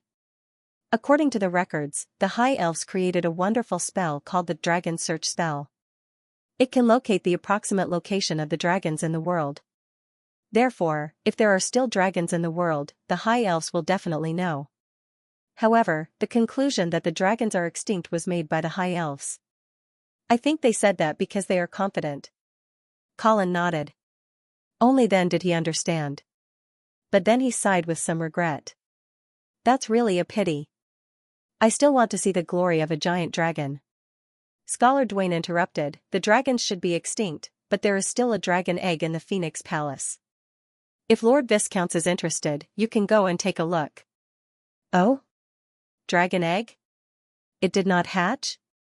Colin was interested. "Of course not." Scholar Dwayne shook his head. "The San Lorenzo family has also tried all kinds of methods, but the dragon egg did not show any signs of life." Vera saw Colin's yearning face and smiled. "Colin, if you are interested in dragons, you can go to Yevil. The Mage Council still has a few dragon skeletons. However, most of the dragon skeletons are in the hands of the elves. If the Radiant Moon Forest is not a forbidden area, you can feast your eyes on it. It is a forbidden area now, but it might not be in the future," Colin said excitedly. "Yes, in fact, the mages have also been trying to find a way to enter the Radiant Moon Forest." Imperial Dragon City was in front of them while the three of them were discussing enthusiastically. The welcoming team was already lined up neatly outside the city gate. The beautiful figure in the lead was Empress Medela. "Aunt. Vera quickly jumped down from her horse and walked a few steps forward before she hugged Empress Medela affectionately. Medela gently stroked Vera's back as she tried to comfort her. I have also heard about what happened to your father. I am really sorry. Vera nodded her head gently and did not say anything else. Her feelings for the Duke of St. Hilda were very complicated, and she did not know how to express it. Your Highness. Colin hurriedly stepped forward and bowed. Queen Medela smiled and said, Colin, it is a pity that I was not able to attend your wedding. However, I am also very pleased that Vera has such an outstanding knight to protect her. It's my honor to receive your recognition. From now on, I'll work even harder and definitely won't let you down. Colin maintained his politeness on the surface, but in his heart, he kept a respectful distance from this beautiful empress. The other party's actions in Silverman City had already let Colin know that this woman was not someone to be trifled with. This time, his plan in coming to Imperial Dragon City was to let Vera receive the title as soon as possible and then immediately return to officially take over the northern frontier. Only by redeveloping the northern frontier would Colin be able to gain a firm foothold in this world. Under the lead of Empress Medela, Colin and the others entered Imperial Dragon City. As the Radiant Empire and the largest city in this world, Imperial Dragon City was indeed much more prosperous than Winter City. The spacious streets were full of pedestrians coming and going, but after seeing the royal flag, they all moved to the side of the road and curiously observed who was entering the city.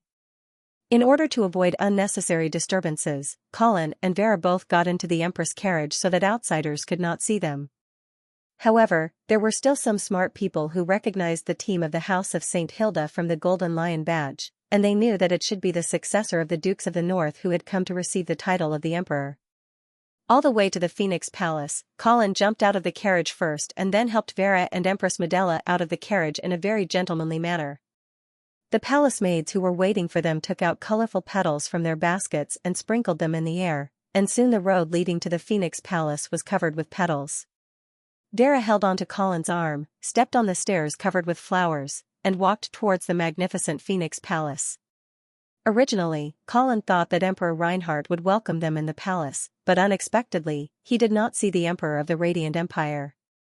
This made him wonder if the Emperor was really too busy, or did he have a problem with Vera? According to Scholar Dwayne's judgment, Emperor Reinhardt should want to see Vera inherit the position of the Dukes of the North, but now it seemed that something was wrong. Colin's heart was filled with a trace of haze, and he did not even pay much attention to the magnificent Phoenix Palace. Empress Medela led Colin and Vera into the reception hall of the side palace. The decoration style of the hall was not particularly luxurious, but if one looked carefully, they would find that there was a subtle elegance hidden in the subtle details. Exquisite and unique murals and sculptures decorated the corners of the hall, and the floor was covered with hundreds of years old paulownia wood. There were 7 crystal magic lamps hanging from the ceiling, and even though it was daytime, they still emitted a soft light. The 3 of them sat down, and several beautiful palace maids came in with silver plates to serve drinks and desserts.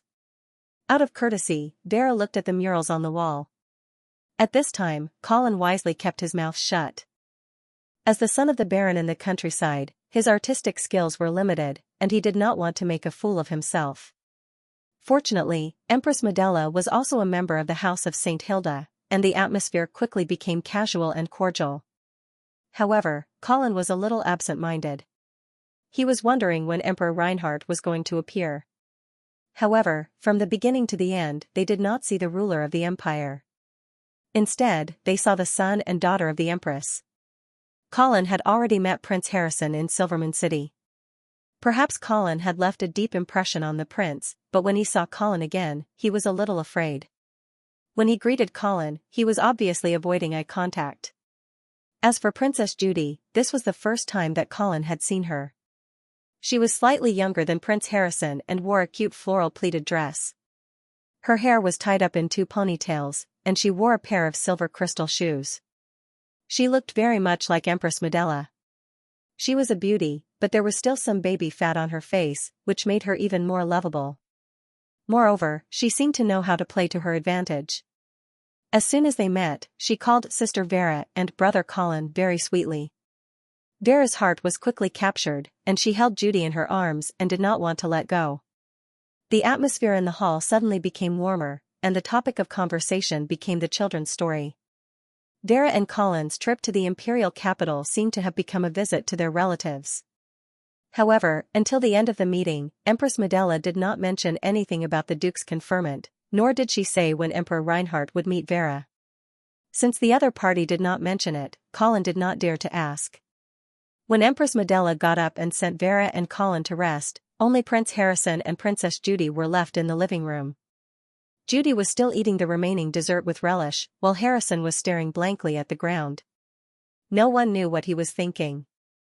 "Brother, aren't you going to eat?" Judy asked kindly. Harrison shook his head absent-mindedly. "That Viscount Angley is nothing to be afraid of." "When did I say that I was afraid of him?" Harrison was like a kitten whose tail had been stepped on, and he suddenly became angry. Judy's charmingly naive appearance was gone, and she revealed her true colors as she smiled and said, "Do you want me to avenge you?" Harrison seemed to be a little moved, but he still said stubbornly, I don't have a grudge against him." "Is that so? Then who was the one who had nightmares at night and called out his name, and even wet the bed?" Coo coo coo coo. Seeing his sister laughing at him, Harrison was so angry that his face turned red. He jumped up from the chair and walked out without looking back. "Hey, Brother Harrison, wait for me." While Vera and Colin were being escorted to the Phoenix Palace by Queen Medela, Scholar Dwayne came to the southern district of Imperial Dragon City alone. Since the Sacred Mountain and Phoenix Palace were both located in the northern district of Imperial Dragon City, nobles with some status would think of ways to settle down in the northern district. As for the southern district, it naturally became a gathering place for the commoners. The further south one went, the more dilapidated the buildings became. However, in such a residential area, there was a manor that did not fit in with the surrounding environment. Although the location of the manor was not good, it occupied a large area. There were many fruit trees that had sprouted out of the ground, and there were several unique villas within the walls. There were also stables, barracks, warehouses, and gardens. It was definitely a noble manor. In the entire Imperial Dragon City, the only person who was willing to build such a manor in the residential area was the Prime Minister, Baron Heidegger. The Prime Minister of the Empire, who was born as a commoner, had always kept a respectful distance from the nobles. This was something that could not be changed even though he had been in a high position for more than 40 years. Perhaps it was precisely because he was born at the bottom that he was able to understand the thoughts of the people at the bottom, that he was able to govern the empire to such an extent. Of course, this might also be the reason why the Senate of the Empire had always looked down on this country bumpkin. After confirming his identity, Scholar Dwayne was led into the manor by the butler. However, the butler did not lead Scholar Dwayne to the study room or the living room. Instead, he led him to a lawn behind the main castle. There, Scholar Dwayne saw the Prime Minister of the Empire, who was squatting on the ground and roasting sweet potatoes. Baron Heidegger was already in his 70s.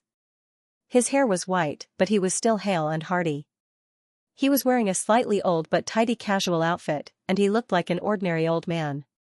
He did not have the aura of someone who was in charge of the Empire's government at all. "Prime Minister." Scholar Dwayne quickened his pace as he stepped forward and bowed. Baron Heidegger was obviously very familiar with Scholar Dwayne. When he saw Scholar Dwayne, he pointed at the ground and said casually, "Have a seat and have a taste of my roasted sweet potatoes." "Okay." Scholar Dwayne did not feel that he had been neglected. He sat down on the lawn and took the sweet potato from the Baron with a smile. Perhaps it was a little hot, so he quickly blew on it and tossed it in his hand. Due to years of hard work, Baron Heidegger's eyes had lost the vigor they should have. They were dull, but everyone who was stared at by this pair of dull eyes would feel uncomfortable. It was as if he had the ability to see through everything, making everyone unable to hide the filth in their hearts.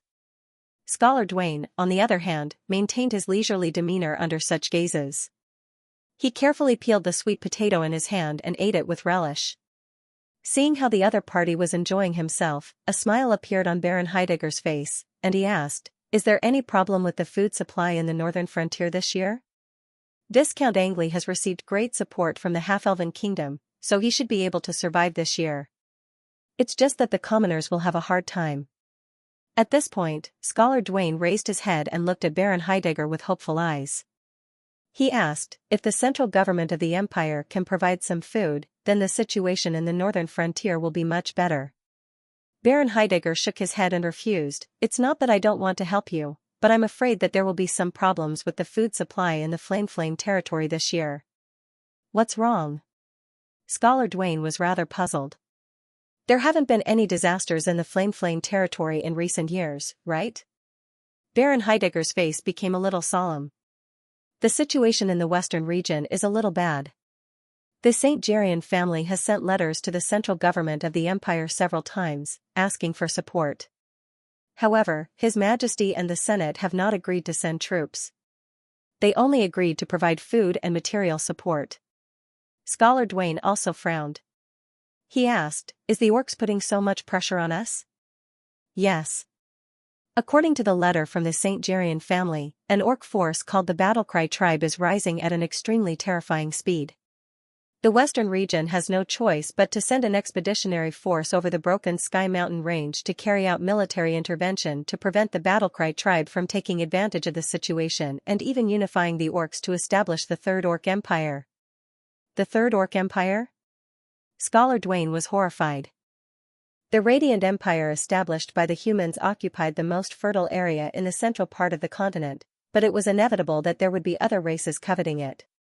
Other than the dwarves, goblins, and half-elves, who were weak and could only rely on the Radiant Empire, there were only 4 races that could really threaten the humans: the trolls in the north, the elves in the east, the nagas in the south, and the orcs in the west. The elves had long disappeared from the Radiant Moon Forest, so the eastern region of the empire was actually the most stable. The nagas were an amphibious race. Being away from water for a long time would cause their skin to become dehydrated and dry. Therefore, their harm to the southern region was limited to their daily plundering. At most, they would occupy some coastal areas and were not much of a threat. The trolls in the north were once a great threat, but under the strong suppression of the northern frontier, they could no longer cause any trouble. Now, they only dared to hide far away in the northern part of the sky ice field, struggling at death's door. Only the orcs in the west had always been a big threat to the Radiant Empire. If the other 3 races did not have an absolute advantage in military force compared to the humans, then the orcs were different. An ordinary orc soldier basically required 3 or 4 human soldiers to deal with.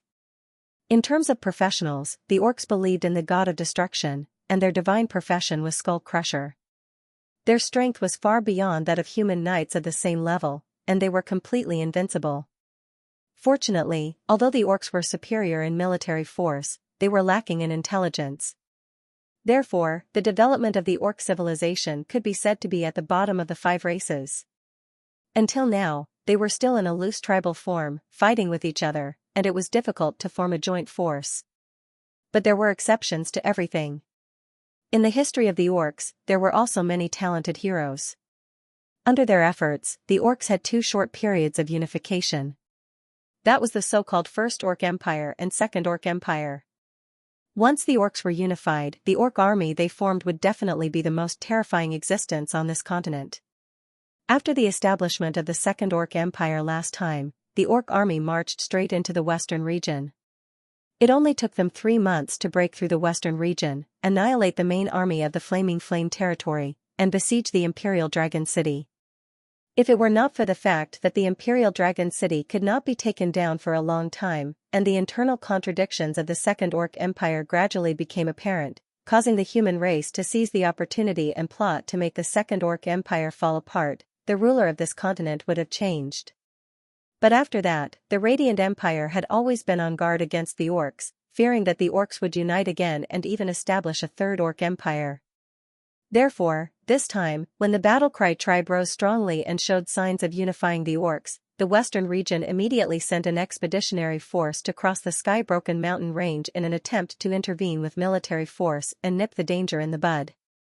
Scholar Dwayne also knew the severity of the matter and did not mention the matter of borrowing food. Instead, he asked, how is the situation of the expeditionary force sent by the western region? The Sangarian family sent the expeditionary force last October, and there is no clear good news yet. Therefore, it is difficult for me to judge the situation in the west of the Sky-Broken mountain range. Then, the 2 of them fell silent at the same time, obviously worried. After a while, Scholar Dwayne spoke again. Since the Sangarian family has repeatedly asked the Empire for support, why has His Majesty not agreed? Baron Heidegger smiled faintly and said, "It has been more than 1,000 years since the fall of the Second Orc Empire. The Western region has submitted hundreds of requests for help to the Empire's Central. Every time, some tribe is rising strongly and showing signs of unifying the orcs. At first, the Empire's Central attached great importance to it and sent troops almost every time. But later, we gradually found out that the Sangarian family was just exaggerating and wanted the Empire's Central to help them clean up the trouble at the border. Later, unless the threat of the orcs was confirmed, the Empire Central would not easily send troops to the western region." Scholar Dwayne was also somewhat helpless. It turned out that the Empire Central was also afraid of the western region. Baron Heidegger glanced at Scholar Dwayne and said, "Moreover, at that time, the northern frontier was in chaos. His Majesty might have wanted to intervene. But later, due to some reasons, it was also left unsettled." Scholar Dwayne's eyes flashed. He thought to himself, is the Menham family sending troops to the northern frontier not considered intervention?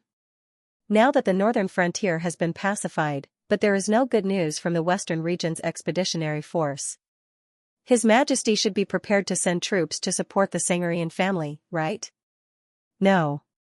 Baron Heidegger shook his head, and his eyes became even more worried. Why? Scholar Dwayne was puzzled. He would rather believe in the orcs' unification than not. He did not understand why His Majesty was so careless. Baron Heidegger narrowed his eyes and said in a deep voice, "Because someone wants to start another war." "Another war?" Scholar Dwayne exclaimed in shock. Baron Heidegger nodded expressionlessly and explained, "Prince Rhy wants to declare war on the Mage Congress and send troops to attack Yule." Scholar Dwayne was silent. He could also understand Prince Rhy's motive. "The appearance of the forbidden spell trials I made all the knights of the Empire unable to eat or sleep in peace, especially the paladin Prince Lacey. He had already killed Mr. Hale, but now, it seemed that he wanted to completely destroy the Mage Congress. Yule will not allow himself to be captured without a fight. Has Prince Lacey not thought of the consequences of doing so? Is he not worried that the mages will risk their lives to destroy him?" Baron Heidegger sighed and said, "You have not interacted much with Prince Rhy, so you do not understand him. He is not someone who can be threatened." Back then, Emperor Reinhardt secretly made an agreement with Mr. Hale, thinking that he could use the power of the mages to suppress Prince Rhy. Haha, unfortunately, he did not understand. No, perhaps he did, but he did not want to believe it. If someone held a sword to Prince Rhy's neck, his first reaction would not be to compromise, but to pull out his sword and stab. Even if his neck was pierced through because of this. This is the pride of a holy knight. Scholar Dwayne was speechless. Indeed, if Prince Lacey had been coerced by such means, he wouldn't have been able to overcome all the obstacles and enter the sanctuary realm. Therefore, after knowing that Mr. Hale used a forbidden spell to kill the Duke of St. Hilda, Prince Rhy immediately went to the northern frontier and decisively killed Mr. Hale. He was not worried about whether this action would attract the revenge of the mages. He even wanted to completely destroy the Mage Congress. Perhaps he was already prepared to become the next target of this forbidden spell, Trial's Eye. The mages claimed that they wanted to destroy him, but the holy knights would rather die than submit. Scholar Dwayne's heart was heavy.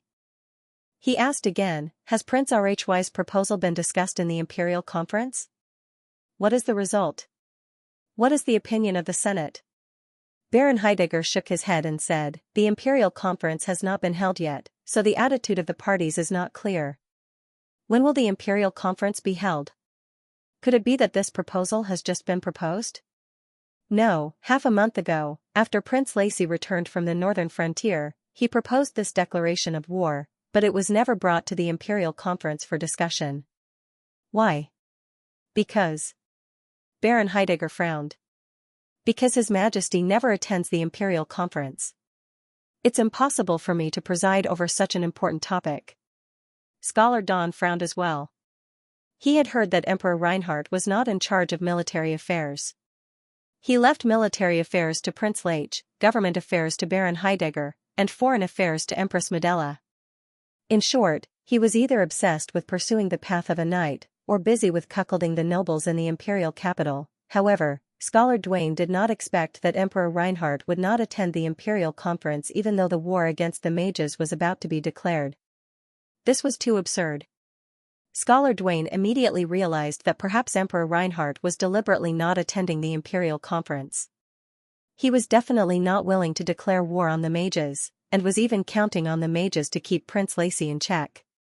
Therefore, in the face of Prince Lacy's tyrannical behavior, Emperor Reinhardt chose to hide. Are we going to drag this out forever? Scholar Duane felt that Emperor Reinhardt's choice was not wise. Baron Heidegger's lips curled into a mocking smile. How can Prince Lacy let this proposal drag on forever? There is another way to mobilize the central army of the Empire other than His Majesty's order. The Senate. Scholar Duane immediately reacted. But then, his frown deepened. The Senate was set up to restrict the power of the king. If there was an extremely absurd emperor, there had to be an organization that could keep him in check. According to the Glorious Charter, as long as the Senate could pass a resolution with an absolute majority, more than 2/3 of the votes, the resolution could take effect directly without the consent of the emperor. Therefore, as long as Prince Lacy could obtain more than 2/3 of the support in the Senate, he could directly bypass Emperor Reinhardt and start a war against Yule. However, Scholar Duane also realized that if Prince Lacy really did this, he would completely fall out with Emperor Reinhardt. Will the Senate support Prince Lacy in this matter? Scholar Duane's tone was somewhat heavy.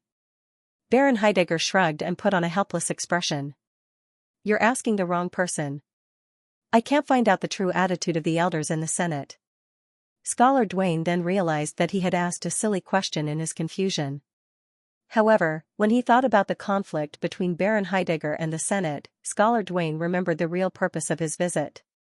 Prime Minister, I actually came to see you this time because I hope that you can stand up for young Master Joyce at the right time to inherit the Dukes of the North. Baron Heidegger was stunned. He was about to say that he had no right to speak on the issue of the succession of the Dukes of the North, but then he immediately understood Scholar Duane's true purpose. You want to use me to influence the Senate's decision, right? That's a smart approach. Okay, I'll find a suitable opportunity to help. At this point, Baron Heidegger suddenly stopped as if he had thought of something important. Prime Minister? Scholar Duane called out in confusion. Haha, your train of thought has given me a lot of inspiration. Baron Heidegger came back to his senses and his face was full of excitement. At first, I thought that if Prince Lacy wanted to declare war on the mages through the Senate, I wouldn't be able to do anything. After all, you know that the Senate and I are like fire and water. But now, you've given me a new way of thinking. Perhaps, I can really use this method to influence the Senate's decision. Scholar Duane's eyes flashed. He understood what Baron Heidegger meant, so he asked carefully, So, do you support Prince Lacy's declaration of war on the mages, or do you oppose it? Oppose. Baron Heidegger said without hesitation. Now is not the best time to deal with Yule. Scholar Duane nodded in agreement. He also didn't think that it was the right time to provoke Yule. The northern frontier had just been stabilized, and it seemed that something was going to happen in the western region. It was not a wise move for the Empire to provoke the Mage Congress at this time. Moreover, Vera was also a mage. Scholar Duane was also worried that this trend would affect the succession of the Dukes of the North. Suddenly, Scholar Duane thought of another question. Oh, by the way, if Emperor Reinhardt is unwilling to attend the Imperial Conference, then I'm afraid that he will not meet Miss Vera, right? Baron Heidegger shook his head and said, I don't think so. I heard some rumors saying that His Majesty has fallen ill and that he has even invited the Pope to treat him. I just don't know if this is true or just an excuse to delay the matter. Scholar Duane's heart was heavy. He began to feel that he and Vera would have to wait for a long time in Imperial Dragon City. At the very least, they would have to wait until the game between Prince Lacy and Emperor Reinhardt came to an end. This was an extremely dangerous political whirlpool. If they were not careful and got involved, Scholar Duane had a headache. Baron Heidegger seemed to have seen through Scholar Duane's worries and he asked, What's wrong? Are you worried that the northern frontier will be in chaos if you stay in Imperial Dragon City for too long? The northern frontier should not be in chaos. Marquis Garcia is in Winter City. That's good. Baron Heidegger looked into Scholar Dwayne's eyes and said seriously, however, I would like to remind you that it would be best not to arrange for Vera to meet His Majesty before the outcome of this battle is out. Why? Baron Heidegger did not answer the question directly. Instead, he asked slowly, what kind of person is the easiest to get out of the whirlpool? Scholar Dwayne thought for a moment before he said, a person who has no burdens. Baron Heidegger smiled in relief and did not say anything else. He just meticulously peeled the sweet potato. The expression on his face was so serious that it seemed as though he was carefully carving a piece of art. Do you know? The yield of sweet potatoes is much higher than that of wheat. I have always wanted to promote sweet potatoes as a staple food to replace wheat, but I have not been able to get enough recognition. Scholar Dwayne smiled and said, that's because everyone can't bear to live without bread. Baron Heidegger snorted and said leisurely, perhaps it won't be long before they are not qualified to be so picky about their food anymore. Scholar Dwayne nodded thoughtfully. When he saw Baron Heidegger eating the sweet potato, he could not help but ask, Prime Minister, Queen Medela will be hosting a banquet at the Phoenix Palace tonight to entertain Miss Vera and Viscount Angley. Aren't you going to attend? Baron Heidegger shook his head and said, no, I'm not going. The food at aristocratic banquets makes me sick. I still prefer coarse food like sweet potatoes. Scholar Dwayne smiled faintly and did not try to persuade him anymore. He then picked up another sweet potato from the grill and blew on it while peeling it.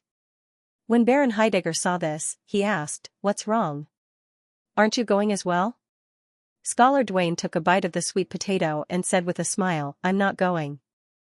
I also think that your family's banquet is more attractive. Baron Heidegger laughed heartily and said with a proud expression, that's right. You are the second person in the entire Radiant Empire who has such good taste. Oh? Scholar Dwayne asked curiously. Then I'm very curious. Who is the other person? Baron Heidegger smiled faintly and said a name, Turnins. Scholar Dwayne was shocked. He knew that this was the name of a cardinal of the Radiant Church. Moreover, this cardinal was the one who was ranked first among the 3 cardinals. Colin, do you think it is appropriate for me to wear this to the palace banquet later? After changing her clothes, Vera gracefully walked to her husband's side and asked in a delicate voice. Colin's eyes lit up immediately.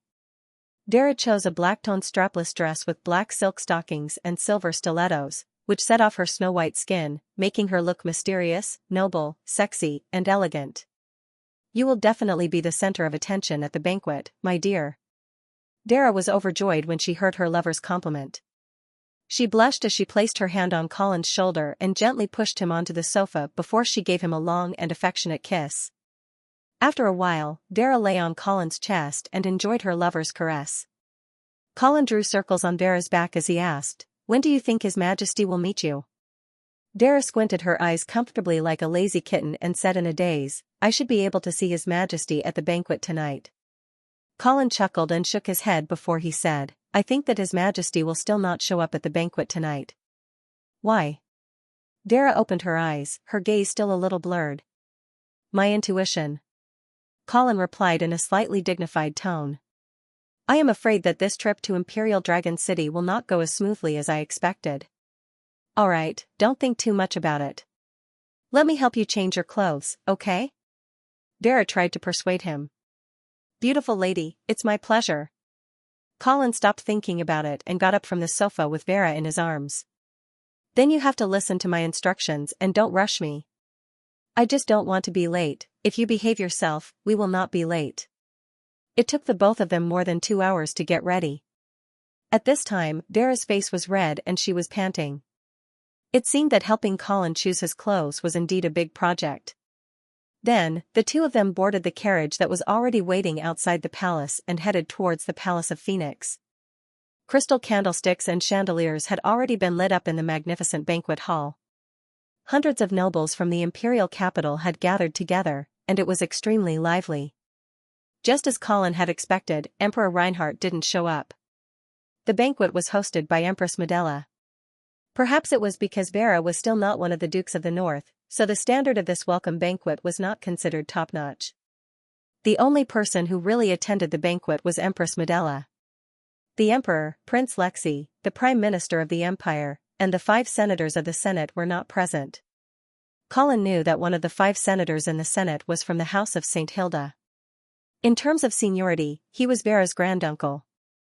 However, he did not expect that even he would not be present at the welcome banquet. Hee, how interesting. After a round of toasts, the grand welcoming banquet officially began. Colin no longer cared about the current situation in the imperial capital. At this time, he focused on eating the delicious food on the table. He was not familiar with these people who stood at the top of the empire. Scholar Dwayne had gone to visit the Prime Minister of the Empire. Colin was going to wait for him to come back and discuss the current situation with him. The lemon-steamed sea bass tasted very good, the pan-fried giant rhinoceros ribs were very chewy, the creamy lettuce was fresh and delicious, and the champagne was very intoxicating. Except for the dear blood wine, Colin was very satisfied with the banquet. It seemed that the palace chef was really good. When the candles and the crystal candlesticks were about to burn out, Empress Medela announced the end of the banquet.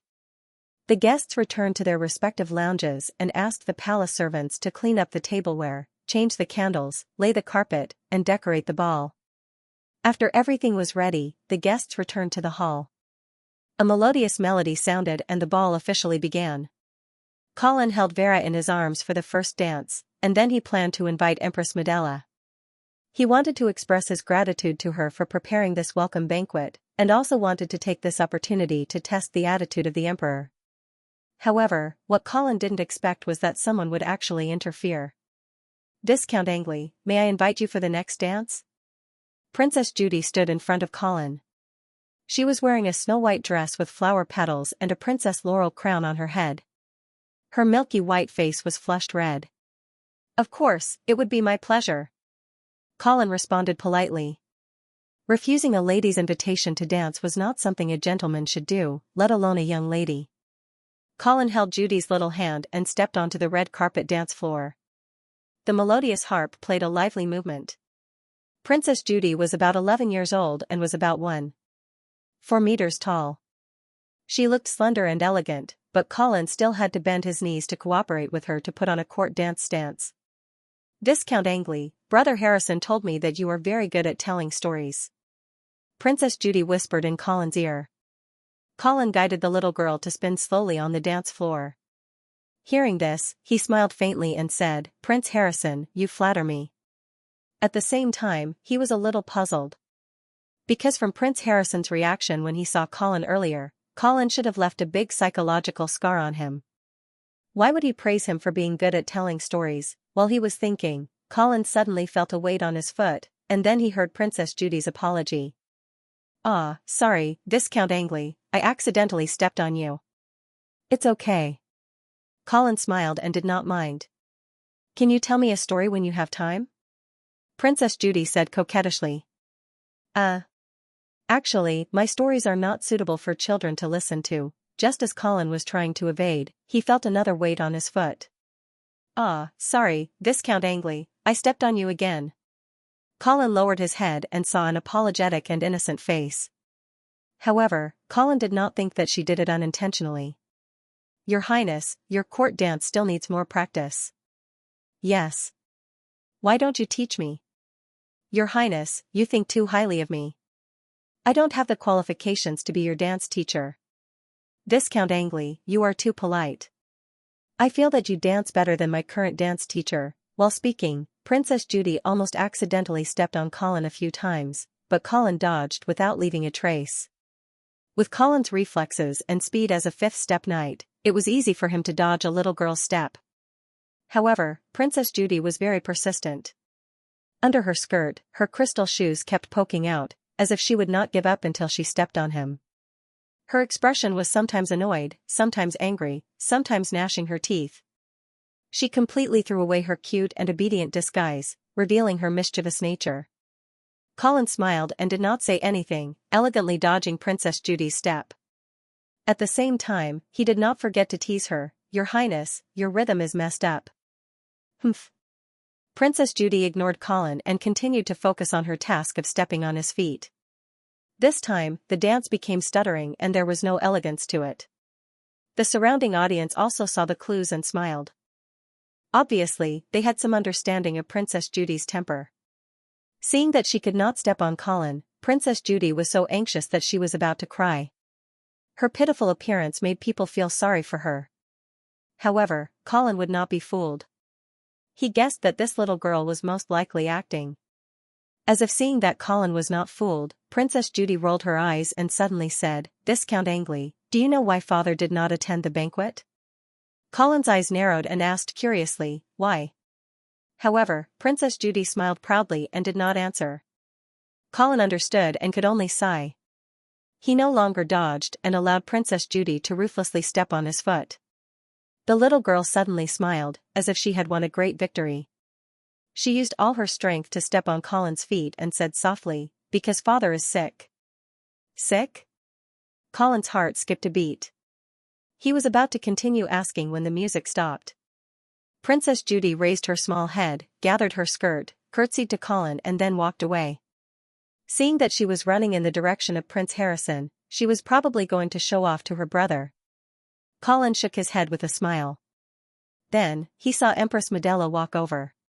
She was wearing a palatial purple low-cut corset dress, revealing her round shoulders and large snow-white breasts. The exquisite tailoring outlined the perfect curves of her body. Her long golden hair was tied up in a noblewoman's bun, and her slender waist swayed as she walked. She was graceful, dignified, and charming, and made Colin fall into a daze for a moment. "Sorry, Viscount Angley, Judy is a little naughty." Colin smiled and said, "Not at all, Her Highness is very cute." The music started again. Empress Medela smiled and reached out her left hand. Colin hurriedly went forward and hugged the Empress' slender waist, swaying to the music. Colin held Empress Medela's slender waist as they danced on the ornate carpet, accompanied by a melodious melody. In the framework of the court dance, the man and woman dancing together looked like they were hugging each other, but in reality, that was just an illusion.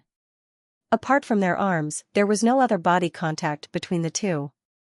Only lovers or husband and wife would have their abdomens pressed together intimately. Colin naturally wouldn't be rude to Empress Medela, but he didn't expect the Empress to take the initiative. Feeling the softness and warmth on his lower abdomen, Colin's mind remained calm. Judy has been learning to dance since she was young, but she has a bad habit of stepping on people's feet. "It's not aimed at you, I hope you don't take it to heart," Empress Medela whispered into his ear. Her languid tone and moist breath constantly stirred Colin's heart. "It's an honor to be stepped on by a beautiful lady," Colin replied with a smile. At the same time, he remembered that Empress Medela had also stepped on him at the ball in Silvery Moon. It seems that like mother, like daughter. Perhaps she thought of the same thing, but Empress Medela's beautiful face flushed red. Colin led Empress Medela around in a quick circle, her purple dress blooming like a flower, the seductive scenery flashing past. "I heard His Majesty is sick." Colin suddenly spoke, waking Empress Medela, who was intoxicated by the melodious dance music. The Empress rolled her eyes and glanced at Colin. She smiled and said, "Where did you hear the news?" Colin didn't speak. He wasn't going to expose a little girl. But seeing Empress Medela's reaction, this news should be true. No wonder Emperor Reinhardt hadn't appeared. Seeing that Colin wasn't willing to reveal the source of the news, Empress Medela didn't pursue the matter. She nodded and said, "Yes, His Majesty is indeed sick, but you don't need to worry. He should be fine soon. Also, I hope you don't spread this news. After all, it's easy to cause unnecessary panic." "I understand." Colin nodded and then asked, "Your Majesty, what do you think about the successor of the Dukes of the North?" Empress Medela's expression turned solemn as she spoke softly. "Don't worry. Both His Majesty and I want to see Vera inherit the position of the Dukes of the North. Moreover, you also have the will of the previous Dukes of the North in your hands. So, you can relax and wait for a while. When the time is right, I will naturally arrange for you to meet His Majesty." Not only did Queen Medela's comforting words not ease Colin's mind, but they also made him realize that something was wrong with the current situation in the capital. Moreover, Colin also noticed that the Empress had said wait for the right time instead of wait for His Majesty to recover from his illness. This made him wonder if it was not because His Majesty was seriously ill that he could not meet any guests at this time. Instead, it was because the timing was not right for him to meet Vera. Your Highness, of course I am willing to listen to your arrangements. Although his heart was full of doubts, Colin certainly did not question the Empress's decision on the surface. After all, they were not in Winter City now. They were in Imperial Dragon City. The House of St. Hilda did not have much power here. Vera's aunt, Queen Medela, was definitely one of the most important people. Of course, Colin did not completely trust the beautiful Empress. She was indeed Vera's aunt, but she was also Joyce's aunt. Colin had no way of knowing which side her heart was leaning towards. Seeing that Colin was so obedient, the smile on Queen Medela's face became brighter and brighter. By the way, there is one more thing that you need to pay attention to. Please tell us. Don't trust Seabass St. Hilda. Huh? Colin's heart skipped a beat and he almost missed the beat. Fortunately, he quickly adjusted himself. Seabass St. Hilda was Vera's uncle. He was also one of the senators of the Empire. There were a total of 5 senators in the Empire's Senate, and each of them was an elder from one of the 5 major paladin families. The 5 senators would take turns as the chairman of the Senate every month. They were responsible for presiding over the Senate's meetings that month. Therefore, Seabass was also an important person in the House of St. Hilda in Imperial Dragon City. Originally, Colin and Vera had planned to visit Seabass the next day. However, they did not expect Queen Medela to remind them not to trust him. What was going on? In terms of seniority, Seabass was Medela's uncle. Was there a family feud going on? Colin was speechless for a while. He quickly asked, Your Highness, why is that so? But Empress Medela remained silent. When Colin saw this, he did not continue to ask. At the end of the song, Colin let go of Queen Medela's hand and slender waist and bowed to her. Empress Medela smiled and curtsied back, saying softly, Trust me, the current Imperial Dragon City is a dangerous whirlpool. The best choice for you and Vera is to stay out of it. If you rashly get involved, it will only be difficult to get out. Colin narrowed his eyes and said, Your Highness. Queen Medela interrupted him and said, Don't ask too much. Don't think too much. Wait patiently for my news. After saying this sentence, Queen Medela swayed her waist and left. Colin was left standing there in a daze. Colin, what's wrong with you? Vera asked as she walked over and held her husband's arm. I will tell you more when we get back, Colin patted Vera's hand and said. However, he saw a familiar figure walking towards him. I didn't expect to see you again so soon, Viscount Angley. The Earl of Avon walked over to Colin with a smile. He then greeted Vera and introduced his female companion to Colin and his wife. This is Miss Xianxia, Prince Lexi's first daughter, and also my fiancée. Colin raised his eyebrows and turned to look at the Earl of Avon's female companion. Miss Xianxia was wearing a beige dress. She had delicate facial features, black hair, black eyes, and a gentle temperament. She was the kind of woman who could arouse the sympathy of men. However, what really caught Colin's attention was her identity. She was the daughter of a paladin. Moreover, Colin remembered that the Marquis of the Eastern Region that he had just released was the elder brother of the Earl of Avon. He was married to the daughter of one of the Eastern Region's earls. It seemed that the Duke of St. Prospero really wanted to change his heir. Colin suddenly thought of the words that he had said to Marquis Vincent at the New Shui River. He suddenly felt that the Eastern Region would definitely be very lively in the future. Just as Colin was thinking about it, the Earl of Avon suddenly sent an invitation to Vera. Beautiful Miss Vera, I wonder if I would have the honor to dance with you. Vera turned to look at Colin and saw him nodding with a smile. She then handed her hand to the Earl of Avon. Seeing the two of them walking hand in hand to the dance floor, Xianxia blinked her big eyes as if to say to Colin, What are you waiting for? Colin also realized what he should do and quickly invited Xianxia to dance with him. After getting the other party's consent, Colin held the delicate hand of the paladin's daughter and once again walked to the center of the dance floor. Did you and the Earl of Avon just get engaged? Colin asked curiously as he hugged Xianxia's waist. Yes, just a week ago, Xianxia whispered, and then no longer said anything. Instead, she concentrated on the dance. Generally speaking, the man of the court dance was the guide and the woman of the court dance was the follower. However, Colin found that Xianxia seemed to have a strange magical power that could influence Colin's dance steps.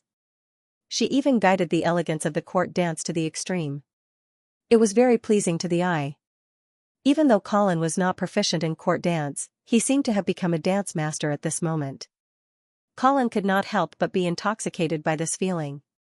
For a moment, he even forgot to continue to inquire about the Earl of Avon's purpose in coming to Imperial Dragon City at this time. Even after the song ended, Colin still felt a little unsatisfied. Thunderous applause immediately sounded, and Colin finally regained his senses. "You're the best dancer I've ever seen," Colin complimented sincerely. "Thank you." Xianxia's face was flushed red, and it seemed that she had not recovered from the dance just now. "Wow. Viscount Angley. I am a little jealous of you. Even when Xianxia and I danced together, we did not have such a tacit understanding," the Earl of Avon exclaimed exaggeratedly as he brought Vera back to the side of the dance floor. Vera was also excitedly praising Colin, and at the same time, she did not forget to ask Xianxia about the secret of dancing. Colin casually said a few words of modesty before he asked the Earl of Avon, "Have you and Miss Xianxia set a date for your wedding?" "It will be held at the end of this year. I will send out invitations at that time. I hope that you and Miss Vera will be able to attend." "Okay. If there are no special circumstances, we will definitely go to the White Dew City to attend the wedding," Colin replied with a smile. After that, Colin and Vera did not enter the dance floor again. Instead, they chatted casually with the Earl of Avon and his wife on the side of the dance floor. It was not until late into the night that the guests left one after another. The next morning, when Colin brought Vera to the dining hall, they finally met Scholar Dwayne again. "Good morning, Miss Vera, Viscount Angley." "Good morning, Scholar Dwayne. Did the Prime Minister invite you to have dinner at his house yesterday?" "Yes, the Prime Minister was very enthusiastic. I did not want to refuse." "Haha, it's okay. I understand. Moreover, I believe that the Prime Minister's banquet will not be any worse than the one at the Phoenix Palace. Indeed, they are not inferior." Scholar Dwayne smiled before he told Colin that he had squatted on the lawn with the Prime Minister and ate sweet potatoes last night. Colin and Vera exchanged glances with each other. They had never expected that the Prime Minister of the Empire would treat his guests in such a manner. Of course, when they thought about it carefully, they realized that although the Prime Minister's way of treating the Prime Minister was somewhat rude, it also showed that the Prime Minister treated Scholar Dwayne as one of his own. The maid served a sumptuous breakfast. Colin did not think too much about the Prime Minister's strange way of treating his guests. He cut a piece of juicy fried steak and put it into his mouth. After chewing it, he asked again, "So, how was your talk with the Prime Minister yesterday?" Scholar Dwayne did not answer immediately. Instead, he said to the maid, "You can leave first."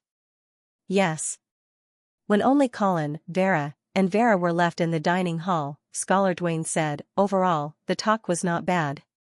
However, there is good news and bad news." "Then, let's talk about the good news first," Colin said with a smile as he took a sip of milk. "A good day needs a good start." Scholar Dwayne put down his knife and fork before he wiped his mouth with a napkin, indicating that he had finished eating. He then told Colin the good news that he wanted to hear the most. "The Prime Minister is willing to stand up at the right time and publicly announce that he supports young Master Joyce to inherit the position of the Dukes of the North." Colin nodded his head. He was very satisfied with the result. Vera was still a little confused and she asked in confusion, "The Prime Minister supports Joyce. How is this good news?" Scholar Dwayne smiled and told him about the conflict between Baron Heidegger and the Senate. At this moment, Vera finally understood that the reason why the Prime Minister had asked the Prime Minister to support Joyce was actually to provoke the Senate so that they would unanimously agree that Joyce would inherit the position of the Dukes of the North. Colin continued to ask, "What's the bad news?"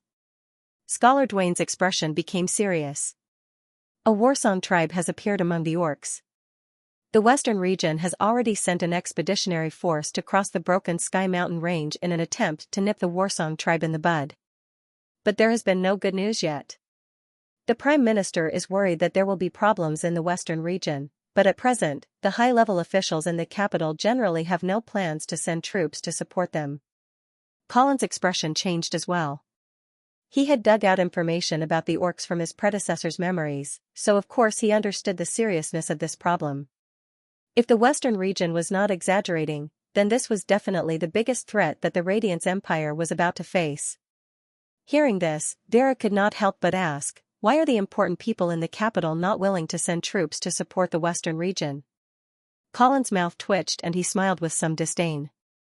Before the disaster really comes, most people will have a fluke mentality and think that things will not be so bad. Scholar Dwayne nodded and agreed. Indeed. Before seeing the real threat, the central government of the Radiance Empire is not willing to send troops easily. However, in addition to this, there is actually another reason. Oh? What is it? This is another piece of bad news. Scholar Dwayne said in a deep voice. Prince Lacey has asked to declare war on Yevil. What? Vera exclaimed. She had lived and studied in Yevil for more than 10 years and had long regarded it as her second hometown. At this time, when she heard the news, she could not help but worry. Why is this happening? Is it because of the trials of Forbidden Spell?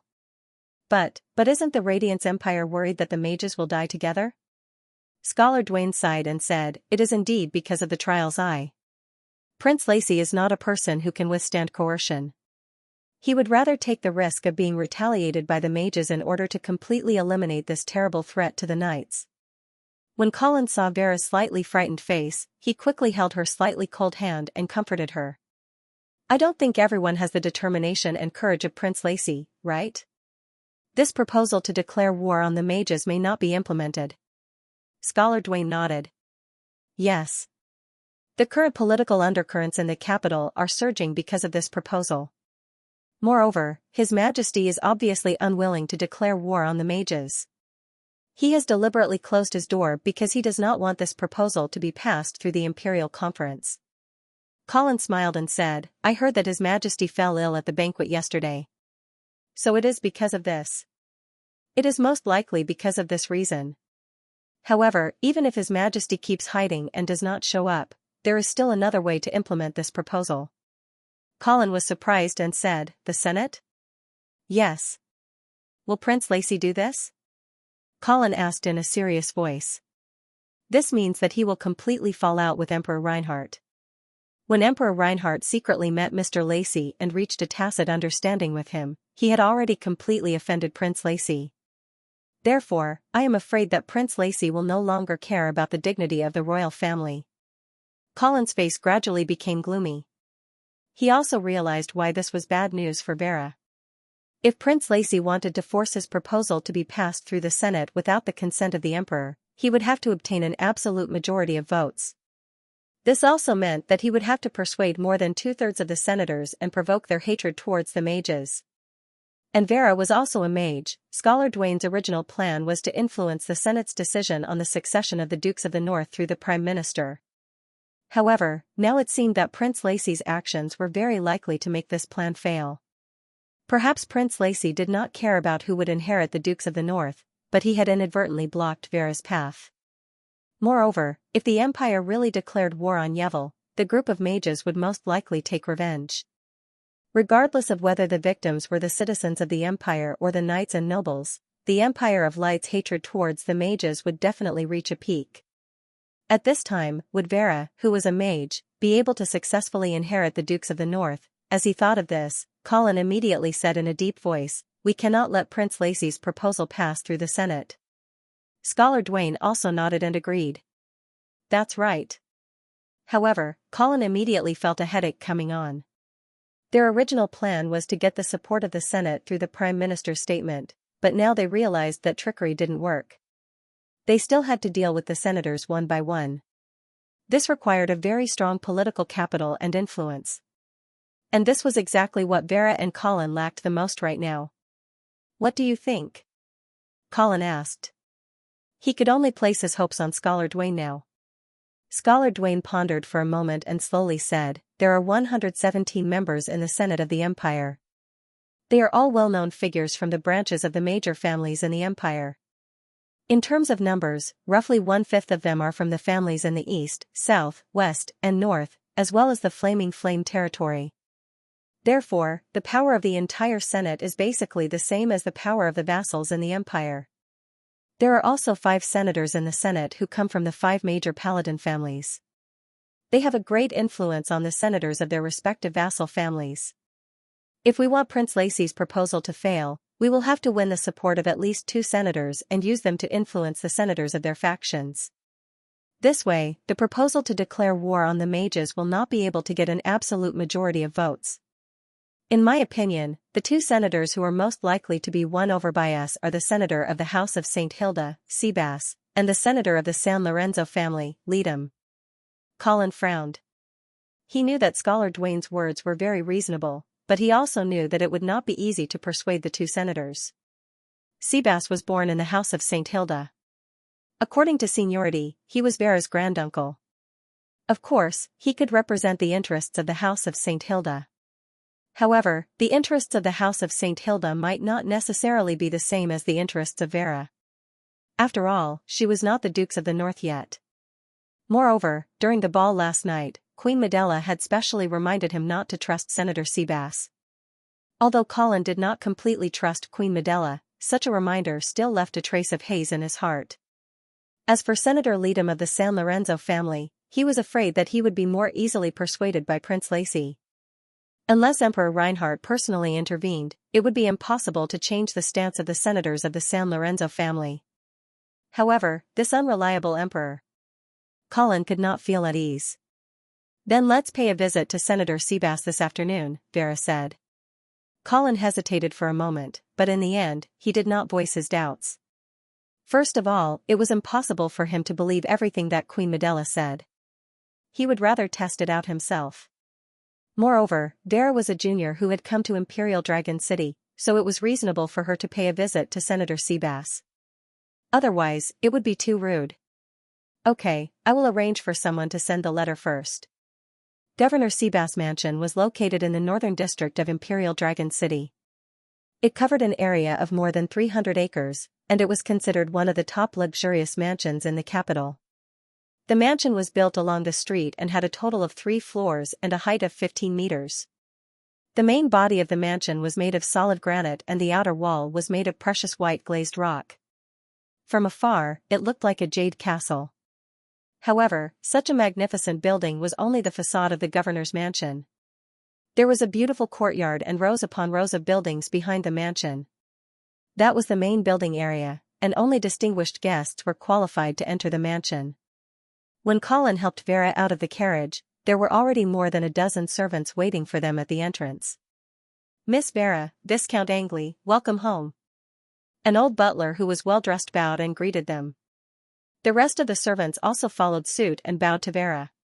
Colin looked at the old butler's face and felt that he looked a little familiar. He felt as if he had seen him somewhere before. Although the old butler's attitude was very good, the smile on his face was a little professional and lacked sincerity. Long time no see, Butler Demick. Vera smiled and nodded at the old butler. Colin also put away the doubts in his heart and nodded to greet the old butler. Please come in. Master Seabass is waiting for you in the living room. Butler Demick then led Vera and Colin into the living room.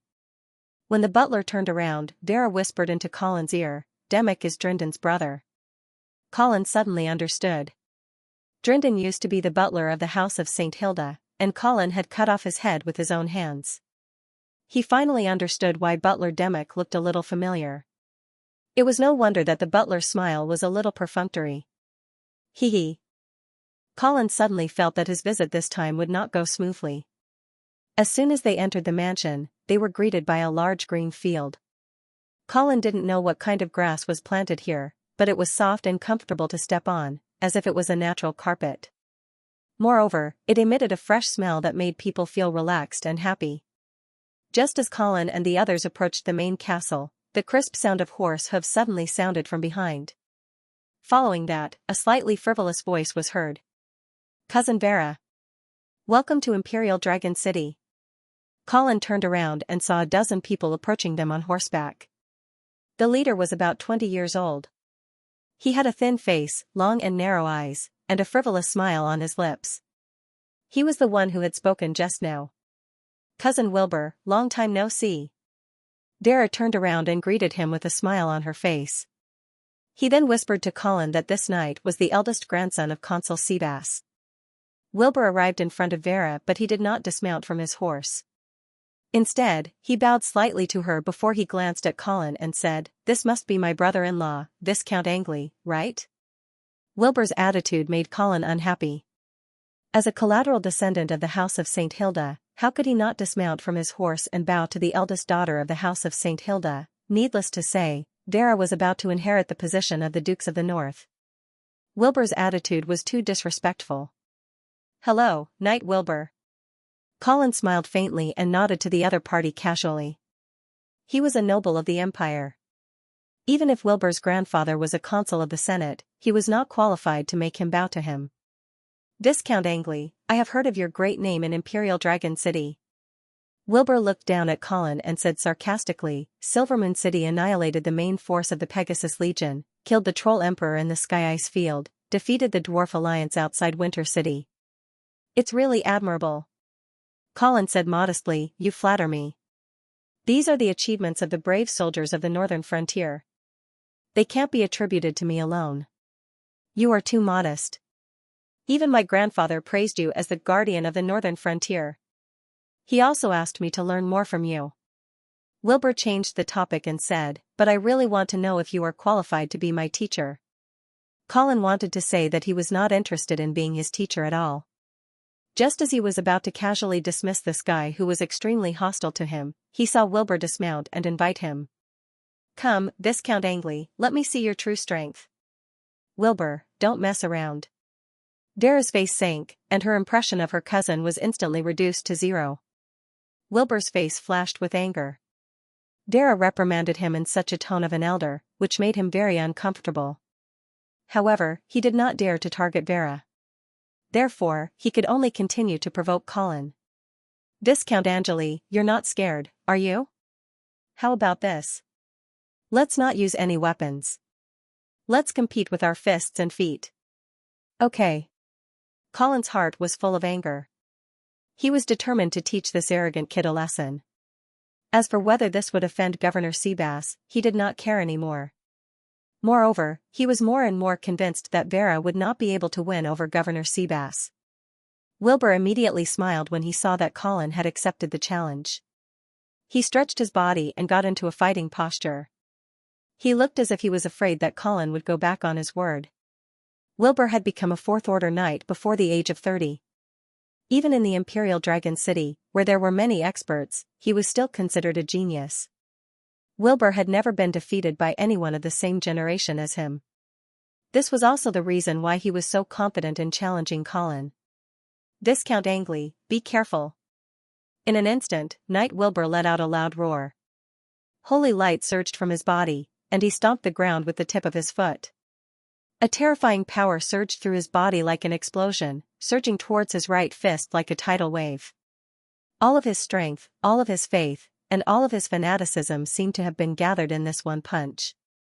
Under the unspeakable malice of jealousy, indignation, hostility, and so on, Webb's punch had actually obtained a sudden sublimation. He even felt that this was a punch that he had performed exceptionally. With this punch, Webb seemed to have already seen Colin screaming and falling to the ground. "The guardian of the northern frontier, the gravedigger of the great demon emperor, the rising star of the northern frontier, you still have to cry and beg for mercy under my hands, ha ha ha, I'm the most outstanding knight of the northern frontier's younger generation." Suddenly, Wilbur felt a sharp pain in his body. His fanatical attention was quickly pulled back to reality, and the beautiful scene in his imagination shattered like a mirror. What's going on? Wilbur widened his eyes and stared blankly in front of him. His fist was only a few inches away from Colin's head, but this small distance was like a chasm at the end of the world that could never be crossed. At the same time, Wilbur's chest was in intense pain. He slowly lowered his head and saw Colin's right index finger gently tapping his chest. Bang, a huge explosive force instantly exploded from Wilbur's chest, sending him flying far away. Wilbur felt as if his body had been hit by a violent rhinoceros. His limbs were weak and his head was dizzy. He wanted to struggle to stand up, but he failed after trying a few times. "Young Master Wilbur." A middle-aged knight immediately got off his horse and wanted to help Wilbur up. "Don't touch me." Wilbur roared, his expression exceptionally ferocious. One move. He couldn't even take a single move from his opponent. Anger and shame surged into Wilbur's brain like a tidal wave, making him almost go crazy. Norman. You go. Wilbur ordered the middle-aged knight who was trying to help him up. The Norman knight hesitated for a moment and advised, Young master, this isn't a suitable way to treat a guest. If I tell you to go, then go. Wilbur seemed to have fallen into madness. Haven't you always admired Viscount Angley? Now that there's such a good opportunity to fight, how can you not grasp it? Go. The Norman knight was helpless. He could only turn around and stand in front of Colin. He first gave a knight's salute and said, Sorry, Viscount Angley, please allow me to witness your martial arts. Colin smiled faintly and returned the salute. Please. Just as the two's auras were rising and they were about to decide the victor, an old and deep voice suddenly sounded. Stop. Colin retracted his aura and turned around to see a tall and thin old man standing behind him. The old man was wearing a simple black casual outfit and had a head full of white hair. However, his spirit was hale and hearty, and his body was strong and straight. At first glance, he looked like a soldier who had been on the battlefield when he was young. Grandpa. Wilbur quickly struggled to get up and greeted him. Colin then realized that this old man was the target of their visit, Governor Seabass. Humph. Is this how you greet your distinguished guests? Seabass glared at Wilbur and reprimanded him. His imposing manner made the temperature of the room drop by several degrees. Grandpa, I was wrong. Wilbur, who was originally arrogant and domineering, was now completely like a quail in front of Seabass. When Vera saw this, she smiled and said, Grandpa, you don't have to blame my cousin too much. He was just playing around with Colin. Seabass looked at Vera and smiled. He nodded and said, Vera, I haven't seen you for many years. You have grown so much. I heard that you are already married? Yes, Grandpa. Vera came to Colin's side and held his arm. She smiled sweetly and said, Colin Viscount Angley is my husband. Greetings, Your Excellency Consul. Colin hurriedly bowed. I have heard a few things about you. You are very good. You are indeed a young hero. Seabass nodded at Colin and praised him. Colin said a few words of modesty. However, the other party's gentle and friendly attitude did not make Colin feel relieved. Every old fox in the political circle would not lack this kind of superficial skill. However, they would only show their true side when it came to the other party's interests and political position. After some small talk, the atmosphere suddenly eased a lot. Seabass also enthusiastically led Vera and Colin into the main castle's living room. The decoration style of this living room was a good example of what it meant to be extremely luxurious. The curved dome was made from 100-year-old paulownia wood from the dark forest. It was covered with gold leaf and inlaid with gemstones of various colors. The crystal candlesticks hanging from the ceiling emitted soft light, reflecting on the exquisite murals and sculptures. It appeared magnificent and full of an elegant and noble artistic aura. Seabass sat down on the main seat. Soon after, several young and beautiful maids took small steps forward and presented various fruits, desserts, and purple gold wine jugs. They filled the wine cups of every guest with transparent wine, and a fresh, elegant, mellow, and sweet exotic wine fragrance spread throughout the hall. Even Colin, who did not know much about wine, could tell that this was definitely an expensive wine. It was even better than the one at the palace banquet last night. Seabass raised his glass and said with a hearty laugh, This is a gin that I've collected for 80 years. Come and have a taste. Colin and Vera quickly raised their glasses to return the gesture. While tasting the wine, Colin looked around. He had to admit that Senator Seabass' wealth was beyond his imagination. It must be known that although Seabass had a noble status, he didn't have a noble title or land, so he didn't have a fixed tax income. If he only relied on the salary of a senator, Colin couldn't imagine how he could build such a luxurious manor. In the past, he had always heard that the senators had a big appetite. However, now it seemed that Colin had underestimated the grey income of these senators. He suddenly felt very fortunate that he had been dissuaded by Aemon when he wanted to change the family emblem. Otherwise, if the Senate was really alarmed, then the Angeli family would have to pay a lot of money. Seabass put down his glass and asked, Vera, I heard that your father left behind a will? Yes, granduncle. Vera immediately took out the will and handed it to Seabass. Seabass opened it and looked at it. There was no joy or anger on his face. He then returned the will to Vera and said, Since your father has appointed you as the Marquis of the Northern Frontier, then I have no objection to you inheriting the position of the Dukes of the North. However, at this time, if you want to smoothly accept the conferment from His Majesty, then there is one more thing that you need to do. What is it? Accept the baptism. Colin's heart skipped a beat, and he quickly asked, Your Excellency, there is no rule in the Lord's law that states that one must be a knight to accept the title of a Duke of the Empire, right? Indeed, there is no such rule.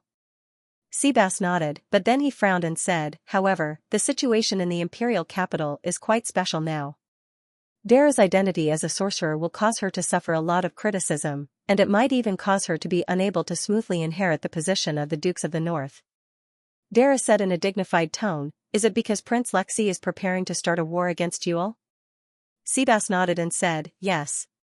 Colin considered his tone and said, This matter is still at the proposal stage, and it may not be implemented yet. Seabass smiled and said confidently, Believe me, the Empire will soon declare war against Yule. Colin's heart sank. Since a consul of the Council of Elders had said so, it meant that Prince Rich had successfully won the support of the majority of the elders. He was very confident that the proposal could be passed by the Council of Elders directly without Emperor Reinhardt's objection. The situation was not good. Granduncle, do you also support the declaration of war against Yule? Vera could not help but ask. Seabass looked into Vera's eyes and sighed before he said, Vera, I know that you have feelings for Yule, but I still advise you to change your stance as soon as possible and convert to the God of Light. Do not let yourself go against the nobles of the Empire. Vera shook her head and said, Granduncle, in fact, I have already converted to the God of Light a long time ago. However, I have always believed that mages and knights are not natural opposites. I can also feel the guidance of the God of Light when I am pursuing the truth of the arcane. Seabass had a serious expression on his face as he said, Vera, if you are willing to serve the God of Light wholeheartedly, then you must give up the path of the arcane. Otherwise, it will be blasphemy against the God of Light. When he saw that Vera was about to argue again, Colin quickly held her hand and shook his head slightly. Vera understood and suppressed the dissatisfaction and grievance in her heart. She did not say anything else. Colin smiled as he eased the heavy atmosphere in the hall and said, Let's not waste time. Your Excellency, Vera is still a little unfamiliar with how to serve the God of Light, but please believe that she is sincere in her desire to convert to the God of Light. We will also contact the church as soon as possible to arrange the baptism ceremony. Well, that would be for the best. Seabass's expression softened a little. After Vera is baptized, I can also put the matter of the succession of the Dukes of the North on the agenda of the Senate meeting. However, if you want this matter to be passed smoothly, you will have to prepare some lobbying funds. Lobbying funds, isn't this just bribery? Colin was speechless when he saw that the other party was accepting bribes so openly. Moreover, the bribe was even from his own grandniece. At the same time, he also had a deeper understanding of the Senate. Your Excellency, how much lobbying funds do you need? Colin asked carefully.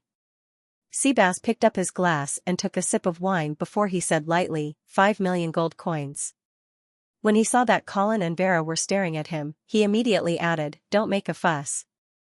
This is the cost that I have to personally help you with. If it is someone else, it will cost even more. Colin sighed and made a difficult expression.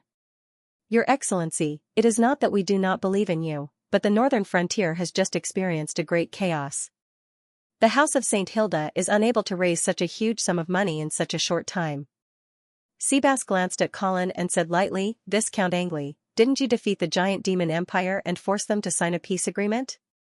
You also received a large sum of war reparations and slaves, right? Colin's heart was filled with anger. This old man was actually scheming against him. That is indeed the case. However, I am afraid that you do not know that the giant demon empire's finances are also quite difficult. The war reparations are paid in installments. As for the slaves, I am afraid that they will not be able to gather them in such a short time. Seabass slammed his glass on the table and said coldly, Viscount Angley, if you are not willing to show the sincerity that you deserve, I am afraid that you will not be able to move an inch in Imperial Dragon City. Colin pretended to be in fear and trepidation as he replied, Your Excellency, you have misunderstood. I just want to confirm with Ice Stone City that the reparations from the giant demon empire have been received. I will give you a reply when I have the exact information. Seabass's smile returned to his face as he nodded and said, That is right. The two of you are still too young and do not understand the political rules of the capital. It is inevitable that you will make some mistakes and offend people that you should not offend. Therefore, from now on, if you have any problems, you will first ask for my opinion. As an elder, I will naturally give you the help that you deserve. Colin and Vera quickly stood up and thanked him. After chatting for a while, the two of them said goodbye and left. After leaving the manor and boarding the carriage, Vera's face turned from bright to gloomy as she asked, Colin, do we really trust Seabass? When Colin heard the change in the way that Vera addressed Seabass, he laughed in his heart and said, You should already know the answer, right? Vera nodded and frowned as she said, I do not like this person. Then there is no need to care about him. Colin said lightly. Vera was still a little hesitant. Then, will this anger the Senate? Seabass alone can't represent the Senate. Colin said coldly, moreover, he might have forgotten that it was the House of St. Hilda that pushed him to the position of senator. It is he who needs the House of St. Hilda, it is not the House of St. Hilda who needs him. What? Governor Leadham rejected our request to visit him? As soon as they returned to their residence in the Phoenix Palace, Scholar Dwayne brought another piece of bad news. Yes, Lord Viscounts. They responded that Governor Leadham is not in good health recently and is unable to meet with guests. Vera sighed and said, It seems that the governor of the San Lorenzo family is also biased towards Prince Leadham. Scholar Dwayne shook his head and said, Not necessarily. Governor Leadham is already 108 years old and it is said that he often suffers from health problems. This time, he might not be looking for an excuse to avoid us. Colin was speechless when he heard this and asked, He is already so old. Why is he still not retiring? Scholar Dwayne explained helplessly, the governor's position is for life. As long as Governor Leadham is still alive, he will not take the initiative to retire. After all, the members of the Senate are all collateral relatives of the various families. They do not have titles or territories. Once they are stripped of the glory of the Senate, they will immediately become insignificant characters that no one cares about. Is there no way to remove a governor? Colin's eyes flashed as he asked thoughtfully. Scholar Dwayne seemed to have guessed the real purpose of Colin's question. He shook his head and said, No. The purpose of the establishment of the Senate was to create a completely independent supervision and balance system outside of the current administrative system of the empire. Therefore, in order to ensure that the decisions of the members of the Senate are not influenced by external factors, once a senator is elected, they will serve for life. Unless the governor violates the laws of the empire, otherwise, even His Majesty the Emperor cannot remove him. Colin chuckled. He was a little disdainful of this so-called independent supervision system. Nowadays, it was a well-known fact that the Senate accepted bribes. Governor Seabass had just asked him for a sky-high lobbying fee. It could be seen that the system of the Senate was completely corrupted. Is there no way to restrict the senators? Scholar Dwayne thought for a moment and said, There is no way to restrict them. However, there are two main ways to influence the senators. The first is bribery. This is also the most common way to persuade them. The senators do not have any territories. If they want to live a luxurious life, they will need the support of grey income. The other way is to inherit the seat of the patriarch. Succession? Colin was puzzled. Don't elders have lifelong tenure? How do I inherit it? The inheritance I'm talking about is different from the inheritance of ordinary titles. The foundation of the inheritance of titles is hereditary. As long as the feudal lord's laws don't change, then the first successor of the feudal lord can naturally inherit everything. But the elders are different. Because the elders are not hereditary, the descendants of the elders cannot naturally inherit their seat in the Council of Elders. Hearing this, Colin understood what Scholar Dwayne meant. Since it was impossible to inherit it naturally, it meant that the descendants of the elders could be artificially pushed into the Council of Elders. As for the current members of the Senate, all of them came from the 117 most prestigious families of the Radiance Empire. In order to become a Senate member, one had to first become a candidate recommended by each family. Then, this candidate had to obtain more than half of the votes in the Senate before they could officially enter the Senate. The second restriction mentioned by Scholar Duane was referring to the recommendation qualifications of the patriarch candidates. Each family also used this method to ensure that their elders would not betray the family's will. For example, Seabass. His position as a senator was lifelong. If he wanted his grandson, Wilbur, to enter the Council of Elders after his death to inherit his position, he had to first get the Duke of St. Hilda to recommend Wilbur as a candidate for the patriarch. In this way, the Duke of St. Hilda would have the means to restrict Seabass. However, the problem now was that Vera had not yet inherited the position of the Duke. On the contrary, she still needed the approval of the Council of Elders. Generally, the inheritance of the nobles of the empire did not need to go through the Council of Elders. They only needed to be conferred the title by the Lord. Only the dukes of the 4 territories were different. They guarded the 4 territories of the empire and were the key forces to resist the foreign races. The selection of the duke was very important, so there was an additional procedure in the Council of Elders. However, Seabass' attitude just now had already made Colin realize that this senator from the House of St. Hilda did not really want to help Vera become the Dukes of the North. However, Colin discovered that he did not have any means to influence the other party, other than paying a huge amount of lobbying fees. Was he really going to be ruthlessly ripped off? No. If the other party took the money and did not do anything, Colin would not be able to do anything to him. Moreover, the northern frontier had just been pacified, and they urgently needed this sum of money to alleviate their predicament. He could not use it to benefit that old man. How about I kill him? Colin's heart was ruthless. However, he immediately hesitated. After all, the imperial capital was a place with hidden dragons and crouching tigers. Unless it was absolutely necessary, Colin did not want to use such a method. If he was discovered, then he could only take Vera and go into exile. How about converting? However, Colin felt that converting into a blood descendant would be very risky. Because blood descendants had self-awareness, Colin had never tried to convert his enemies into blood descendants. Currently, the 3 blood descendants, Knight Charles, Queen Xianxia, and Knight Vala, were all indebted to Colin. Charles was reborn from a broken limb, Xianxia came back from the dead and took revenge, and as for Vala, she felt guilty towards Colin. After atoning for her sins with her death, she was given a second life by Colin. In short, even if the 3 of them were not blood descendants, they would not betray Colin. Converting them into blood descendants would only strengthen their attachment and make Colin trust them more. However, if it was Seabass, Colin did not dare to convert him into a blood descendant. Although he could indeed use bloodline suppression to make a blood descendant unable to resist him, this kind of control was limited to the physical body, and he could not control the mind. What if Seabass pretended to submit to Colin, but turned around and sold Colin out? Of course, if he converted into a blood slave without self-awareness, there would be no need to worry about betrayal. However, if he did that, it would be easy for him to be seen through. After all, blood slaves did not have self-awareness and only knew how to listen to orders, unless Colin split his consciousness to control them. However, this kind of control was very stiff, and it was possible to fool them in a hurry, but after a long time, they would definitely be exposed.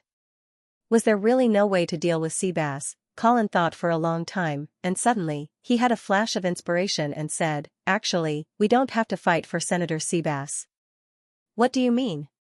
Vera had a puzzled expression on her face. "Senator Seabass only has 1 vote, and whether he agrees or not doesn't matter much. As long as we can get the other 20 or so elders of the northern frontier to vote for us, it will be fine." Scholar Duane's eyes lit up. "You mean to say that we can make Senator Seabass a mere figurehead?" Colin smiled and nodded. "That's right. Although Vera is not the Dukes of the North yet, the northern frontier is now under our control. As long as we put pressure on the major families of the northern frontier, then we can influence the elders of these families through the patriarchs of these families. In this way, Seabass will be insignificant." Scholar Duane nodded repeatedly. "This is indeed a good idea, but I am worried that there might not be enough time." Colin immediately ordered, "Forget it. We don't know when Prince Rhy and the others are going to send the proposal to the Senate, but we can't just sit here and wait for death. Vera, immediately write a letter to Winter City and ask Marquis Garcia to gather the lords of the northern frontier and put pressure on them. Okay. Vera immediately responded and turned around to look for a pen and paper. Colin said to Scholar Dwayne, well, let's just say that we have already gotten the 20 or so votes from the northern frontier. Next, we still need to persuade the elders of the northern frontier to ensure that Prince Lacey's proposal does not get an absolute majority of votes. Scholar Dwayne pondered for a moment and suggested, Lord Viscounts, I think that the San Lorenzo family is the best choice. Since Governor Leadham does not want to see us, then we can try someone else. Who? Her Royal Highness. Her Royal Highness? Colin hesitated. His vigilance towards the beautiful Royal Highness was no less than that of Seabass. If possible, he did not want to ask her for help. I am afraid that the Royal Highness will not be able to influence the elders of the San Lorenzo family. Scholar Dwayne shook his head and explained, Lord Viscounts, I hope that you can meet His Majesty through the Royal Highness. He is the key person who can really influence the elders of the San Lorenzo family. But, isn't the Emperor sick? Vera interrupted when she heard Scholar Dwayne's words. Scholar Dwayne curled his lips and said, I am 80% sure that he is pretending to be sick so that he can avoid Prince Lacey. At the same time, he does not want the proposal to go through the Imperial Council. Colin also nodded and said, that's right. Moreover, the Emperor is the one who is the most anxious about this matter. If the proposal to declare war is passed by a large number of votes in the Senate, then it will definitely be a fatal blow to his prestige. It can even be said that from then on, Prince Lacey and the Senate will be able to directly control him. Yes. Scholar Dwayne continued, moreover, Emperor Reinhardt has the right to recommend candidates for the elders of the San Lorenzo family. He can influence Governor Leadham's attitude more than we can. Just as Colin was determined to meet Empress Mistella again, a servant knocked on the door and entered. He then handed an invitation letter to Colin. Colin opened the letter with a slightly puzzled expression. Crete Sangarian? Scholar Dwayne's eyes lit up when he heard this name. He said, this is the governor of the Sangarian family in the Senate. Colin immediately revealed a smile and said, that's right. This governor has invited us to a banquet. The afterglow of the setting sun shrouded Imperial Dragon City, covering the entire city with a layer of gorgeous gauze. On the streets of the northern district, a luxuriously decorated carriage was slowly moving forward. After seeing the emblem on the side of the carriage, the passers-by stopped and bowed. As a paladin family that had guarded the northern frontier for thousands of years, it was no surprise that St. Hilda had such prestige. Inside the carriage, Colin looked at Vera, who kept nodding to the passers-by and smiled. Aren't you tired? Vera put down the curtain to block out the respectful and admiring gazes. She stuck out her tongue and said, yes, I am a little tired. As she spoke, she twisted her sore neck. Vera was dressed in a dignified and elegant palace dress for the banquet at Crete's consul's house. The exquisite tailoring of the dress accentuated her perfect curves. Her long blonde hair was tied up in a bun, revealing her elegant and slender neck. Colin stretched out his hand to massage his wife's neck. Vera turned her head sideways and smiled sweetly at her husband. There was also a third wheel in the carriage, Scholar Dwayne. He kept looking down at the patterns on the carpet, as if he was trying to figure out some secrets from them. Colin could also see the awkwardness in the other party's expression, so he broke the silence. Dwayne, why do you think Crete's consul took the initiative to invite us this time? I think he wants to cooperate with us, Scholar Dwayne replied without raising his head. The expedition to the western region that has gone deep into the Orcs' territory has not brought back any good news. The St. Gerian family definitely does not want to see the Empire declare war on the sorcerers at this time. After all, they are still counting on the Empire's military assistance to the western region. Colin nodded. He had come to the same conclusion. Therefore, he felt more relaxed and happy along the way.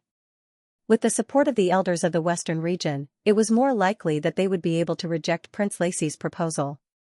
As they spoke, the carriage came to a stop. Scholar Dwayne got out of the carriage first, followed by Colin and Vera. Miss Vera, Viscount Angley. Welcome to the Nightingale Manor. The one who spoke was an old man with a handsome face. He was wearing a white aristocratic suit. It was of high quality and exquisite workmanship. The decorations were simple but tasteful. His face was covered with the traces of the passage of time. His hair was a little white, but the amount of black hair was far more than white hair. His eyes were full of spirit, his face was rosy, and his back was straight. Although he was old, he looked quite strong. The old man's voice was gentle, and his temperament was refined. His every movement showed the dignified bearing of a superior. This man was one of the 5 senators of the Senate, Xianxia. Colin and Vera hurriedly stepped forward to greet him. One must know that when they went to meet Seabass this morning, the other party did not even come out to greet them. However, when they came to meet the Western region's governor, they were greeted with such courtesy. In comparison, it was obvious that Seabass was not sincere in helping Vera at all. Under the guidance of Crete, everyone entered the manor. Of course, no one dared to provoke Colin along the way. Hundreds of candles illuminated the dining hall as if it was daytime, and the air was filled with the refreshing fragrance of plants. Crete warmly invited Vera and the others to take a seat. Then, the young and beautiful maids entered in a single file and served the exquisite food. The decorations of the Nightingale Manor were also very luxurious. It seemed that Crete was not the only person in the Senate. However, Colin did not care whether the other party was greedy or not. As long as he could help him, he did not mind paying a price. Of course, he could not ask for too much like Seabass. Colin did not want to be taken advantage of. Crete raised his glass and said in a hearty voice, "Distinguished guests from the northern frontier, although the current situation in the empire is turbulent, I believe that the western region and the northern frontier have the same position on certain issues. As long as we work together and advance and retreat together, we will definitely be able to achieve the ideal result." Colin's eyes lit up. He was pleasantly surprised by the frankness and sincerity of the western region's governor. He downed the wine in his glass and smiled. "Your Excellency, you are right. The northern frontier also believes that this is not the best time to declare war on Yevil." "Very good." Crete nodded with satisfaction, but then he asked with some concern, "But Governor Seabass of your family supports declaring war on Yevil, and he is encouraging the elders of the northern frontier to vote in favor of Prince Lacy's proposal. Miss Vera, are you aware of this?" Vera's expression changed slightly, and she nodded. "Yes, Your Excellency, we are aware of this. However, please rest assured that Governor Seabass alone does not represent the northern frontier, and he may not be able to influence the attitude of all the elders of the northern frontier." Colin also smiled and added, "Although Vera has not officially inherited the position of the Dukes of the North, she has the will of the previous Duke, so she is the rightful heir. Moreover, the lords of the northern frontier also recognize Vera's right to inherit the position.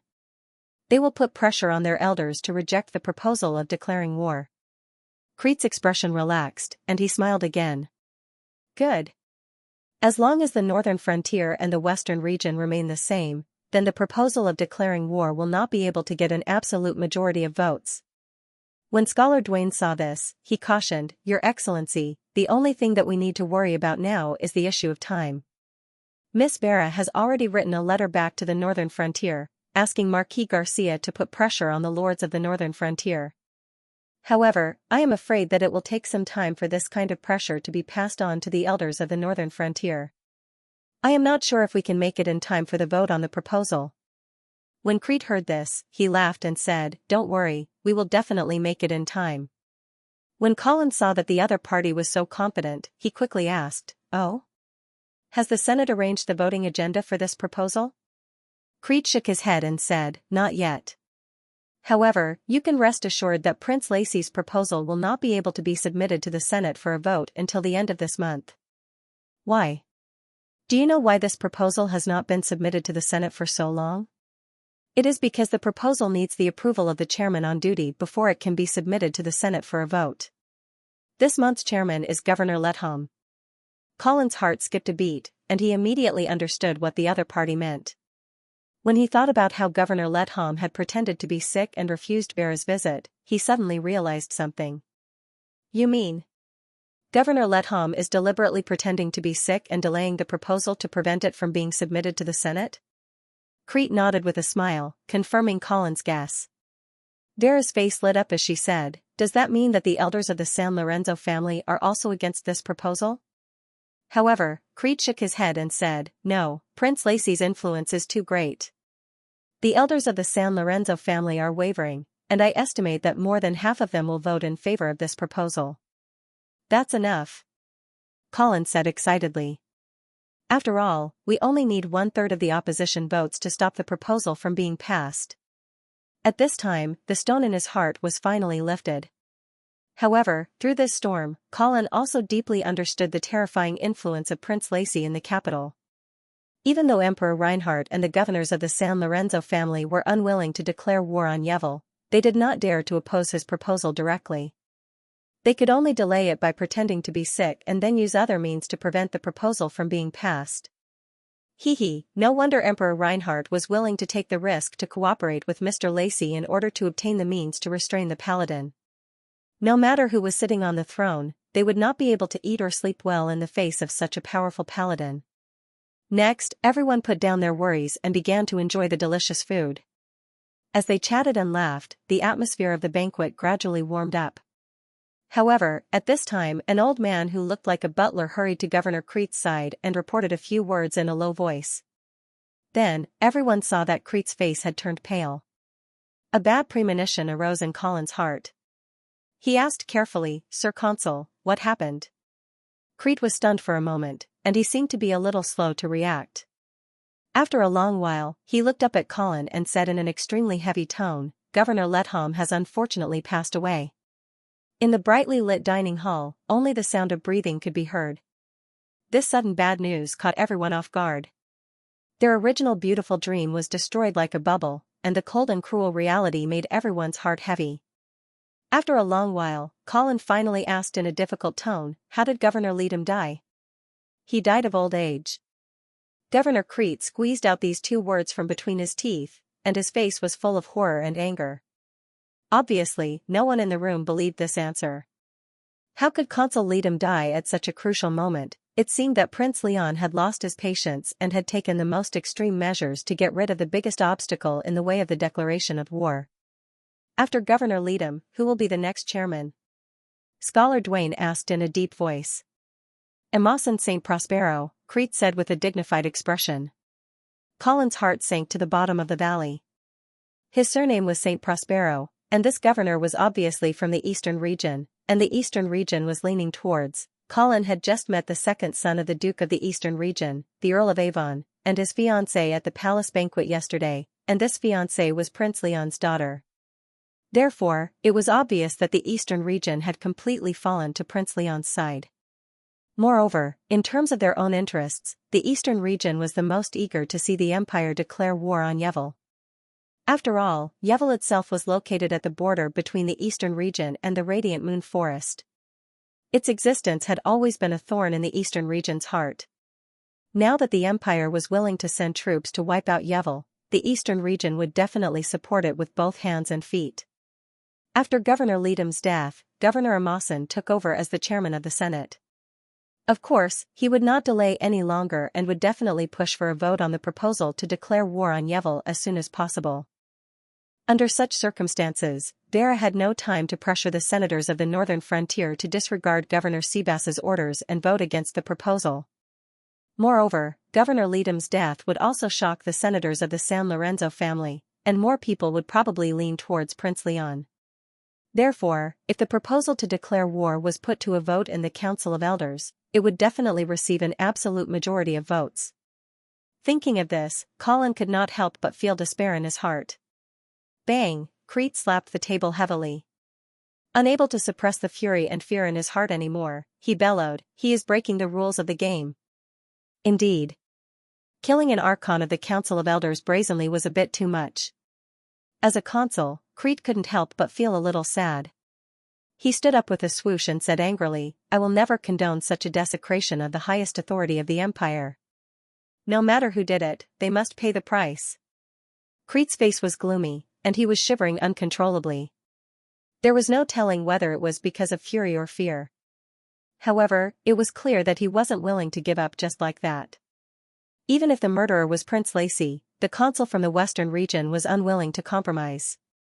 He looked at Vera and Colin with bright eyes and said, "I will immediately contact the senators I am familiar with and ask for a thorough investigation into the cause of Governor Leadham's death." After saying that, he strode out of the dining room without waiting for a response. Colin and Vera looked at each other for a while and could only sigh a few times. With heavy hearts, they bid farewell to the butler and left. After boarding the carriage, Colin and the other two fell silent. Obviously, they were all thinking about how to resolve the current situation. The situation was already in their favor, and they were about to stop Prince Leon's proposal from passing through the Council of Elders. However, no one had expected that the paladin of the San Lorenzo family would choose to flip the table. This was really too unruly, Colin secretly cursed in his heart. He had been restraining himself and working hard within the framework of this political game. However, since someone had taken the initiative to destroy the game, he couldn't be blamed for not following the rules. At this moment, Vera suddenly asked, "Colin, do you think Crete will be able to find the real murderer who killed Governor Leadham?" Colin sighed and said, "I don't think there is much hope.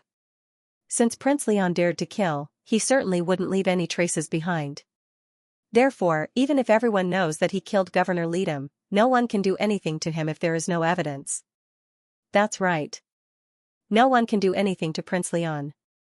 Scholar Dwayne also agreed, but then he added solemnly, "However, the changes in people's hearts do not require evidence. Prince Leon's move may seem to have succeeded in getting his proposal passed through the Council of Elders, but he will lose even more. Perhaps it won't show in a short time, but this wanton trampling on the rules will bring him a fatal backlash one day." Colin nodded in silence. Indeed, Prince Leon was now relying on his peerless strength to ignore the rules. However, the paladin was still a human, not a god. One day, he would grow old and his strength would decline. The more unscrupulous he was now, the more he would be punished when his strength was no longer enough to deter everyone. Of course, that day was still very far away, and Colin had to face the thorny problem at hand. Just as Colin was racking his brains to come up with a countermeasure, the carriage suddenly stopped. Scholar Dwayne lifted the curtain and was about to ask what had happened when he heard the accompanying guard report, "Miss Vera, there is a mage blocking our way in front." "A mage?" As soon as Vera heard the guard's report, she immediately got out of the carriage and saw an old man wearing a silver robe standing in the middle of the road, looking at her with a smile. "Master Ernest!" Vera exclaimed in surprise. She was about to walk over to greet the old man, but as soon as she took a few steps, she realized that her hand was being held back by Colin. "That is the president of the Yule Mage Council," Vera turned around and explained. "Don't worry, nothing will happen." "Well, be careful then," Colin said as he let go of her hand. However, he still took a few steps forward and maintained a distance between them, giving the other party enough privacy. Ernest talked to Vera for about a quarter of an hour before he nodded at Colin and disappeared into the night. "What did he say to you?" Colin asked as soon as they got into the carriage. "Master Ernest heard that Prince Leon wants to declare war on Yule, so he wants to meet Emperor Reinhardt to seek a peaceful solution." "Then why didn't he go through the normal diplomatic channels? Why did he come to you instead?" "He said that he has already submitted a letter of credence, but he did not receive any response at all. That is why he came to me, hoping that I can pass on the message to His Majesty." "What else did he say?" "He said that Yule does not want to be the enemy of the Empire, and that Mr. Ernest's actions in the northern frontier were all his own actions. He did not receive the consent of the Mage Council, and the Mage Council will not tolerate the use of a forbidden spell to sacrifice civilians." "That's all?" "That's all." Colin shook his head slightly. He was a little disappointed with the president of the Mage Council. Even though he had submitted a letter of credence, Emperor Reinhardt was not willing to meet him. Did he really think that His Majesty would agree to meet him through Vera? Moreover, what he said was not important at all. If Colin was in Emperor Reinhardt's shoes, he would not have been moved by these words. What's more, the key person in the political situation in the imperial capital was not Emperor Reinhardt at all. Even the emperor was forced to pretend to be sick. Instead of looking for Emperor Reinhardt, it would be better for Soren to meet Prince Leon directly. Colin sighed secretly. It seemed that he could not rely on Yule anymore.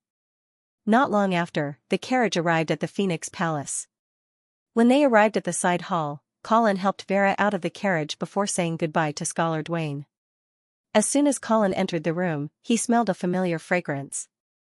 When he looked up, he saw Empress Medela leaning against the sofa and looking at them with a smile on her face. "Vera, Colin, I have been waiting for you for a long time." Empress Medela sank into the soft sofa with a smile on her delicate red lips.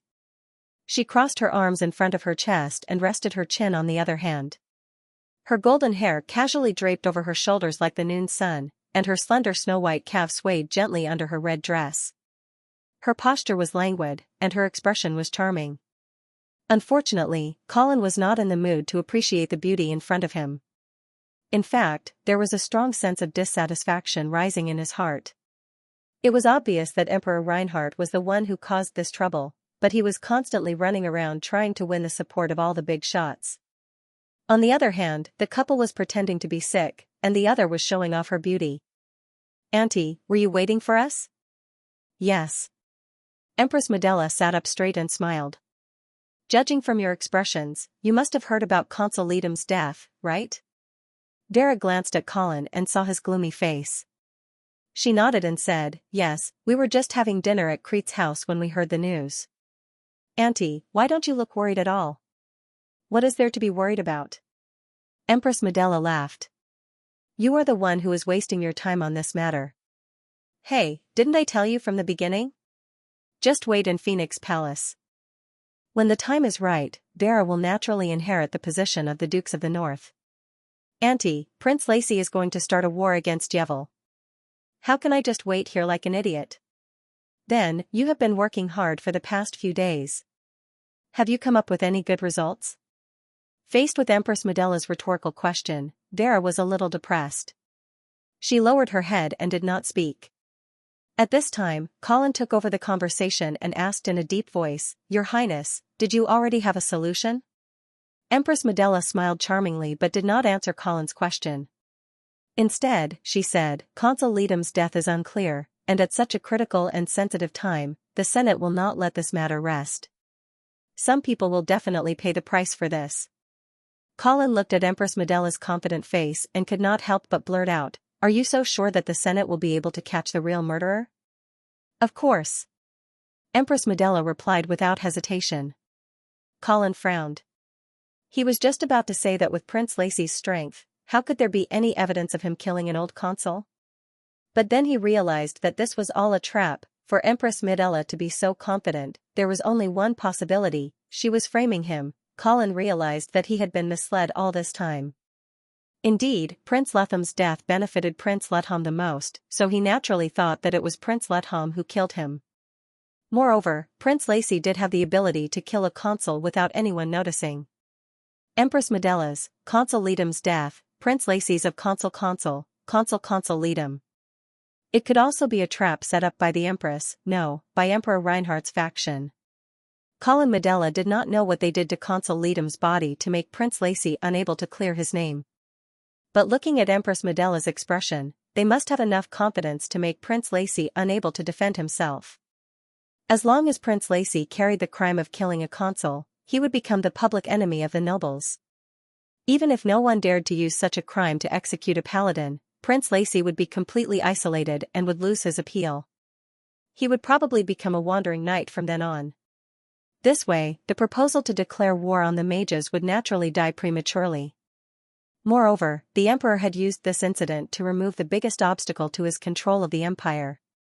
From now on, Imperial Dragon City would truly be under Emperor Reinhardt's absolute control. Looking at Colin's constantly changing expression, Empress Medela seemed to have seen through his thoughts. She quietly got up and walked in front of Colin and said lightly, "Now you should understand why I reminded you not to mess around at the welcome banquet, right?"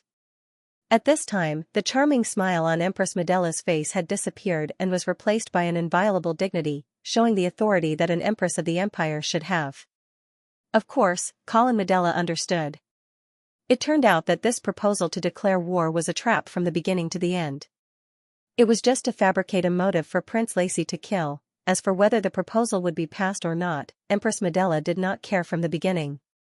It was ridiculous that Colin and Vera had been kept in the dark and thought that they were smart enough to run around. What was even more ridiculous was that Colin Medela had almost succeeded. With the support of the elders of the western region and Leadham's delay, Vera could have remotely pressured the elders of the northern frontier through Marquis Garcia Medela to disregard the request of Governor Sebas and vote against the proposal. Who would have thought that at the last moment, it would be his ally who would have completely strangled Colin Medela's plan in the bud? No, it was not an ally. Colin Medela had thought that he was an ally of the Emperor and Empress, but he did not expect that they would not even take him seriously. Just wait patiently. Don't mess around. Colin Medela and Vera Medela's efforts over the past few days were just a joke in the eyes of the Emperor and Empress. Even if they were about to achieve their goal was not the Emperor and Empress goal. Their efforts could also be erased by the Emperor and Empress at will. Empress Medela looked at Colin expressionlessly and said coldly, "Perhaps we had some misunderstandings in Silvery Moon City before, and because of that, you lack the necessary trust in me. But I don't want this to happen again, otherwise." Empress Medela did not continue, but her cold eyes had already expressed her meaning very clearly. When Vera Medela saw this, she quickly stepped forward and persuaded, "Auntie, this time we also want to help. It's not that we don't trust you." Colin Medela suppressed the anger in his heart and bowed his head respectfully, "Your Highness, I know that I was reckless this time and I almost ruined your plan. I sincerely apologize to you. As for the misunderstanding in Silvery Moon City that you mentioned, I assure you that there is no such thing at all. I only have infinite respect and trust for you." "That's the best." Empress Medela's charming smile finally appeared on her face again. "Colin, you are a smart and capable person. With you assisting Vera in guarding the northern frontier, His Majesty and I can rest assured. So, don't do anything stupid again. Otherwise, Vera is not the only one who can become the ruler of the northern frontier." This sentence was very serious. Colin Medela and Vera Medela could only bow their heads obediently and endure. At this moment, the authority of the Empress of the Empire was fully displayed. "All right, you two should rest early. There is still a good show to watch tomorrow." After Empress Medela finished speaking, she lightly swayed her willowy waist and gracefully walked out. Vera Medela suddenly thought of something and suddenly called out from behind, "Auntie, on the way back, we met the President of the Mage Council, Ernest. He said that he wants to meet His Majesty." However, Empress Medela did not even turn her head and coldly said, "Haha, he is just an idiot who is immersed in arcane research and has become stupid. How dare he want to meet His Majesty?" Before she finished speaking, her beautiful figure had already disappeared into the night. "Colin, it seems that Auntie is really angry," Vera Medela whispered as she held Colin's hand a little nervously. "Don't worry, we did not cause any trouble.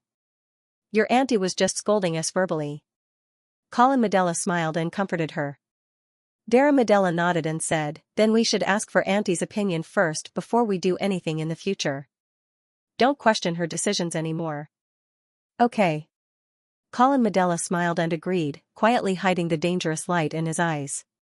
How could he tolerate Empress Medela's contempt, in particular, when Medela said that Vera is not the only one who can become the ruler of the northern frontier? Colin Medela realized that all Empress Medela wanted was an obedient northern frontier. As for who the ruler of the northern frontier was, she probably did not care. If Vera could do it, then so could Joyce. This made Colin Medela feel a deep sense of crisis. Passing through the long corridor, Empress Medela returned to her chambers. Faint sounds of prayer came from the palace, rippling with soothing power. "Your Highness." The maids in front of the palace bowed in greeting. "Is His Holiness Gregory performing a healing spell on His Majesty?" "Yes." Empress Medela nodded and stood quietly outside the palace, waiting for the prayers to stop. Only then did she walk back in. The white gold holy light had not completely dissipated, covering the palace with a layer of holy light. "Your Majesty, are you feeling better?" Empress Medela walked quickly to the bed. At this time, Emperor Reinhardt was leaning against the bed, his face pale and his expression dispirited. This was not the state a powerful 6th grade knight should be in. "Thanks to His Holiness Gregory, I can feel my body slowly recovering." His voice was weak, as if a gust of wind could blow him away. "Your Majesty, you are too polite. This is mainly because of the Lord's radiance," Pope Gregory said with a smile.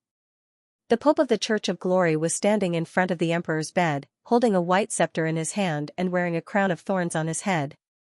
His eyes were small, and because of his always smiling expression, no one could see the changes in his eyes. Praise the Lord! May his radiance last forever. Empress Medela praised. Then she asked, His Holiness Gregory, have you found the cause of His Majesty's illness? The Pope frowned and sighed. His Majesty should have been poisoned, but I have never seen this kind of poison before. That's why the treatment process is so slow. A trace of disappointment flashed across Empress Medela's face, but then she thanked the Pope repeatedly and sent him out of the palace. When only the husband and wife were left in the palace, Emperor Reinhardt suddenly laughed. Do you think this old man will deliberately slip up and let me die when he's treating me? Empress Medela pursed her lips. Gregory won't let you die in his hands. Besides, he's more concerned about whether or not you're really poisoned. Of course I'm really poisoned. Cough, cough. Emperor Reinhardt coughed a few times and looked at the queen with a scrutinizing look, asking, I'm really curious, where did you find this poison that even Gregory couldn't recognize? Will you attend tomorrow's funeral? Empress Medela asked. Will you attend tomorrow's funeral? Of course. Emperor Reinhardt declared without any hesitation, with ruthlessness beaming out of his eyes. I'm going to watch my good uncle's reputation be ruined and his friends betray him. Then you should rest early and recover your energy, Empress Medela said casually before getting up to leave. Wait. Emperor Reinhardt called out to her. Queen Medela turned around and looked at her husband impatiently. She didn't say anything, but the look in her eyes was clear. What else do you want? In the face of his wife's somewhat rude gaze, Emperor Reinhardt didn't get angry. Instead, he smiled and asked, I heard that the two brats from the northern frontier have really done something. If it weren't for us, they might have been able to stop the proposal from going through the Senate. Empress Medela smiled disdainfully and said, They're just two whimsical brats who think they're smart. They don't know how deep the waters of the Senate are, so they have such childish ideas. Don't worry, I've already taught them a lesson. Nothing like this will happen again in the future. Emperor Reinhardt nodded and then asked, So you still insist on Vera inheriting the position of the Dukes of the North? Yes. But as you can see, Vera is not an easy character to control. Why not choose Joyce? Empress Medela snorted and said, Joyce is indeed easy to control, but when the time comes, we might not be the ones controlling him. Don't forget the lesson of the eastern frontier. Do you want the northern frontier to fall into the hands of the church? Joyce is only 10 years old. He still has 8 years to go before he reaches adulthood. Let's not talk about whether he will continue to have feelings for Archbishop Ajani after such a long time. Even if he really marries her, I am confident that I can deal with this woman. But Vera. Your brother has chosen a good husband for her. Are you worried about Colin Angeli? Empress Medela narrowed her eyes thoughtfully. Yes. Emperor Reinhardt nodded and said solemnly, This knight of the northern frontier. I can't see through him. Many times, he has faced extremely bad situations, but he has been able to resolve them without any real danger. And some of the methods that he uses, even I don't understand. Empress Medela was silent for a moment and then said, I understand your concerns, but Colin can be won over. Are you sure? Yes. Based on the story that he told our son in Silvermoon City? Empress Medela nodded confidently.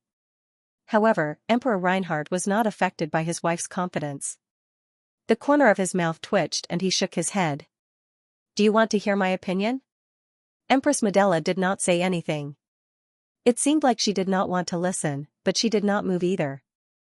Emperor Reinhardt smiled and continued, I think that we can push Joyce to the position of the Dukes of the North, and then let him be engaged to Judy. No. Empress Medela immediately interrupted when she heard her daughter's name. Why not? Emperor Reinhardt's face instantly turned gloomy. Empress Medela said word by word, I will not let my daughter become a sacrifice for politics. Marrying Joyce is a sacrifice? No, it has nothing to do with Joyce. Empress Medela's eyes flashed. All marriages that cannot be decided by oneself are tragedies. Of course, it is also a sacrifice. Emperor Reinhardt was so angry that he laughed and asked, So, our marriage is also a tragedy? Empress Medela stared coldly into her husband's eyes. After a long while, she spoke softly. Isn't it? Emperor Reinhardt's breathing suddenly became rapid. An unnatural dark red appeared on his face. He stared at his wife with eyes full of anger, unwillingness, and naked possessiveness. Empress Medela stood there expressionlessly, as if ignoring her husband's gaffe. She waited until her husband calmed down a little before she spoke again. Your Majesty, don't forget our common goal. That is what is truly precious. It is a goal that is worth our lives to pursue and achieve. Don't be immersed in the boring love between a man and a woman. Don't be entangled in whether I love you or not. You are right, my Empress. Emperor Reinhardt seemed to have finally calmed down, and he said in a calm tone, since you think you can control Colin, you'd better prove it to me. I don't want to hear just a few words. Okay. Empress Medela nodded slightly and turned to leave. Emperor Reinhardt stared at the departing figure with a complicated expression. The Cathedral of Holy Light located on the Holy Mountain was magnificent and sacred, but it was unusually deserted. This was the closest place to the God of Light in the secular world, but at the same time, it was also the farthest place from the mortals. Only the real high-level members of the Empire of Light were qualified to come here and pray to the God of Light.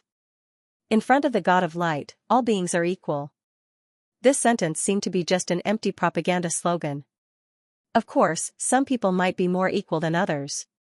Today, the Cathedral of Holy Light was more lively than usual.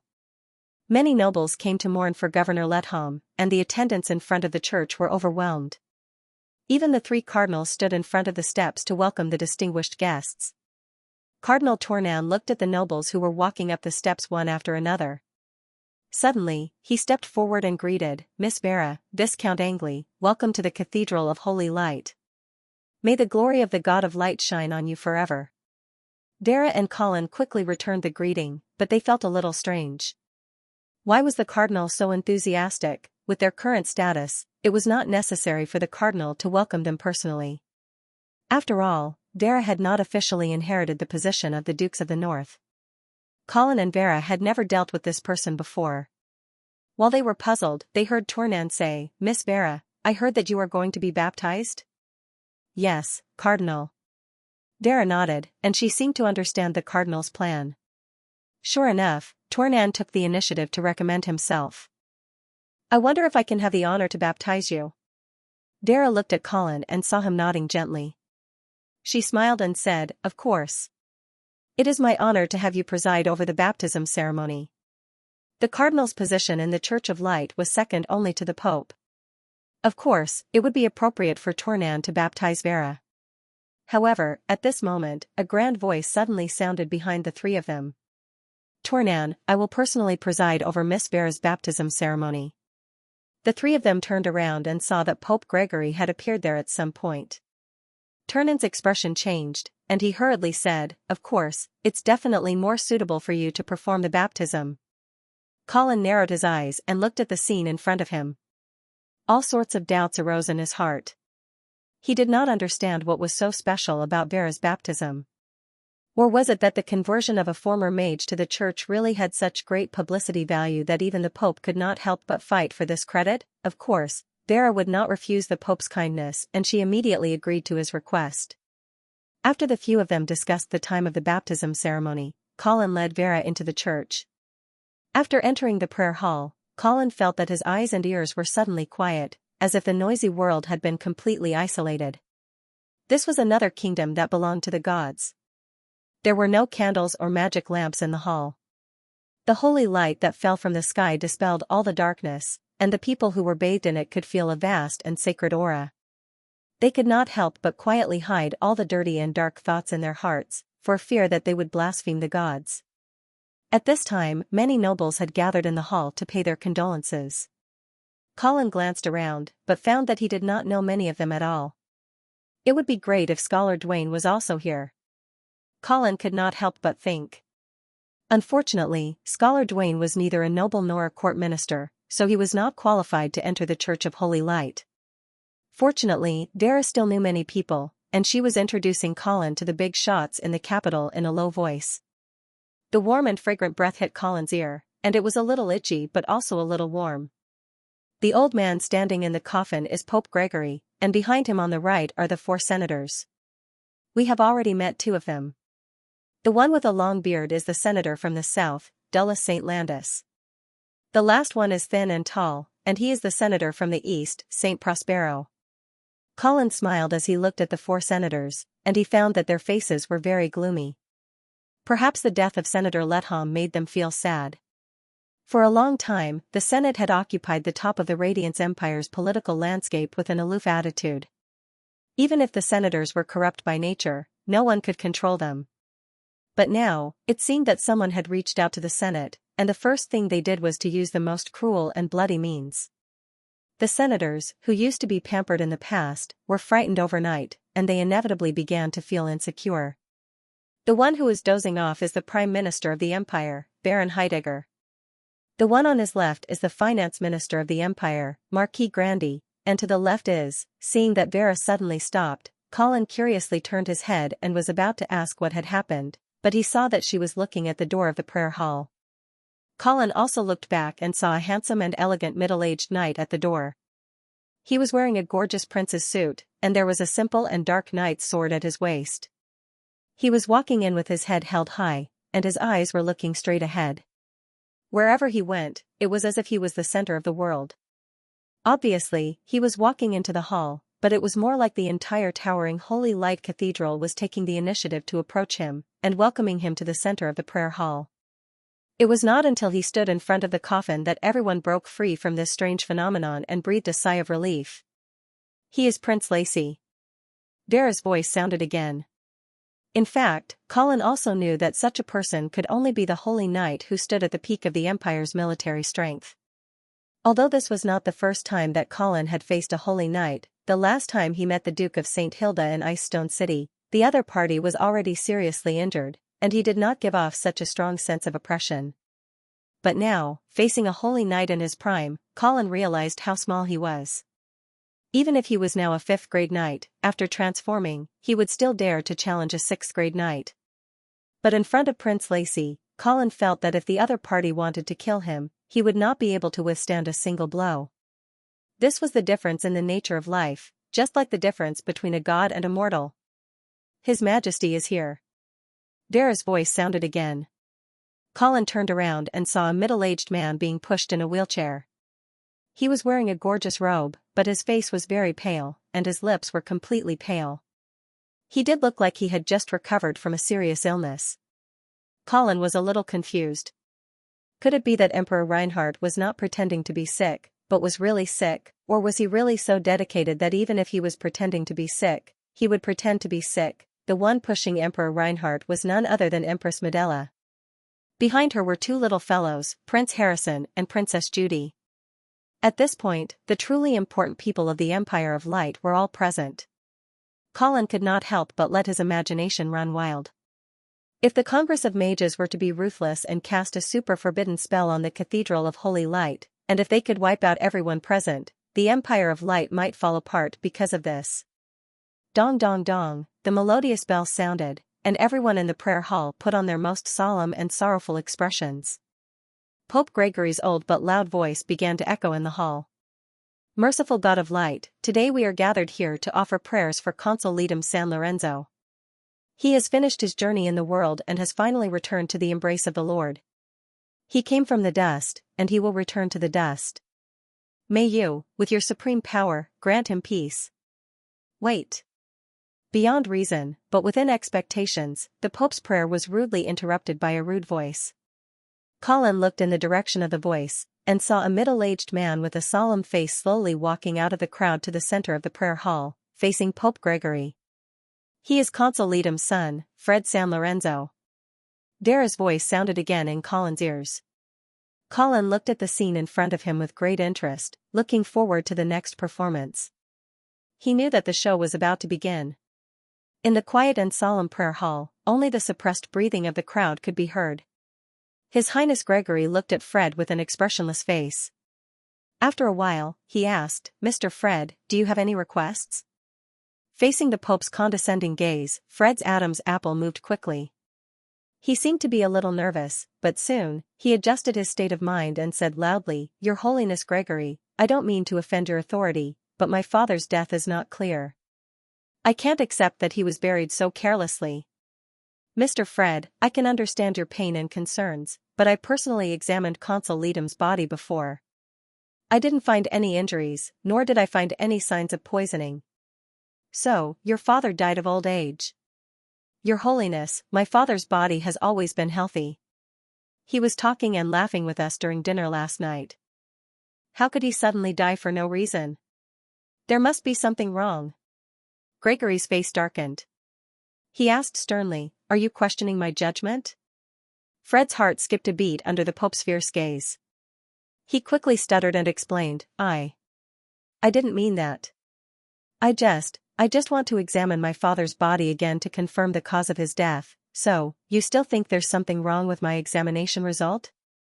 Gregory's tone became colder. Sweat broke out on Philide's forehead. He could barely withstand the Pope's almost tangible pressure.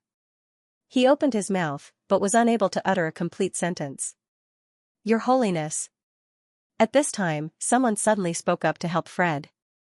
"I think Mr. Fred's request is reasonable. We should examine Consul Leadham's body carefully again."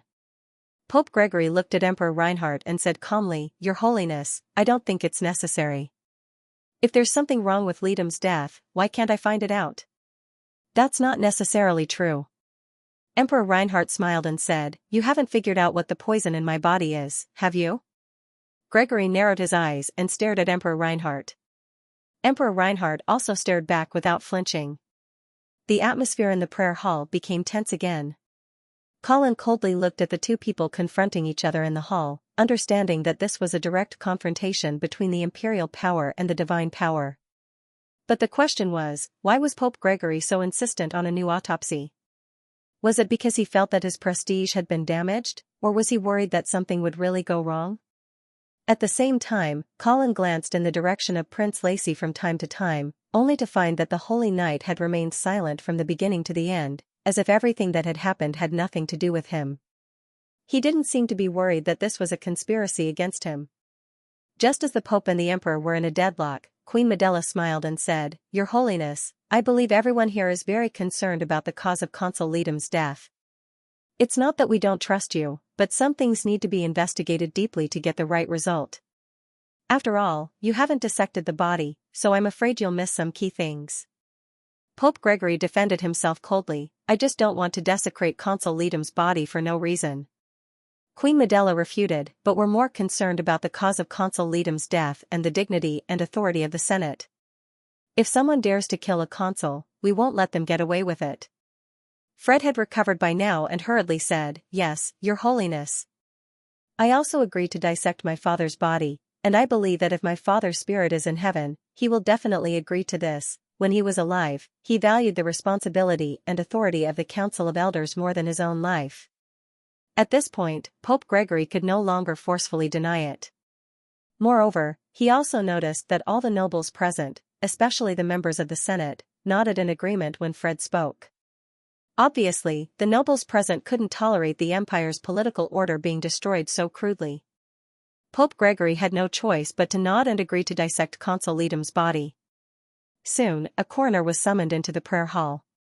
Faced with the scorching gazes of so many important people of the empire, he was a little nervous. But soon, he calmed down and took out his tools. Under everyone's watchful eyes, he cut open Consul Leadham's chest. Asterisk whoosh. Asterisk dark red congested blood gushed out, giving the coroner a fright. This also caused everyone present to reveal shocked expressions one after another. "The deceased chest cavity is bleeding, 'cause of death. Ruptured heart," the coroner said carefully. "Wait. Why did my father's heart rupture?" Fred asked hurriedly. Cold sweat broke out on the coroner's forehead, as if he didn't dare to answer this question. Pope Gregory suppressed the shock in his heart and took a few steps forward. But when he saw the exposed ruptured heart, he couldn't hide the look of disbelief on his face. Colin stretched his neck but couldn't see the situation in the coffin. But he knew that the real show was about to begin. Just as everyone was wondering what the coroner had found, Queen Medela also took a few steps forward and looked at the body in the coffin. Then, she revealed a look of shock. But it was hard to tell how much of this shock was real and how much of it was fake. "Your Highness Prince Rhy, it's best if you come and see for yourself," Queen Medela suddenly said to Prince Rhy with a serious expression. Prince Rhy, who had been silent all this time, seemed to realize that this matter had something to do with him. Confusion appeared on his face, but he still came to the coffin. Then, his expression changed as well. After a moment of silence, Prince Rhy frowned and said bitterly, "That's right. That's right, this is my sword scar." Wow, everyone's jaws dropped as they stared blankly at Prince Lacey. Colin was also stunned. Why was this paladin so honest? Was he fearless, or did he find it beneath him to lie? But at the same time, he also had some doubts. Wasn't there no wound on Consul Letham's body? Pope Gregory couldn't have made a mistake about that. So why was there a sword wound on his heart? What kind of sword technique could pierce through the heart without hurting the skin? Perhaps she knew that many of the people present had the same doubts, so Empress Medela half explained and half questioned.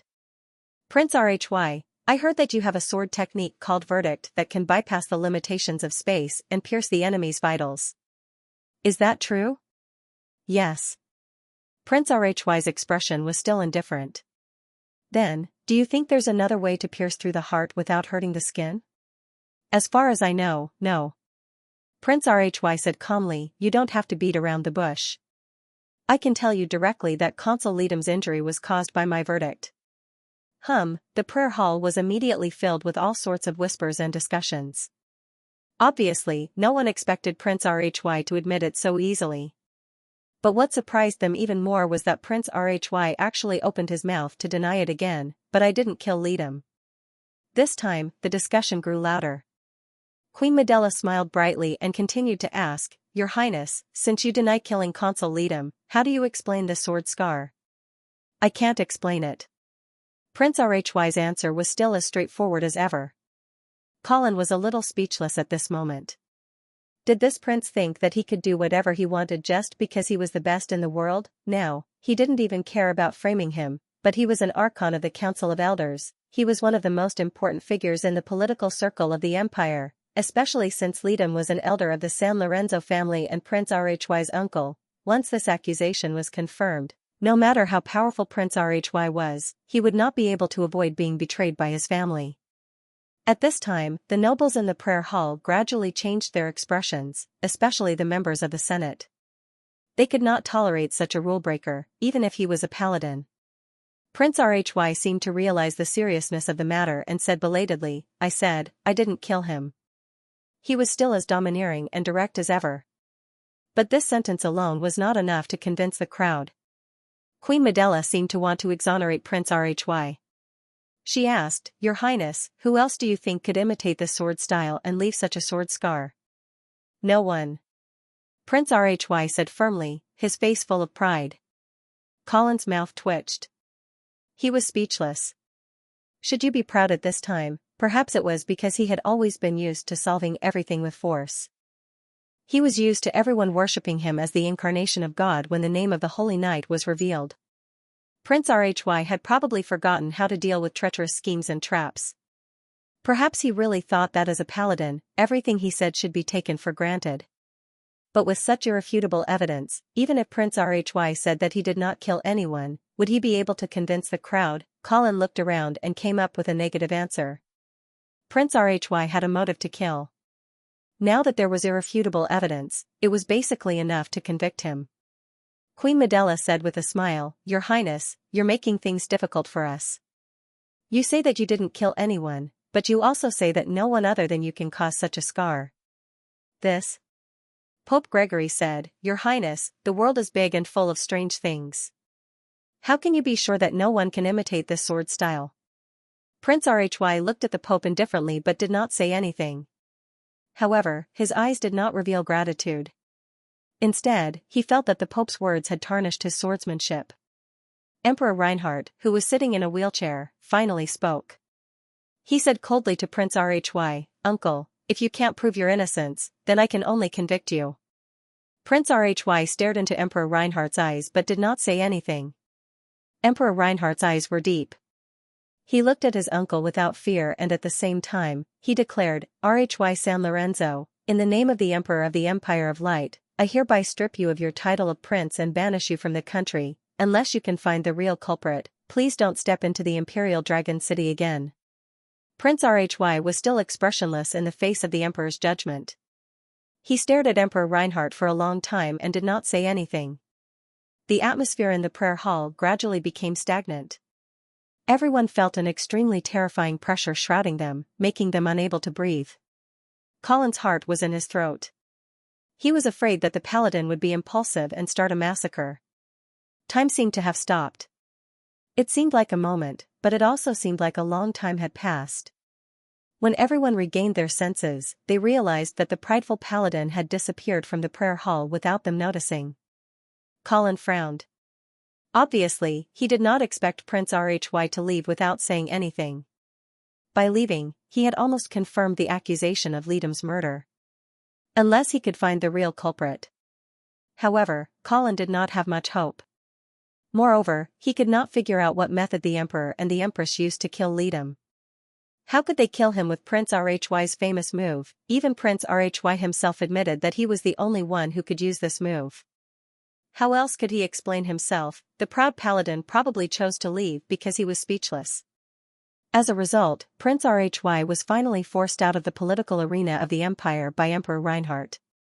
From now on, the Empire of Light was really back under the control of the Emperor. At this time, Emperor Reinhardt's voice sounded again. Alright, everyone, let us continue to mourn for Governor Lidam. After the funeral, everyone left the Cathedral of Holy Light one after another. It was very quiet throughout the entire journey. No one talked as if they were immersed in the grief caused by the death of Governor Letholm. However, Colin felt that everyone should be digesting the shocking news that Prince Letholm was the murderer and the possible impact of his conviction. There was no doubt that the political scene of the Empire would undergo earth-shaking changes. Emperor Reinhardt would also be in charge of the Empire. Many of the nobles and high-ranking officials were already thinking about which side to take in the future. There were also a few people who felt that there were still many strange things about this murder case. However, there was irrefutable evidence. Prince Letholm could not be exonerated just by saying that he did not kill Letholm. Colin knew that the Empress had already determined that Prince Letholm was the murderer before she dissected Letholm's body. This was definitely not a speculation based on the motive of the murder. She knew the real cause of Letholm's death. Therefore, Colin was sure that this was a premeditated framing. However, he could not figure out how the Empress did it. What was the matter with the sword wound on Letholm's heart? After everyone left, Colin and Vera also walked out of the cathedral. As soon as Colin stepped out of the cathedral, he saw a gorgeous carriage parked at the entrance. He seemed to have some guesses in his heart when he saw the bright flame emblem on the side of the carriage. Sure enough, a knight of the San Lorenzo family walked over and bowed. Miss Vera, Viscount Angley, His Majesty invites you in. Okay. Colin held Vera's hand and boarded the carriage. The interior of the carriage was very spacious and luxuriously decorated. There was a layer of cashmere carpet and a soft couch in the middle. Emperor Reinhardt was leaning on it and Empress Medela was sitting next to him. She was smiling as she looked at the two people who walked in. There were benches on both sides of the carriage. Prince Harrison and Princess Judy were sitting on the benches on the right. Vera and Colin quickly stepped forward to greet them. Emperor Reinhardt pointed to the bench on the left and said with a smile, "You two don't have to be shy. Take a seat." "Thank you, Your Majesty." "Vera, how long has it been since we last met?" "Your Majesty, it should be almost 15 years. Hee, is that so?" Emperor Reinhardt recalled. "The last time I saw you, you were still a babbling little girl running around. I didn't expect you to grow so big in the blink of an eye. And she's already married. It's just that your wedding was so rushed that we didn't even have time to prepare a gift," Empress Medela said with a smile. "Aunt, you're too polite. At that time, the situation at the northern frontier was too complicated, so the wedding was rushed. It was our fault. I don't mean to blame you. However, it's not too late to make up for the gift now." Empress Medela said with a smile, then gently knocked twice on the side wall. The door opened again, and a middle-aged knight with a serious expression walked in. He knelt on one knee and saluted the Emperor and Empress. Empress Medela pointed at the knight and said to Vera, "This is my gift to you." Before Vera could understand what she meant, Empress Medela said to the knight, "Knight Fermi, I order you to pledge your loyalty to Miss Vera." "Yes." Knight Fermi responded without hesitation. He then turned to Vera and knelt on one knee. He pulled out his sword from his waist and raised it above his head. "I, Fermi Stone, pledge my unparalleled loyalty to the great golden lion, Vera St. Hilda. As long as I live, your will be my goal, and where your sword points will be where I will go. I swear in the name of the ancestors of the Stone family that I will always be loyal to you." Vera hesitated for a moment, but she still took the sword and tapped it on Knight Fermi's shoulder. "I accept your loyalty." Empress Medela explained, "Knight Fermi was the dowry that the House of St. Hilda prepared for me when I married into the royal family. Now that I am returning him to the House of St. Hilda, it can be considered as a form of inheritance. In addition, I am also thinking about Knight Fermi. He was originally a knight of the northern frontier, and now that he has returned to his hometown, he will definitely be able to make a name for himself. It is better than following me around as a captain of the guards. Aunt, please rest assured that I will make sure that Knight Fermi is properly settled. I will not let his talent go to waste. Actually, I have a suggestion on how to settle Knight Fermi. Aunt, please tell me." Before accompanying me to Imperial Dragon City, Knight Fermi was already the deputy commander of the Golden Lion Legion. After so many years, he has always wanted to return to the army. Therefore, I hope that you can give him such a chance. Okay, I will arrange for Knight Fermi to be transferred to the Golden Lion Legion as the deputy commander. I heard that the former commander of the Golden Lion Legion, Knight Nelson, has died in battle. Emperor Reinhardt suddenly asked. Yes. Vera hesitated for a moment, but she did not reveal the true cause of Knight Nelson's death. When Colin heard this, he suddenly raised his head. He had a bad premonition in his heart. Sure enough, Emperor Reinhardt's next sentence made him clench his fists tightly. "Since Knight Nelson has unfortunately died in battle, then let Knight Fermi take over the Golden Lion Legion. I believe that he has the ability to lead this army well." Vera frowned and hesitated before saying, "But, Your Majesty, I have already appointed Knight Campbell as the commander of the Golden Lion Legion." Emperor Reinhardt smiled and said, "Is that so? But I remember that only the Dukes of the North are qualified to appoint the commander of the Golden Lion Legion, right?" Vera was at a loss for words. She had no choice but to look at Colin with a pleading look in her eyes. Colin sighed in his heart. He understood that this was the Emperor's condition. If Vera wanted to inherit the position of the Dukes of the North, then she would have to appoint Knight Fermi as the commander of the Golden Lion Legion. Needless to say, Knight Fermi was definitely a chess piece that the royal family had placed in the northern frontier. If he became the commander of the Golden Lion Legion, then it would be hard to say who the army would listen to in the future. This gift from the Empress is really a gift with a heavy heart. However, Colin was also very clear that he could not refuse this condition. Last night, Empress Medela had just said that Vera was not the only one who could become the ruler of the northern frontier. This was especially true now that Prince Lacy had just been driven away, and Emperor Reinhardt had taken over all the power. Under such circumstances, if Vera wanted to inherit the position of the Dukes of the North, she would have to obey the Emperor's will. Therefore, he had no choice but to nod his head slightly and give Vera an affirmative look, indicating that she should agree to it first. Vera nodded and said, "Yes, Your Majesty. You are right. I am indeed not qualified to appoint the commander of the Golden Lion Legion. Therefore, Knight Cambanine is only the temporary commander of the Golden Lion Legion. Since Knight Fermi is about to return to the northern frontier, I also think that it would be more appropriate for him to be the commander of the Golden Lion Legion."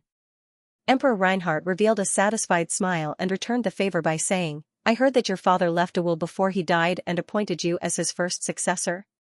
"Yes." "Well, since that is the case, you can send the will to the Senate. When they have no objections, I will confer the title on you." "Thank you, Your Majesty." Colin heaved a sigh of relief. After so long, Vera was finally going to become the Dukes of the North. At this time, Emperor Reinhardt's eyes turned to Colin. "Are you Viscount Angley?" "Yes, Your Majesty." Emperor Reinhardt's scrutinizing gaze made Colin feel a little uncomfortable. Fortunately, the emperor quickly smiled and said, "You are indeed a young talent. You are the best among the knights on the northern frontier." "Your Majesty, you flatter me," Colin said modestly. At the same time, he was constantly guessing the emperor's intentions. With the gift from Knight Fermi, Colin was now extremely vigilant against the emperor. He was afraid that the emperor would ask for more harsh conditions.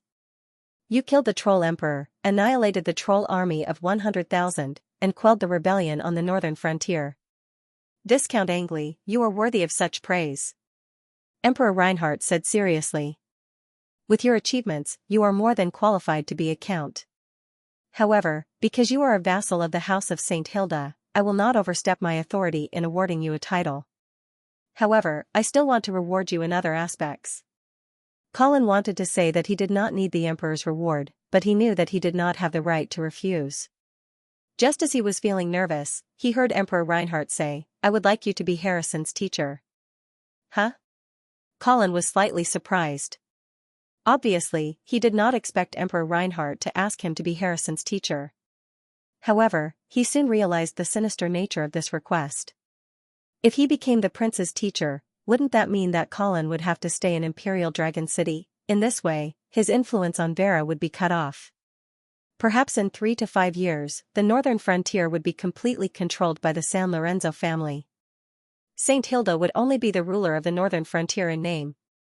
Forcefully suppressing the raging anger in his heart, Colin said with a troubled expression, "Your Majesty, I'm really flattered by your recognition, but I'm worried that I don't have enough ability to teach His Highness well and disappoint you.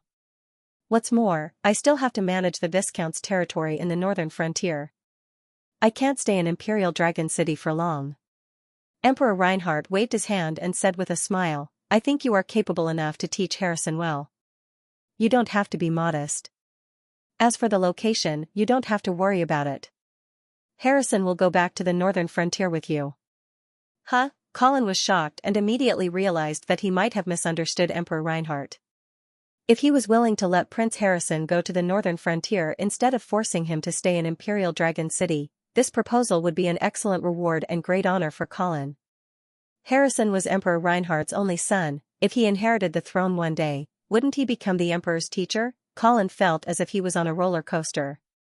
He suddenly realized that the emperor was probably trying to win over the northern frontier. Knight Fermi was probably not a chess piece placed by the royal family in the northern frontier as Colin had thought.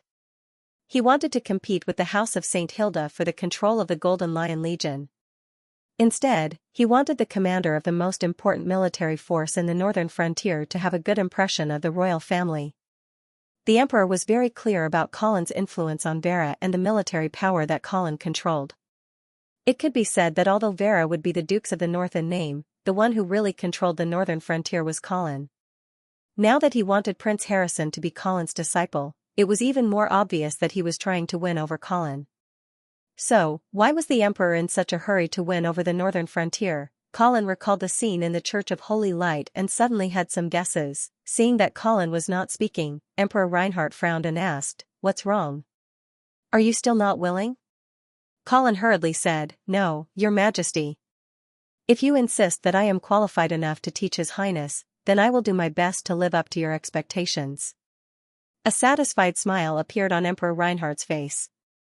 He turned to Prince Harrison and said, "Harrison, come and greet your teacher." Prince Harrison was a little hesitant. From his eyes, it could be seen that he was still a little afraid of Colin. Perhaps it was because Colin had left a deep impression on him in Silvermoon City. However, since it was his father's order, Harrison did not dare to refuse. He had no choice but to bite the bullet and come in front of Colin. He bowed and said, "Teacher."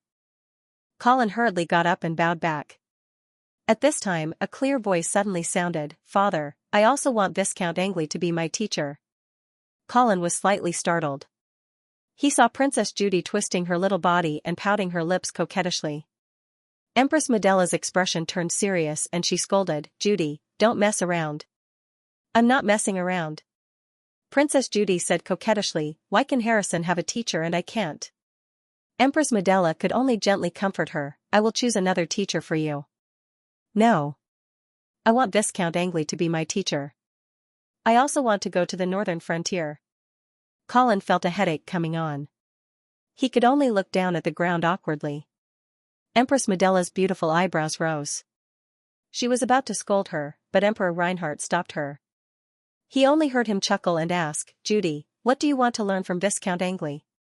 Princess Judy rolled her big round eyes and said, "Dance." Colin was speechless.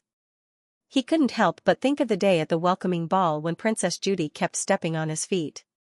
Ha ha ha ha. Emperor Reinhardt suddenly laughed out loud, as if he had heard something very interesting. A moment later, he said in a doting tone, "Okay, then you can become Viscount Angley's student together with Harrison." Awesome. Princess Judy excitedly jumped up from the stool. Colin felt a headache coming. He really wanted to reject this coquettish princess student, but before he could say anything, Princess Judy had already come up to him. She lifted the hem of her skirt and curtsied, pretending to be obedient. "Teacher." Colin had no choice but to return the greeting. At the same time, he secretly glanced in front of him from the corner of his eye. He saw the Emperor smiling, but Empress Medela frowning, as if she was very unhappy about this. Seeing this scene, the originally unwilling Colin immediately put on a gentle smile and said, "I don't know how to teach dance. I only know how to fight and kill. If your highness is still willing to learn from me, I'm willing." Judy hurriedly nodded. Colin nodded and turned to Emperor Reinhardt. He bowed and said, "Thank you for your trust, your majesty. Then I will accept these two students." Empress Medela looked at her daughter seriously and asked, "Judy, are you also going to follow Viscount Angley to the northern frontier?" Judy, who was winking at her brother, heard this and nodded. "Yes. I haven't been to the northern frontier yet. I want to see the dire wolf." "Then you won't see me for a long time?" The little girl seemed to be hesitant, but she quickly became determined. "I will go to the northern frontier to learn from my teacher for a while, then come back to accompany mother." Emperor Reinhardt waved his hand. "All right. Young eagles have to fly alone. Our daughter can't always stay in Imperial Dragon City. There's nothing wrong with going out and taking a look." "Thank you, father." Princess Judy smiled sweetly. Colin looked at Empress Medela's deflated expression and secretly laughed. He couldn't help but wonder why the emperor wanted the princess to go to the northern frontier, and why the empress was unwilling. Of course, he didn't know much about the couple, so he couldn't guess anything for the time being. After that, they chatted for a while, talking about the house of St. Hilda and the San Lorenzo family. The atmosphere was quite harmonious. Not long after, the carriage went down the Holy Mountain and returned to the Phoenix Palace. After Colin and Vera left, Empress Medela said to Prince Harrison and Princess Judy, "Didn't you two always say that you want to ride a horse? Go outside and find Knight Eric." "Yes." The two children cheered excitedly and ran out of the carriage. When only the Empress and the Emperor were left in the carriage, Medela asked with a sullen face, "Why did you agree to send Judy to the northern frontier?" Emperor Reinhardt replied indifferently, "Why not? Moreover, it was her own request." Empress Medela smiled coldly. "Aren't you afraid that if something happens to the two of them at the northern frontier, then you will have no descendants?" Emperor Reinhardt was not angered by the Empress' rude remarks. Instead, he laughed and reached out to lift Medela's smooth chin. "So what? Anyway, we are still young. We can have a few more children." Slap, Empress Medela slapped the emperor's hand away and sneered. "I really regret not poisoning you." Emperor Reinhardt pursed his lips into a smile and said nonchalantly, "It doesn't matter. We are together day and night. You will always find another opportunity." "Who told you to do this?" Busso, who had always been gentle and refined, was now red with anger as he questioned loudly. As the butler of Prince Lehigh, Busso was considered a respectable person in Imperial Dragon City. Even the nobles in the imperial capital would greet him with a smile. But now, he was being treated coldly by a city guard officer who was not even a knight. "Mr. Busso, I'm sorry to have put you in a difficult position," the young officer said faintly, but there was no trace of apology on his face. "But this is His Majesty's order." As he spoke, he opened a scroll and placed it in front of Butler Busso. Busso looked at the order from the emperor with an ashen face and found that it was just as the rude officer had said. Prince Lehigh had been stripped of his title for murdering Consul Lethem, and all his immediate family members had been banished from Imperial Dragon City. Even the prince's manor was taken back by His Majesty's order, and all the servants in the manor were forcibly dismissed. Butler Busso felt dizzy and his legs gave way, and he was about to fall to the ground. Fortunately, someone supported him from behind at this moment. Busso trembled as he looked back. Seeing that it was Xianxia, he could not help but cry out, "Miss Xianxia. Is there a misunderstanding? Why would Master kill Consul Lethem?" Xianxia's eyes reddened as she shook her head and said, "I just came back from the Cathedral of Holy Light. Father." He can't clear himself of the suspicion of murder. But I firmly believe that Consul Lethem was not killed by Father. Unfortunately, such words could not move the emotionless young officer. He said coldly, "His Majesty has ordered that this manor must be emptied today." The Earl of Avon saw his fiancée's anxious look and felt his heart ache. He could not help but say, "Officer, it's best to leave some leeway. There are still many doubts about Consul Lethem's death, and the case may be overturned in the future. If you don't show any mercy now, in the future." Humph. Unfortunately, the young officer did not care about this at all. He waved the order in his hand and said, "I'm just following orders." The Earl of Avon sighed and ignored him. He knew that this guy in front of him was a hothead, and was probably specially sent to do this kind of offending work. Xianxia no longer paid any attention to the iron-faced officer. Instead, she helped Butler Busso in and asked, "Where's Father? He didn't come back?" Butler Busso shook his head. "I haven't seen Master yet." However, when they walked into the living room, they saw a familiar and proud back. "Father! Master! Your Highness!" Prince Lacy slowly turned around and looked at the three of them quietly. There was still no expression on his face, as if the current situation could not arouse his anger or worry. "Busso, go arrange for the servants to leave." "Master." Busso choked with sobs. "Are you really going to give up just like that?" Xianxia quickly asked, "Father, I know you didn't kill anyone. Can't you find the real culprit who framed you?" Prince Rhy ignored his daughter and ordered Busso, "Don't question my decision. Go immediately." "Yes, Master." Butler Busso had no choice but to walk out of the living room in a daze. Later, Prince Rhy turned to the Earl of Avon and asked in a deep voice, "Evan, I'm no longer the Prince of the Empire. It's not too late for you to break off the engagement." The Earl of Avon was stunned, and thousands of thoughts flashed through his mind. He knew that he was about to face the most important choice in his life. Whether to escape in time or to provide timely assistance, this was related to the future development of the Earl of Avon.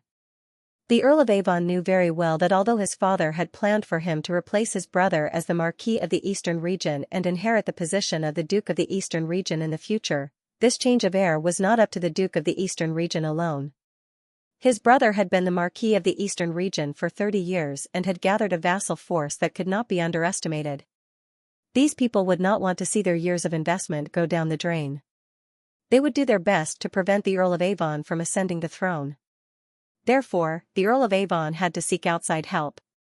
This engagement with Prince Rhy's daughter, Xianxia, was a prelude to the Duke of the Eastern Region supporting his second son. He thought that this marriage would be the greatest help to the Earl of Avon, but he did not expect that the situation would suddenly change and this marriage would become a burden. Perhaps it was the wisest choice to draw a line with Prince Rhy, but looking at the calm Prince Rhy in front of him, the Earl of Avon gritted his teeth and firmly said, "Your Royal Highness, I'm not a person who fawns over others. My engagement with Xianxia was not because I coveted your power, but because I was sincere. Moreover, I firmly believe that you are innocent and will be cleared of suspicion in the future." Prince Rhy looked deeply at the young Earl of the Eastern Region, as if he was getting to know him all over again. Then, Prince Lacy turned his head to look at his daughter. His expression finally changed a little, and his tone carried a trace of guilt as he said, "I'm sorry.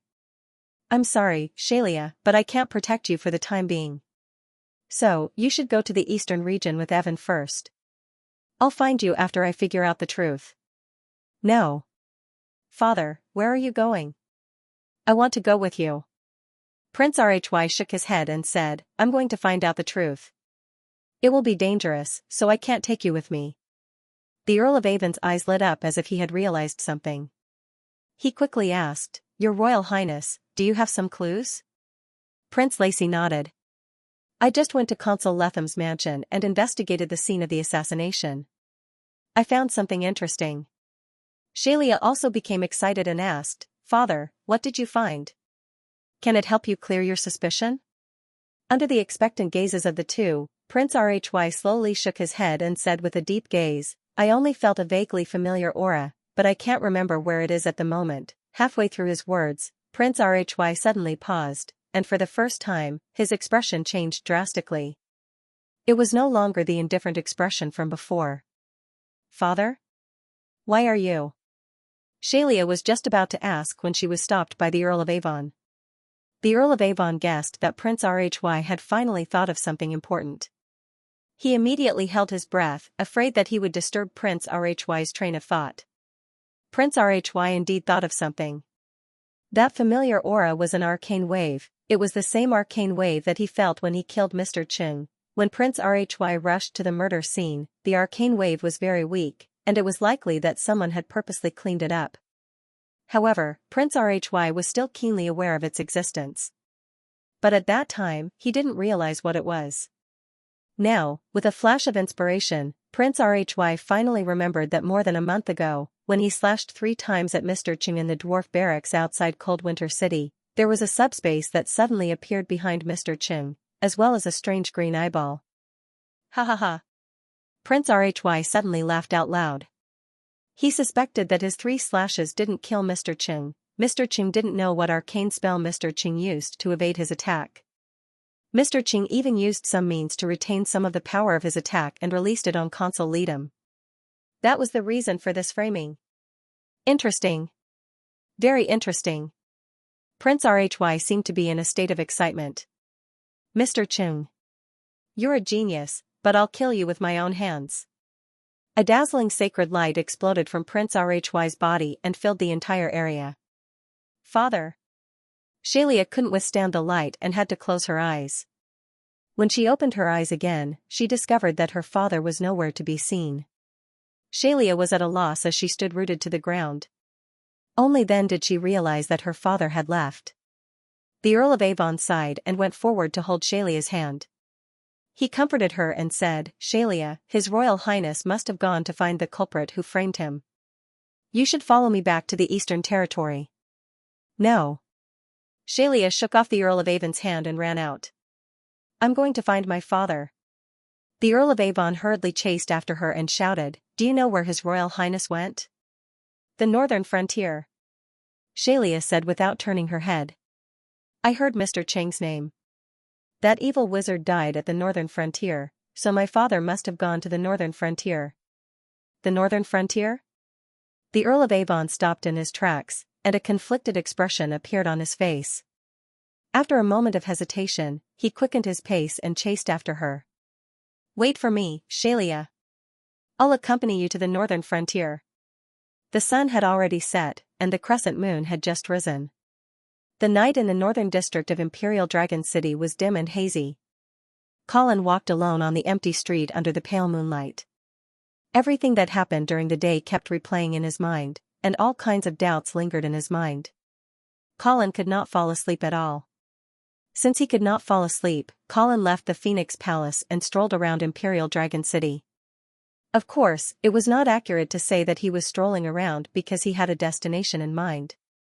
Knock, knock, knock. Colin knocked on the door of a courtyard. There was a dove with an olive branch in its mouth on the door. This was the emblem of the White family. The door creaked open, and an old man who looked like a butler walked out. When he saw the Viscount's formal attire that Colin was wearing, he quickly bowed and asked, "Dear Viscounts, how can I help you?" "My name is Colin Angeli. May I ask if Scholar Dwayne is here?" "Yes, he is." "Viscount Angeli, please come in." Scholar Dwayne did not live in the Phoenix Palace with Vera and Colin. Instead, he lived in a mansion owned by the White family in Imperial Dragon City. Although it was not a big mansion, it was still a good place to stay. The main members of the White family, such as the Viscounts, were all living in their own territories. Scholar Dwayne was the only one who lived in the mansion. Therefore, Colin did not inform the White family about his visit in advance. Under the guidance of the butler, Colin walked up the stairs and went up to the second floor. At this time, the servant who went to report the news had already brought Scholar Dwayne over. "Sir Viscounts, why didn't you tell me in advance that you were coming? I would have prepared a good reception for you." Colin waved his hand and said, "There is no need to pay attention to these formalities between us. I just hope that I did not disturb you." "Of course not." Scholar Dwayne led Colin into the study room and asked the servant to bring 2 cups of coffee and some dried fruits. Colin's gaze swept across the study.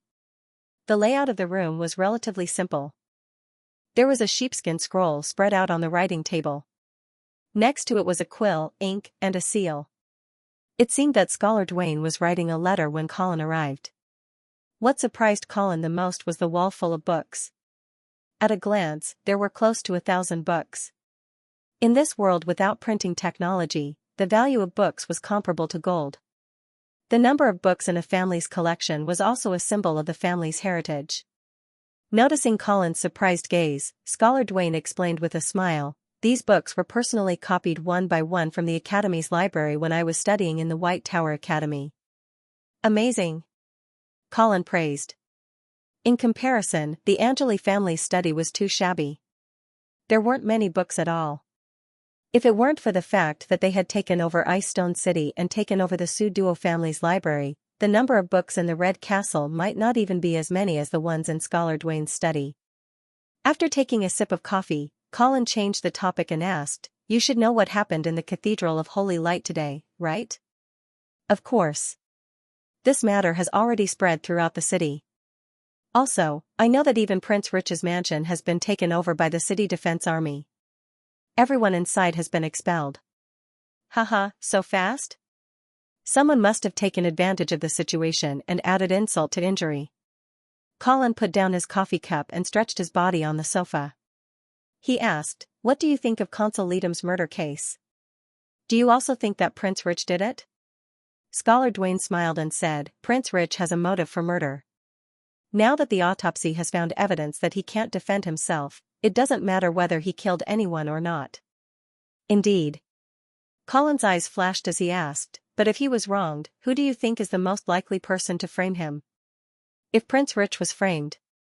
Scholar Dwayne hesitated for a moment. "Then Emperor Reinhardt is the most likely culprit." Colin smiled faintly and asked again, "Is it because he has the most to gain?" "Yes." Scholar Dwayne nodded but did not say anything else. Colin also realized that many smart people in the Imperial Dragon City might have seen through the scene in the Cathedral of Holy Light today.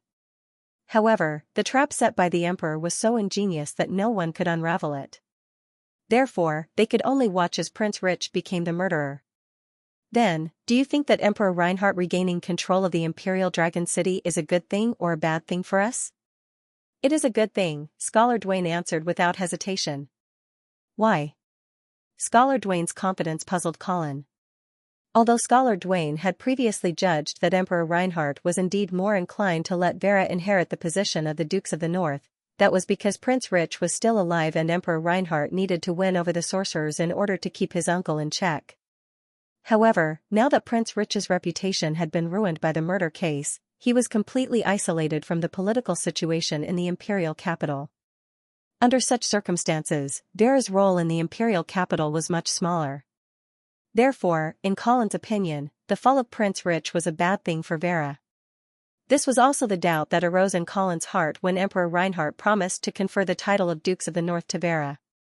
Scholar Dwayne looked into Colin's eyes and said seriously, "Because His Majesty needs a strong northern frontier as an ally." Colin's expression changed slightly and he fell into deep thought. Today in the carriage, the Emperor and the Empress did some things, especially when they asked Prince Harrison and Princess Judy to become Colin's disciples. It was clear that they wanted to win him over. At that time, Colin was very puzzled. Now that Scholar Dwayne had also seen through this, he quickly asked, "Why does His Majesty need a strong northern frontier as an ally?" Scholar Dwayne did not answer directly. Instead, he asked, "Viscounts, who do you think is His Majesty's biggest enemy after he successfully expelled Prince Rich?" Colin thought for a moment and felt that the various foreign races outside the Empire were not a big enemy yet, unless the orcs could really establish the Third Empire. If that was the case, then the emperor's biggest enemy must be from within the empire. Colin wanted to say the Senate, but after thinking about it carefully, he felt that the Senate would at most be able to impede the emperor a little, and could not be considered a great enemy. Moreover, if it was to deal with the Senate, there was no need to spend so much effort to win over the northern frontier. Then, Colin had a flash of inspiration and blurted out, "It's the church." Scholar Dwayne smiled and nodded. "That's right." Colin sat up straight and various thoughts flashed through his mind. Of course, he could understand the reason why Emperor Reinhardt was hostile to the church. The battle between the imperial power and the divine power had begun almost since the Empire of Light was established. The San Lorenzo family and the entire empire's noble class were both dependent and wary of the church. They needed the church to build a bridge to communicate with the gods and become knights. At the same time, they were constantly on guard against the excessive expansion of the divine power. The church's reputation and prestige among the people were too high. If left alone, the emperor would easily become a decoration, and the lords would become the church's marionettes and shepherd dogs that managed the people for them. Of course, due to the special relationship between the two parties, the imperial family's ultimate goal was definitely not to eradicate the Church of Light. They just wanted to restrict the church's power within the church and not interfere in worldly affairs. For some reason, Colin suddenly recalled the time when he was in Silvery Moon City. In order to take revenge on Queen Medela for sowing discord between him and Queen Aisha, he had deliberately planted a seed of rebellion against the church in Prince Harrison's heart. Perhaps it was at that time that Queen Medela had decided that he was an ally that she could rope in. But then, Colin suddenly realized something. When he looked at Scholar Dwayne again, his gaze suddenly became incomparably sharp. He asked in a deep voice, "Did the imperial family send you to the northern frontier?" Scholar Dwayne's expression changed slightly. After hesitating for a moment, he nodded. "Yes." Colin's expression instantly turned gloomy. The atmosphere in the study room of the White family was a little tense. Colin and Scholar Dwayne sat opposite each other in silence. The only sound that could be heard was the candles burning. After a long while, Scholar Dwayne broke the awkward silence. "Sir Viscounts, I have no ill intentions toward the northern frontier. Moreover, the Duke of St. Hilda knew very well that I was sent to the northern frontier by the royal family. However, he still trusted me." Colin believed that Scholar Dwayne was telling the truth. After all, Scholar Dwayne had never hidden his identity from the beginning. He was the second son of the White family, and the White family was the vassal of the San Lorenzo family. Therefore, when he went to the Duke of St. Hilda to pledge his loyalty, the Duke of St. Hilda must have already found out about Scholar Dwayne's background. Otherwise, he would not have valued him so much. "Then, why did you go to the northern frontier?" Colin asked the question that had been in his mind for a long time. It was reasonable to say that Scholar Dwayne should have served the San Lorenzo family, instead of going to the northern frontier and being suspected.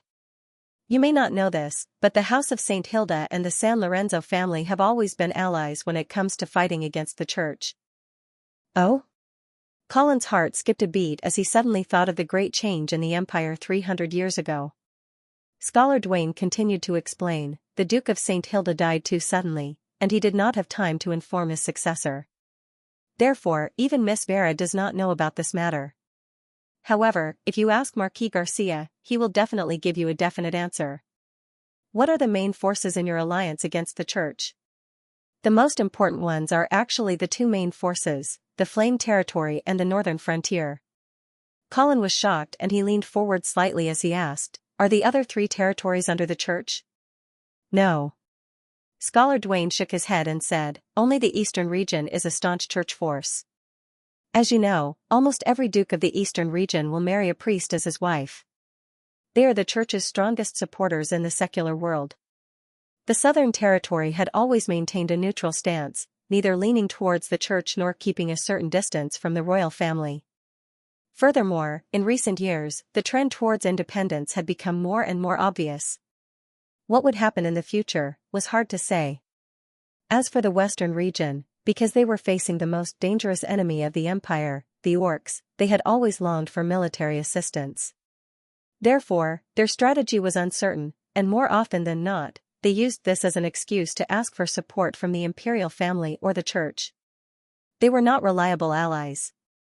Moreover, because of the current Duke of the Western region, they are more inclined towards the church. Why? Colin suddenly wondered. If I remember correctly, the current Duke of the Western region is a paladin. That's right. There are two living paladins in the Radiant Empire, Prince Lexi and Duke Xianxia. Scholar Dwayne's eyes flashed, and he suddenly asked a seemingly unrelated question. Lord Viscounts, have you ever wondered why Prince Lexi and His Majesty have always been at odds?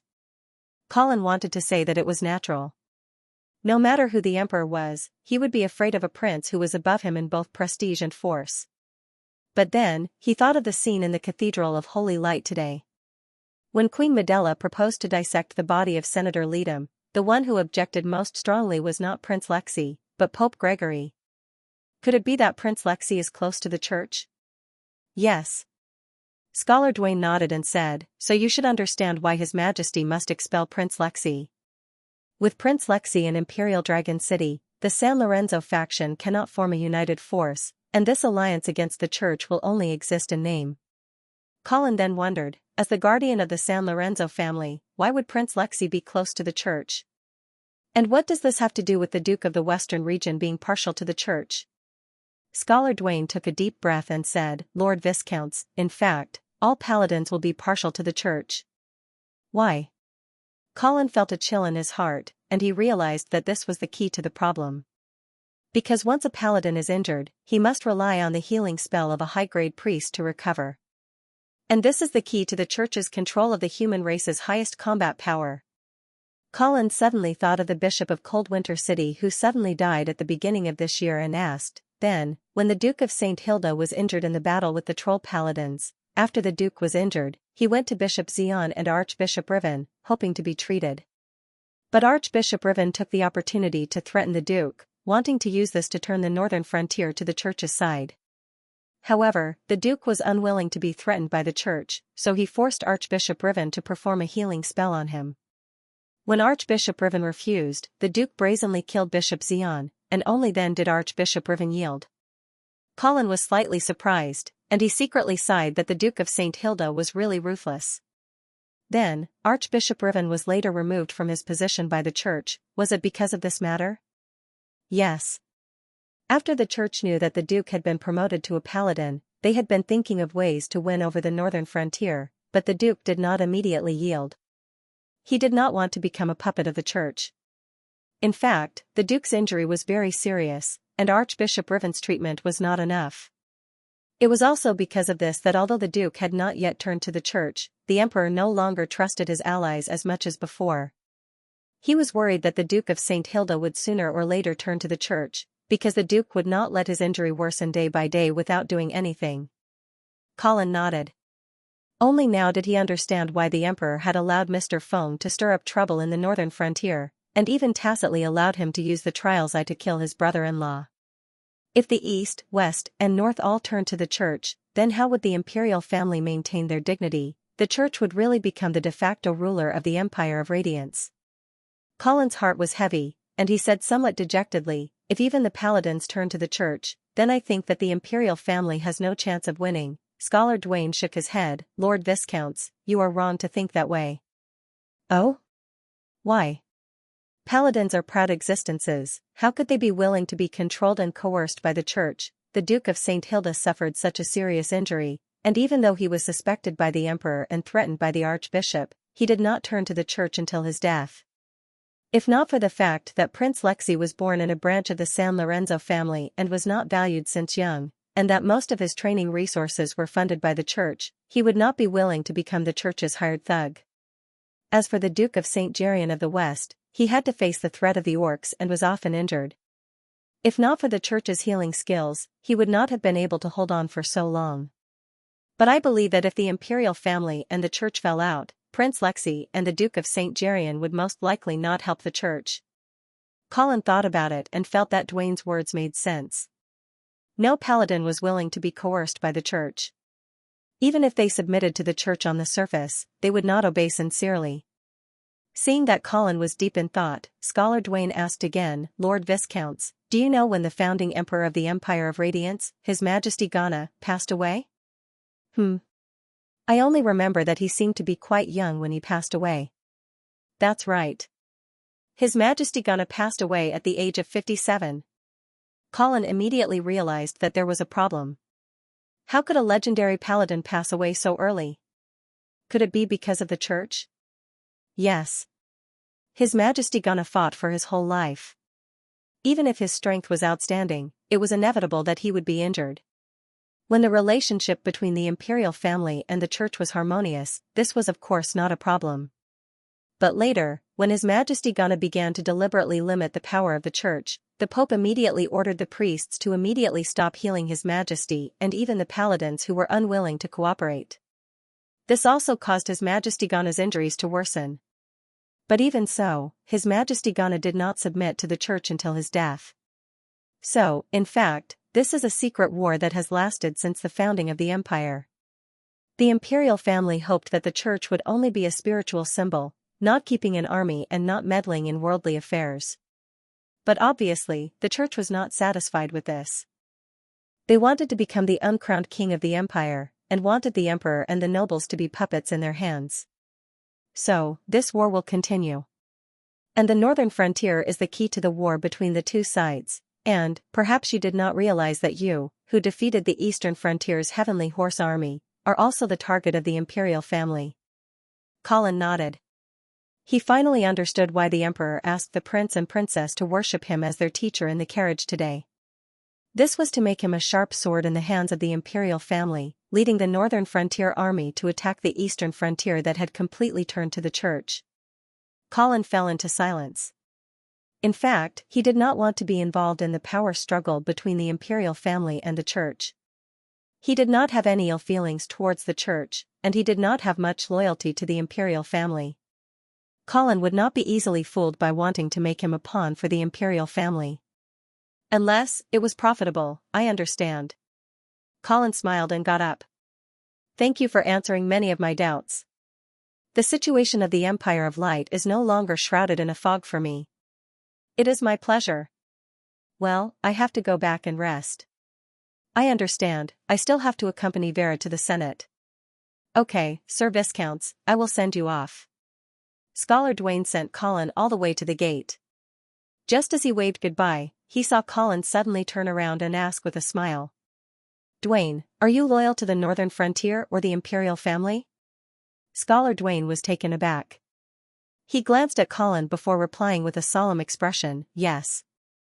I am loyal to the Empire of Light. Colin looked at Scholar Dwayne with some surprise, and then he seemed to understand something, but he did not comment. He just smiled and turned around to leave.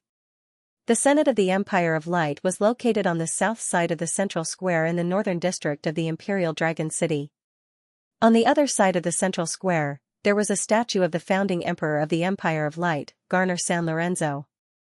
The entire statue was more than 20 meters tall and was carved out of red sandstone. At first glance, it looked like a blazing flame. The statue of the legendary paladin was facing the Senate of Light from afar. It looked like a tacit comrade-in-arms who would accompany each other for eternity, but it also looked like a tit-for-tat enemy. At the beginning of the establishment of the Empire of Light, the founding emperor and the first pope had reached an agreement that the secular world would belong to the nobles and the believers would belong to God. Therefore, although the church controlled the spiritual world of the entire human empire, it did not have any secular authority. However, the first pope was not willing to withdraw from the secular world just like that. He was not willing to let the San Lorenzo family dominate the world. Therefore, he joined forces with the other lords of the empire to put pressure on the royal family and asked them to limit the power of the emperor. This led to the birth of the Glorious Charter and the establishment of the Senate of Light. According to the Glorious Charter, a series of major administrative orders officially issued by the emperor, such as war orders, the appointment of dukes, the change of heirs, and so on, had to be voted and approved by the Senate before they could be implemented. Even if the emperor did not agree with some of the decrees, as long as they were approved by an absolute majority, more than 2/3, in the Senate, they could still be implemented. Previously, Prince Leon had tried to launch a war order against Yule because he wanted to use this method to bypass Emperor Reinhardt, who would definitely veto the proposal. The Senate of Light represented the will and interests of all the lords of the empire, and it existed to limit the imperial power. Facing the rising sun, the door of the Senate of Light slowly opened and a group of members of the Senate who had arrived walked in one after another. A gorgeous carriage stopped in front of the Senate of Light, but the people inside did not get out of the carriage. "Are you nervous?" Colin asked with a smile as he looked at Vera, who was lifting the curtain of the carriage and looking in the direction of the Senate of Light. Neither of them were senators, so of course, they could not enter the Senate of Light. However, at this time, they were discussing something closely related to Vera. It was no wonder that Colin asked her if she was nervous. "It's okay." Vera turned around and held Colin's hand. "Your palms are sweating, and you still say you're not nervous?" Colin laughed and teased, "Didn't you say that it didn't matter whether you were the Dukes of the North or not?" Vera glared at her husband. Unfortunately, she did not feel any pressure from her husband at all. Instead, she just looked cute and adorable. She pursed her lips and said in a low voice, "I was too naive back then. I thought that it didn't matter who became the Dukes of the North. But now, I feel that the future of the northern frontier is in our hands." Colin was very pleased with the change in Vera's attitude, and he squeezed her soft and moist hands gently as he comforted her. "Don't worry, Emperor Reinhardt has the final say in Imperial Dragon City after Prince Lacey is banished. Since he has agreed to let you inherit the Dukes of the North, the Senate will not deliberately go against him at this time." Vera nodded silently and she seemed a little nervous. Seeing this, Colin suggested, "Let's take a walk in the central square." "Okay." As soon as the two of them got out of the carriage, they saw the door of the Senate slowly closing. The quiet and solemn conference hall was full of senators who were attending the meeting. Bang, the Senate's rotating chairman, Emoson St. Prospero, banged the gavel and announced loudly, "It's time. The meeting begins now." There are a total of 116 senators present at this meeting. All the resolutions of this meeting are valid now that the number of valid participants has been reached.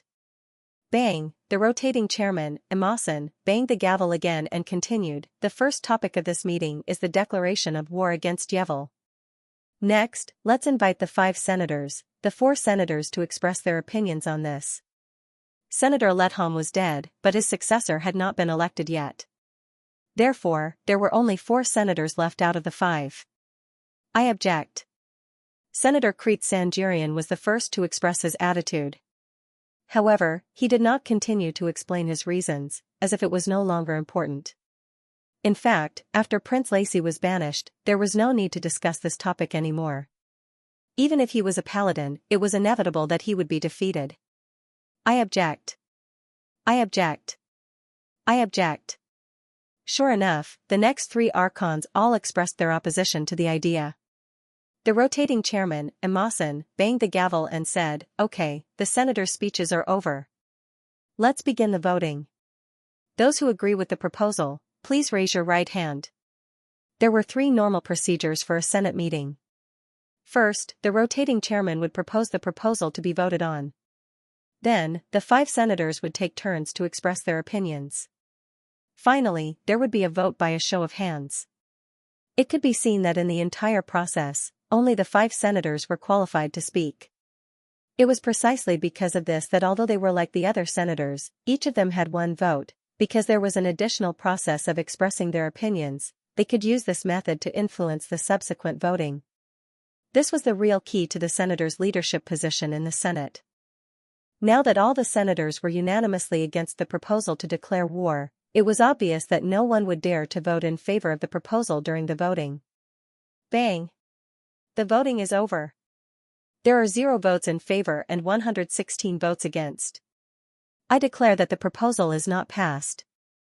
After the rotating chairman announced the result of the voting, he took a sip of water and said again, "The next topic is about Vera St. Hilda inheriting the Dukes of the North. May the 4 senators express their opinions on this matter?" "I agree." The Western senator, Crete, was the first to speak. Before the Duke of St. Hilda died, he left a will that appointed Vera as the Marquis of the Eastern region. Therefore, it is reasonable for her to inherit the Dukes of the North. "I also agree," the Southern senator, Dulles, said concisely. Then, it was the Northern Frontier senators' turn to speak. However, the senators already had a rough idea in their hearts. Since 2 senators had already agreed, then the current senator from the House of St. Hilda would not object, right? I object. Seabass made a statement that shocked everyone. Everyone stared at the senator from the northern frontier, waiting for his next explanation. Seabass slowly glanced around and said in a deep voice, I do not agree with letting a mage become the lord of the northern frontier.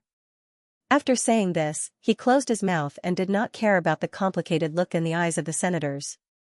Next, only the last senator, the rotating chairman, Emason, was left to express his opinion.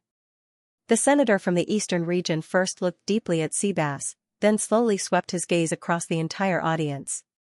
Finally, he said in a firm voice, I object. There was an uproar in the audience. The senators immediately began to whisper to each other and discuss. Out of the 4 senators, 2 were in favor and 2 were against. This time, there was a good show to watch. Bang, the rotating chairman, Emason, knocked the gavel and said in a clear voice. Now, let the voting begin. End of chapter 307. Don't forget to subscribe, like, and share the video to support the channel.